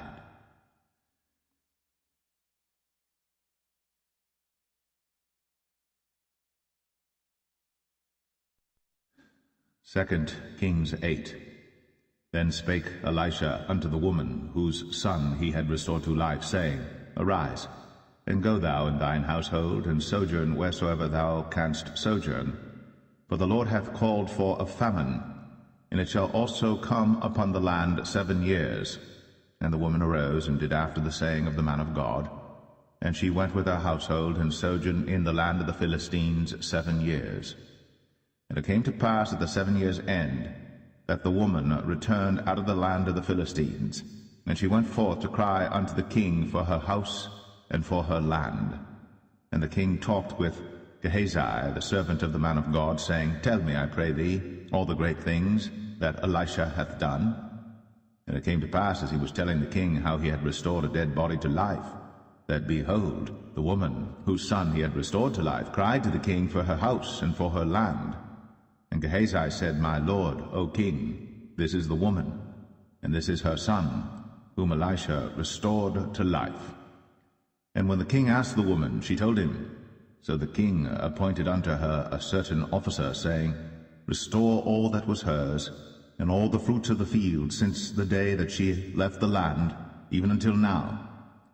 And Elisha came to Damascus, and Ben-Hadad the king of Syria was sick. And it was told him, saying, The man of God is come hither. And the king said unto Hazael, Take a present in thine hand, and go, meet the man of God, and inquire of the Lord by him, saying, Shall I recover of this disease? So Hazael went to meet him, and took a present with him, even of every good thing of Damascus, 40 camels' burden, and came and stood before him, and said, Thy son Ben-Hadad king of Syria hath sent me to thee, saying, Shall I recover of this disease? And Elisha said unto him, Go, say unto him, Thou mayest certainly recover. Howbeit, the Lord hath shown me that he shall surely die. And he settled his countenance steadfastly, until he was ashamed. And the man of God wept. And Hazael said, Why weepeth my lord? And he answered, Because I know the evil that thou wilt do unto the children of Israel.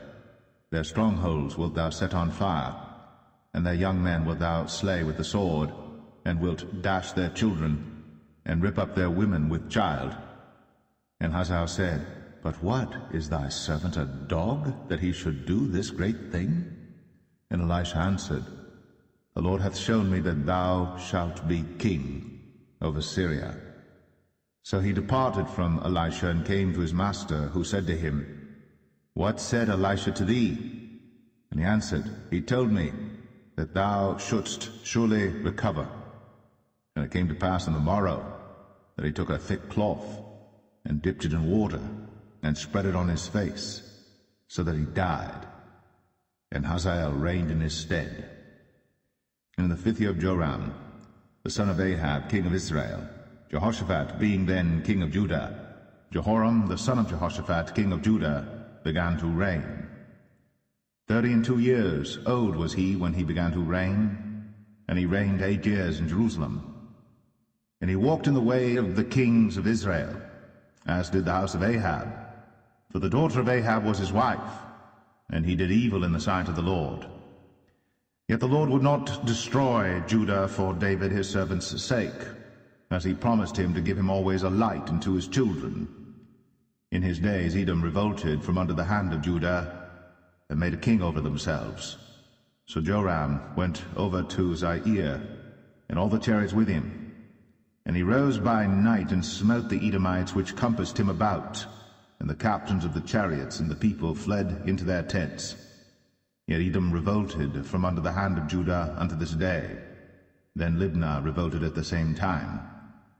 And the rest of the acts of Joram, and all that he did, are they not written in the book of the Chronicles of the kings of Judah? And Joram slept with his fathers, and was buried with his fathers in the city of David, and Ahaziah his son reigned in his stead. In the 12th year of Joram, the son of Ahab king of Israel, did Ahaziah the son of Jehoram king of Judah begin to reign.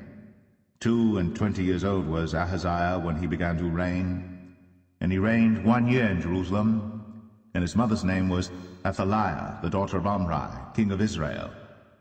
And he walked in the way of the house of Ahab, and did evil in the sight of the Lord, as did the house of Ahab. For he was the son-in-law of the house of Ahab. And he went with Joram, the son of Ahab, to the war against Hazael, king of Syria, in Ramoth-Gilead. And the Syrians wounded Joram. And King Joram went back to be healed in Jezreel of the wounds which the Syrians had given him at Ramah, when he fought against Hazael, king of Syria. And Ahaziah the son of Jehoram, king of Judah, went down to see Joram the son of Ahab in Jezreel, because he was sick.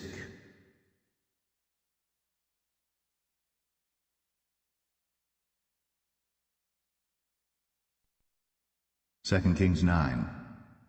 And Elisha the prophet called one of the children of the prophets, and said unto him, Gird up thy loins, and take this box of oil in thine hand, and go to Ramoth-Gilead. And when thou comest thither, look out there Jehu the son of Jehoshaphat the son of Nimshi, and go in, and make him arise up from among his brethren, and carry him to an inner chamber. Then take the box of oil, and pour it on his head, and say, Thus saith the Lord, I have anointed thee king over Israel. Then open the door, and flee, and tarry not. So the young man, even the young man the prophet, went to Ramoth-Gilead. And when he came, behold, the captains of the host were sitting, and he said, I have an errand to thee, O captain. And Jehu said, Unto which of all us? And he said, To thee, O captain. And he arose and went to the house.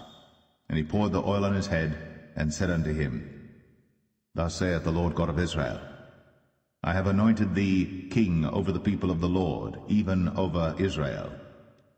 And thou shalt smite the house of Ahab thy master, that I may avenge the blood of my servants the prophets, and the blood of all the servants of the Lord, at the hand of Jezebel. For the whole house of Ahab shall perish, and I will cut off from Ahab him that pisseth against the wall, and him that is shut up and left in Israel. And I will make the house of Ahab like the house of Jeroboam the son of Nebat, and like the house of Baasha the son of Ahijah. And the dogs shall eat Jezebel in the portion of Jezreel, and there shall be none to bury her. And he opened the door and fled. Then Jehu came forth to the servants of his lord, and one said unto him, Is all well? Wherefore came this mad fellow to thee? And he said unto them, Ye know the man, and his communication. And they said, It is false, tell us now. And he said, Thus and thus spake he to me, saying, Thus saith the Lord, I have anointed thee king over Israel. Then they hasted, and took every man his garment, and put it under him on the top of the stairs, and blew with trumpets, saying, Jehu is king. So Jehu the son of Jehoshaphat, the son of Nimshi, conspired against Joram. Now Joram had kept Ramoth-Gilead, he and all Israel, because of Hazael king of Syria.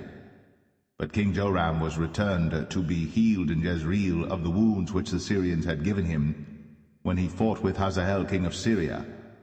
And Jehu said, If it be your minds, then let none go forth nor escape out of the city to go to tell it in Jezreel. So Jehu rode in a chariot and went to Jezreel, for Joram lay there, and Ahaziah king of Judah was come down to see Joram. And there stood a watchman on the tower in Jezreel. And he spied the company of Jehu as he came, and said, I see a company. And Joram said, Take an horseman, and send to meet them, and let him say, Is it peace? So there went one on horseback to meet him, and said, Thus saith the king, Is it peace? And Jehu said, What hast thou to do with peace? Turn thee behind me. And the watchman told, saying, The messenger came to them, but he cometh not again. Then he sent out a second on horseback, which came to them, and said, Thus saith the king, Is it peace? And Jehu answered, What hast thou to do with peace? Turn thee behind me. And the watchman told, saying, He came even unto them, and cometh not again. And the driving is like the driving of Jehu the son of Nimshi, for he driveth furiously. And Joram said, Make ready. And his chariot was made ready. And Joram king of Israel, and Ahaziah king of Judah went out, each in his chariot. And they went out against Jehu, and met him in the portion of Naboth the Jezreelite. And it came to pass, when Joram saw Jehu, that he said, Is it peace, Jehu? And he answered, What peace, so long as the whoredoms of thy mother Jezebel and her witchcrafts are so many? And Joram turned his hands and fled, and said to Ahaziah, There is treachery, O Ahaziah. And Jehu drew a bow with his full strength, and smote Jehoram between his arms, and the arrow went out at his heart, and he sunk down in his chariot. Then said Jehu to Bidkar his captain, Take up, and cast him in the portion of the field of Naboth the Jezreelite. Remember how that when I and thou rode together after Ahab his father, the Lord laid this burden upon him. Surely I have seen yesterday the blood of Naboth and the blood of his son, saith the Lord, and I will requite thee in this plat, saith the Lord. Now therefore take and cast him into the plat of ground, according to the word of the Lord. But when Ahaziah the king of Judah saw this, he fled by the way of the garden house. And Jehu followed after him, and said, Smite him also in the chariot. And they did so at the going up to Gur, which is by Ibleam. And he fled to Megiddo, and died there. And his servants carried him in a chariot to Jerusalem, and buried him in his sepulchre with his fathers in the city of David. And in the 11th year of Joram the son of Ahab began Ahaziah to reign over Judah. And when Jehu was come to Jezreel, Jezebel heard of it, and she painted her face, and tired her head, and looked out at a window. And as Jehu entered in at the gate, she said, Had Zimri peace, who slew his master? And he lifted up his face to the window, and said, Who is on my side? Who? And there looked out to him 2 or 3 eunuchs. And he said, Throw her down. So they threw her down, and some of her blood was sprinkled on the wall, and on the horses, and he trode her under foot. And when he was come in, he did eat and drink, and said, Go, see now this cursed woman, and bury her, for she is a king's daughter. And they went to bury her. But they found no more of her than the skull, and the feet, and the palms of her hands.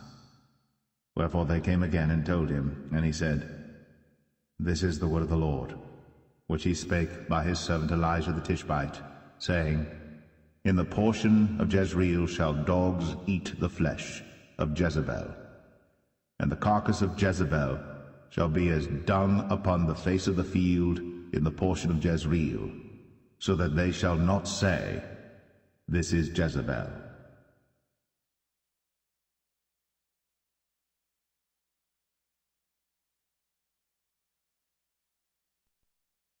Second Kings 10. And Ahab had 70 sons in Samaria, and Jehu wrote letters and sent to Samaria unto the rulers of Jezreel, to the elders, and to them that brought up Ahab's children, saying, Now as soon as this letter cometh to you, seeing your master's sons are with you, and there are with you chariots and horses, a fenced city also and armor, look even out the best and meetest of your master's sons, and set him on his father's throne, and fight for your master's house. But they were exceedingly afraid, and said, Behold, 2 kings stood not before him. How then shall we stand? And he that was over the house, and he that was over the city, the elders also, and the bringers up of the children, sent to Jehu, saying, We are thy servants, and will do all that thou shalt bid us. We will not make any king. Do thou that which is good in thine eyes. Then he wrote a letter the second time to them, saying, If ye be mine, and if ye will hearken unto my voice, take ye the heads of the men your master's sons, and come to me to Jezreel by tomorrow this time. Now the king's sons, being 70 persons, were with the great men of the city, which brought them up. And it came to pass, when the letter came to them, that they took the king's sons, and slew 70 persons, and put their heads in baskets, and sent him them to Jezreel. And there came a messenger, and told him, saying, They have brought the heads of the king's sons. And he said, Lay ye them in 2 heaps at the entering in of the gate until the morning. And it came to pass in the morning, that he went out and stood, and said to all the people, Ye be righteous, behold, I conspired against my master, and slew him. But who slew all these? Know now, that there shall fall unto the earth nothing of the word of the Lord, which the Lord spake concerning the house of Ahab. For the Lord hath done that which he spake by his servant Elijah. So Jehu slew all that remained of the house of Ahab in Jezreel, and all his great men, and his kinsfolks, and his priests, until he left him none remaining. And he rose and departed, and came to Samaria, and as he was at the shearing house in the way, Jehu met with the brethren of Ahaziah king of Judah, and said, Who are ye? And they answered, We are the brethren of Ahaziah, and we go down to salute the children of the king, and the children of the queen. And he said, Take them alive. And they took them alive, and slew them at the pit of the shearing house, even 42 men, neither left he any of them. And when he was departed thence, he lighted on Jehonadab, the son of Rechab, coming to meet him. And he saluted him, and said to him, Is thine heart right, as my heart is with thy heart?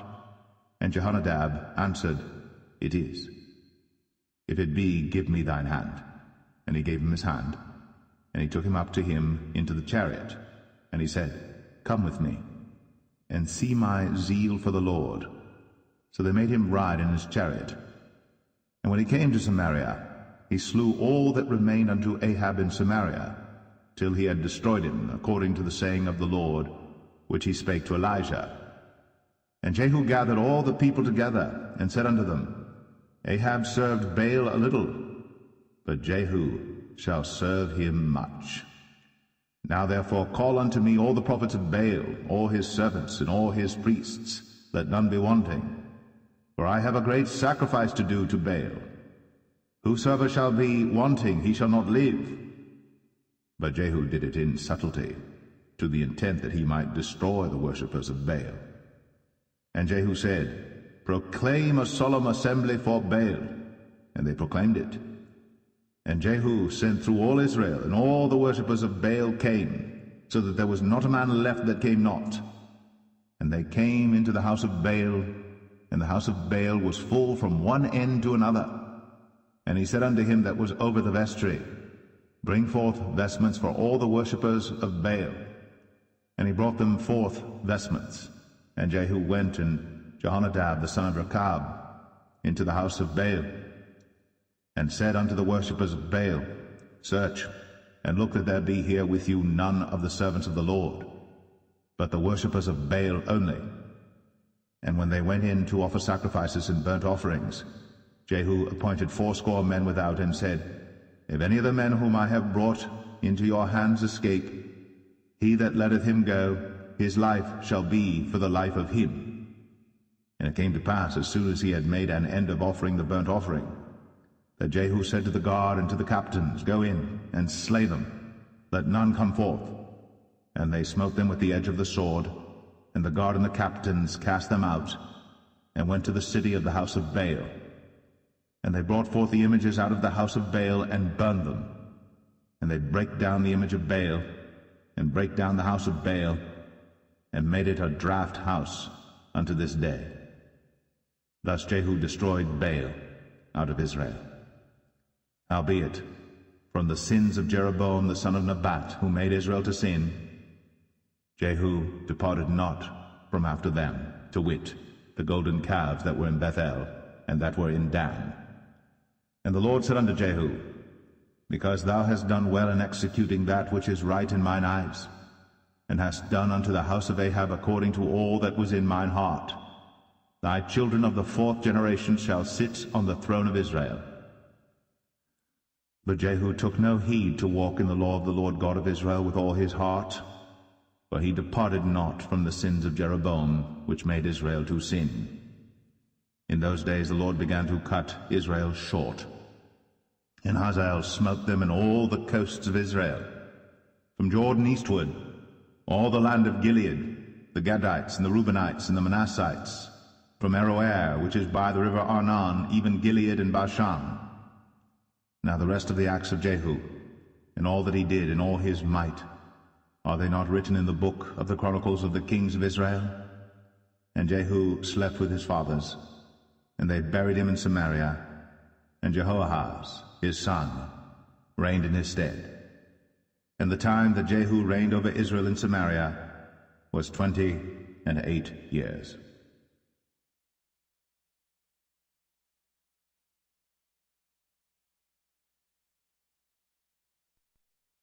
Second Kings 11. And when Athaliah, the mother of Ahaziah, saw that her son was dead, she arose and destroyed all the seed royal.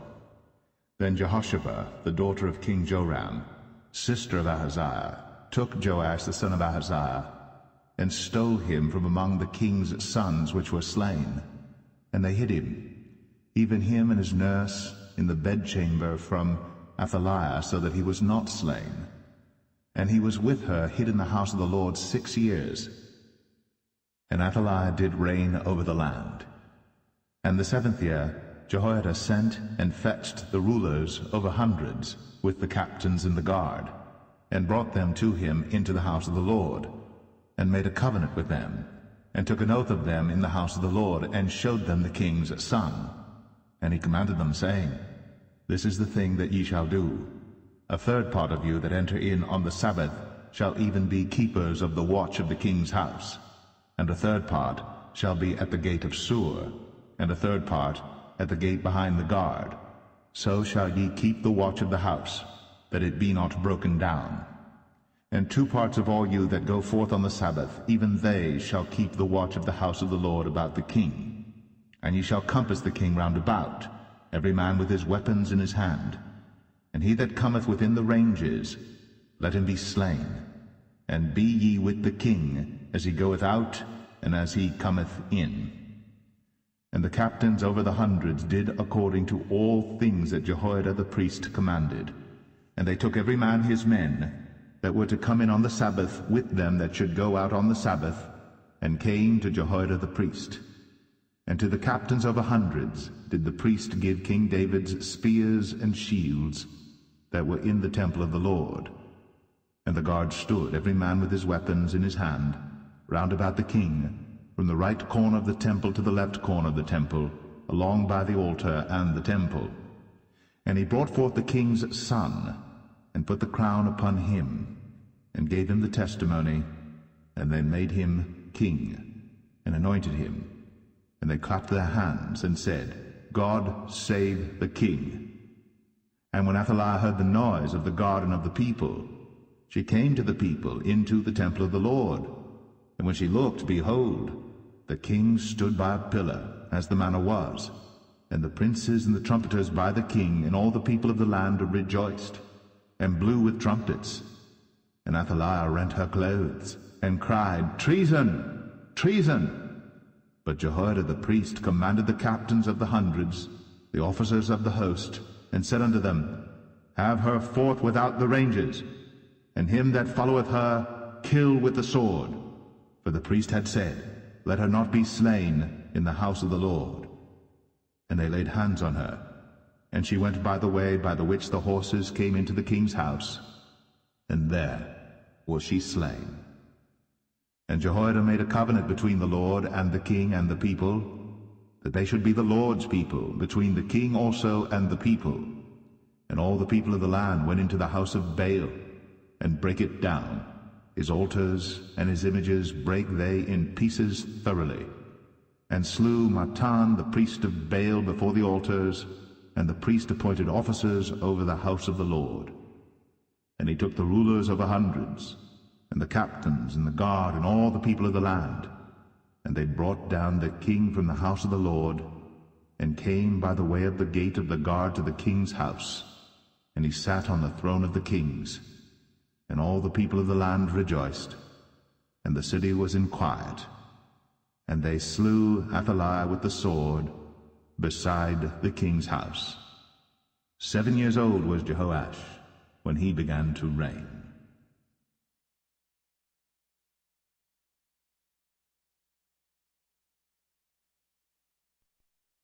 Second Kings 12. In the 7th year of Jehu, Jehoash began to reign, and 40 years reigned he in Jerusalem, and his mother's name was Zibiah of Beersheba. And Jehoash did that which was right in the sight of the Lord all his days, wherein Jehoiada the priest instructed him. But the high places were not taken away. The people still sacrificed, and burnt incense in the high places.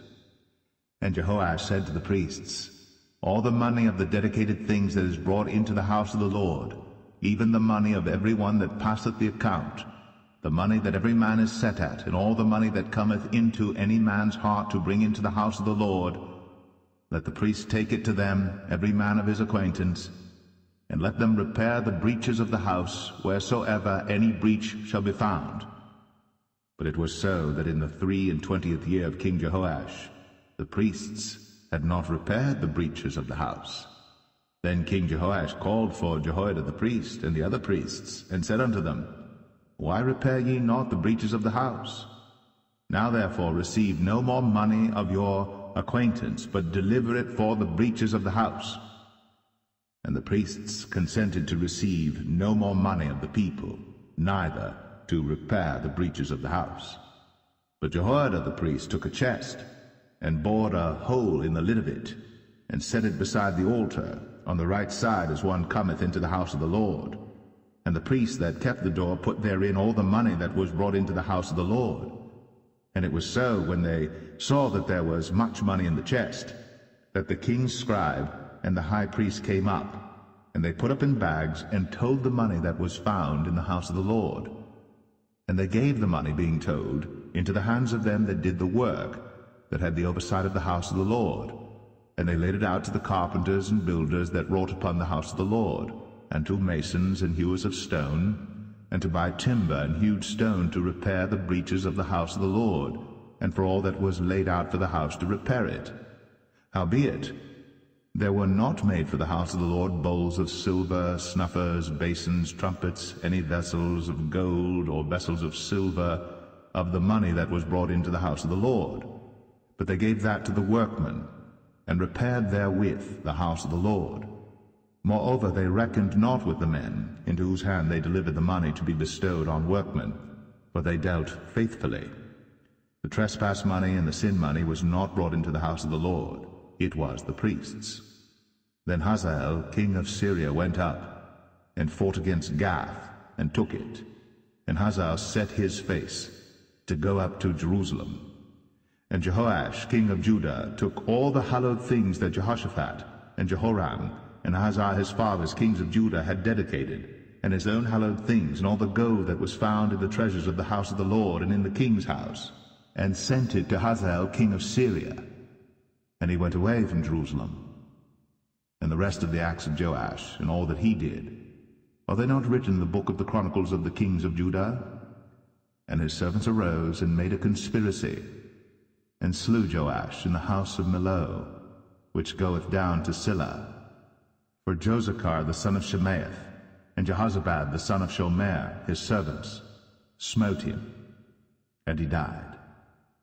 And they buried him with his fathers in the city of David. And Amaziah his son reigned in his stead.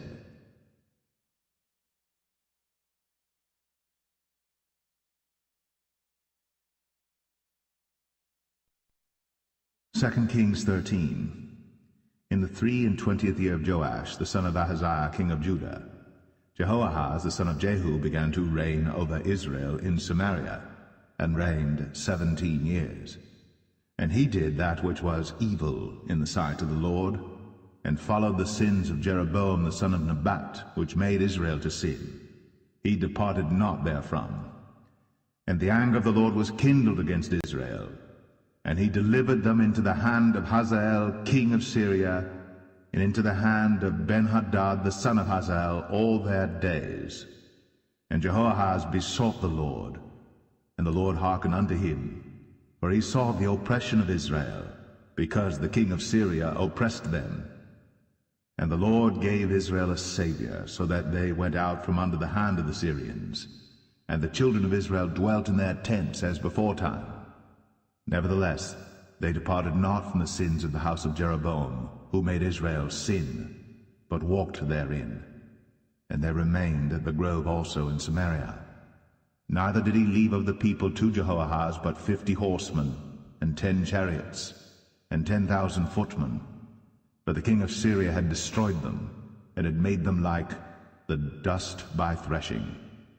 Now the rest of the acts of Jehoahaz, and all that he did, and his might, are they not written in the book of the Chronicles of the kings of Israel?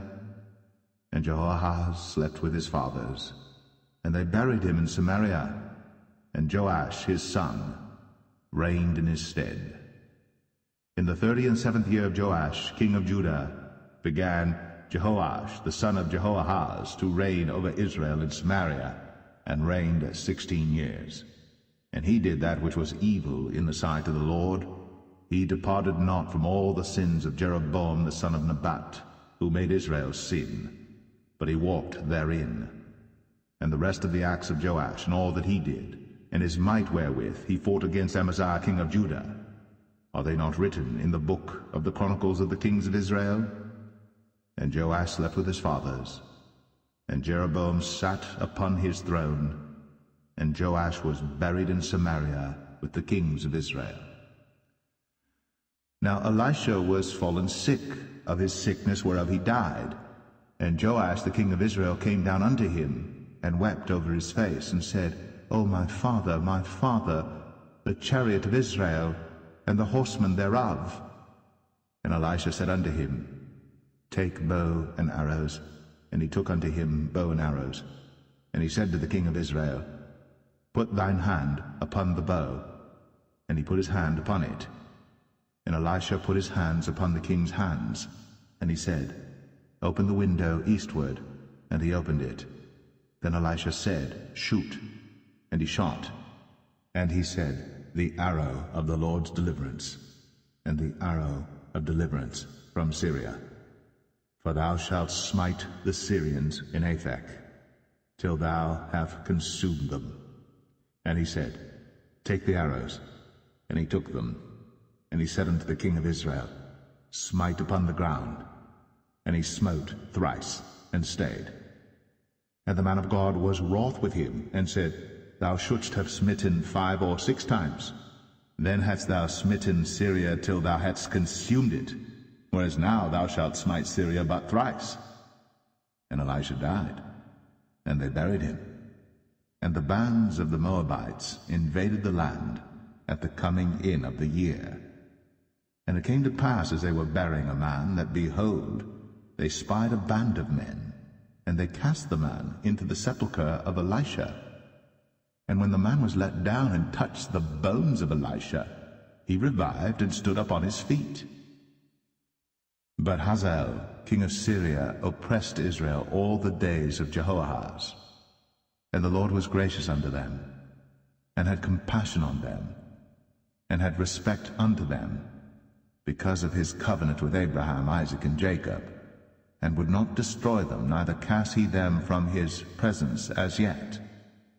So Hazael, king of Syria, died, and Ben-Hadad his son reigned in his stead. And Jehoash the son of Jehoahaz took again out of the hand of Ben-Hadad the son of Hazael the cities which he had taken out of the hand of Jehoahaz his father by war. 3 times did Joash beat him, and recovered the cities of Israel.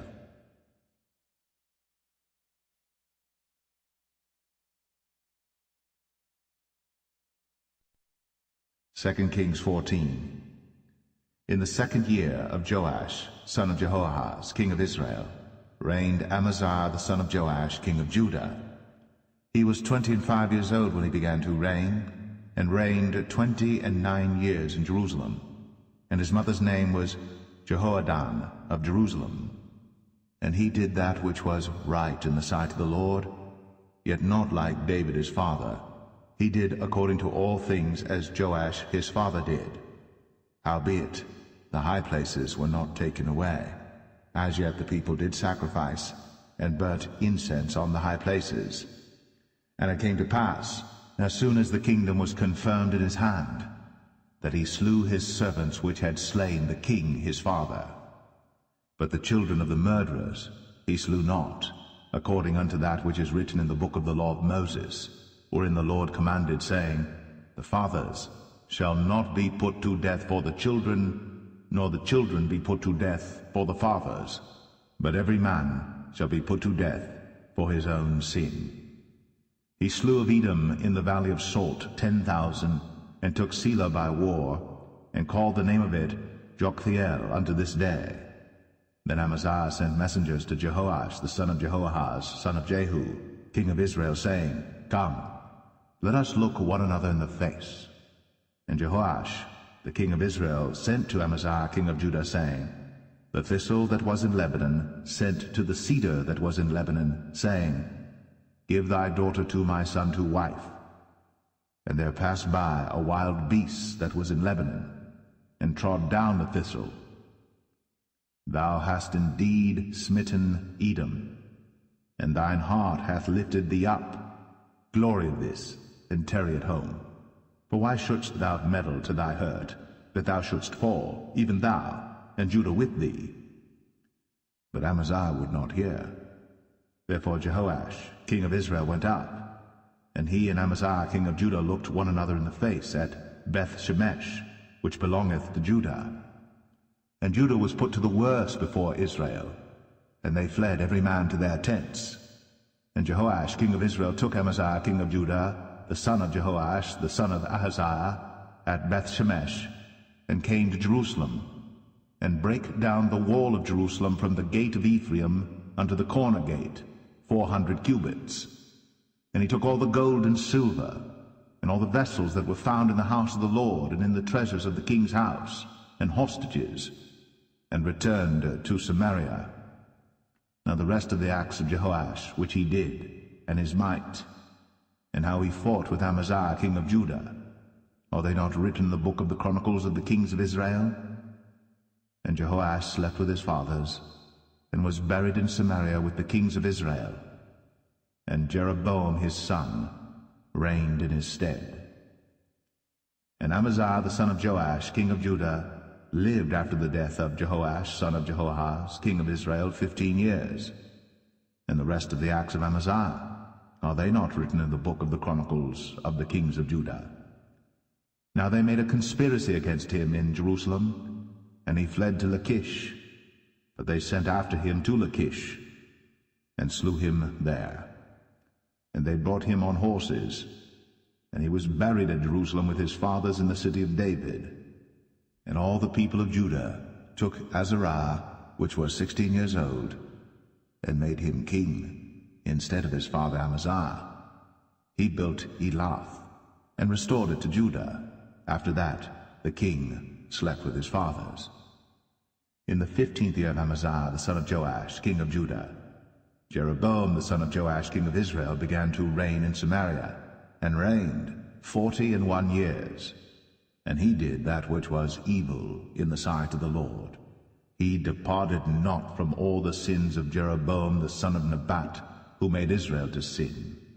He restored the coast of Israel from the entering of Hamath unto the sea of the plain, according to the word of the Lord God of Israel, which he spake by the hand of his servant Jonah the son of Amittai the prophet, which was of Gath-hepher.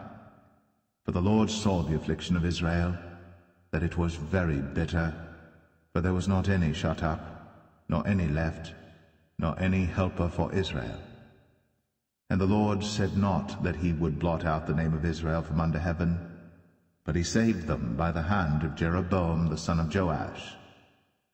Now the rest of the acts of Jeroboam, and all that he did in his might, how he warred, and how he recovered Damascus and Hamath, which belonged to Judah, for Israel, are they not written in the book of the chronicles of the kings of Israel?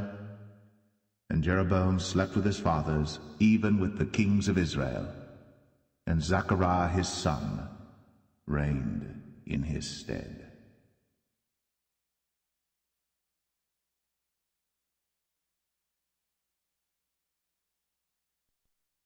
Second Kings 15. In the 27th year of Jeroboam king of Israel, began Azariah son of Amaziah king of Judah to reign.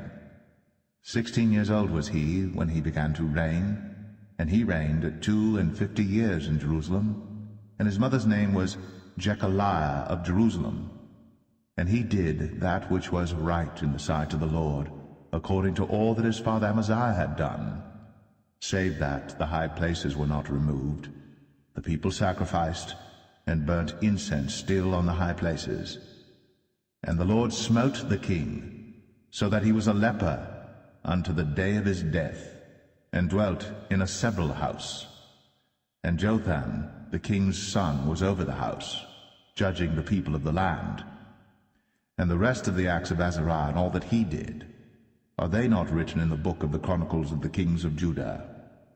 So Azariah slept with his fathers, and they buried him with his fathers in the city of David, and Jotham his son reigned in his stead. In the 38th year of Azariah king of Judah, did Zechariah the son of Jeroboam reign over Israel in Samaria 6 months. And he did that which was evil in the sight of the Lord, as his fathers had done. He departed not from the sins of Jeroboam the son of Nebat, who made Israel to sin. And Shallum the son of Jabesh conspired against him, and smote him before the people, and slew him, and reigned in his stead. And the rest of the acts of Zechariah, behold, they are written in the book of the chronicles of the kings of Israel. This was the word of the Lord, which he spake unto Jehu, saying, Thy sons shall sit on the throne of Israel unto the 4th generation. And so it came to pass. Shallum the son of Jabesh began to reign in the 39th year of Uzziah king of Judah. And he reigned a full month in Samaria. For Menahem the son of Gadai went up from Tirzah, and came to Samaria, and smote Shallum the son of Jabesh in Samaria, and slew him, and reigned in his stead. And the rest of the acts of Shallum, and his conspiracy which he made, behold, they are written in the book of the chronicles of the kings of Israel. Then Menahem smote Tiphsah, and all that were therein, and the coasts thereof from Tirzah, because they opened not to him. Therefore he smote it, and all the women therein that were with child he ripped up.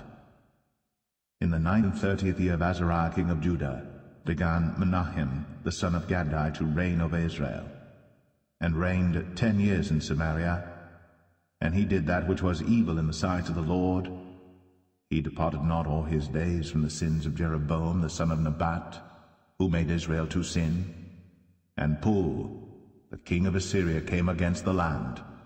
And Menahem gave Pul 1,000 talents of silver, that his hand might be with him to confirm the kingdom in his hand. And Menahem exacted the money of Israel, even of all the mighty men of wealth, of each man 50 shekels of silver, to give to the king of Assyria.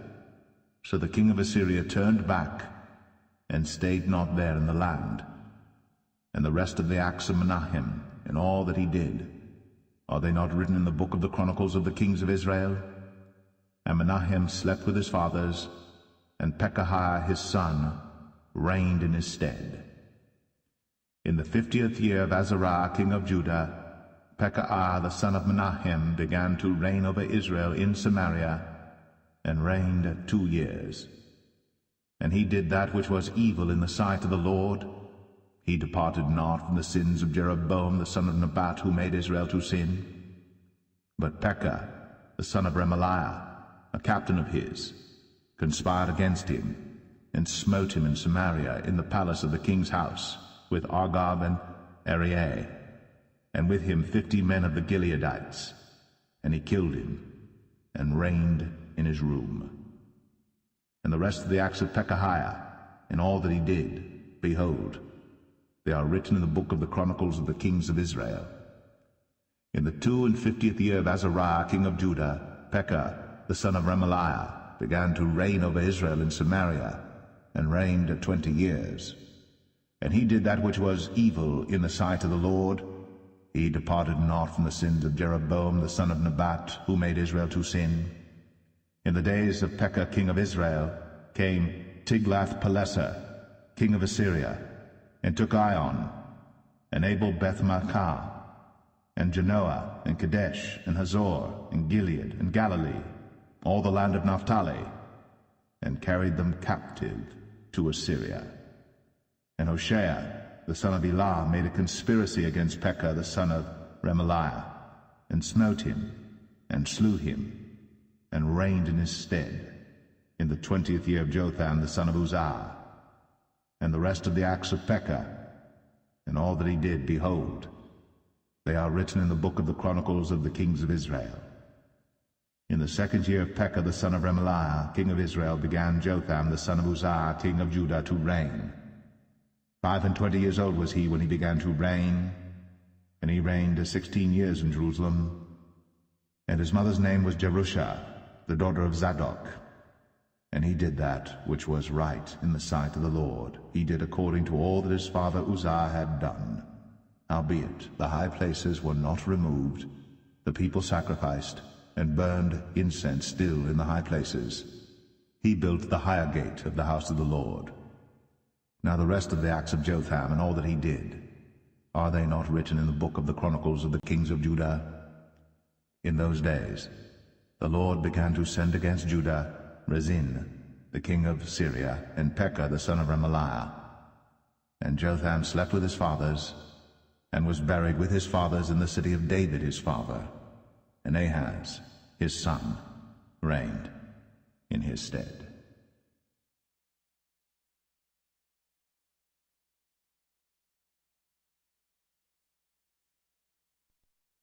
Second Kings 16. In the 17th year of Pekah the son of Remaliah, Ahaz the son of Jotham, king of Judah, began to reign. 20 years old was Ahaz when he began to reign, and reigned 16 years in Jerusalem, and did not that which was right in the sight of the Lord his God, like David his father. But he walked in the way of the kings of Israel, yea, and made his son to pass through the fire according to the abominations of the heathen, whom the Lord cast out from before the children of Israel. And he sacrificed and burnt incense in the high places, and on the hills, and under every green tree.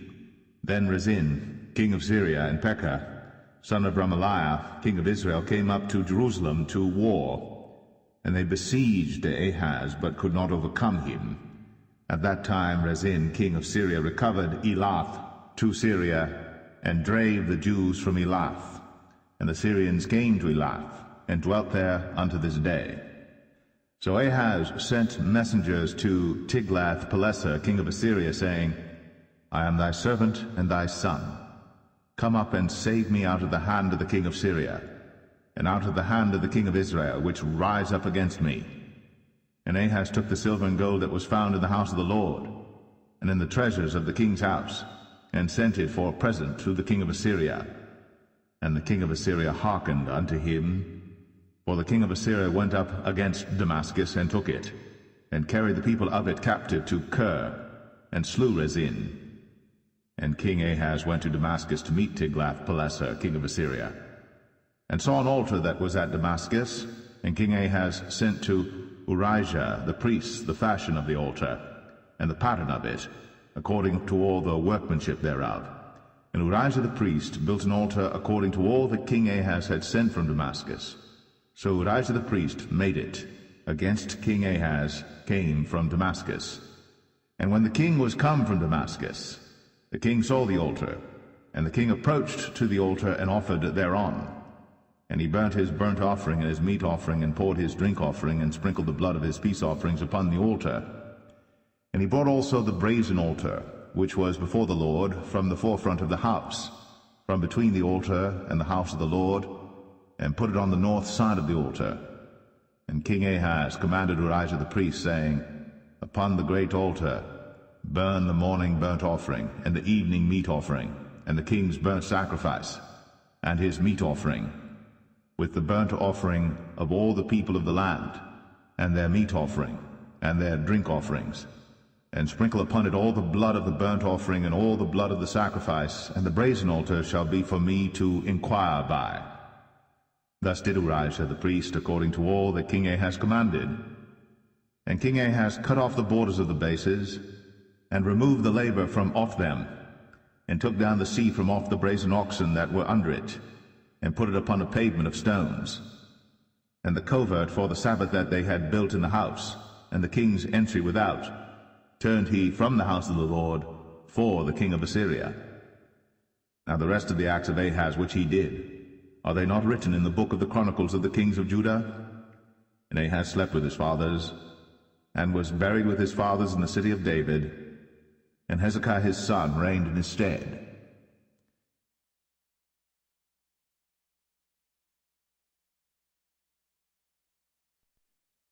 Second Kings 17. In the 12th year of Ahaz king of Judah began Hoshea the son of Elah to reign in Samaria over Israel 9 years. And he did that which was evil in the sight of the Lord, but not as the kings of Israel that were before him. Against him came up Shalmaneser king of Assyria, and Hoshea became his servant, and gave him presents. And the king of Assyria found conspiracy in Hoshea, for he had sent messengers to So king of Egypt, and brought no present to the king of Assyria, as he had done year by year. Therefore the king of Assyria shut him up, and bound him in prison. Then the king of Assyria came up throughout all the land, and went up to Samaria, and besieged it 3 years. In the 9th year of Hoshea the king of Assyria took Samaria, and carried Israel away into Assyria, and placed them in Halah and in Habor by the river of Gozan, and in the cities of the Medes. For so it was that the children of Israel had sinned against the Lord their God, which had brought them up out of the land of Egypt, from under the hand of Pharaoh king of Egypt, and had feared other gods, and walked in the statutes of the heathen, whom the Lord cast out from before the children of Israel, and of the kings of Israel which they had made. And the children of Israel did secretly those things that were not right against the Lord their God, and they built them high places in all their cities, from the tower of the watchman to the fenced city. And they set them up images and groves in every high hill, and under every green tree. And there they burnt incense in all the high places, as did the heathen whom the Lord carried away before them, and wrought wicked things to provoke the Lord to anger. For they served idols, whereof the Lord had said unto them, Ye shall not do this thing. Yet the Lord testified against Israel and against Judah by all the prophets, and by all the seers, saying, Turn ye from your evil ways, and keep my commandments and my statutes, according to all the law which I commanded your fathers, and which I sent to you by my servants the prophets. Notwithstanding they would not hear, but hardened their necks, like to the neck of their fathers, that did not believe in the Lord their God. And they rejected his statutes and his covenant that he made with their fathers, and his testimonies which he testified against them. And they followed vanity, and became vain, and went after the heathen that were round about them, concerning whom the Lord had charged them, that they should not do like them. And they left all the commandments of the Lord their God, and made them molten images, even 2 calves, and made a grove, and worshipped all the host of heaven, and served Baal. And they caused their sons and their daughters to pass through the fire, and used divination and enchantments, and sold themselves to do evil in the sight of the Lord, to provoke him to anger. Therefore the Lord was very angry with Israel, and removed them out of his sight. There was none left but the tribe of Judah only. Also Judah kept not the commandments of the Lord their God, but walked in the statutes of Israel which they made.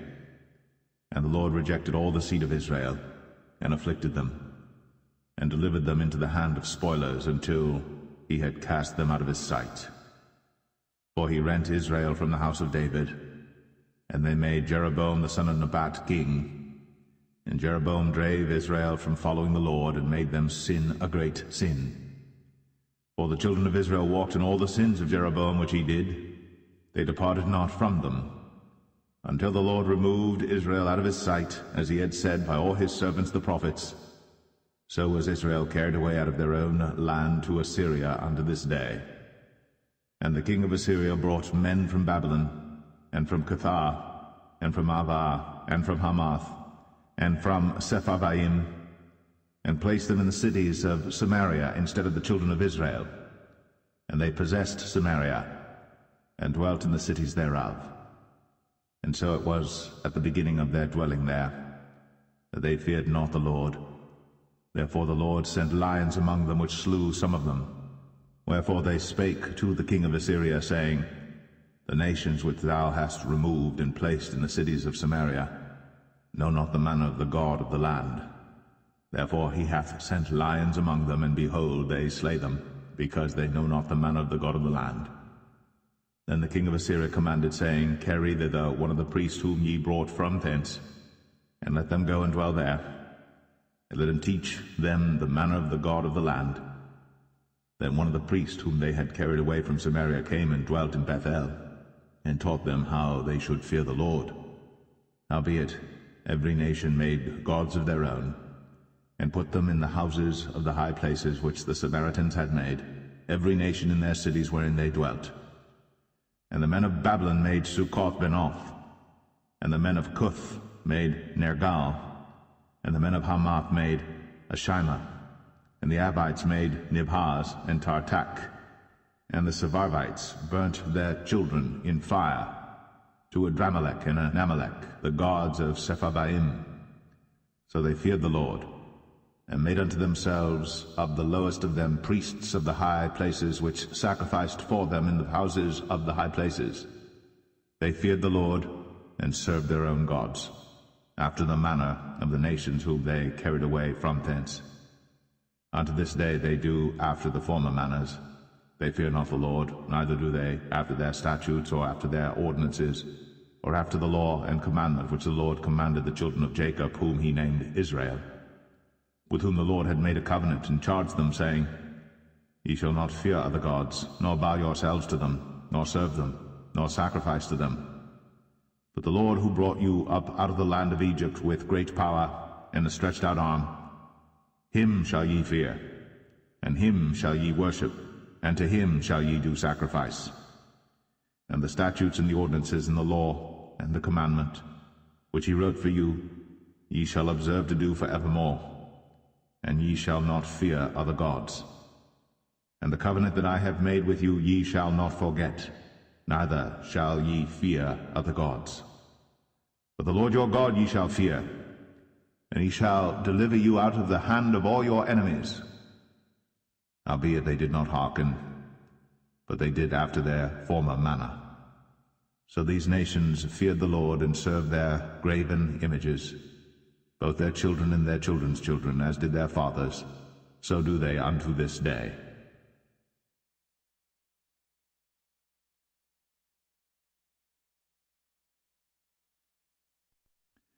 Second Kings 18. Now it came to pass in the 3rd year of Hoshea son of Elah, king of Israel, that Hezekiah the son of Ahaz, king of Judah, began to reign. 25 years old was he when he began to reign, and he reigned 29 years in Jerusalem. His mother's name also was Abi, the daughter of Zechariah. And he did that which was right in the sight of the Lord, according to all that David his father did. He removed the high places, and brake the images, and cut down the groves, and brake in pieces the brazen serpent that Moses had made. For unto those days the children of Israel did burn incense to it. And he called it Nehushtan. He trusted in the Lord God of Israel. so that after him was none like him among all the kings of Judah, nor any that were before him. For he clave to the Lord, and departed not from following him, but kept his commandments which the Lord commanded Moses. And the Lord was with him, and he prospered whithersoever he went forth. And he rebelled against the king of Assyria, and served him not. He smote the Philistines even unto Gaza, and the borders thereof, from the tower of the watchman to the fenced city. And it came to pass in the 4th year of King Hezekiah, which was the 7th year of Hoshea, son of Elah, king of Israel, that Shalmaneser, king of Assyria, came up against Samaria, and besieged it. And at the end of 3 years they took it. Even in the 6th year of Hezekiah, that is the 9th year of Hoshea, king of Israel, Samaria was taken. And the king of Assyria did carry away Israel unto Assyria, and put them in Halah, and in Habor by the river of Gozan, and in the cities of the Medes, because they obeyed not the voice of the Lord their God, but transgressed his covenant, and all that Moses the servant of the Lord commanded, and would not hear them, nor do them. Now in the 14th year of King Hezekiah did Sennacherib king of Assyria come up against all the fenced cities of Judah, and took them. And Hezekiah king of Judah sent to the king of Assyria to Lachish, saying, I have offended, return from me, that which thou puttest on me will I bear. And the king of Assyria appointed unto Hezekiah king of Judah 300 talents of silver, and 30 talents of gold. And Hezekiah gave him all the silver that was found in the house of the Lord, and in the treasures of the king's house. At that time did Hezekiah cut off the gold from the doors of the temple of the Lord, and from the pillars which Hezekiah king of Judah had overlaid, and gave it to the king of Assyria. And the king of Assyria sent Tartan, and Rabsaris, and Rabshakeh from Lachish to King Hezekiah with a great host against Jerusalem. And they went up and came to Jerusalem. And when they were come up, they came and stood by the conduit of the upper pool, which is in the highway of the fuller's field.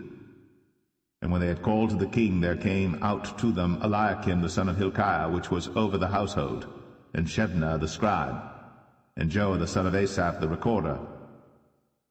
And Rabshakeh said unto them, Speak ye now to Hezekiah. Thus saith the great king, the king of Assyria, What confidence is this wherein thou trustest? Thou sayest, But they are but vain words. I have counsel and strength for the war. Now on whom dost thou trust, that thou rebellest against me? Now behold, thou trustest upon the staff of this bruised reed, even upon Egypt, on which if a man lean, it will go into his hand and pierce it. So is Pharaoh king of Egypt unto all that trust on him.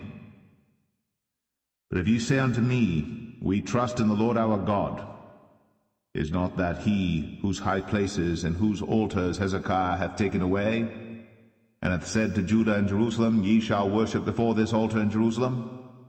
Now therefore I pray thee, give pledges to my lord the king of Assyria, and I will deliver thee 2,000 horses, if thou be able on thy part to set riders upon them. How then wilt thou turn away the face of one captain of the least of my master's servants, and put thy trust on Egypt for chariots and for horsemen?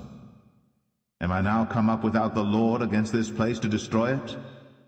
The Lord said to me, Go up against this land and destroy it. Then said Eliakim the son of Hilkiah, and Shebna, and Joah, unto Rabshakeh, Speak, I pray thee, to thy servants in the Syrian language, for we understand it, and talk not with us in the Jews' language in the ears of the people that are on the wall. But Rabshakeh said unto them, Hath my master sent me to thy master, and to thee to speak these words? Hath he not sent me to the men which sit on the wall, that they may eat their own dung and drink their own piss with you? Then Rabshakeh stood and cried with a loud voice in the Jews' language, and spake, saying, Hear the word of the great king, the king of Assyria. Thus saith the king, Let not Hezekiah deceive you, for he shall not be able to deliver you out of his hand. Neither let Hezekiah make you trust in the Lord, saying, The Lord will surely deliver us, and the city shall not be delivered into the hand of the king of Assyria.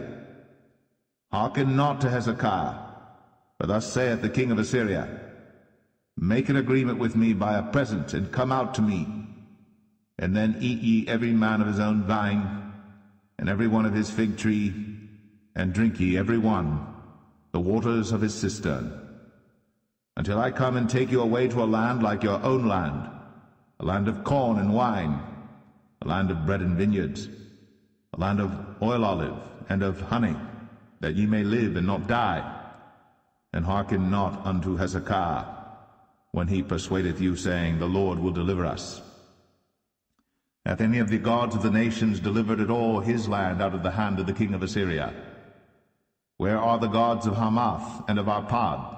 Where are the gods of Sepharvaim, Hena, and Eva? Have they delivered Samaria out of mine hand? Who are they among all the gods of the countries that have delivered their country out of mine hand, that the Lord should deliver Jerusalem out of mine hand?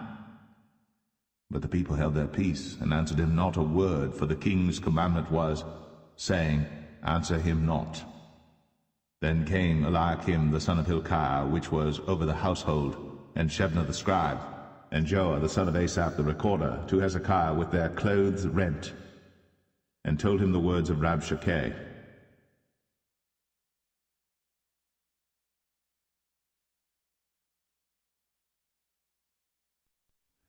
Second Kings 19. And it came to pass, when King Hezekiah heard it, that he rent his clothes, and covered himself with sackcloth, and went into the house of the Lord. And he sent Eliakim, which was over the household, and Shebna the scribe, and the elders of the priests, covered with sackcloth, to Isaiah the prophet, the son of Amoz.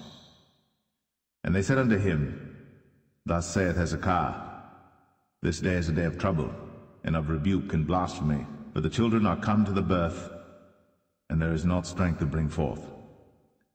It may be the Lord thy God will hear all the words of Rabshakeh, whom the king of Assyria his master hath sent to reproach the living God, and will reprove the words which the Lord thy God hath heard. Wherefore lift up thy prayer for the remnant that are left. So the servants of King Hezekiah came to Isaiah, and Isaiah said unto them, Thus shall ye say to your master, Thus saith the Lord, Be not afraid of the words which thou hast heard, with which the servants of the king of Assyria have blasphemed me. Behold, I will send a blast upon him, and he shall hear a rumor, and shall return to his own land, and I will cause him to fall by the sword in his own land. So Rabshakeh returned, and found the king of Assyria warring against Libnah, for he had heard that he was departed from Lachish. And when he heard say of Tirhakah, king of Ethiopia, Behold, he is come out to fight against thee, he sent messengers again unto Hezekiah, saying, Thus shall ye speak to Hezekiah, king of Judah, saying, Let not thy God in whom thou trustest deceive thee, saying, Jerusalem shall not be delivered into the hand of the king of Assyria. Behold, thou hast heard what the kings of Assyria have done to all lands by destroying them utterly, and shalt thou be delivered? Have the gods of the nations delivered them which my fathers have destroyed, as Gozan and Haran, and Rezeph, and the children of Eden, which were in Thelasar? Where is the king of Hamath, and the king of Arpad, and the king of the city of Sepharvaim, of Hena and Iva?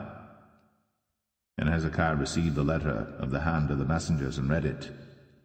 And Hezekiah went up into the house of the Lord, and spread it before the Lord.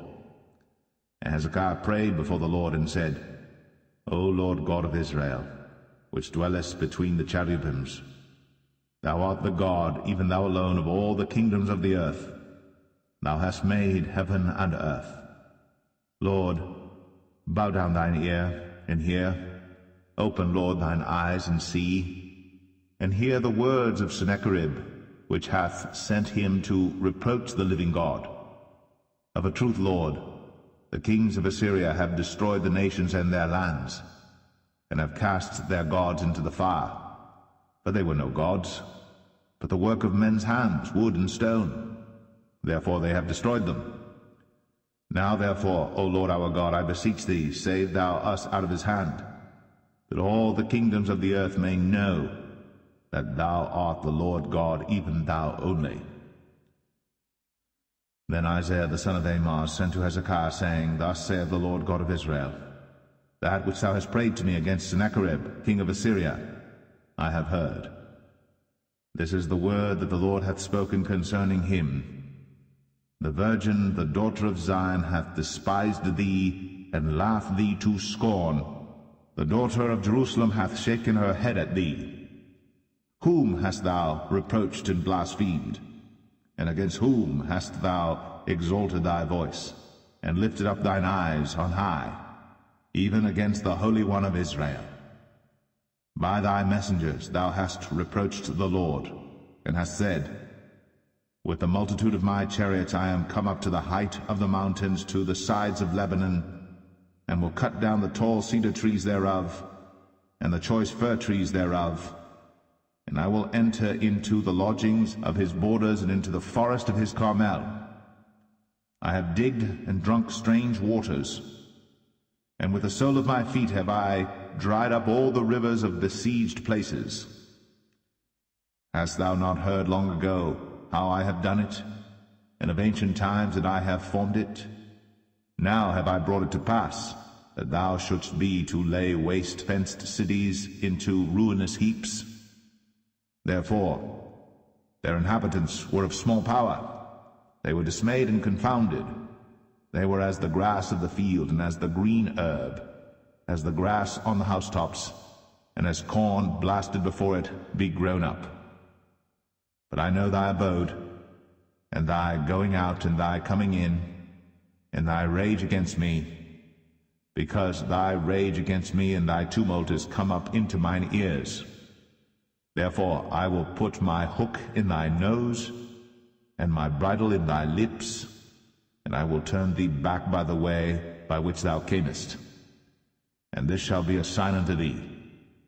Ye shall eat this year such things as grow of themselves, in the second year that which springeth of the same. And in the third year sow ye and reap, and plant vineyards, and eat the fruits thereof. And the remnant that is escaped of the house of Judah shall yet again take root downward, and bear fruit upward. For out of Jerusalem shall go forth a remnant, and they that escape out of Mount Zion. The zeal of the Lord of hosts shall do this. Therefore thus saith the Lord concerning the king of Assyria, He shall not come into this city, nor shoot an arrow there, nor come before it with shield, nor cast a bank against it. By the way that he came, by the same shall he return, and shall not come into this city, saith the Lord. For I will defend this city to save it, for mine own sake, and for my servant David's sake. And it came to pass that night, that the angel of the Lord went out, and smote in the camp of the Assyrians 180,500. And when they arose early in the morning, behold, they were all dead corpses. So Sennacherib king of Assyria departed, and went, and returned, and dwelt at Nineveh. And it came to pass, as he was worshipping in the house of Nisroch his god, that Adramelech and Sharezer his sons smote him with the sword, and they escaped into the land of Armenia. And Esarhaddon his son reigned in his stead.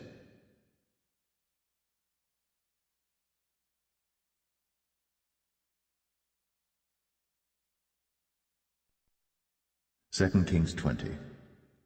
In those days was Hezekiah sick unto death. And the prophet Isaiah the son of Amoz came to him, and said unto him, Thus saith the Lord, Set thine house in order, for thou shalt die, and not live. Then he turned his face to the wall, and prayed unto the Lord, saying, I beseech thee, O Lord, remember now how I have walked before thee in truth, and with a perfect heart, and have done that which is good in thy sight. And Hezekiah wept sore. And it came to pass, afore Isaiah was gone out into the middle court, that the word of the Lord came to him, saying, Turn again, and tell Hezekiah, the captain of my people, Thus saith the Lord, the God of David thy father, I have heard thy prayer, I have seen thy tears. Behold, I will heal thee. On the 3rd day thou shalt go up into the house of the Lord. And I will add unto thy days 15 years, and I will deliver thee and this city out of the hand of the king of Assyria, and I will defend this city for mine own sake, and for my servant David's sake. Then Isaiah said, Take a lump of figs. And they took and laid it on the boil, and he recovered. And Hezekiah said unto Isaiah, What shall be the sign that the Lord will heal me, and that I shall go up into the house of the Lord the 3rd day? And Isaiah said, This sign shalt thou have of the Lord, that the Lord will do the thing that he hath spoken. Shall the shadow go forward 10 degrees, or go back 10 degrees? And Hezekiah answered, It is a light thing for the shadow to go down 10 degrees, nay, but let the shadow return backward 10 degrees. And Isaiah the prophet cried unto the Lord, and he brought the shadow 10 degrees backward, by which it had gone down in the dial of Ahaz. At that time Baruch-Baladan, the son of Baladan, king of Babylon, sent letters and a present unto Hezekiah, for he had heard that Hezekiah had been sick. And Hezekiah hearkened unto them, and showed them all the house of his precious things, the silver, and the gold, and the spices, and the precious ointment, and all the house of his armor, and all that was found in his treasures. There was nothing in his house, nor in all his dominion, that Hezekiah showed them not. Then came Isaiah the prophet unto King Hezekiah, and said unto him, What said these men? And from whence came they unto thee? And Hezekiah said, They are come from a far country, even from Babylon. And he said, What have they seen in thine house? And Hezekiah answered, All the things that are in mine house have they seen. There is nothing among my treasures that I have not showed them. And Isaiah said unto Hezekiah, Hear the word of the Lord. Behold, the days come, that all that is in thine house, and that which thy fathers have laid up in store unto this day, shall be carried into Babylon. Nothing shall be left, saith the Lord. And of thy sons that shall issue from thee, which thou shalt beget, shall they take away, and they shall be eunuchs in the palace of the king of Babylon. Then said Hezekiah unto Isaiah, Good is the word of the Lord which thou hast spoken. And he said, Is it not good if peace and truth be in my days? And the rest of the acts of Hezekiah, and all his might, and how he made a pool and a conduit, and brought water into the city, are they not written in the book of the Chronicles of the kings of Judah? And Hezekiah slept with his fathers, and Manasseh his son reigned in his stead.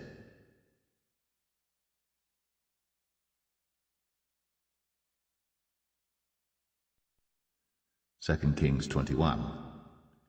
Manasseh was 12 years old when he began to reign, and reigned 55 years in Jerusalem. And his mother's name was Hephzibah. And he did that which was evil in the sight of the Lord, after the abominations of the heathen whom the Lord cast out before the children of Israel.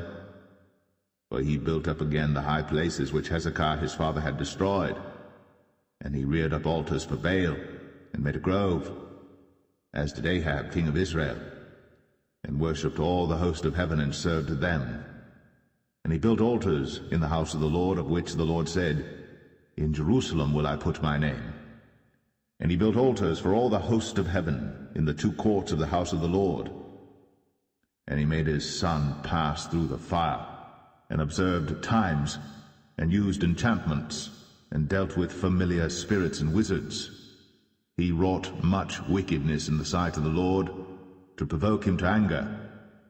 And he set a graven image of the grove that he had made in the house, of which the Lord said to David and to Solomon his son, In this house and in Jerusalem, which I have chosen out of all tribes of Israel, will I put my name forever. Neither will I make the feet of Israel move any more out of the land which I gave their fathers, only if they will observe to do according to all that I have commanded them, and according to all the law that my servant Moses commanded them. But they hearkened not.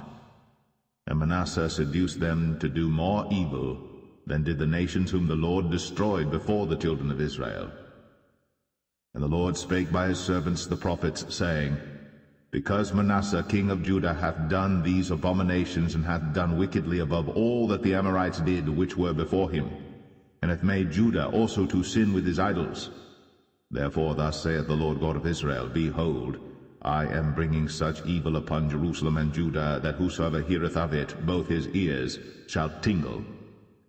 And I will stretch over Jerusalem the line of Samaria, and the plummet of the house of Ahab.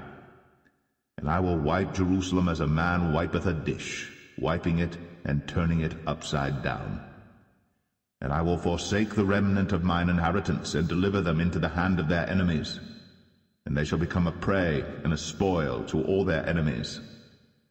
Because they have done that which was evil in my sight, and have provoked me to anger, since the day their fathers came forth out of Egypt, even unto this day. Moreover, Manasseh shed innocent blood very much, till he had filled Jerusalem from one end to another, beside his sin wherewith he made Judah to sin, in doing that which was evil in the sight of the Lord. Now the rest of the acts of Manasseh, and all that he did, and his sin that he sinned, are they not written in the book of the Chronicles of the kings of Judah? And Manasseh slept with his fathers, and was buried in the garden of his own house, in the garden of Uzzah, and Amon his son reigned in his stead. Amon was 22 years old when he began to reign, and he reigned 2 years in Jerusalem. And his mother's name was Meshullemeth, the daughter of Haruz of Jotbah. And he did that which was evil in the sight of the Lord, as his father Manasseh did. And he walked in all the way that his father walked in, and served the idols that his father served, and worshipped them. And he forsook the Lord God of his fathers, and walked not in the way of the Lord. And the servants of Amon conspired against him, and slew the king in his own house. And the people of the land slew all them that had conspired against King Amon. And the people of the land made Josiah his son king in his stead. Now the rest of the acts of Amon which he did, are they not written in the book of the Chronicles of the kings of Judah? And he was buried in his sepulchre in the garden of Uzzah, and Josiah his son reigned in his stead.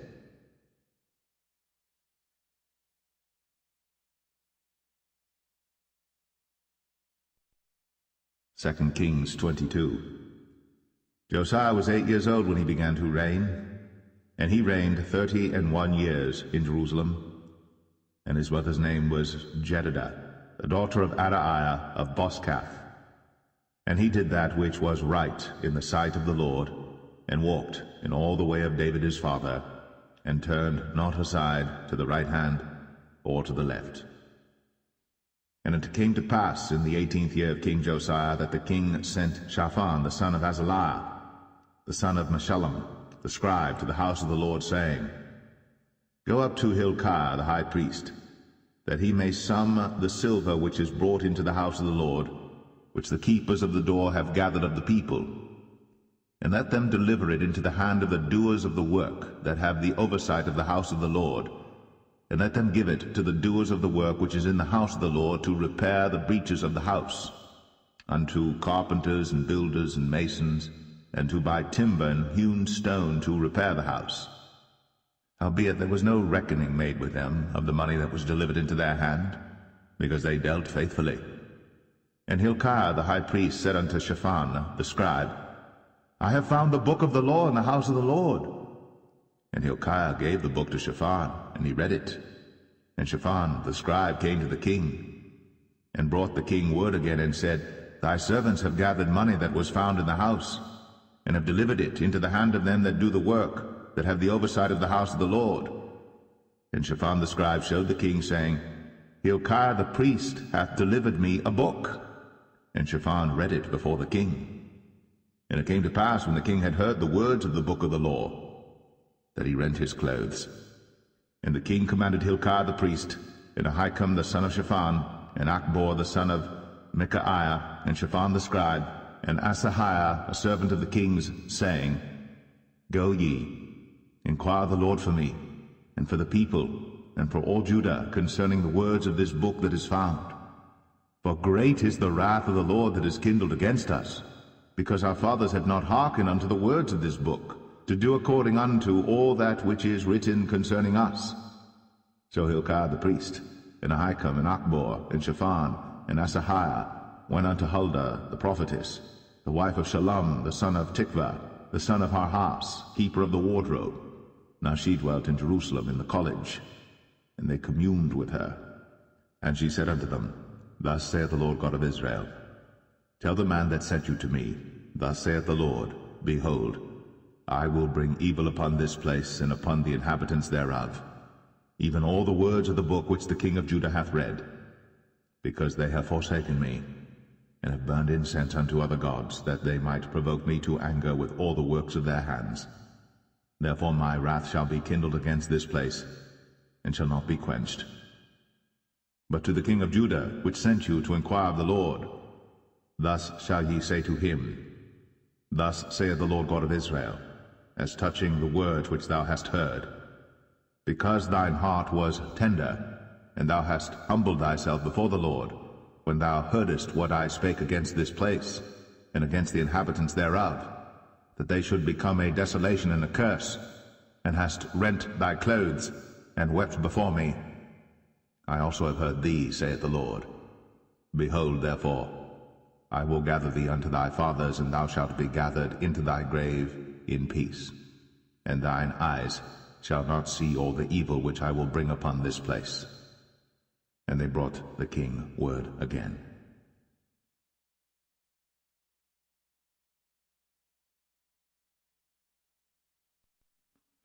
Second Kings 23. And the king sent, and they gathered unto him all the elders of Judah and of Jerusalem. And the king went up into the house of the Lord, and all the men of Judah, and all the inhabitants of Jerusalem with him, and the priests and the prophets, and all the people, both small and great. And he read in their ears all the words of the book of the covenant which was found in the house of the Lord. And the king stood by a pillar, and made a covenant before the Lord to walk after the Lord, and to keep his commandments and his testimonies and his statutes with all their heart and all their soul, to perform the words of this covenant that were written in this book. And all the people stood to the covenant. And the king commanded Hilkiah the high priest, and the priests of the second order, and the keepers of the door, to bring forth out of the temple of the Lord all the vessels that were made for Baal, and for the grove, and for all the host of heaven. And he burned them without Jerusalem in the fields of Kidron, and carried the ashes of them unto Bethel. And he put down the idolatrous priests, whom the kings of Judah had ordained to burn incense in the high places, in the cities of Judah, and in the places round about Jerusalem, them also that burned incense unto Baal, to the sun, and to the moon, and to the planets, and to all the hosts of heaven. And he brought out the grove from the house of the Lord without Jerusalem unto the brook Kidron, and burned it at the brook Kidron, and stamped it small to powder, and cast the powder thereof upon the graves of the children of the people. And he brake down the houses of the Sodomites, that were by the house of the Lord, where the women wove hangings for the grove. And he brought all the priests out of the cities of Judah, and defiled the high places where the priests had burned incense, from Geba to Beersheba, and brake down the high places of the gates that were in the entering in of the gate of Joshua, the governor of the city, which were on a man's left hand at the gate of the city. Nevertheless the priests of the high places came not up to the altar of the Lord in Jerusalem, but they did eat of the unleavened bread among their brethren. And he defiled Topheth, which is in the valley of the children of Hinnom, that no man might make his son or his daughter to pass through the fire to Molech. And he took away the horses that the kings of Judah had given to the sun, at the entering in of the house of the Lord, by the chamber of Nathan-Melech, the chamberlain, which was in the suburbs, and burned the chariots of the sun with fire. And the altars that were on the top of the upper chamber of Ahaz, which the kings of Judah had made, and the altars which Manasseh had made in the two courts of the house of the Lord, did the king beat down, and break them down from thence, and cast the dust of them into the brook Kidron. And the high places that were before Jerusalem, which were on the right hand of the mount of corruption, which Solomon the king of Israel had builded, for Ashtoreth, the abomination of the Zidonians, and for Chemosh, the abomination of the Moabites, and for Milcom, the abomination of the children of Ammon did the king defile, and he brake in pieces the images, and cut down the groves, and filled their places with the bones of men. Moreover, the altar that was at Bethel, and the high place which Jeroboam the son of Nebat, who made Israel to sin, had made, both that altar and the high place he brake down, and burned the high place, and stamped it small to powder, and burned the grove. And as Josiah turned himself, he spied the sepulchres that were there in the mount, and sent, and took the bones out of the sepulchres, and burned them upon the altar, and polluted it, according to the word of the Lord which the man of God proclaimed, who proclaimed these words. Then he said, What title is that I see? And the men of the city told him, It is the sepulchre of the man of God which came from Judah, and proclaimed these things that thou hast done against the altar of Bethel. And he said, Let him alone. Let no man move his bones. So they let his bones alone, with the bones of the prophet that came out of Samaria. And all the houses also of the high places that were in the cities of Samaria, which the kings of Israel had made to provoke the Lord to anger, Josiah took away, and did to them according to all the acts that he had done in Bethel. And he slew all the priests of the high places that were there upon the altars, and burned men's bones upon them, and returned to Jerusalem.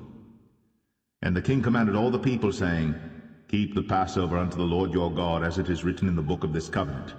Surely there was not holden such a Passover from the days of the judges that judged Israel, nor in all the days of the kings of Israel, nor of the kings of Judah, but in the 18th year of King Josiah, wherein this Passover was holden to the Lord in Jerusalem.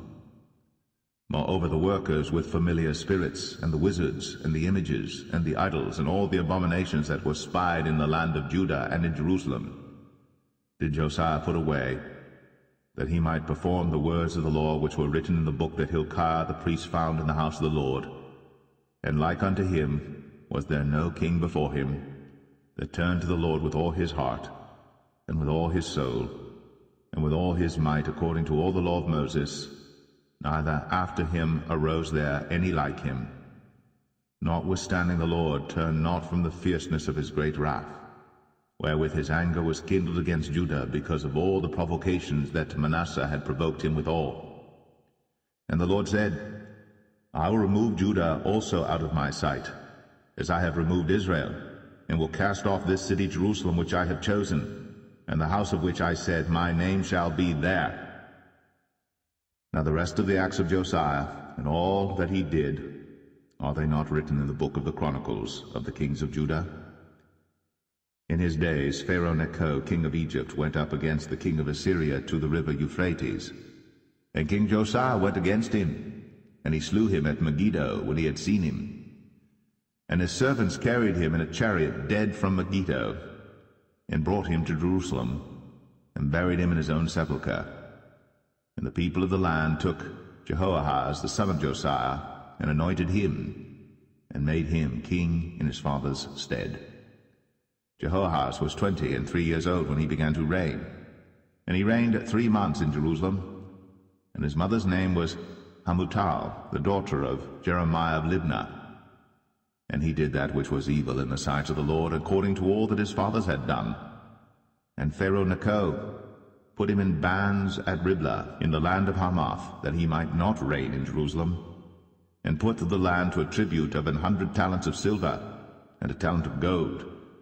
And Pharaoh Necho made Eliakim the son of Josiah king in the room of Josiah his father, and turned his name to Jehoiakim, and took Jehoahaz away, and he came to Egypt and died there. And Jehoiakim gave the silver and the gold to Pharaoh, but he taxed the land to give the money according to the commandment of Pharaoh. He exacted the silver and the gold of the people of the land, of every one according to his taxation, to give it unto Pharaoh Necho. Jehoiakim was 25 years old when he began to reign, and he reigned 11 years in Jerusalem. And his mother's name was Zebudah, the daughter of Pedaiah of Rumah. And he did that which was evil in the sight of the Lord, according to all that his fathers had done.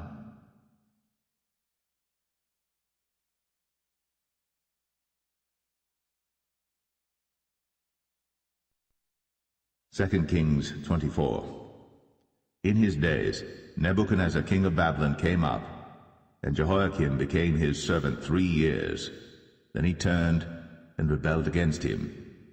And the Lord sent against him bands of the Chaldees, and bands of the Syrians, and bands of the Moabites, and bands of the children of Ammon, and sent them against Judah to destroy it, according to the word of the Lord which he spake by his servants the prophets. Surely at the commandment of the Lord came this upon Judah, to remove them out of his sight, for the sins of Manasseh, according to all that he did, and also for the innocent blood that he shed. For he filled Jerusalem with innocent blood, which the Lord would not pardon. Now the rest of the acts of Jehoiakim, and all that he did, are they not written in the book of the Chronicles of the kings of Judah? So Jehoiakim slept with his fathers, and Jehoiachin his son reigned in his stead. And the king of Egypt came not again any more out of his land, for the king of Babylon had taken from the river of Egypt unto the river Euphrates all that pertained to the king of Egypt.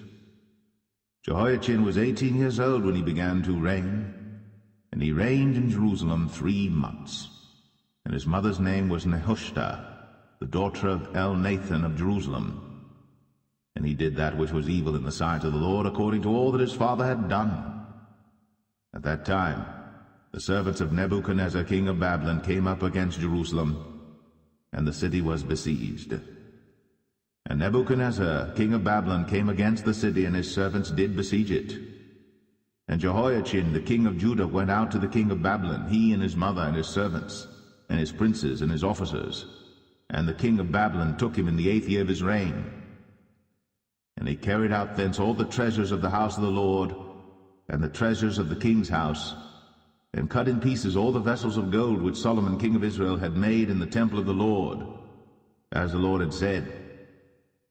And he carried away all Jerusalem, and all the princes, and all the mighty men of valor, even 10,000 captives, and all the craftsmen and smiths. None remained, save the poorest sort of the people of the land. And he carried away Jehoiachin to Babylon, and the king's mother, and the king's wives, and his officers, and the mighty of the land. Those carried he into captivity from Jerusalem to Babylon. And all the men of might, even 7,000, and craftsmen and smiths 1,000, all that was strong and apt for war, even them the king of Babylon brought captive to Babylon. And the king of Babylon made Mattaniah his father's brother king in his stead, and changed his name to Zedekiah. Zedekiah was 21 years old when he began to reign, and he reigned 11 years in Jerusalem. And his mother's name was Hamutal, the daughter of Jeremiah of Libnah. And he did that which was evil in the sight of the Lord, according to all that Jehoiakim had done. For through the anger of the Lord it came to pass in Jerusalem and Judah, until he had cast them out from his presence, that Zedekiah rebelled against the king of Babylon.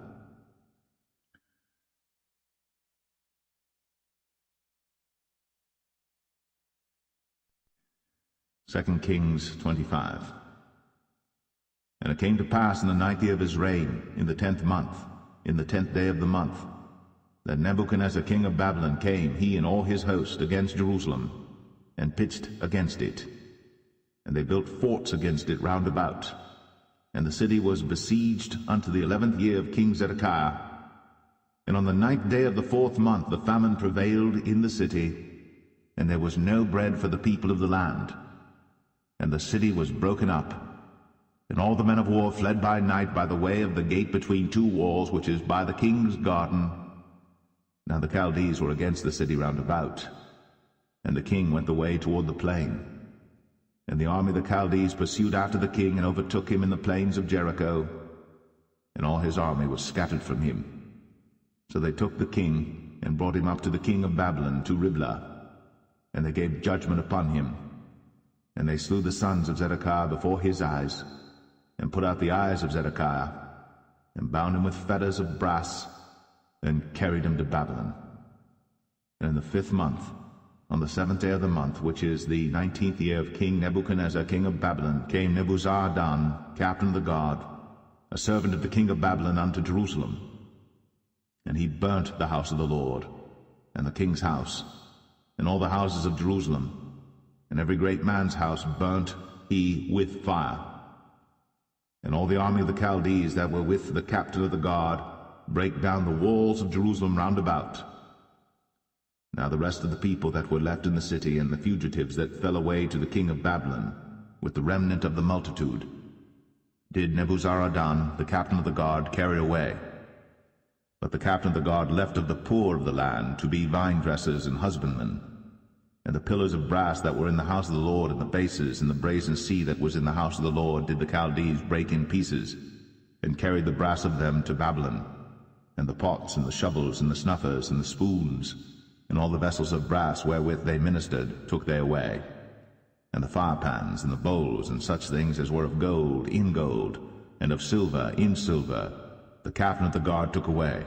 The 2 pillars, 1 sea, and the bases which Solomon had made for the house of the Lord, the brass of all these vessels was without weight.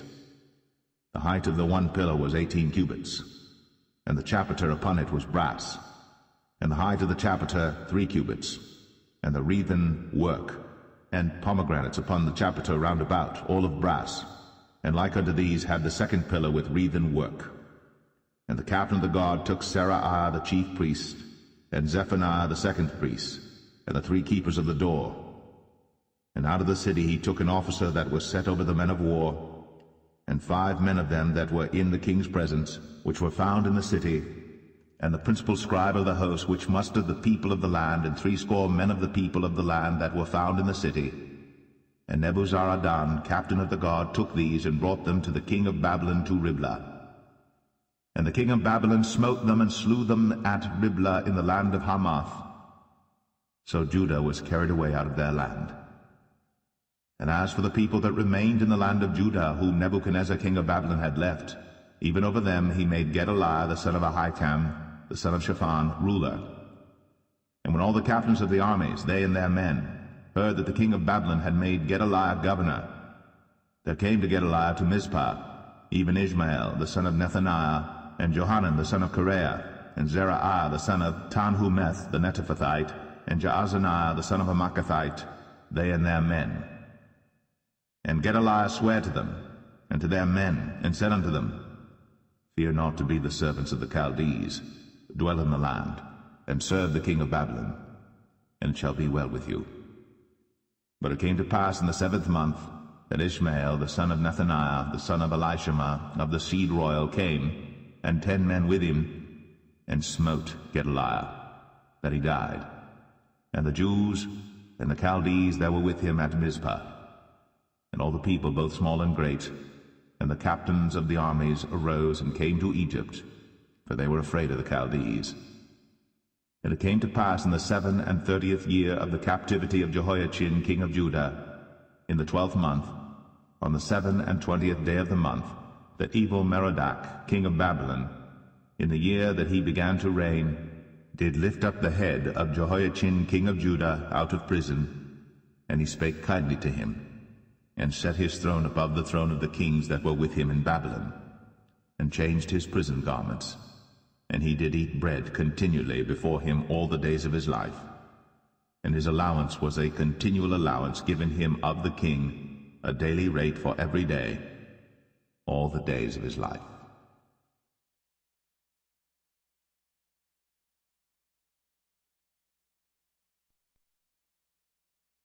The first book of Chronicles, chapter 1. Adam, Sheth, Enosh, Canaan, Mahalaleel, Jared, Enoch, Methuselah, Lamech, Noah, Shem, Ham, and Japheth.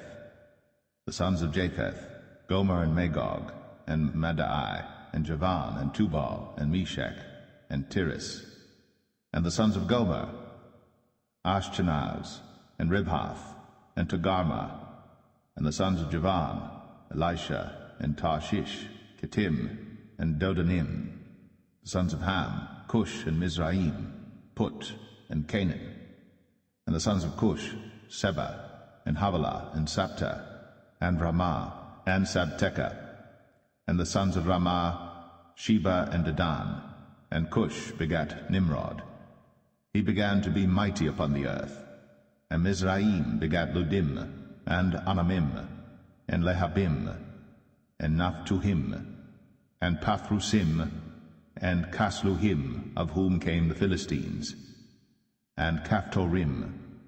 And Canaan begat Zidon, his firstborn, and Heth, the Jebusite also, and the Amorite, and the Girgashite, and the Hivite, and the Archite, and the Sinite, and the Arvadite, and the Zemarite, and the Hamathite. The sons of Shem, Elam, and Ashur, and Arphaxad, and Lud, and Aram, and Uz, and Hul, and Gether, and Meshech. And Arphaxad begat Shelah, and Shelah begat Eber. And unto Eber were born two sons. The name of the one was Peleg, because in his days the earth was divided. And his brother's name was Joktan. And Joktan begat Almadad, and Sheleth, and Hazarmaveth, and Jerah. Hadoram also, and Uzal, and Diklah, and Ebal, and Abimael, and Sheba, and Ophir, and Havilah, and Jobab. All these were the sons of Joktan. Shem, Arphaxad, Shelah, Eber, Peleg, Reu, Serug, Nahor, Terah, Abram. The same is Abraham. The sons of Abraham, Isaac and Ishmael. These are their generations. The firstborn of Ishmael, Nebaioth, then Kedar, and Abiel, and Mibsam, Mishma, and Dumah, Massa, Hadad, and Tema, Jetur, Naphish, and Kedemah. These are the sons of Ishmael. Now the sons of Keturah, Abraham's concubine. She bare Zimran, and Jokshan, and Medan, and Midian, and Ishbak, and Shua. And the sons of Jokshan, Sheba and Dedan. And the sons of Midian, Ephah, and Epher, and Henoch, and Abida, and Eldaah. All these are the sons of Keturah. And Abraham begat Isaac. The sons of Isaac, Esau and Israel. The sons of Esau, Eliphaz, Ruel, and Jeush, and Jalam, and Korah. The sons of Eliphaz, Teman, and Omar, Zephi, and Gatam, Kenaz, and Timnah, and Amalek. The sons of Ruel, Nehath, Zerah, Shammah, and Mizah. And the sons of Seir, Lotan, and Shobal, and Zibeon, and Anah, and Dishan, and Ezar, and Dishan.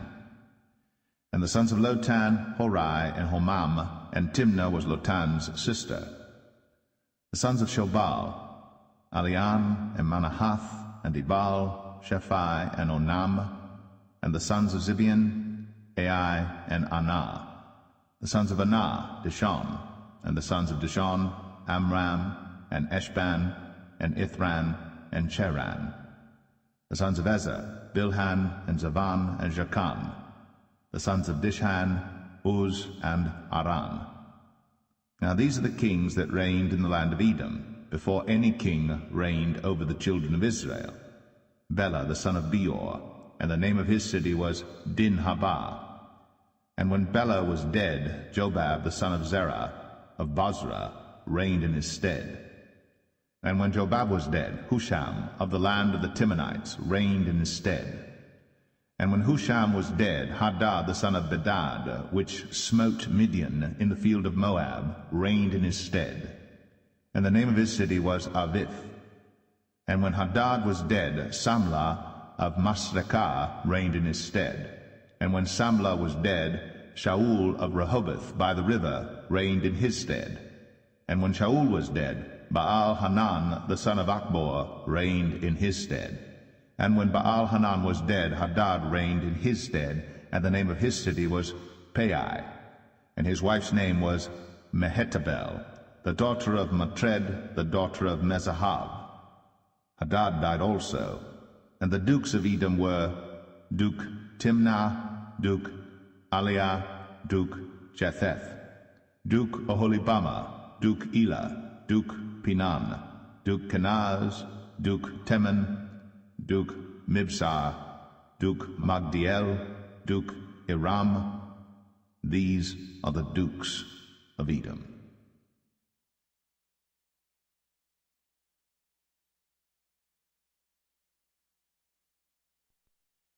1 Chronicles 2. These are the sons of Israel. Reuben, Simeon, Levi, and Judah, Issachar, and Zebulun, Dan, Joseph, and Benjamin, Naphtali, Gad, and Asher. The sons of Judah, Er, and Onan, and Shelah, which three were born unto him of the daughter of Shua the Canaanitess. And Er, the firstborn of Judah, was evil in the sight of the Lord, and he slew him. And Tamar his daughter-in-law bare him Pharez and Zerah. All the sons of Judah were 5. The sons of Pharez, Hezron and Hamul.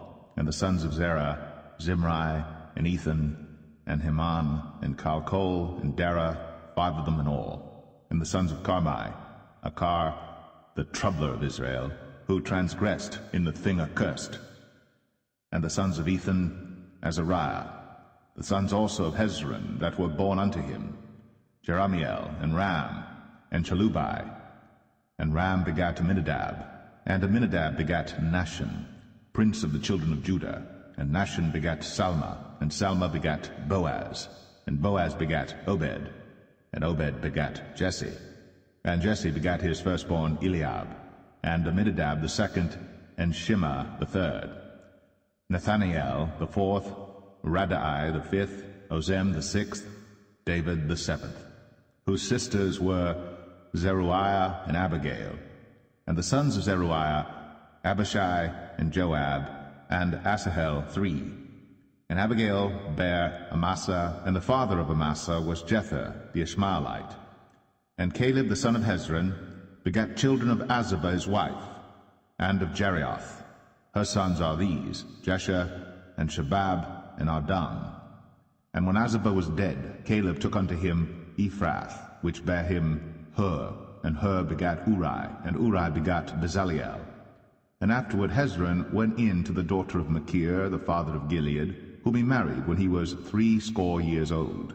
And she bare him Segub, and Segub begat Jair, who had 23 cities in the land of Gilead. And he took Gesher and Aram, with the towns of Jair from them, with Kenath, and the towns thereof, even 60 cities. All these belonged to the sons of Machir, the father of Gilead. And after that Hezron was dead, and Caleb Ephratah. Then Abiah, Hezron's wife, bare him Asher, the father of Tekoa. And the sons of Jeramiel, the firstborn of Hezron, were Ram the firstborn, and Bunah, and Oren, and Ozem, and Ahijah. Jeramiel had also another wife, whose name was Adarah. She was the mother of Onam. And the sons of Ram, the firstborn of Jeramiel, were Maaz, and Jamin, and Acher. And the sons of Onam were Shammai and Jadah. And the sons of Shammai, Nadab, and Abishur. And the name of the wife of Abishur was Abihail, and she bare him Aban and Molid. And the sons of Nadab, Selid and Appaim, but Seled died without children. And the sons of Appaim, Ishai. And the sons of Ishai, Sheshan. And the children of Sheshan, Alai. And the sons of Judah, the brother of Shemai, Jether and Jonathan. And Jether died without children. And the sons of Jonathan, Paulett and Zazah. These were the sons of Jeramiel. Now Sheshan had no sons but daughters, and Sheshan had a servant, an Egyptian, whose name was Jarha. And Sheshan gave his daughter to Jarha his servant to wife, and she bare him Attai. And Attai begat Nathan, and Nathan begat Zabad, and Zabad begat Ephlal, and Ephlal begat Obed. And Obed begat Jehu, and Jehu begat Azariah, and Azariah begat Helez, and Helez begat Eleazar, and Eleazar begat Sesamai, and Sesamai begat Shalom, and Shalom begat Jechamiah, and Jechamiah begat Elishama. Now the sons of Caleb, the brother of Jeramiel, were Misha, his firstborn, which was the father of Ziph, and the sons of Marashah, the father of Hebron, and the sons of Hebron, Korah, and Tapua, and Rechem, and Shema. And Shema begat Raham, the father of Jorkoam, and Rechem begat Shemai. And the son of Shemai was Maon, and Maon was the father of Beth Zur. And Ephah, Caleb's concubine, bare Haran, and Moza, and Gazez. And Haran begat Gazez. And the sons of Jaddai, Regem, and Jotham, and Gesham, and Paulett, and Ephah, and Sha'af. Maacah, Caleb's concubine, bare Sheber, and Tirhanah. She bare also Sha'af the father of Madmanah, Sheva the father of Machbenah, and the father of Gibeah, and the daughter of Caleb was Aksah. These were the sons of Caleb, the son of Hur, the firstborn of Ephratah. Shobal the father of Kirjath-Jearim. Salma the father of Bethlehem, Hareph the father of Beth-Gader, and Shobal the father of Kirjath-Jearim had sons, Haraway and half of the Manahethites. And the families of Kirjath-Jearim, the Ithrites, and the Puhites, and the Shumathites, and the Misraites. Of them came the Zarethites, and the Eshtuelites. The sons of Salma, Bethlehem, and the Netophathites, Adaroth, the house of Joab, and half of the Manahethites, the Zorites. And the families of the scribes which dwelt at Jabez, the Terathites, the Shimeathites, and Sukathites. These are the Kenites that came of Hemath, the father of the house of Rechab.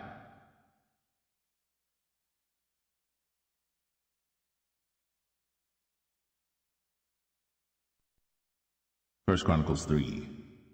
Now these were the sons of David, which were born unto him in Hebron. The firstborn Amnon of Ahinoam, the Jezreelitess. The second Daniel of Abigail, the Carmelitess. The third Absalom, the son of Maacah, the daughter of Talmai, king of Geshur. The fourth Adonijah, the son of Haggith. The fifth Shephatiah of Abital. The sixth Ithraam, by Eglah his wife. These six were born unto him in Hebron, and there he reigned 7 years and 6 months. And in Jerusalem he reigned 33 years. And these were born unto him in Jerusalem, Shimei, and Shabab, and Nathan, and Solomon 4, of Bathshua the daughter of Amiel, Ibhar also, and Elishama, and Eliphalet, and Noga, and Nepheg, and Japhia, and Elishama, and Eliada, and Eliphalet, 9. These were all the sons of David, beside the sons of the concubines and Tamar their sister. And Solomon's son was Rehoboam, Abiah his son, Asa his son, Jehoshaphat his son, Joram his son, Ahaziah his son, Joash his son, Amaziah his son, Azariah his son, Jotham his son, Ahaz his son, Hezekiah his son, Manasseh his son, Amon his son, Josiah his son. And the sons of Josiah were the firstborn Johanan, the second Jehoiakim, the third Zedekiah, the fourth Shalom. And the sons of Jehoiakim, Jeconiah his son, Zedekiah his son. And the sons of Jeconiah, Asir, Salathiel his son, Malchiram also, and Pedaiah, and Shenazar, Jechamiah, Hoshama, and Nedabiah. And the sons of Pedaiah were Zerubbabel and Shimei, and the sons of Zerubbabel, Meshullam and Hananiah, and Shelemith their sister, and Hashabah and Ohel, and Berechiah, and Hesediah, Juseb Hesed, 5. And the sons of Hananiah, Pelatiah, and Jeshaiah, the sons of Rephaiah, the sons of Arnan, the sons of Obadiah, the sons of Shechaniah. And the sons of Shechaniah, Shemaiah, and the sons of Shemaiah, Hattush, and Igial, and Baraiah, and Neriah, and Shaphat, 6. And the sons of Neriah, Elionai, and Hezekiah, and Azrikam, 3. And the sons of Elionai were Hodiah, and Eliashib, and Pelaiah, and Akub, and Johanan, and Dalaiah, and Anani, 7.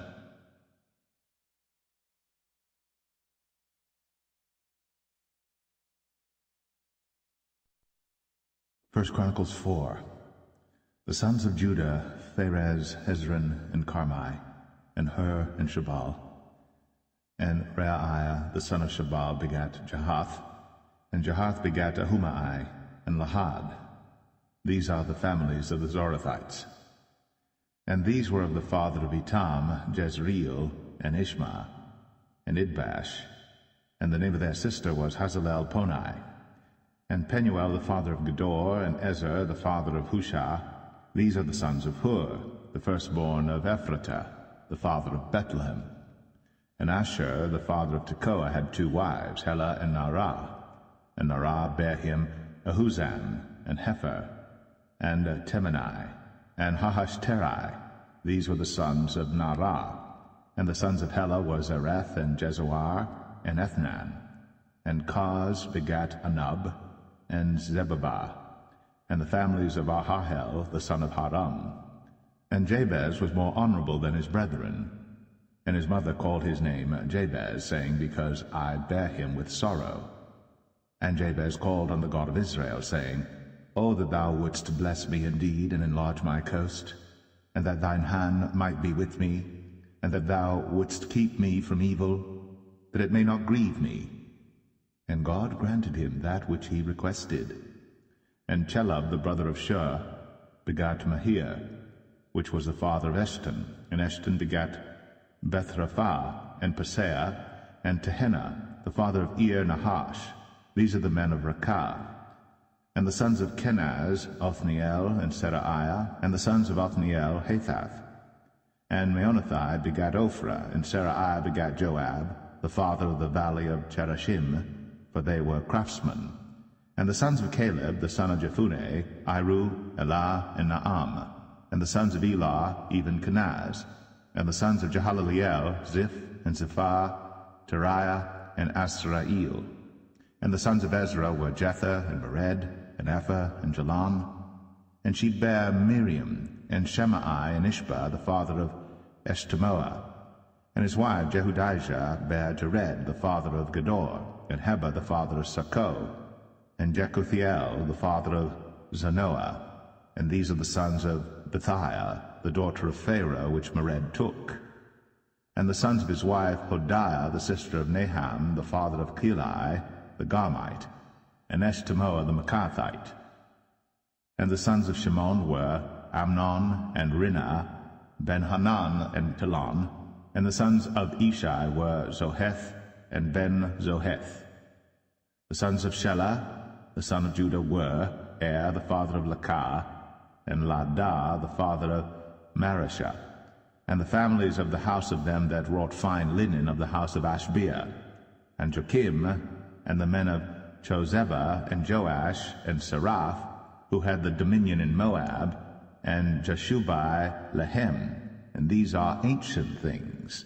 These were the potters, and those that dwelt among plants and hedges. There they dwelt with the king for his work. The sons of Simeon were Nemuel, and Jamin, Jerib, Zerah, and Shaul. Shalom his son, Mibsam his son, Mishma his son, and the sons of Mishma, Hamuel his son, Zakur his son, Shimei his son. And Shimei had 16 sons and 6 daughters. But his brethren had not many children, neither did all their family multiply like to the children of Judah. And they dwelt at Beersheba, and Moladah, and Hazar-Shual, and at Bilhah, and at Ezem, and at Talad, and at Bethuel, and at Hormah, and at Ziklag, and at Beth-Markaboth, and Hazar-Sesim, and at Beth-Pireh, and at Shara'aim. These were their cities unto the reign of David, and their villages were Etam, and Ain, Rimmon, and Tochen, and Asham, 5 cities, and all their villages that were round about the same cities unto Baal. These were their habitations, and their genealogy. And Meshobab, and Jamlech, and Joshah, the son of Amaziah, and Joel, and Jehu, the son of Joshabiah, the son of Seraiah, the son of Asiel, and Elionai, and Jaakobah, and Jeshohaiah, and Asaiah, and Adiel, and Jesemiel, and Benaniah, and Ziza, the son of Shaphi, the son of Alon, the son of Jedaiah, the son of Shimri, the son of Shemaiah. These mentioned by their names were princes in their families. And the house of their fathers increased greatly, and they went to the entrance of Gedor, even unto the east side of the valley, to seek pasture for their flocks. And they found fat pasture, and good, and the land was wide, and quiet, and peaceable. For they of Ham had dwelt there of old. And these written by name came in the days of Hezekiah king of Judah, and smote their tents, and the habitations that were found there, and destroyed them utterly unto this day, and dwelt in their rooms, because there was pasture there for their flocks. And some of them, even of the sons of Simeon, 500 men, went to Mount Seir, having for their captains Pelatiah, and Neriah, and Rephaiah, and Uzziel, the sons of Ishai. And they smote the rest of the Amalekites that were escaped, and dwelt there unto this day.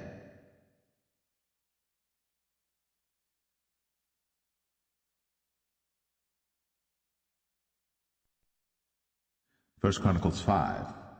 Now the sons of Reuben, the firstborn of Israel, for he was the firstborn, but forasmuch as he defiled his father's bed, his birthright was given unto the sons of Joseph, the son of Israel. And the genealogy is not to be reckoned after the birthright. For Judah prevailed above his brethren, and of him came the chief ruler, but the birthright was Joseph's. The sons, I say, of Reuben, the firstborn of Israel, were Hanok, and Palu, Hezron, and Carmi. The sons of Joel, Shemaiah his son, Gog his son, Shimei his son, Micah his son, Reaiah his son, Baal his son, Beerah his son, whom Tilgath-Pilneser, king of Assyria, carried away captive. He was prince of the Reubenites. And his brethren by their families, when the genealogy of their generations was reckoned, were the chief, Jeiel and Zechariah.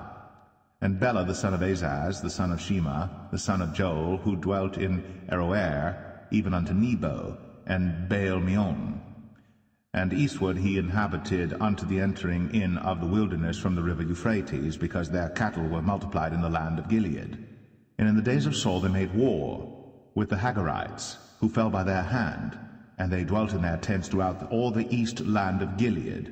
And the children of Gad dwelt over against them, in the land of Bashan unto Salcah, Joel the chief, and Shaphan the next, and Jaanai, and Shaphat in Bashan. And their brethren of the house of their fathers were Michael, and Meshullam, and Sheba, and Jorai, and Jachan, and Zia, and Heber, 7. These are the children of Abihail, the son of Huri, the son of Jeroah, the son of Gilead, the son of Michael, the son of Jeshai, the son of Jado, the son of Buz. Ahi, the son of Abdiel, the son of Gunai, chief of the house of their fathers. And they dwelt in Gilead and Bashan, and in her towns, and in all the suburbs of Sharon upon their borders. All these were reckoned by genealogies in the days of Jotham, king of Judah, and in the days of Jeroboam, king of Israel. The sons of Reuben and the Gadites, and half the tribe of Manasseh, of valiant men, men able to bear buckler and sword, and to shoot with bow, and skillful in war, were 40,760 that went out to the war. And they made war with the Hagarites, with Jetur, and Nephish, and Nodab, and they were helped against them. And the Hagarites were delivered into their hand, and all that were with them, for they cried to God in the battle, and he was entreated of them, because they put their trust in him. And they took away their cattle, of their camels 50,000, and of sheep 250,000, and of asses 2,000, and of men 100,000. For there fell down many slain, because the war was of God, and they dwelt in their steads until the captivity. And the children of the half-tribe of Manasseh dwelt in the land. They increased from Bashan unto Baal-Hermon, and Sinir, and unto Mount Hermon. And these were the heads of the house of their fathers, even Ephah, and Ishai, and Eliel, and Azriel, and Jeremiah, and Hodaviah, and Jadiel, mighty men of valor, famous men, and heads of the house of their fathers.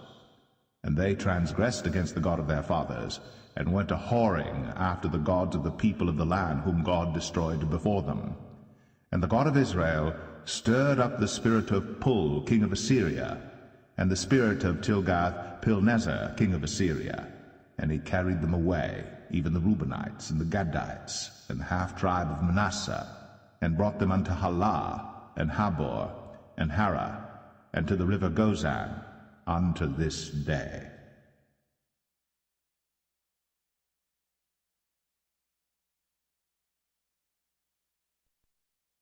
First Chronicles 6. The sons of Levi, Gershon, Kohath, and Merari. And the sons of Kohath, Amram, Izhar, and Hebron, and Uzziel. And the children of Amram, Aaron, and Moses, and Miriam. The sons also of Aaron, Nadab and Abihu, Eleazar, and Ithamar. Eleazar begat Phinehas, Phinehas begat Abishua, and Abishua begat Bukai, and Bukai begat Uzai, and Uzai begat Zerahiah, and Zerahiah begat Marioth, Marioth begat Amariah, and Amariah begat Ahitub, and Ahitub begat Zadok, and Zadok begat Ahimaaz, and Ahimaaz begat Azariah, and Azariah begat Johanan, and Johanan begat Azariah. He it is that executed the priest's office in the temple that Solomon built in Jerusalem. And Azariah begat Amariah, and Amariah begat Ahitub, and Ahitub begat Zadok, and Zadok begat Shallum, and Shallum begat Hilkiah, and Hilkiah begat Azariah, and Azariah begat Zerahiah, and Zerahiah begat Jehozadak, and Jehozadak went into captivity when the Lord carried away Judah and Jerusalem by the hand of Nebuchadnezzar. The sons of Levi, Gershon, Kohath, and Merari. And these be the names of the sons of Gershon, Libni, and Shimei. And the sons of Kohath were Amram, and Izhar, and Hebron, and Uzziel. The sons of Merari, Mahli, and Mushai. And these are the families of the Levites according to their fathers. Of Gershon, Libni his son, Jahath his son, Zimmah his son, Joah his son, Iddo his son, Zerah his son, Jeterai his son. The sons of Kohath, Aminadab his son, Korah his son, Asir his son, Elkanah his son, and Abiasaph his son, and Asir his son, Tahath his son, Uriel his son, Uzziah his son, and Shaul his son. And the sons of Elkanah, Amasai and Ahimeth. As for Elkanah, the sons of Elkanah, Zophai his son, and Nahath his son, Eliab his son, Jeroham his son, Elkanah his son. And the sons of Samuel, the firstborn, Vashni and Abiah. The sons of Merari, Mahli, Libni his son, Shimei his son, Uzzah his son, Shemaiah his son, Haggiah his son, Asaiah his son. And these are they whom David set over the service of song in the house of the Lord. After that the ark had rest. And they ministered before the dwelling place of the tabernacle of the congregation with singing, until Solomon had built the house of the Lord in Jerusalem. And then they waited on their office according to their order. And these are they that waited with their children. Of the sons of the Kohathites, Heman a singer, the son of Joel, the son of Shemuel, the son of Elkanah, the son of Jeroham, the son of Eliel, the son of Toah, the son of Zuph, the son of Elkanah, the son of Mahath, the son of Amasai, the son of Elkanah, the son of Joel, the son of Azariah, the son of Zephaniah, the son of Tahath, the son of Asir, the son of Abiasaph, the son of Korah, the son of Izhar, the son of Kohath, the son of Levi, the son of Israel. And his brother Asaph, who stood on his right hand, even Asaph, the son of Berechiah, the son of Shemaiah, the son of Michael, the son of Baasiah, the son of Malchiah, the son of Ethni, the son of Zerah, the son of Adai, the son of Ethan, the son of Zimmah, the son of Shimei, the son of Jahath, the son of Gershom, the son of Levi. And their brethren, the sons of Merari, stood on the left hand, Ethan the son of Kishai, the son of Abdi, the son of Malach, the son of Hashabiah, the son of Amaziah, the son of Hilkiah, the son of Amzai, the son of Bani, the son of Shemer, the son of Mahli, the son of Mushai, the son of Merari, the son of Levi. Their brethren also the Levites were appointed unto all manner of service of the tabernacle of the house of God.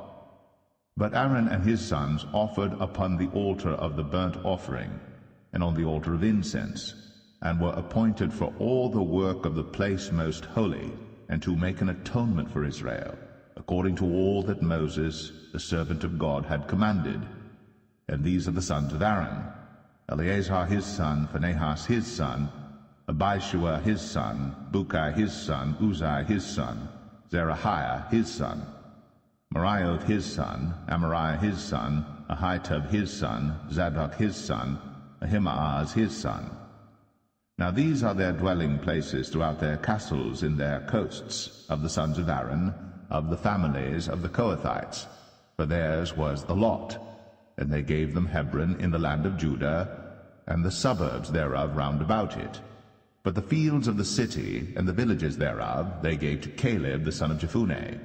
And to the sons of Aaron they gave the cities of Judah, namely Hebron, the city of refuge, and Libnah with her suburbs, and Jatir, and Eshtemoa with their suburbs, and Hilan with her suburbs, Debir with her suburbs, and Ashan with her suburbs, and Beth Shemesh with her suburbs. And out of the tribe of Benjamin, Geba with her suburbs, and Alemeth with her suburbs, and Anathoth with her suburbs. All their cities throughout their families were 13 cities. And unto the sons of Kohath, which were left of the family of that tribe, were cities given out of the half-tribe, namely out of the half-tribe of Manasseh, by lot, 10 cities. And to the sons of Gershon throughout their families, out of the tribe of Issachar, and out of the tribe of Asher, and out of the tribe of Naphtali, and out of the tribe of Manasseh in Bashan, 13 cities. Unto the sons of Merari were given by lot throughout their families, out of the tribe of Reuben, and out of the tribe of Gad, and out of the tribe of Zebulun, 12 cities. And the children of Israel gave to the Levites these cities with their suburbs. And they gave by lot, out of the tribe of the children of Judah, and out of the tribe of the children of Simeon, and out of the tribe of the children of Benjamin, these cities which are called by their names. And the residue of the families of the sons of Kohath had cities of their coasts, out of the tribe of Ephraim. And they gave unto them of the cities of refuge, Shechem in Mount Ephraim with her suburbs. They gave also Gezer with her suburbs, and Jokneam with her suburbs, and Beth-horon with her suburbs, and Aialon with her suburbs, and Gath-rimmon with her suburbs. And out of the half-tribe of Manasseh, Aner with her suburbs, and Bileam with her suburbs, for the family of the remnant of the sons of Kohath. Unto the sons of Gershon were given out of the family of the half-tribe of Manasseh, Golan in Bashan with her suburbs, and Ashtaroth with her suburbs. And out of the tribe of Issachar, Kadesh with her suburbs, Daberoth with her suburbs, and Ramoth with her suburbs, and Anem with her suburbs. And out of the tribe of Asher, Mashal with her suburbs, and Abdon with her suburbs, and Hukok with her suburbs, and Rehob with her suburbs. And out of the tribe of Naphtali, Kadesh in Galilee with her suburbs, and Hammon with her suburbs, and Kirjathaim with her suburbs. Unto the rest of the children of Merari were given out of the tribe of Zebulun, Rimmon with her suburbs, Tabor with her suburbs. And on the other side of Jordan by Jericho, on the east side of Jordan, were given them out of the tribe of Reuben, Bezer in the wilderness with her suburbs, and Jazar with her suburbs, Kedemoth also with her suburbs, and Mephath with her suburbs. And out of the tribe of Gad, Ramoth in Gilead with her suburbs, and Mahanaim with her suburbs, and Heshbon with her suburbs, and Jazer with her suburbs.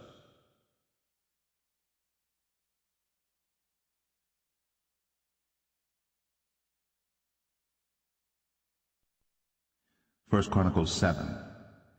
Now the sons of Issachar were Tola, and Puah, Jashub, and Shimron, 4. And the sons of Tola, Uzai, and Rephaiah, and Jeriel, and Jamai, and Jibsam, and Shemuel, heads of their father's house, to wit, of Tola.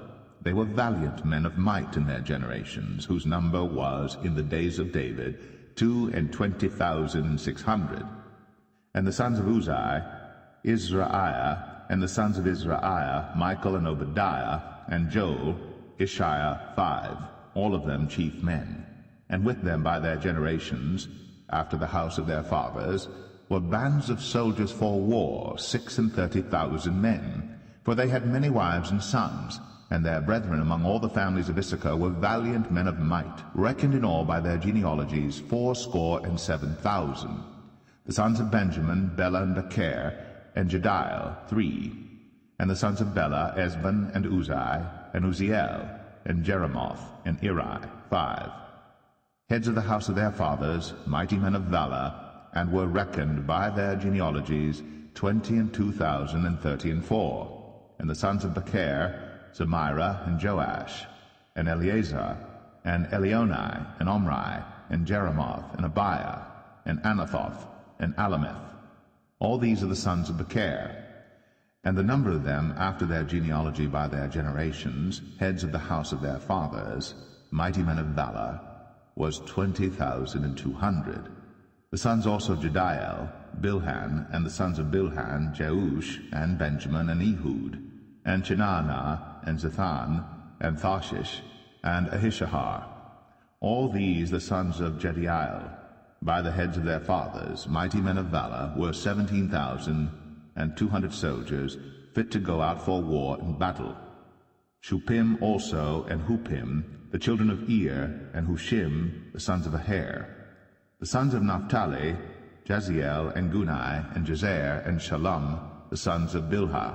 The sons of Manasseh, Ashriel, whom she bare, but his concubine, the Aramitess, bare Machir, the father of Gilead. And Machir took to wife the sister of Huppim and Shuppim, whose sister's name was Maacah, and the name of the second was Zelophehad. And Zelophehad had daughters. And Maacah, the wife of Machir, bare a son, and she called his name Peresh, and the name of his brother was Sheresh, and his sons were Ulam and Rakem. And the sons of Ulam, Bedan. These were the sons of Gilead, the sons of Machir, the son of Manasseh.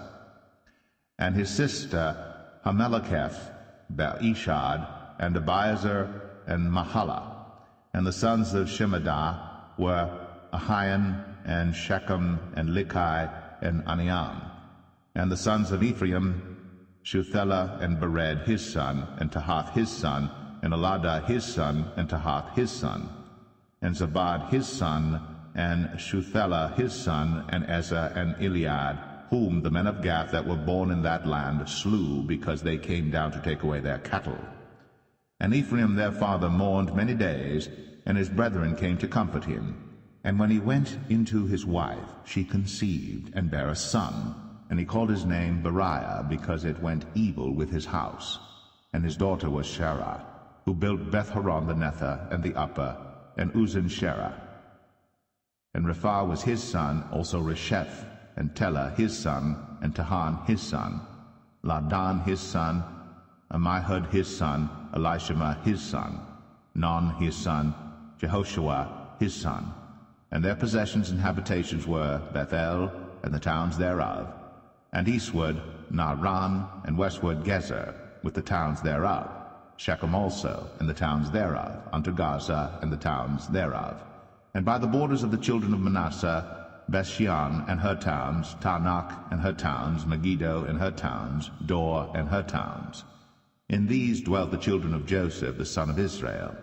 The sons of Asher, Imnah, and Ishua, and Ishuai, and Beriah, and Sarah their sister.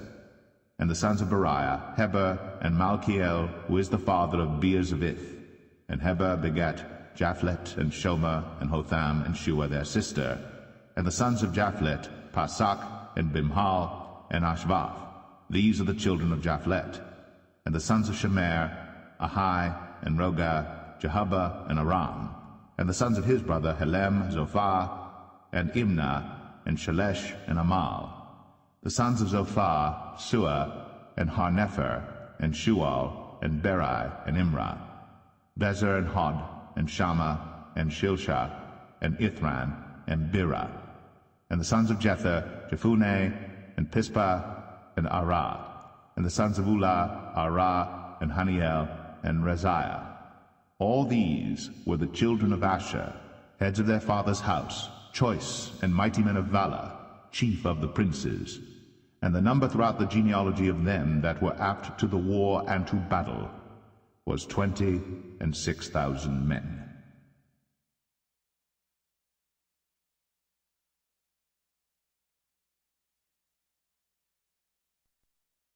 1 Chronicles 8. Now Benjamin begat Bela his firstborn, Ashbel the second, and Aharab the third, Nohah the fourth, and Rapha the fifth. And the sons of Bela were Adar, and Gera, and Abihud, and Abishua, and Naaman, and Ahoah, and Gera, and Shephuphan, and Huram. And these are the sons of Ehud. These are the heads of the fathers of the inhabitants of Geba. And they removed them to Manahath. And Naaman, and Ahiah, and Gera, he removed them, and begat Uzzah, and Ahiad. And Shaharaim begat children in the country of Moab, after he had sent them away. Hushim and Barah were his wives. And he begat of Hodesh his wife Jobab, and Zibiah, and Mesha, and Malcham, and Jeuz, and Shekiah, and Mirmah. These were his sons, heads of the fathers. And of Hushim he begat Abitub, and Elpaal. The sons of Elpaal, Eber, and Misham, and Shemed, who built Ono and Lod, with the towns thereof.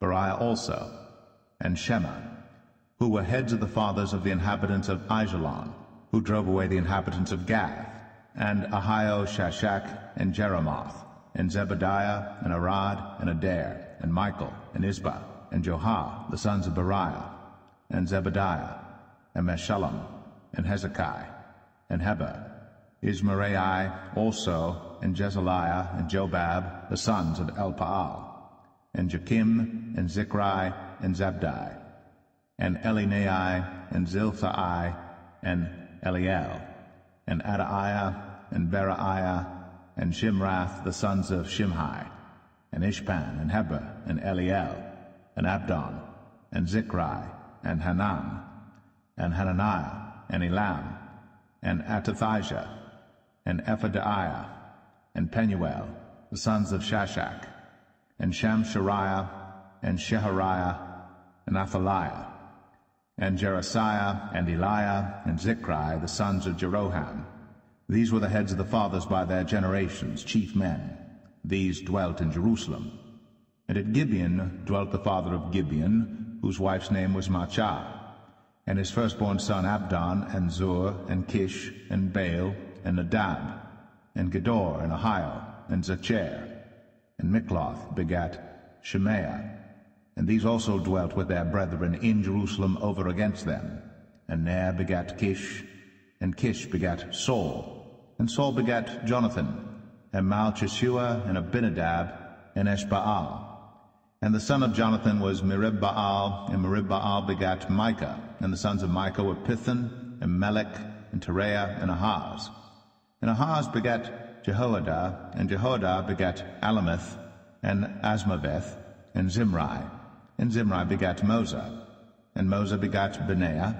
Rapha was his son, Eliasa his son, Azel his son. And Azel had 6 sons, whose names are these: Azrikam, Bocheru, and Ishmael, and Sheraiah, and Obadiah, and Hanan. All these were the sons of Azel. And the sons of Ishek his brother were Ulam his firstborn, Jeush the second, and Eliphalet the third. And the sons of Ulam were mighty men of valor, archers, and had many sons, and sons' sons, 150. All these are of the sons of Benjamin.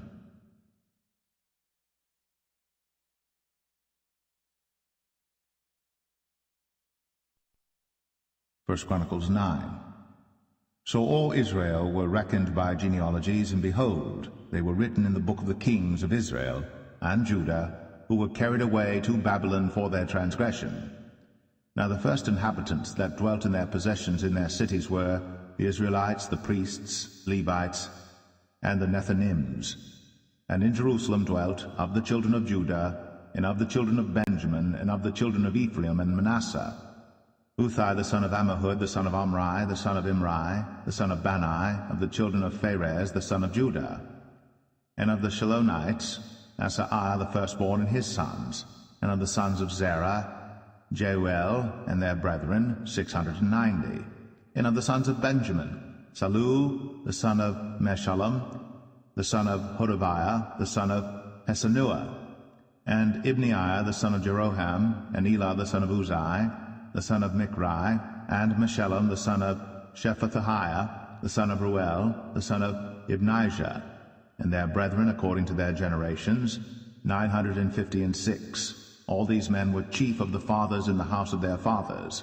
And of the priests, Jediah, and Jehoiarib, and Jachin, and Azariah the son of Hilkiah, the son of Meshullam, the son of Zadok, the son of Merioth, the son of Ahitub, the ruler of the house of God.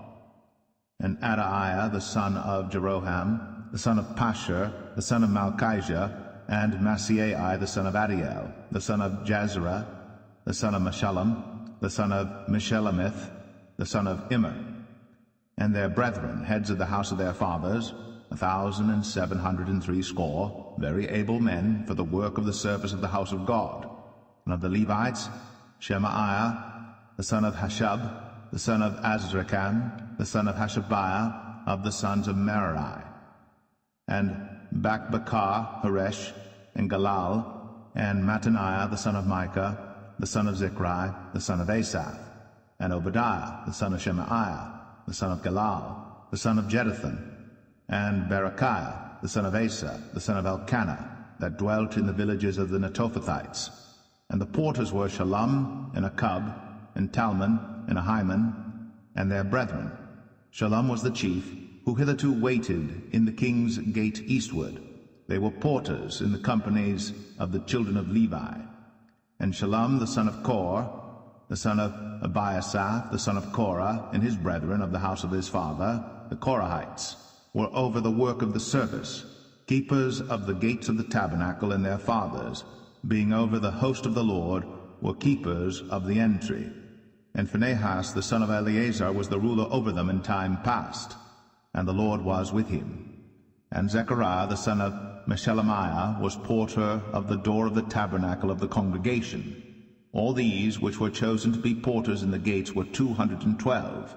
These were reckoned by their genealogy in their villages, whom David and Samuel the seer did ordain in their set office. So they and their children had the oversight of the gates of the house of the Lord, namely, the house of the tabernacle by wards. In 4 quarters were the porters, toward the east, west, north, and south. And their brethren which were in their villages were to come after 7 days from time to time with them. For these Levites, the 4 chief porters, were in their set office, and were over the chambers and treasuries of the house of God. And they lodged round about the house of God, because the charge was upon them, and the opening thereof every morning pertained to them. And certain of them had the charge of the ministering vessels, that they should bring them in and out by tale. Some of them also were appointed to oversee the vessels, and all the instruments of the sanctuary, and the fine flour, and the wine, and the oil, and the frankincense, and the spices. And some of the sons of the priests made the ointment of the spices. And Mattathiah, one of the Levites, who was the firstborn of Shallum the Korahite, had the set office over the things that were made in the pans. And other of their brethren, of the sons of the Kohathites, were over the showbread, to prepare it every Sabbath. And these are the singers, chief of the fathers of the Levites, who remaining in the chambers were free, for they were employed in that work day and night. These chief fathers of the Levites were chief throughout their generations. These dwelt at Jerusalem. And in Gibeon dwelt the father of Gibeon, Jehiel, whose wife's name was Maacah, and his firstborn son Abdon, then Zur, and Kish, and Baal, and Ner, and Nadab, and Gedor, and Ahiel, and Zechariah, and Mikloth. And Mikloth begat Shimeam. And they also dwelt with their brethren at Jerusalem, over against their brethren. And Ner begat Kish, and Kish begat Saul, and Saul begat Jonathan, and Melchishua, and Abinadab, and Eshbaal. And the son of Jonathan was Meribbaal, and Meribbaal begat Micah. And the sons of Micah were Pithon, and Melech, and Tereah, and Ahaz. And Ahaz begat Jarah, and Jarah begat Alemeth, and Asmaveth, and Zimri. And Zimri begat Moza, and Moza begat Benaiah, and Rephaiah his son, Eleazar his son, Azel his son. And Azel had 6 sons, whose names are these: Azrikam, Bucheru, and Ishmael, and Shiraiah, and Obadiah, and Hanan. These were the sons of Azel.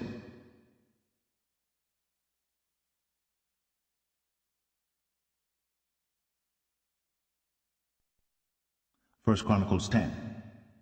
Now the Philistines fought against Israel, and the men of Israel fled from before the Philistines, and fell down slain in Mount Gilboa. And the Philistines followed hard after Saul, and after his sons. And the Philistines slew Jonathan, and Abinadab, and Malchishua, the sons of Saul. And the battle went sore against Saul, and the archers hit him, and he was wounded of the archers. Then said Saul to his armor-bearer, Draw thy sword, and thrust me through therewith, lest these uncircumcised come and abuse me. But his armor-bearer would not, for he was sore afraid. So Saul took a sword, and fell upon it. And when his armor-bearer saw that Saul was dead, he fell likewise on the sword, and died. So Saul died, and his 3 sons, and all his house died together. And when all the men of Israel that were in the valley saw that they fled, and that Saul and his sons were dead, then they forsook their cities and fled. And the Philistines came, and dwelt in them. And it came to pass on the morrow, when the Philistines came to strip the slain, that they found Saul and his sons fallen in Mount Gilboa. And when they had stripped him, they took his head and his armor, and sent into the land of the Philistines round about, to carry tidings unto their idols and to the people. And they put his armor in the house of their gods, and fastened his head in the temple of Dagon. And when all Jabesh Gilead heard all that the Philistines had done to Saul, they arose, all the valiant men, and took away the body of Saul, and the bodies of his sons, and brought them to Jabesh, and buried their bones under the oak in Jabesh, and fasted 7 days. So Saul died for his transgression, which he committed against the Lord, even against the word of the Lord, which he kept not, and also for asking counsel of one that had a familiar spirit, to inquire of it, and inquired not of the Lord. Therefore he slew him, and turned the kingdom unto David, the son of Jesse.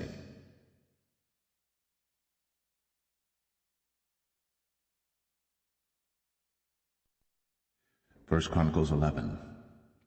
Then all Israel gathered themselves to David unto Hebron, saying, Behold, we are thy bone and thy flesh. And moreover, in time past, even when Saul was king, thou wast he that leddest out, and broughtest in Israel. And the Lord thy God said unto thee, Thou shalt feed my people Israel, and thou shalt be ruler over my people Israel.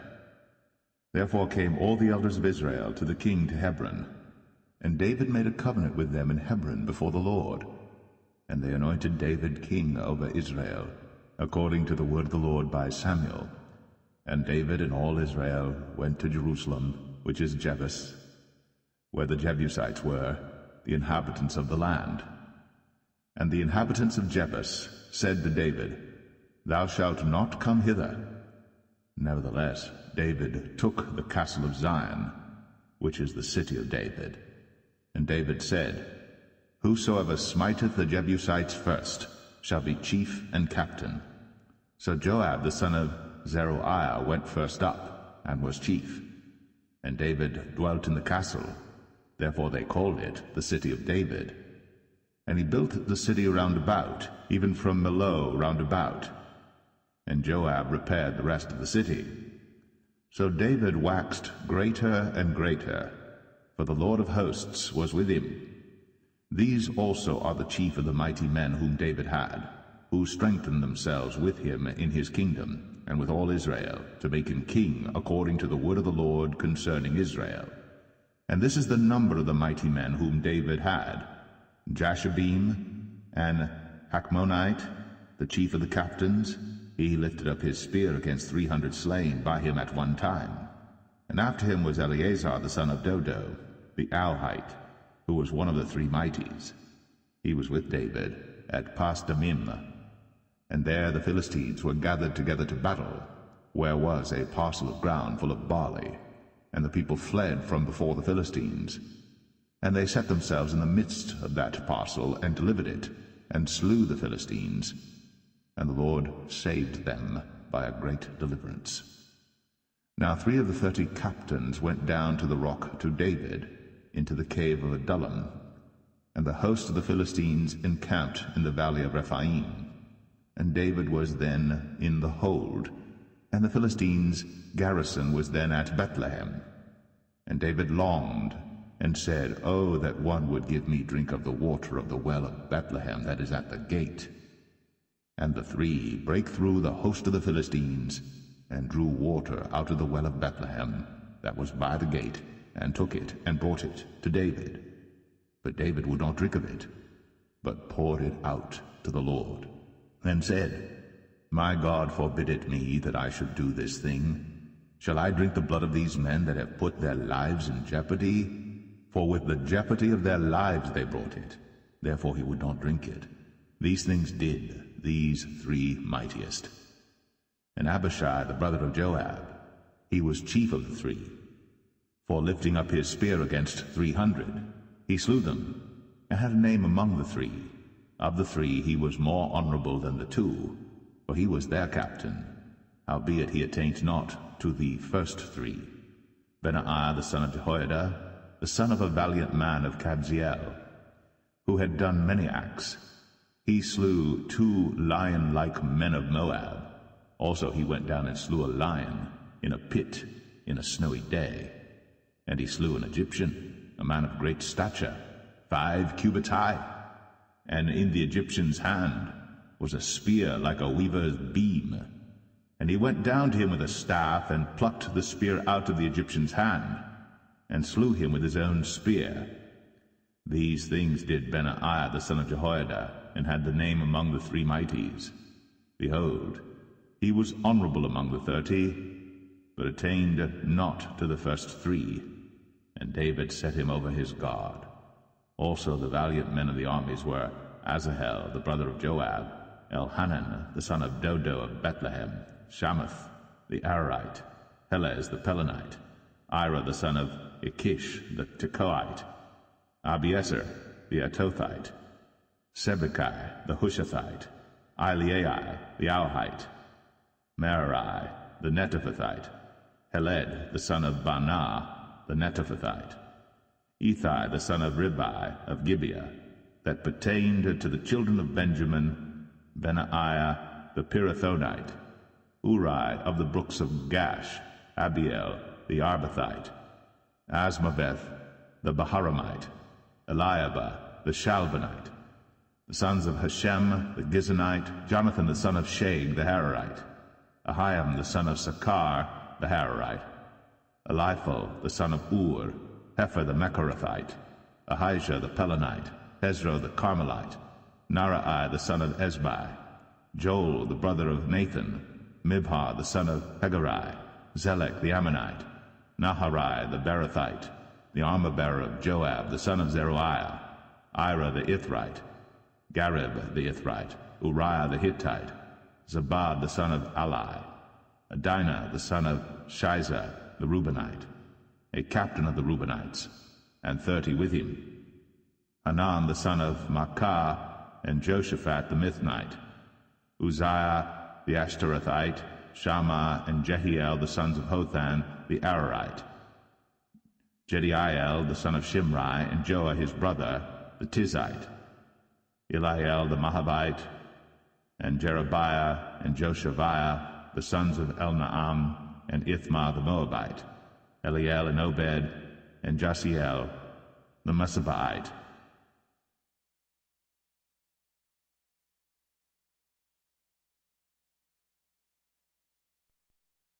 First Chronicles 12. Now these are they that came to David to Ziklag, while he yet kept himself close because of Saul the son of Kish. And they were among the mighty men, helpers of the war. They were armed with bows, and could use both the right hand and the left in hurling stones and shooting arrows out of a bow, even of Saul's brethren of Benjamin.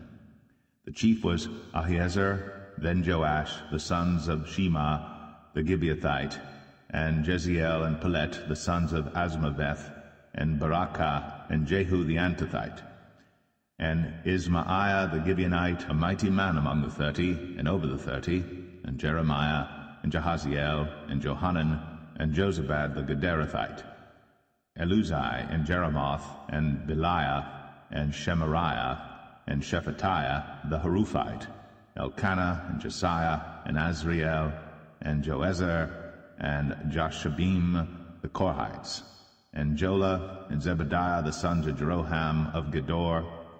And of the Gadites there separated themselves unto David into the hold, to the wilderness, men of might, and men of war fit for the battle, that could handle shield and buckler, whose faces were like the faces of lions, and were as swift as the roes upon the mountains.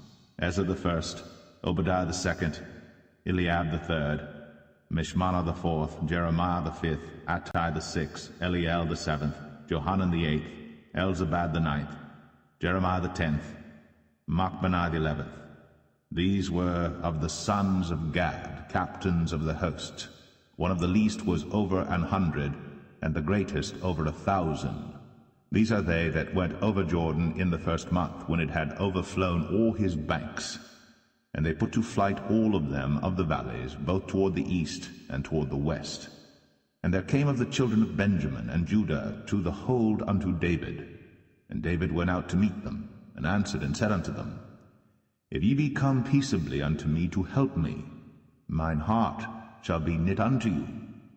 But if ye be come to betray me to mine enemies, seeing there is no wrong in mine hands, the God of our fathers look thereon and rebuke it.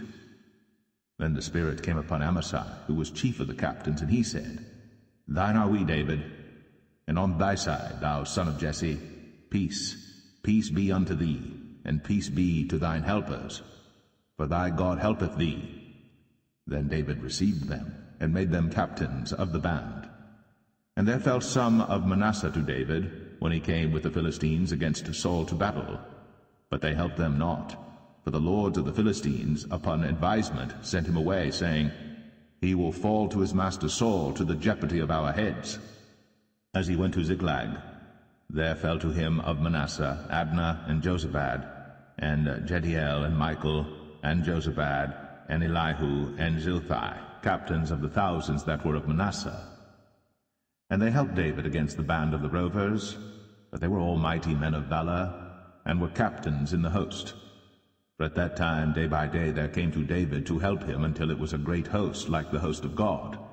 And these are the numbers of the bands that were ready armed to the war, and came to David to Hebron, to turn the kingdom of Saul to him, according to the word of the Lord.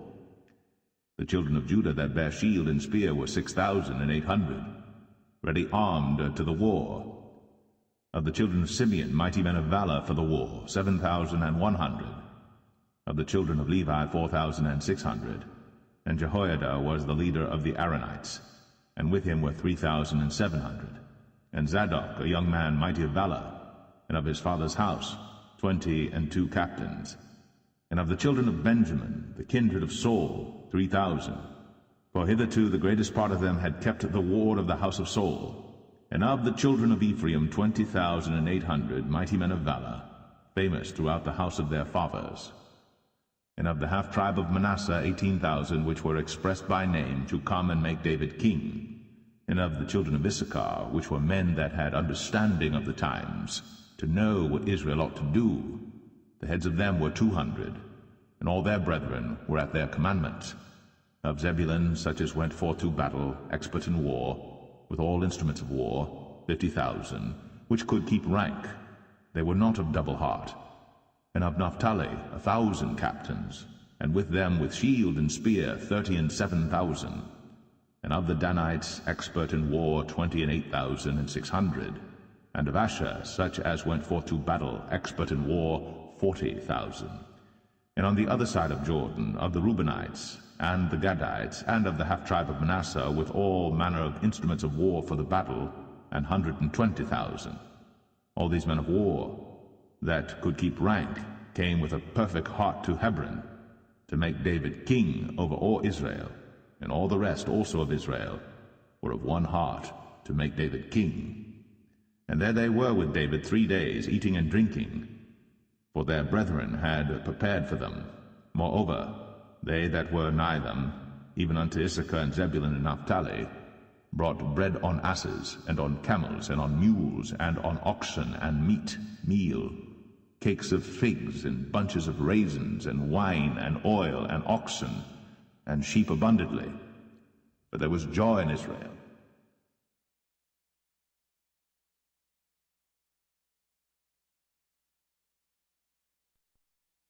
First Chronicles 13. And David consulted with the captains of thousands and hundreds, and with every leader. And David said unto all the congregation of Israel, If it seem good unto you, and that it be of the Lord our God, let us send abroad unto our brethren everywhere that are left in all the land of Israel, and with them also to the priests and Levites which are in their cities and suburbs, that they may gather themselves unto us, and let us bring again the ark of our God to us. For we inquired not at it in the days of Saul, and all the congregation said that they would do so, for the thing was right in the eyes of all the people. So David gathered all Israel together from Shihor of Egypt even unto the entering of Hamath, to bring the ark of God from Kirjath-jearim. And David went up, and all Israel, to Baalah, that is, to Kirjath-jearim, which belonged to Judah, to bring up thence the ark of God, the Lord, that dwelleth between the cherubims, whose name is called on it. And they carried the ark of God in a new cart out of the house of Abinadab, and Uzzah and Ahio drave the cart. And David and all Israel played before God with all their might, and with singing, and with harps, and with psalteries, and with timbrels, and with cymbals, and with trumpets. And when they came unto the threshing floor of Chidon, Uzzah put forth his hand to hold the ark, for the oxen stumbled. And the anger of the Lord was kindled against Uzzah, and he smote him, because he put his hand to the ark. And there he died before God. And David was displeased, because the Lord had made a breach upon Uzzah. Wherefore that place is called Perez Uzzah to this day. And David was afraid of God that day, saying, How shall I bring the ark of God home to me? So David brought not the ark home to himself to the city of David, but carried it aside into the house of Obed-Edom the Gittite. And the ark of God remained with the family of Obed-Edom in his house 3 months. And the Lord blessed the house of Obed-Edom and all that he had.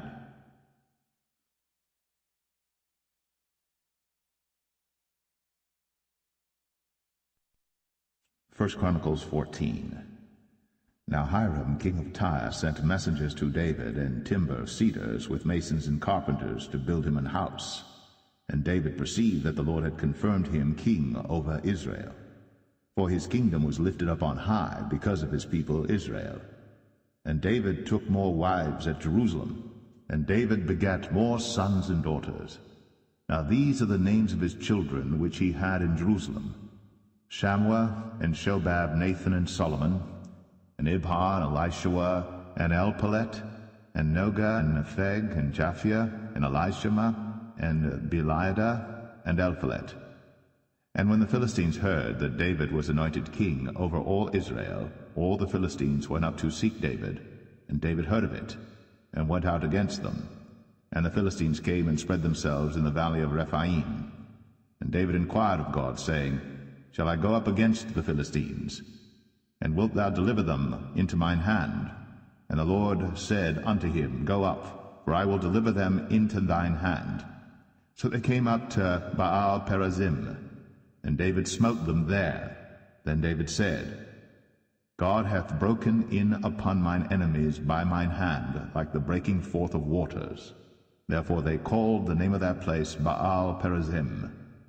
And when they had left their gods there, David gave a commandment, and they were burned with fire. And the Philistines yet again spread themselves abroad in the valley. Therefore David inquired again of God, and God said unto him, Go not up after them, turn away from them, and come upon them over against the mulberry trees. And it shall be, when thou shalt hear a sound of going in the tops of the mulberry trees, that then thou shalt go out to battle. For God is gone forth before thee to smite the host of the Philistines. David therefore did as God commanded him, and they smote the host of the Philistines from Gibeon even to Gazer.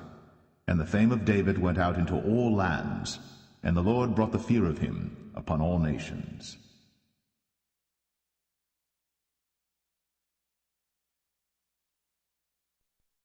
First Chronicles 15. And David made him houses in the city of David, and prepared a place for the ark of God, and pitched for it a tent. Then David said, None ought to carry the ark of God but the Levites, for them hath the Lord chosen to carry the ark of God, and to minister unto him for ever. And David gathered all Israel together to Jerusalem, to bring up the ark of the Lord unto his place, which he had prepared for it. And David assembled the children of Aaron and the Levites. Of the sons of Kohath, Uriel the chief and his brethren 120. Of the sons of Merari, Asaiah the chief and his brethren 220. Of the sons of Gershom, Joe the chief and his brethren 130. Of the sons of Elisaphan, Shemaiah the chief and his brethren 200. Of the sons of Hebron, Eliel the chief and his brethren 80. Of the sons of Uzziel, Aminadab the chief and his brethren 112. And David called for Zadok and Abiathar the priests, and for the Levites, for Uriel, Asaiah, and Joel, Shemaiah, and Eliel, and Aminadab, and said unto them, Ye are the chief of the fathers of the Levites. Sanctify yourselves, both ye and your brethren, that ye may bring up the ark of the Lord God of Israel unto the place that I have prepared for it. For because ye did it not at the first, the Lord our God made a breach upon us, for that we sought him not after the due order. So the priests and the Levites sanctified themselves to bring up the ark of the Lord God of Israel. And the children of the Levites bare the ark of God upon their shoulders with the staves thereon, as Moses commanded according to the word of the Lord. And David spake to the chief of the Levites to appoint their brethren to be the singers with instruments of music, psalteries and harps and cymbals, sounding by lifting up the voice with joy.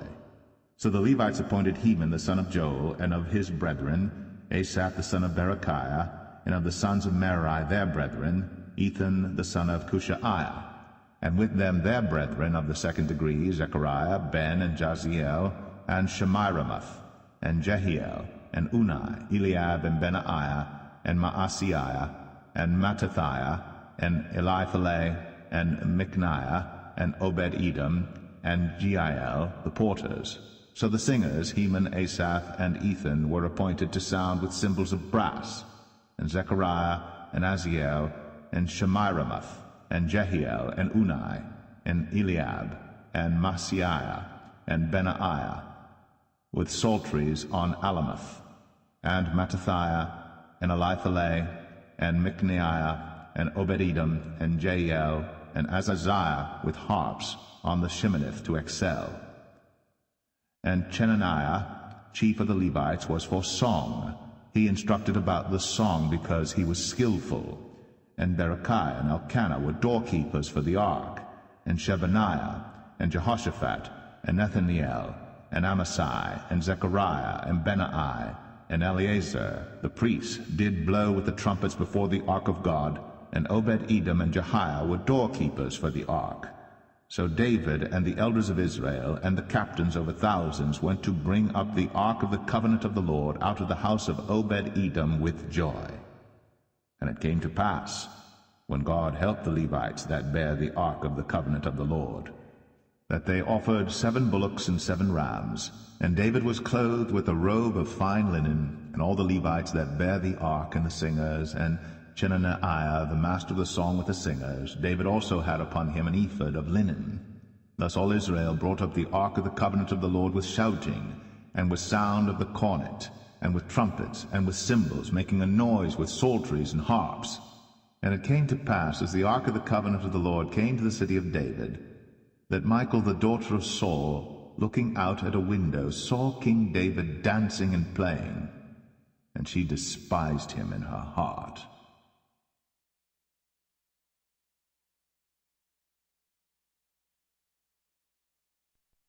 1 Chronicles 16. So they brought the ark of God, and set it in the midst of the tent that David had pitched for it. And they offered burnt sacrifices and peace offerings before God. And when David had made an end of offering the burnt offerings and the peace offerings, he blessed the people in the name of the Lord. And he dealt to every one of Israel, both man and woman, to every one a loaf of bread, and a good piece of flesh, and a flagon of wine. And he appointed certain of the Levites to minister before the ark of the Lord, and to record, and to thank and praise the Lord God of Israel. Asaph the chief, and next to him Zechariah, Jael, and Shemiramoth, and Jehiel, and Mattathiah, and Eliab, and Benaiah, and Obed-Edom, and Jael, with psalteries and with harps. But Asaph made a sound with cymbals. Benaiah also, and Jahaziel, the priests, with trumpets continually, before the ark of the covenant of God. Then on that day David delivered first this psalm to thank the Lord into the hand of Asaph and his brethren. Give thanks unto the Lord, call upon his name, make known his deeds among the people. Sing unto him, sing psalms unto him, talk ye of all his wondrous works. Glory ye in his holy name. Let the heart of them rejoice that seek the Lord. Seek the Lord and his strength, seek his face continually. Remember his marvelous works that he hath done, his wonders, and the judgments of his mouth. O ye seed of Israel, his servant, ye children of Jacob, his chosen ones. He is the Lord our God, his judgments are in all the earth. Be ye mindful always of his covenant, the word which he commanded to 1,000 generations, even of the covenant which he made with Abraham, and of his oath unto Isaac, and hath confirmed the same to Jacob for a law, and to Israel for an everlasting covenant, saying, Unto thee will I give the land of Canaan, the lot of your inhabitants, when ye were but few, even a few, and strangers in it. And when they went from nation to nation, and from one kingdom to another people, he suffered no man to do them wrong. Yea, he reproved kings for their sakes, saying, Touch not mine anointed, and do my prophets no harm. Sing unto the Lord, all the earth. Show forth from day to day his salvation. Declare his glory among the heathen, his marvelous works among all nations. For great is the Lord, and greatly to be praised. He also is to be feared above all gods. For all the gods of the people are idols, but the Lord made the heavens. Glory and honor are in his presence. Strength and gladness are in his place. Give unto the Lord, ye kindreds of the people.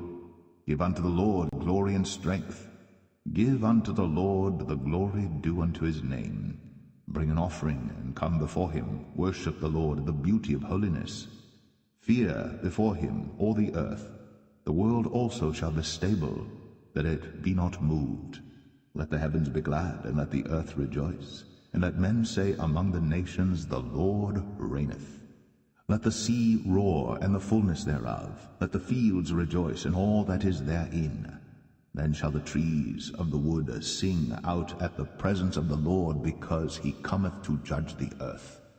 O give thanks unto the Lord, for he is good, for his mercy endureth for ever. And say ye, Save us, O God of our salvation, and gather us together, and deliver us from the heathen, that we may give thanks to thy holy name, and glory in thy praise. Blessed be the Lord God of Israel for ever and ever. And all the people said, Amen, and praised the Lord. So he left there, before the ark of the covenant of the Lord, Asaph and his brethren, to minister before the ark continually, as every day's work required. And Obed-Edom with their brethren, 68. Obed-Edom also the son of Jeduthun, and Hosah to be porters, and Zadok the priest and his brethren the priests, before the tabernacle of the Lord, in the high place that was at Gibeon, to offer burnt offerings unto the Lord upon the altar of the burnt offering continually, morning and evening, and to do according to all that is written in the law of the Lord, which he commanded Israel. And with them Heman and Jeduthun and the rest that were chosen, who were expressed by name, to give thanks to the Lord, because his mercy endureth for ever. And with them Heman and Jeduthun, with trumpets and cymbals for those that should make a sound, and with musical instruments of God. And the sons of Jeduthun were porters. And all the people departed, every man to his house, and David returned to bless his house.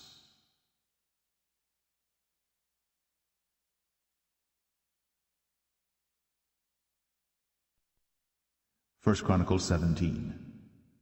Now it came to pass, as David sat in his house, that David said to Nathan the prophet, Lo, I dwell in an house of cedars, but the ark of the covenant of the Lord remaineth under curtains. Then Nathan said unto David, Do all that is in thine heart, for God is with thee. And it came to pass the same night that the word of God came to Nathan, saying, Go and tell David my servant, Thus saith the Lord, Thou shalt not build me an house to dwell in, for I have not dwelt in an house since the day that I brought up Israel unto this day, but have gone from tent to tent, and from one tabernacle to another.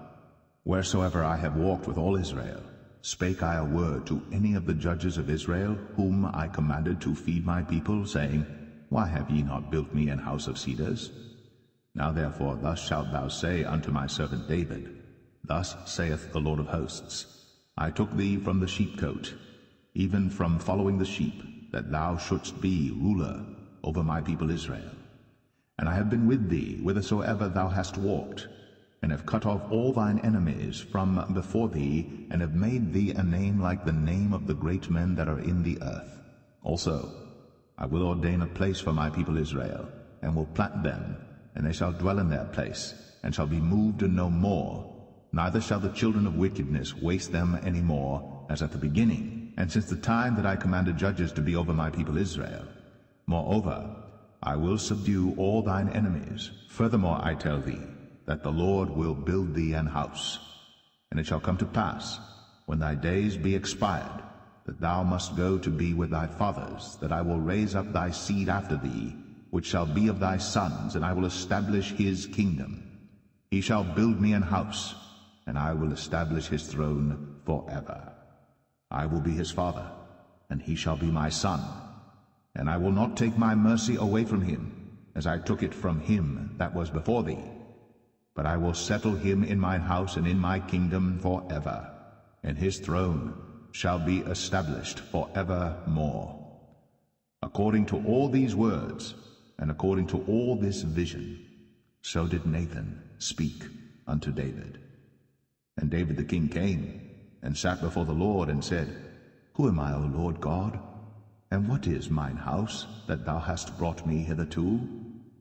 And yet this was a small thing in thine eyes, O God, for thou hast also spoken of thy servant's house for a great while to come, and hast regarded me according to the estate of a man of high degree, O Lord God. What can David speak more to thee for the honor of thy servant? For thou knowest thy servant. O Lord, for thy servant's sake, and according to thine own heart, hast thou done all this greatness, in making known all these great things. O Lord, there is none like thee, neither is there any God beside thee, according to all that we have heard with our ears. And what one nation in the earth is like thy people Israel, whom God went to redeem to be his own people, to make thee a name of greatness and terribleness, by driving out nations from before thy people, whom thou hast redeemed out of Egypt? For thy people Israel didst thou make thine own people forever, and thou, Lord, becamest their God. Therefore now, Lord, let the thing that thou hast spoken concerning thy servant and concerning his house be established forever, and do as thou hast said. Let it even be established, that thy name may be magnified forever, saying, The Lord of hosts is the God of Israel, even a God to Israel. And let the house of David thy servant be established before thee. For thou, O my God, hast told thy servant that thou wilt build him an house. Therefore thy servant hath found in his heart to pray before thee. And now, Lord, thou art God, and hast promised this goodness unto thy servant. Now therefore let it please thee to bless the house of thy servant, that it may be before thee forever. For thou blessest, O Lord, and it shall be blessed forever.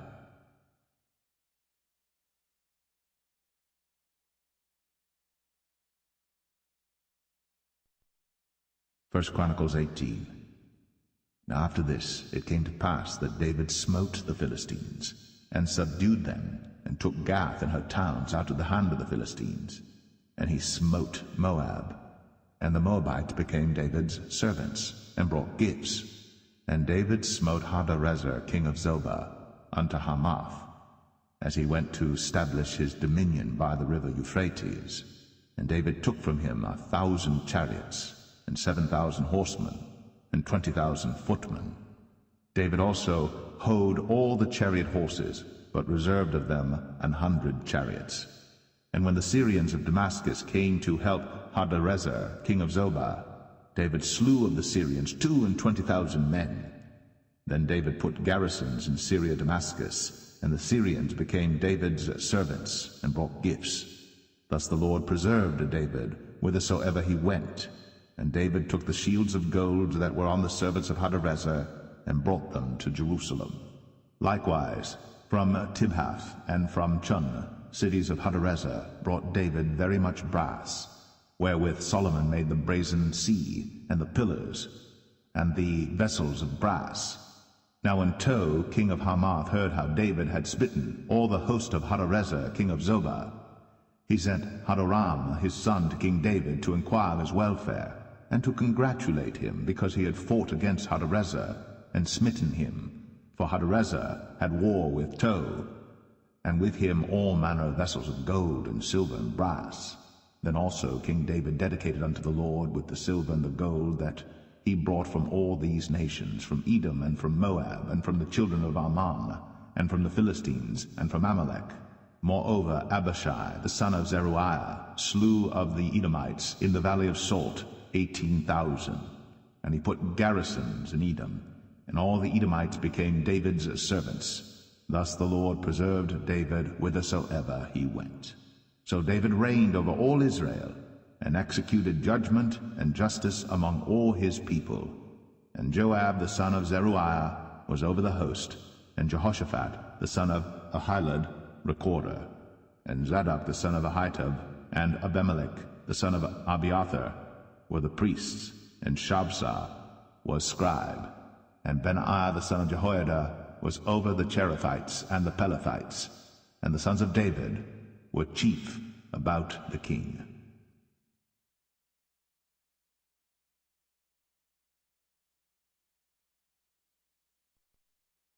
First Chronicles 19. Now it came to pass after this that Nahash the king of the children of Ammon died, and his son reigned in his stead. And David said, I will show kindness unto Hanun the son of Nahash, because his father showed kindness to me. And David sent messengers to comfort him concerning his father. So the servants of David came into the land of the children of Ammon to Hanun to comfort him. But the princes of the children of Ammon said to Hanun, Thinkst thou that David doth honor thy father, that he hath sent comforters unto thee? Are not his servants come unto thee for to search and to overthrow, and to spy out the land? Wherefore Hanun took David's servants, and shaved them, and cut off their garments in the midst hard by their buttocks, and sent them away.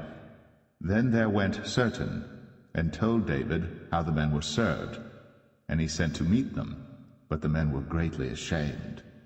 And the king said, Tarry at Jericho until your beards be grown, and then return. And when the children of Ammon saw that they had made themselves odious to David, Hanun and the children of Ammon sent 1,000 talents of silver to hire them chariots and horsemen out of Mesopotamia, and out of Syria Makkah, and out of Zobah. So they hired 32,000 chariots, and the king of Makkah and his people, who came and pitched before Meribah. And the children of Ammon gathered themselves together from their cities and came to battle. And when David heard of it, he sent Joab and all the host of the mighty men. And the children of Ammon came out, and put the battle in array before the gate of the city, and the kings that were come were by themselves in the field. Now when Joab saw that the battle was set against him before and behind, he chose out of all the choice of Israel, and put them in array against the Syrians. And the rest of the people he delivered into the hand of Abishai his brother, and they set themselves in array against the children of Ammon. And he said, If the Syrians be too strong for me, then thou shalt help me. But if the children of Ammon be too strong for thee, then I will help thee. Be of good courage, and let us behave ourselves valiantly for our people, and for the cities of our God, and let the Lord do that which is good in his sight. So Joab and the people that were with him drew nigh before the Syrians unto the battle, and they fled before him.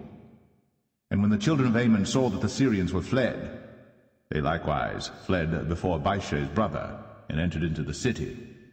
Then Joab came to Jerusalem, and when the Syrians saw that they were put to the worse before Israel, they sent messengers, and drew forth the Syrians that were beyond the river, and Shophak, the captain of the host of Hadarezer, went before them. And it was told David, and he gathered all Israel, and passed over Jordan, and came upon them, and set the battle in array against them. So when David had put the battle in array against the Syrians, they fought with him, but the Syrians fled before Israel. And David slew of the Syrians 7,000 men which fought in chariots, and 40,000 footmen, and killed Shophak, the captain of the host. And when the servants of Hadarezer saw that they were put to the worse before Israel, they made peace with David, and became his servants, neither would the Syrians help the children of Ammon any more.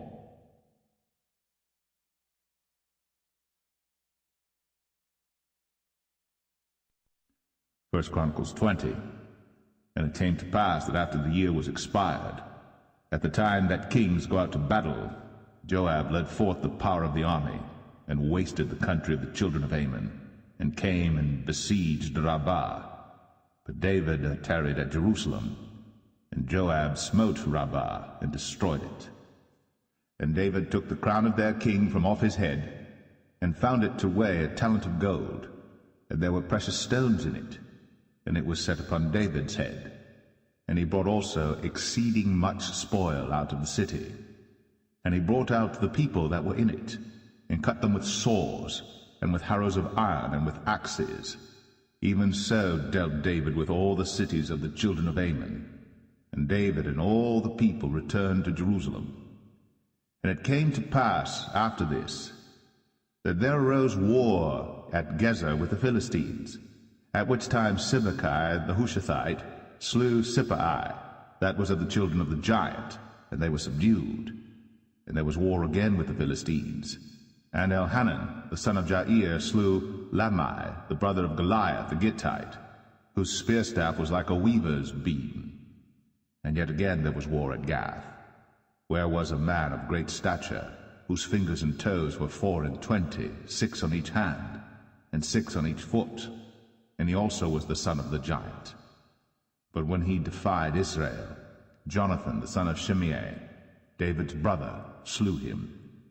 These were born unto the giant in Gath, and they fell by the hand of David, and by the hand of his servants.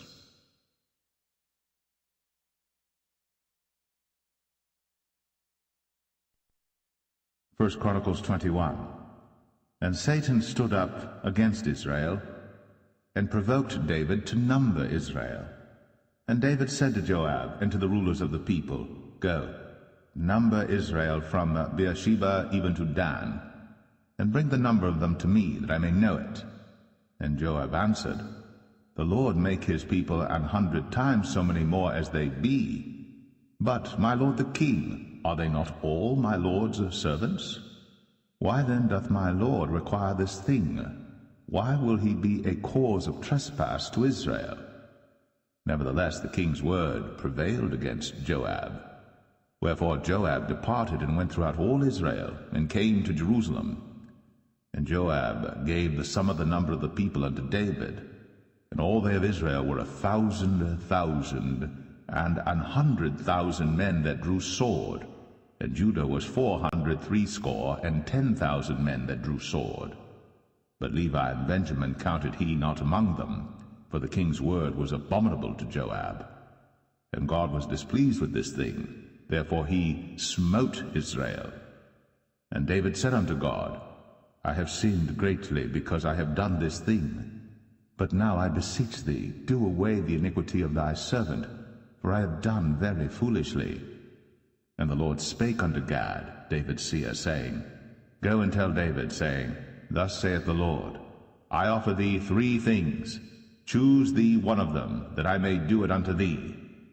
So Gad came to David, and said unto him, Thus saith the Lord, Choose thee either 3 years' famine, or 3 months to be destroyed before thy foes, while that the sword of thine enemies overtaketh thee, or else 3 days the sword of the Lord, even the pestilence in the land, and the angel of the Lord destroying throughout all the coasts of Israel. Now therefore advise thyself what word I shall bring again to him that sent me. And David said unto Gad, I am in a great strait. Let me fall now into the hand of the Lord, for very great are his mercies, but let me not fall into the hand of man. So the Lord sent pestilence upon Israel, and there fell of Israel 70,000 men. And God sent an angel unto Jerusalem to destroy it. And as he was destroying, the Lord beheld, and he repented him of the evil, and said to the angel that destroyed, It is enough, stay now thine hand. And the angel of the Lord stood by the threshing floor of Ornan the Jebusite. And David lifted up his eyes, and saw the angel of the Lord stand between the earth and the heaven, having a drawn sword in his hand stretched out over Jerusalem. Then David and the elders of Israel, who were clothed in sackcloth, fell upon their faces. And David said unto God, Is it not I that commanded the people to be numbered? Even I it is that have sinned and done evil indeed. But as for these sheep, what have they done?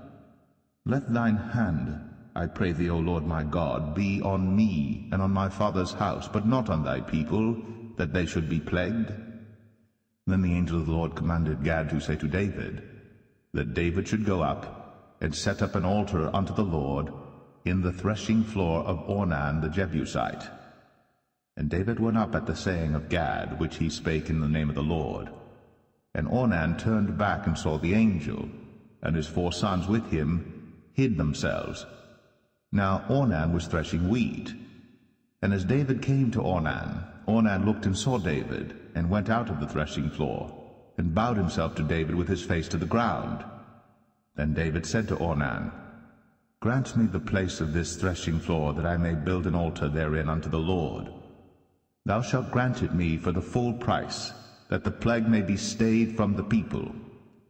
And Ornan said unto David, Take it to thee, and let my lord the king do that which is good in his eyes. Lo, I give thee the oxen also for burnt offerings, and the threshing instruments for wood, and the wheat for the meat offering. I give it all. And King David said to Ornan, Nay, but I will verily buy it for the full price. For I will not take that which is thine for the Lord, nor offer burnt offerings without cost. So David gave to Ornan for the place 600 shekels of gold by weight. And David built there an altar unto the Lord, and offered burnt offerings and peace offerings, and called upon the Lord. And he answered him from heaven by fire upon the altar of burnt offering. And the Lord commanded the angel, and he put up his sword again into the sheath thereof. At that time when David saw that the Lord had answered him in the threshing floor of Ornan the Jebusite, then he sacrificed there. For the tabernacle of the Lord which Moses made in the wilderness, and the altar of the burnt offering, were at that season in the high place at Gibeon. But David could not go before it to inquire of God, for he was afraid because of the sword of the angel of the Lord.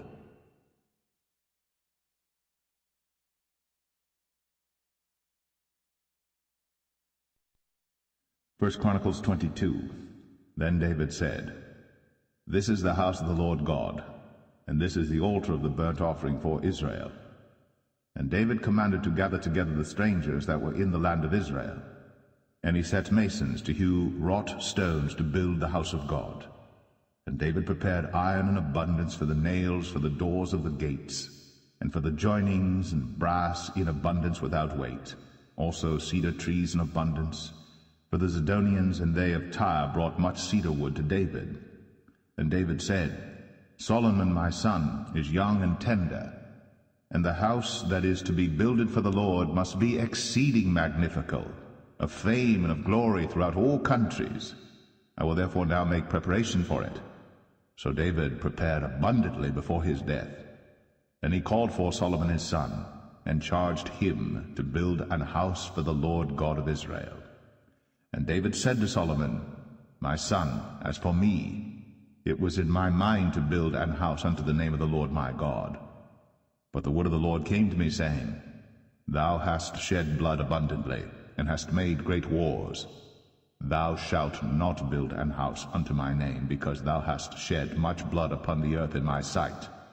Behold, a son shall be born to thee, who shall be a man of rest, and I will give him rest from all his enemies round about. For his name shall be Solomon, and I will give peace and quietness unto Israel in his days. He shall build an house for my name, and he shall be my son, and I will be his father, and I will establish the throne of his kingdom over Israel forever. Now, my son, the Lord be with thee, and prosper thou, and build the house of the Lord thy God, as he hath said of thee. Only the Lord give thee wisdom and understanding. and give thee charge concerning Israel, that thou mayest keep the law of the Lord thy God. Then shalt thou prosper, if thou takest heed to fulfill the statutes and judgments which the Lord charged Moses with concerning Israel. Be strong and of good courage, dread not, nor be dismayed. Now behold, in my trouble, I have prepared for the house of the Lord 100,000 talents of gold, and 1,000,000 talents of silver, and of brass and iron without weight. For it is in abundance. Timber also, and stone have I prepared, and thou mayest add thereto. Moreover, there are workmen with thee in abundance, hewers and workers of stone and timber, and all manner of cunning men for every manner of work. Of the gold, the silver, and the brass, and the iron, there is no number. Arise, therefore, and be doing, and the Lord be with thee. David also commanded all the princes of Israel to help Solomon his son, saying, Is not the Lord your God with you?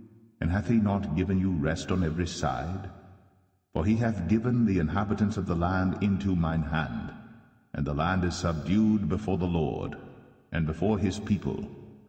Now set your heart and your soul to seek the Lord your God. Arise, therefore, and build ye the sanctuary of the Lord God, to bring the ark of the covenant of the Lord and the holy vessels of God into the house that is to be built to the name of the Lord.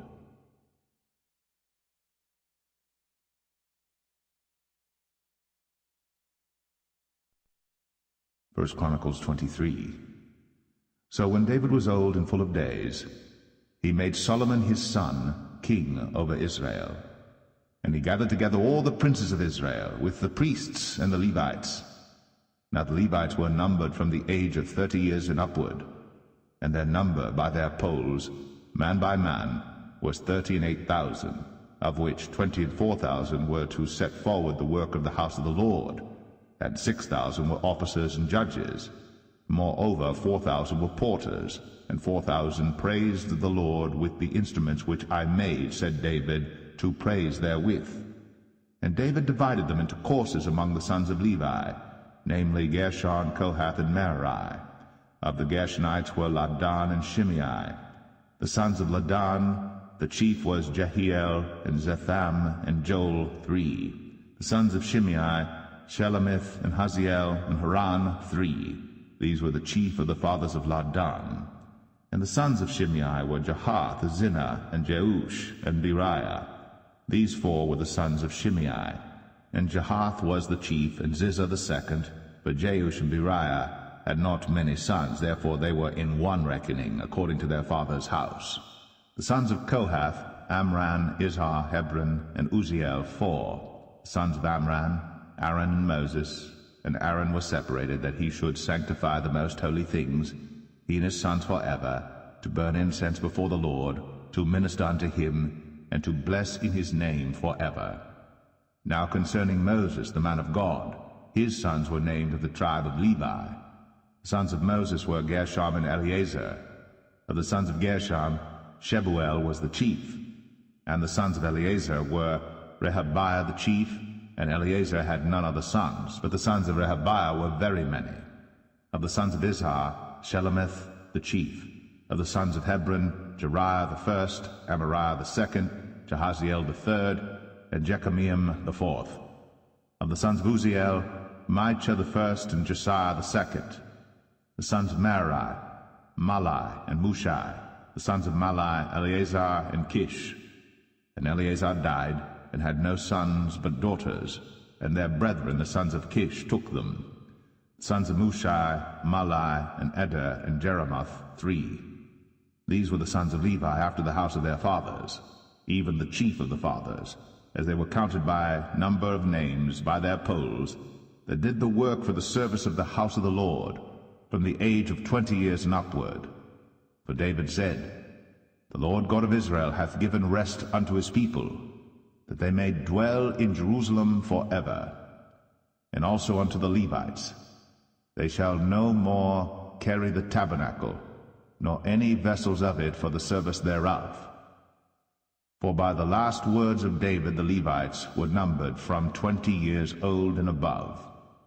because their office was to wait on the sons of Aaron for the service of the house of the Lord, in the courts, and in the chambers, and in the purifying of all holy things, and the work of the service of the house of God, both for the showbread, and for the fine flour for meat offering, and for the unleavened cakes, and for that which is baked in the pan, and for that which is fried, and for all manner of measure and size, and to stand every morning to thank and praise the Lord, and likewise at even, and to offer all burnt sacrifices unto the Lord in the Sabbaths, in the new moons, and on the set feasts, by number, according to the order commanded unto them, continually before the Lord, and that they should keep the charge of the tabernacle of the congregation, and the charge of the holy place, and the charge of the sons of Aaron their brethren, in the service of the house of the Lord.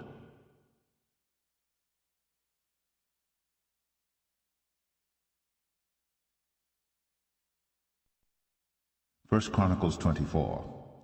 Now these are the divisions of the sons of Aaron. The sons of Aaron, Nadab and Abihu, Eleazar and Ithamar. But Nadab and Abihu died before their father, and had no children. Therefore Eleazar and Ithamar executed the priest's office. And David distributed them, both Zadok of the sons of Eleazar, and Ahimelech of the sons of Ithamar, according to their offices in their service. And there were more chief men found of the sons of Eleazar than of the sons of Ithamar, and thus were they divided. Among the sons of Eleazar there were 16 chief men of the house of their fathers, and 8 among the sons of Ithamar according to the house of their fathers. Thus were they divided by lot, one sort with another.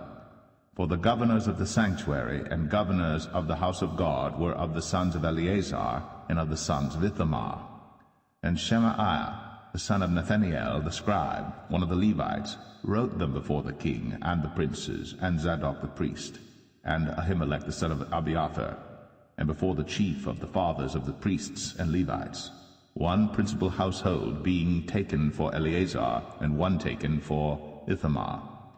Now the first lot came forth to Jehoiarib, the second to Jedaiah, the third to Harim, the fourth to Seorim, the fifth to Malchijah, the sixth to Mijamin, the seventh to Hakoz, the eighth to Abijah, the ninth to Jeshua, the 10th to Shechaniah, the 11th to Eliashib, the 12th to Joachim, the 13th to Huppah, the 14th to Jeshebeab, the 15th to Bilgah, the 16th to Immer, the 17th to Hazir, the 18th to Avses, the 19th to Pethahiah, the 20th to Jehezekel, the 21st to Jachin, the 22nd to Gamal, the 23rd to Delaiah, the 24th to Maaziah. These were the orderings of them in their service to come into the house of the Lord, according to their manner, under Aaron their father, as the Lord God of Israel had commanded him. And the rest of the sons of Levi were these: of the sons of Amram, Shubael; of the sons of Shubael, Jedaiah; concerning Rehabiah, of the sons of Rehabiah, the first was Ishiah; of the Israelites, Shelomith; of the sons of Shelomith, Jahath; and the sons of Hebron, Jeriah the first, Amariah the second, Jahaziel the third, Jekameam the fourth; of the sons of Uzziel, Micah; of the sons of Micah, Shamir. The brother of Micah was Ishiah; of the sons of Ishiah, Zechariah. The sons of Merari were Malai and Mushai. The sons of Jaziah, Beno. The sons of Merari, by Jaziah, Beno, and Shoham, and Zakur, and Ibri.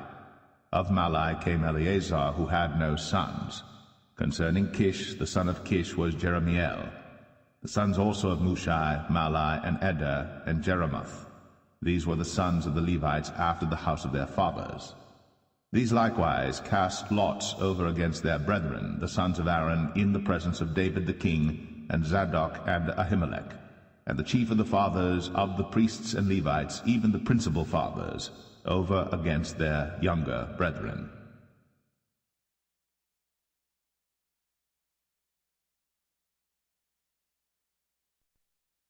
First Chronicles 25. Moreover, David and the captains of the host separated to the service of the sons of Asaph, and of Heman, and of Jeduthun, who should prophesy with harps, with psalteries, and with cymbals. And the number of the workmen according to their service was, of the sons of Asaph, Zaccur, and Joseph, and Nethaniah, and Asarela.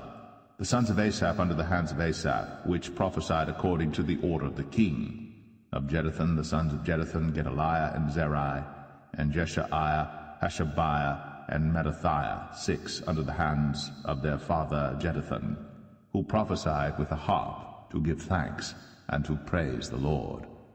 Of Heman, the sons of Heman, Bukiah, Mattaniah, Uzziel, Shebuel, and Jeremoth, Hananiah, Eliathah, Gidaltai, and Romamti-Ezer, Josh Bekashah, Malathi, Hothir, and Mahaziath. All these were the sons of Heman, the king's seer, in the words of God, to lift up the horn. And God gave to Heman 14 sons and 3 daughters. All these were under the hands of their father for song in the house of the Lord, with cymbals, psalteries, and harps for the service of the house of God, according to the king's order to Asaph, Jeduthun, and Heman. So the number of them with their brethren that were instructed in the songs of the Lord, even all that were cunning, was 268. And they cast lots, ward against ward, as well the small as the great, the teacher as the scholar.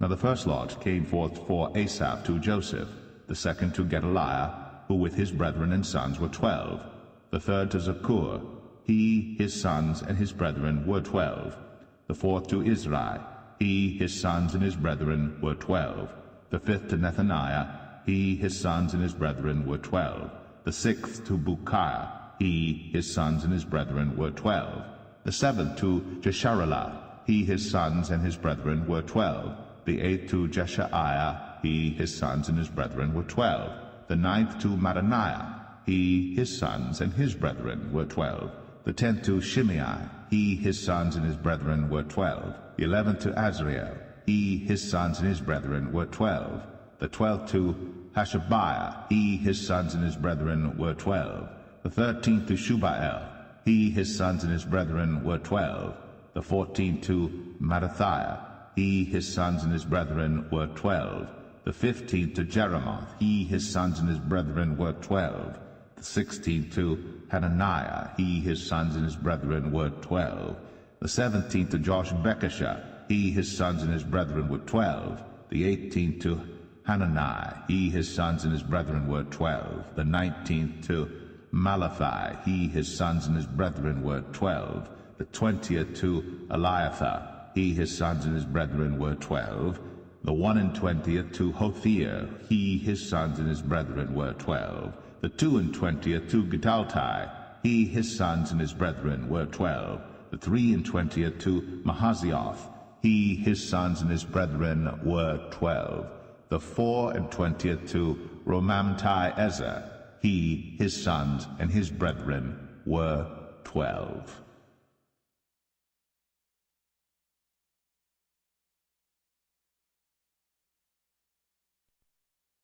First Chronicles 26. Concerning the divisions of the porters, of the Korites was Meshelemiah, the son of Kor, of the sons of Asaph. And the sons of Meshelemiah were Zechariah the firstborn, Jediael the second, Zebadiah the third, Jathniel the fourth, Elam the fifth, Jehohanan the sixth, Elioenai the seventh. Moreover, the sons of Obed-Edom were Shemaiah the firstborn, Jehozabad the second, Joah the third, and Sakar the fourth, and Nathaniel the fifth, Amiel the sixth, Issachar the seventh, Pulthai the eighth, for God blessed him.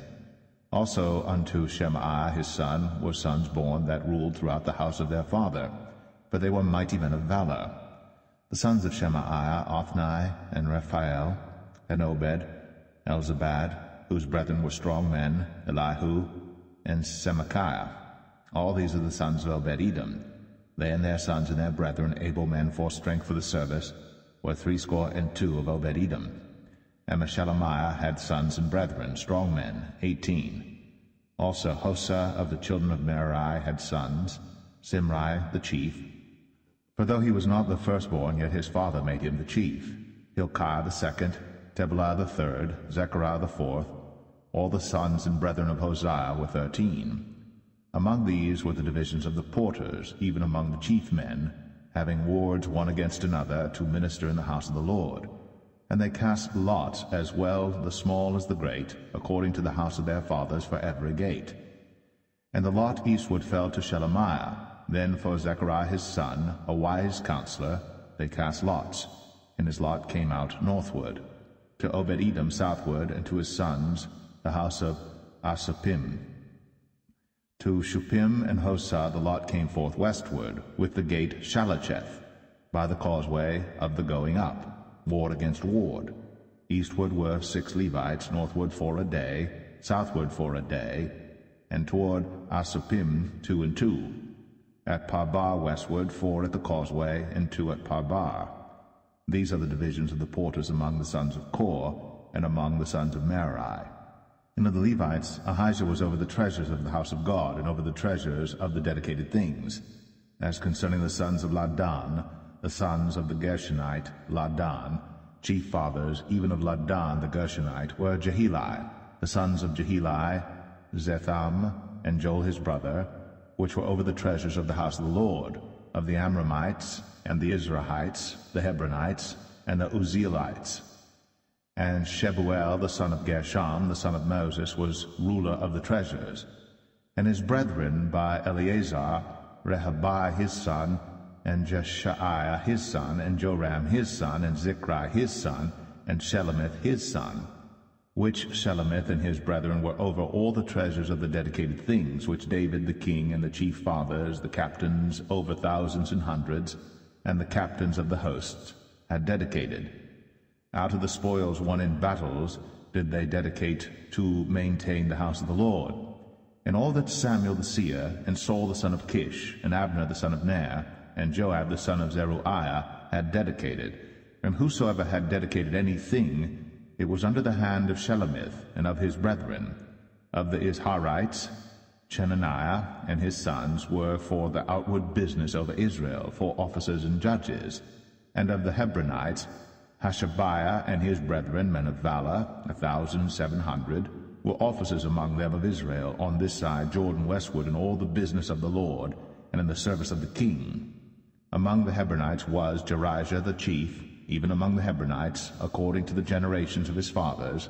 In the 40th year of the reign of David they were sought for. And there were found among them mighty men of valor at Jazer of Gilead. And his brethren, men of valor, were 2,700 chief fathers, whom King David made rulers over the Reubenites, the Gadites, and the half-tribe of Manasseh, for every matter pertaining to God and affairs of the king.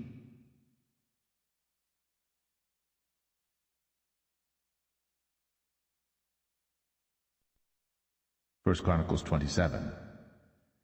Now the children of Israel, after their number, to wit, the chief fathers and captains of thousands and hundreds, and their officers that served the king in any matter of the courses, which came in and went out month by month throughout all the months of the year, of every course were 24,000.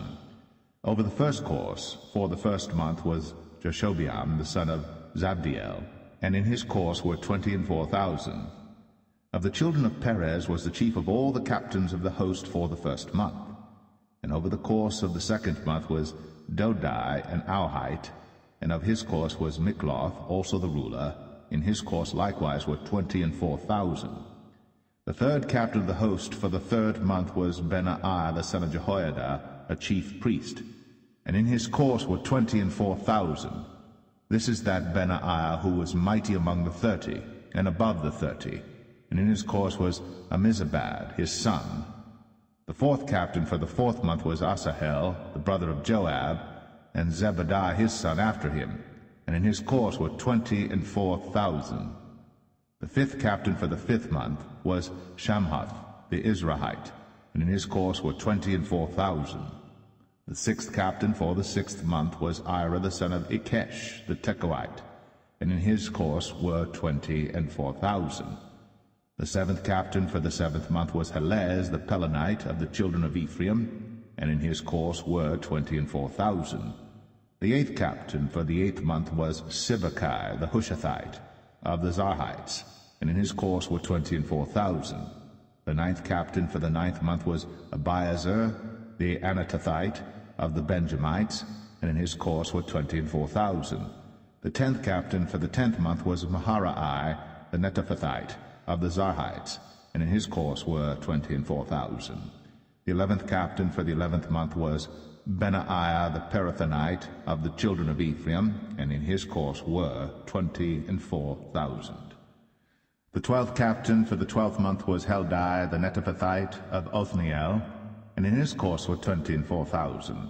Furthermore, over the tribes of Israel, the ruler of the Reubenites was Eleazar the son of Zichri of the Simeonites, Shephatiah the son of Makkah of the Levites, Hashabiah the son of Kemuel of the Aaronites, Zadok. Of Judah, Elihu, one of the brethren of David. Of Issachar, Omri the son of Michael. Of Zebulun, Ishmaiah the son of Obadiah. Of Naphtali, Jeremoth the son of Azriel. Of the children of Ephraim, Hoshea the son of Azaziah, of the half-tribe of Manasseh. Joel the son of Pedaiah, of the half-tribe of Manasseh in Gilead. Edo the son of Zechariah of Benjamin. Jasiel the son of Abner. Of Dan, Azariel the son of Jeroham. These were the princes of the tribes of Israel. But David took not the number of them from 20 years old and under, because the Lord had said he would increase Israel like to the stars of the heavens. Joab the son of Zeruiah began to number, but he finished not, because there fell wrath for it against Israel. Neither was the number put in the account of the chronicles of King David. And over the king's treasures was Asmaveth the son of Adiel. And over the storehouses in the fields, in the cities, and in the villages, and in the castles, was Jehonathan the son of Uzziah. And over them that did the work of the field for tillage of the ground was Ezrai the son of Chelub. And over the vineyards was Shimei the Ramathite. Over the increase of the vineyards for the wine cellars was Zabdi the Shifmite. And over the olive trees and the sycamore trees that were in the low plains was Baal-Hanan the Gerarite. And over the cellars of oil was Joash. And over the herds that fed in Sharon was Shetrai the Sharonite. And over the herds that were in the valleys was Shaphat the son of Adlai. Over the camels also was Obil the Ishmaelite. And over the asses was Jediiah the Maranathite. And over the flocks was Jaziz the Hagarite. All these were the rulers of the substance which was King David's. Also Jonathan, David's uncle, was a counselor, a wise man, and a scribe. And Jehiel the son of Hachmoni was with the king's sons.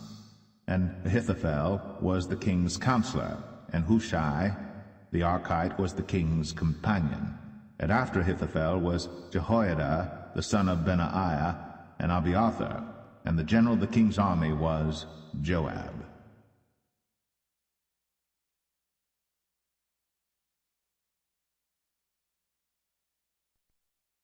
1 Chronicles 28.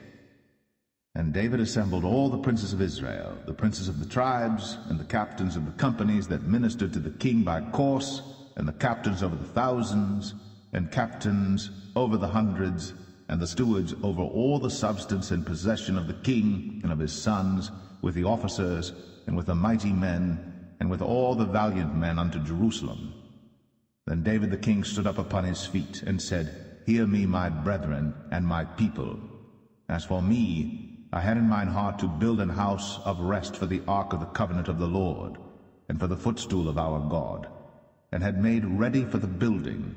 But God said unto me, Thou shalt not build an house for my name, because thou hast been a man of war, and hast shed blood. Howbeit the Lord God of Israel chose me before all the house of my father to be king over Israel forever. For he hath chosen Judah to be the ruler, and of the house of Judah, the house of my father, and among the sons of my father, he liked me to make me king over all Israel. And of all my sons, for the Lord hath given me many sons, he hath chosen Solomon my son to sit upon the throne of the kingdom of the Lord over Israel. And he said unto me, Solomon thy son, he shall build my house and my courts, for I have chosen him to be my son, and I will be his father. Moreover, I will establish his kingdom forever, if he be constant to do my commandments and my judgments, as at this day. Now therefore in the sight of all Israel, the congregation of the Lord, and in the audience of our God, keep and seek for all the commandments of the Lord your God, that ye may possess this good land, and leave it for an inheritance for your children after you forever. And thou, Solomon my son, know thou the God of thy father, and serve him with a perfect heart, and with a willing mind. For the Lord searcheth all hearts, and understandeth all the imaginations of the thoughts. If thou seek him, he will be found of thee. But if thou forsake him, he will cast thee off forever. Take heed now, for the Lord hath chosen thee to build an house for the sanctuary. Be strong, and do it. Then David gave to Solomon his son the pattern of the porch, and of the houses thereof, and of the treasuries thereof, and of the upper chambers thereof, and of the inner parlors thereof, and of the place of the mercy seat, and the pattern of all that he had by the spirit of the courts of the house of the Lord, and of all the chambers round about, of the treasuries of the house of God, and of the treasuries of the dedicated things. Also for the courses of the priests and the Levites, and for all the work of the service of the house of the Lord, and for all the vessels of service in the house of the Lord, he gave of gold by weight for things of gold, for all instruments, of all manner of service, silver also for all instruments of silver by weight, for all instruments of every kind of service, even the weight for the candlesticks of gold, and for their lamps of gold, by weight for every candlestick, and for the lamps thereof, and for the candlesticks of silver by weight, both for the candlestick and also for the lamps thereof, according to the use of every candlestick. And by weight he gave gold for the tables of showbread, for every table, and likewise silver for the tables of silver, also pure gold for the fleshhooks, and the bowls, and the cups. And for the golden basins he gave gold by weight for every basin, and likewise silver by weight for every basin of silver. And for the altar of incense, refined gold by weight, and gold for the pattern of the chariot of the cherubims, that spread out their wings, and covered the ark of the covenant of the Lord. All this, said David, the Lord made me understand in writing by his hand upon me, even all the works of this pattern. And David said to Solomon his son, Be strong, and of good courage, and do it. Fear not, nor be dismayed. For the Lord God, even my God, will be with thee. He will not fail thee, nor forsake thee, until thou hast finished all the work for the service of the house of the Lord. And behold, the courses of the priests and the Levites, even they shall be with thee for all the service of the house of God. And there shall be with thee for all manner of workmanship every willing, skillful man, for any manner of service. Also the princes and all the people will be holy at thy commandment.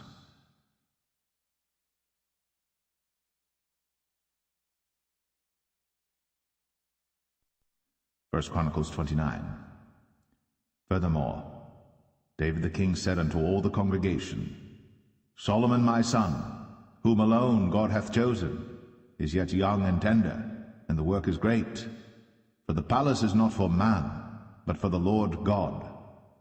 Now I have prepared with all my might for the house of my God the gold for things to be made of gold, and the silver for things of silver, and the brass for things of brass, the iron for things of iron, and wood for things of wood, onyx stones, and stones to be set, glistering stones, and of divers colors, and all manner of precious stones, and marble stones in abundance.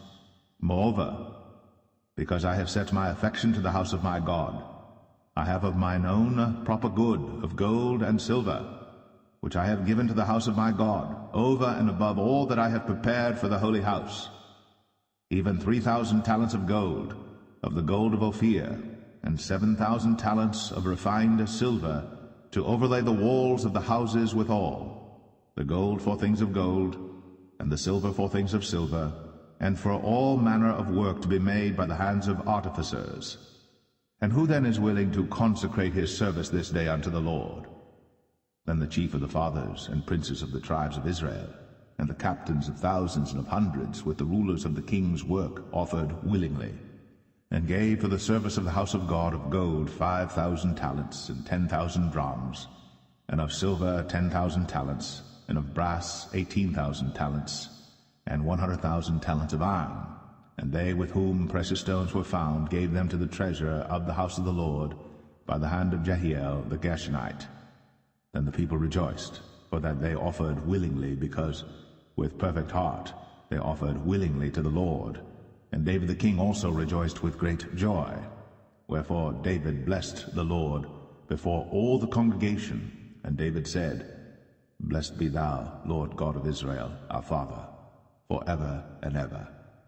Thine, O Lord, is the greatness, and the power, and the glory, and the victory, and the majesty.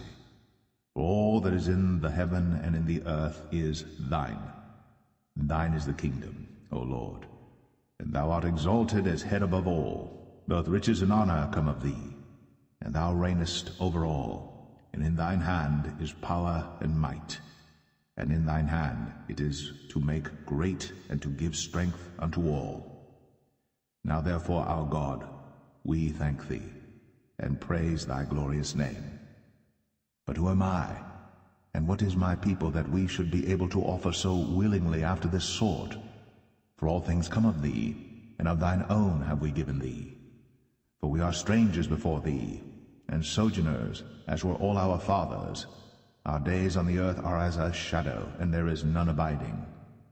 O Lord our God, all this store that we have prepared to build thee an house for thine holy name cometh of thine hand, and is all thine own.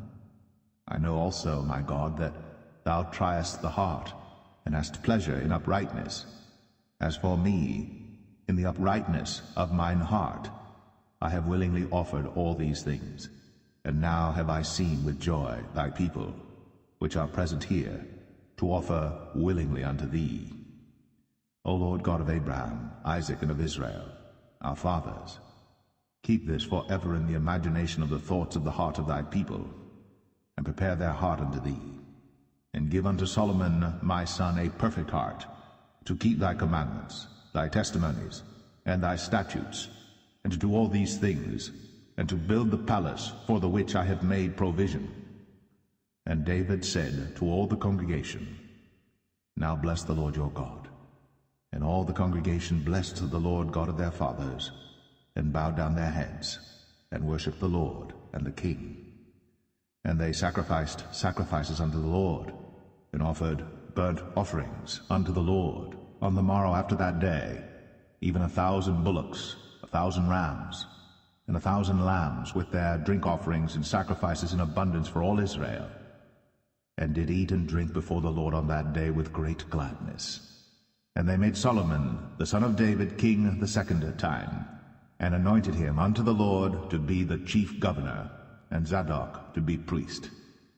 Then Solomon sat on the throne of the Lord as king, instead of David his father, and prospered, and all Israel obeyed him. And all the princes and the mighty men, and all the sons likewise of King David, submitted themselves unto Solomon the king. And the Lord magnified Solomon exceedingly in the sight of all Israel, and bestowed upon him such royal majesty as had not been on any king before him in Israel. Thus David, the son of Jesse, reigned over all Israel. And the time that he reigned over Israel was 40 years. 7 years reigned he in Hebron, and 33 years reigned he in Jerusalem. And he died in a good old age, full of days, riches, and honor. And Solomon his son reigned in his stead. Now the acts of David the king, first and last, behold, they are written in the book of Samuel the seer, and in the book of Nathan the prophet, and in the book of Gad the seer, with all his reign and his might, and the times that went over him and over Israel, and over all the kingdoms of the countries.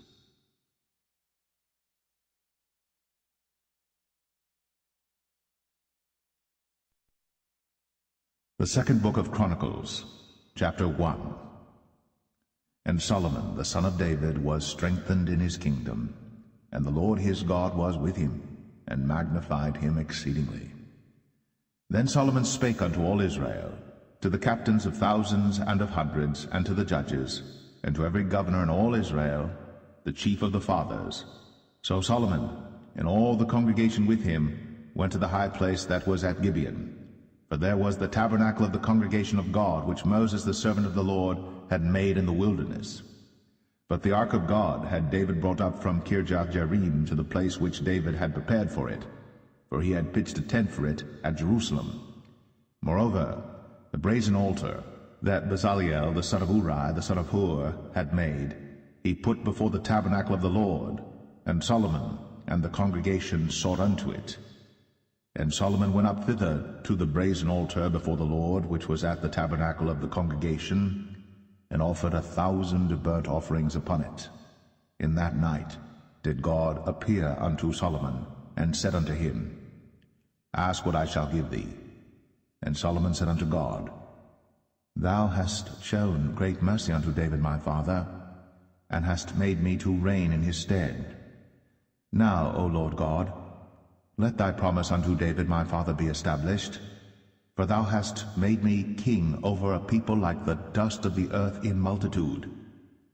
Give me now wisdom and knowledge, that I may go out and come in before this people. For who can judge this, thy people, that is so great? And God said to Solomon, Because this was in thine heart, and thou hast not asked riches, wealth, or honor, nor the life of thine enemies, neither yet hast asked long life, but hast asked wisdom and knowledge for thyself, that thou mayest judge my people, over whom I have made thee king. Wisdom and knowledge is granted unto thee, and I will give thee riches and wealth and honor, such as none of the kings have had that have been before thee, neither shall there any after thee have the like. Then Solomon came from his journey to the high place that was at Gibeon to Jerusalem, from before the tabernacle of the congregation, and reigned over Israel. And Solomon gathered chariots and horsemen, and he had 1,400 chariots, and 12,000 horsemen, which he placed in the chariot cities, and with the king at Jerusalem. And the king made silver and gold at Jerusalem as plenteous as stones, and cedar trees made he as the sycamore trees that are in the vale for abundance. And Solomon had horses brought out of Egypt, and linen yarn. The king's merchants received the linen yarn at a price. And they fetched up and brought forth out of Egypt a chariot for 600 shekels of silver, and an horse for 150. And so brought they out horses for all the kings of the Hittites, and for the kings of Syria by their means.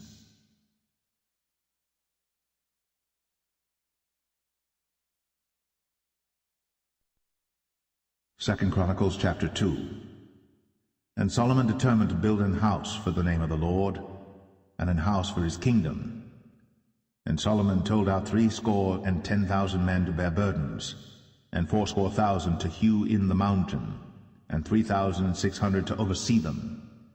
And Solomon sent to Huram the king of Tyre, saying, As thou didst deal with David my father, and didst send him cedars to build him and a house to dwell therein, even so deal with me.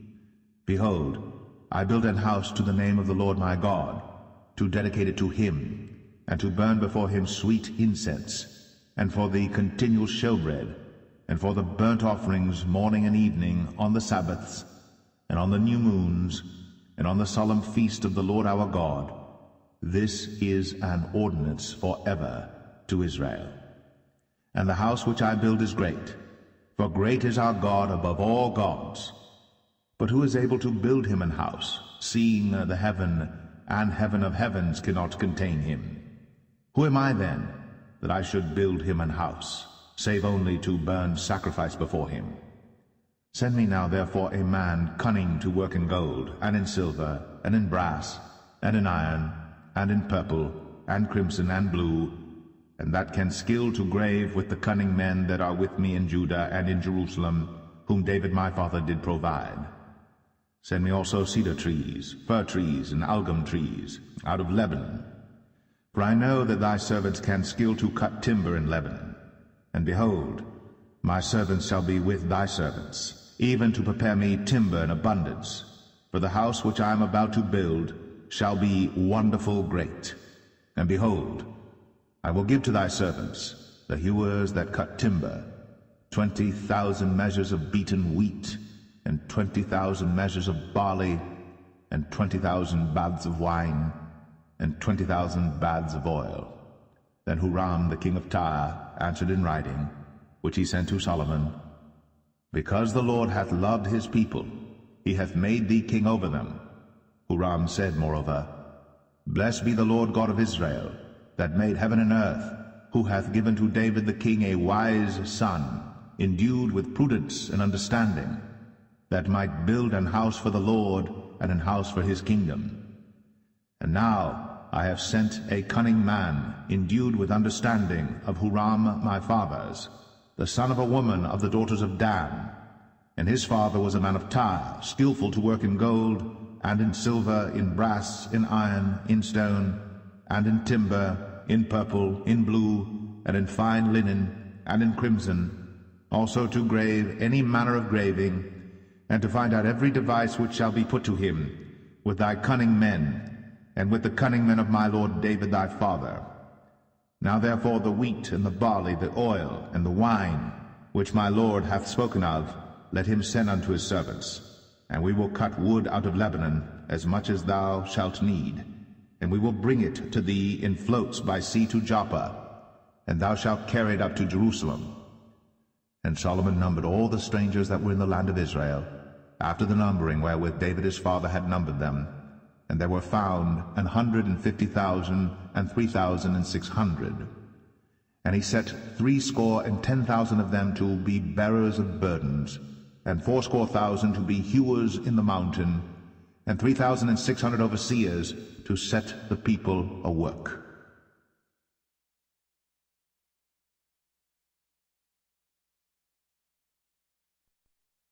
Second Chronicles 3. Then Solomon began to build the house of the Lord at Jerusalem, in Mount Moriah, where the Lord appeared unto David his father, in the place that David had prepared, in the threshing floor of Ornan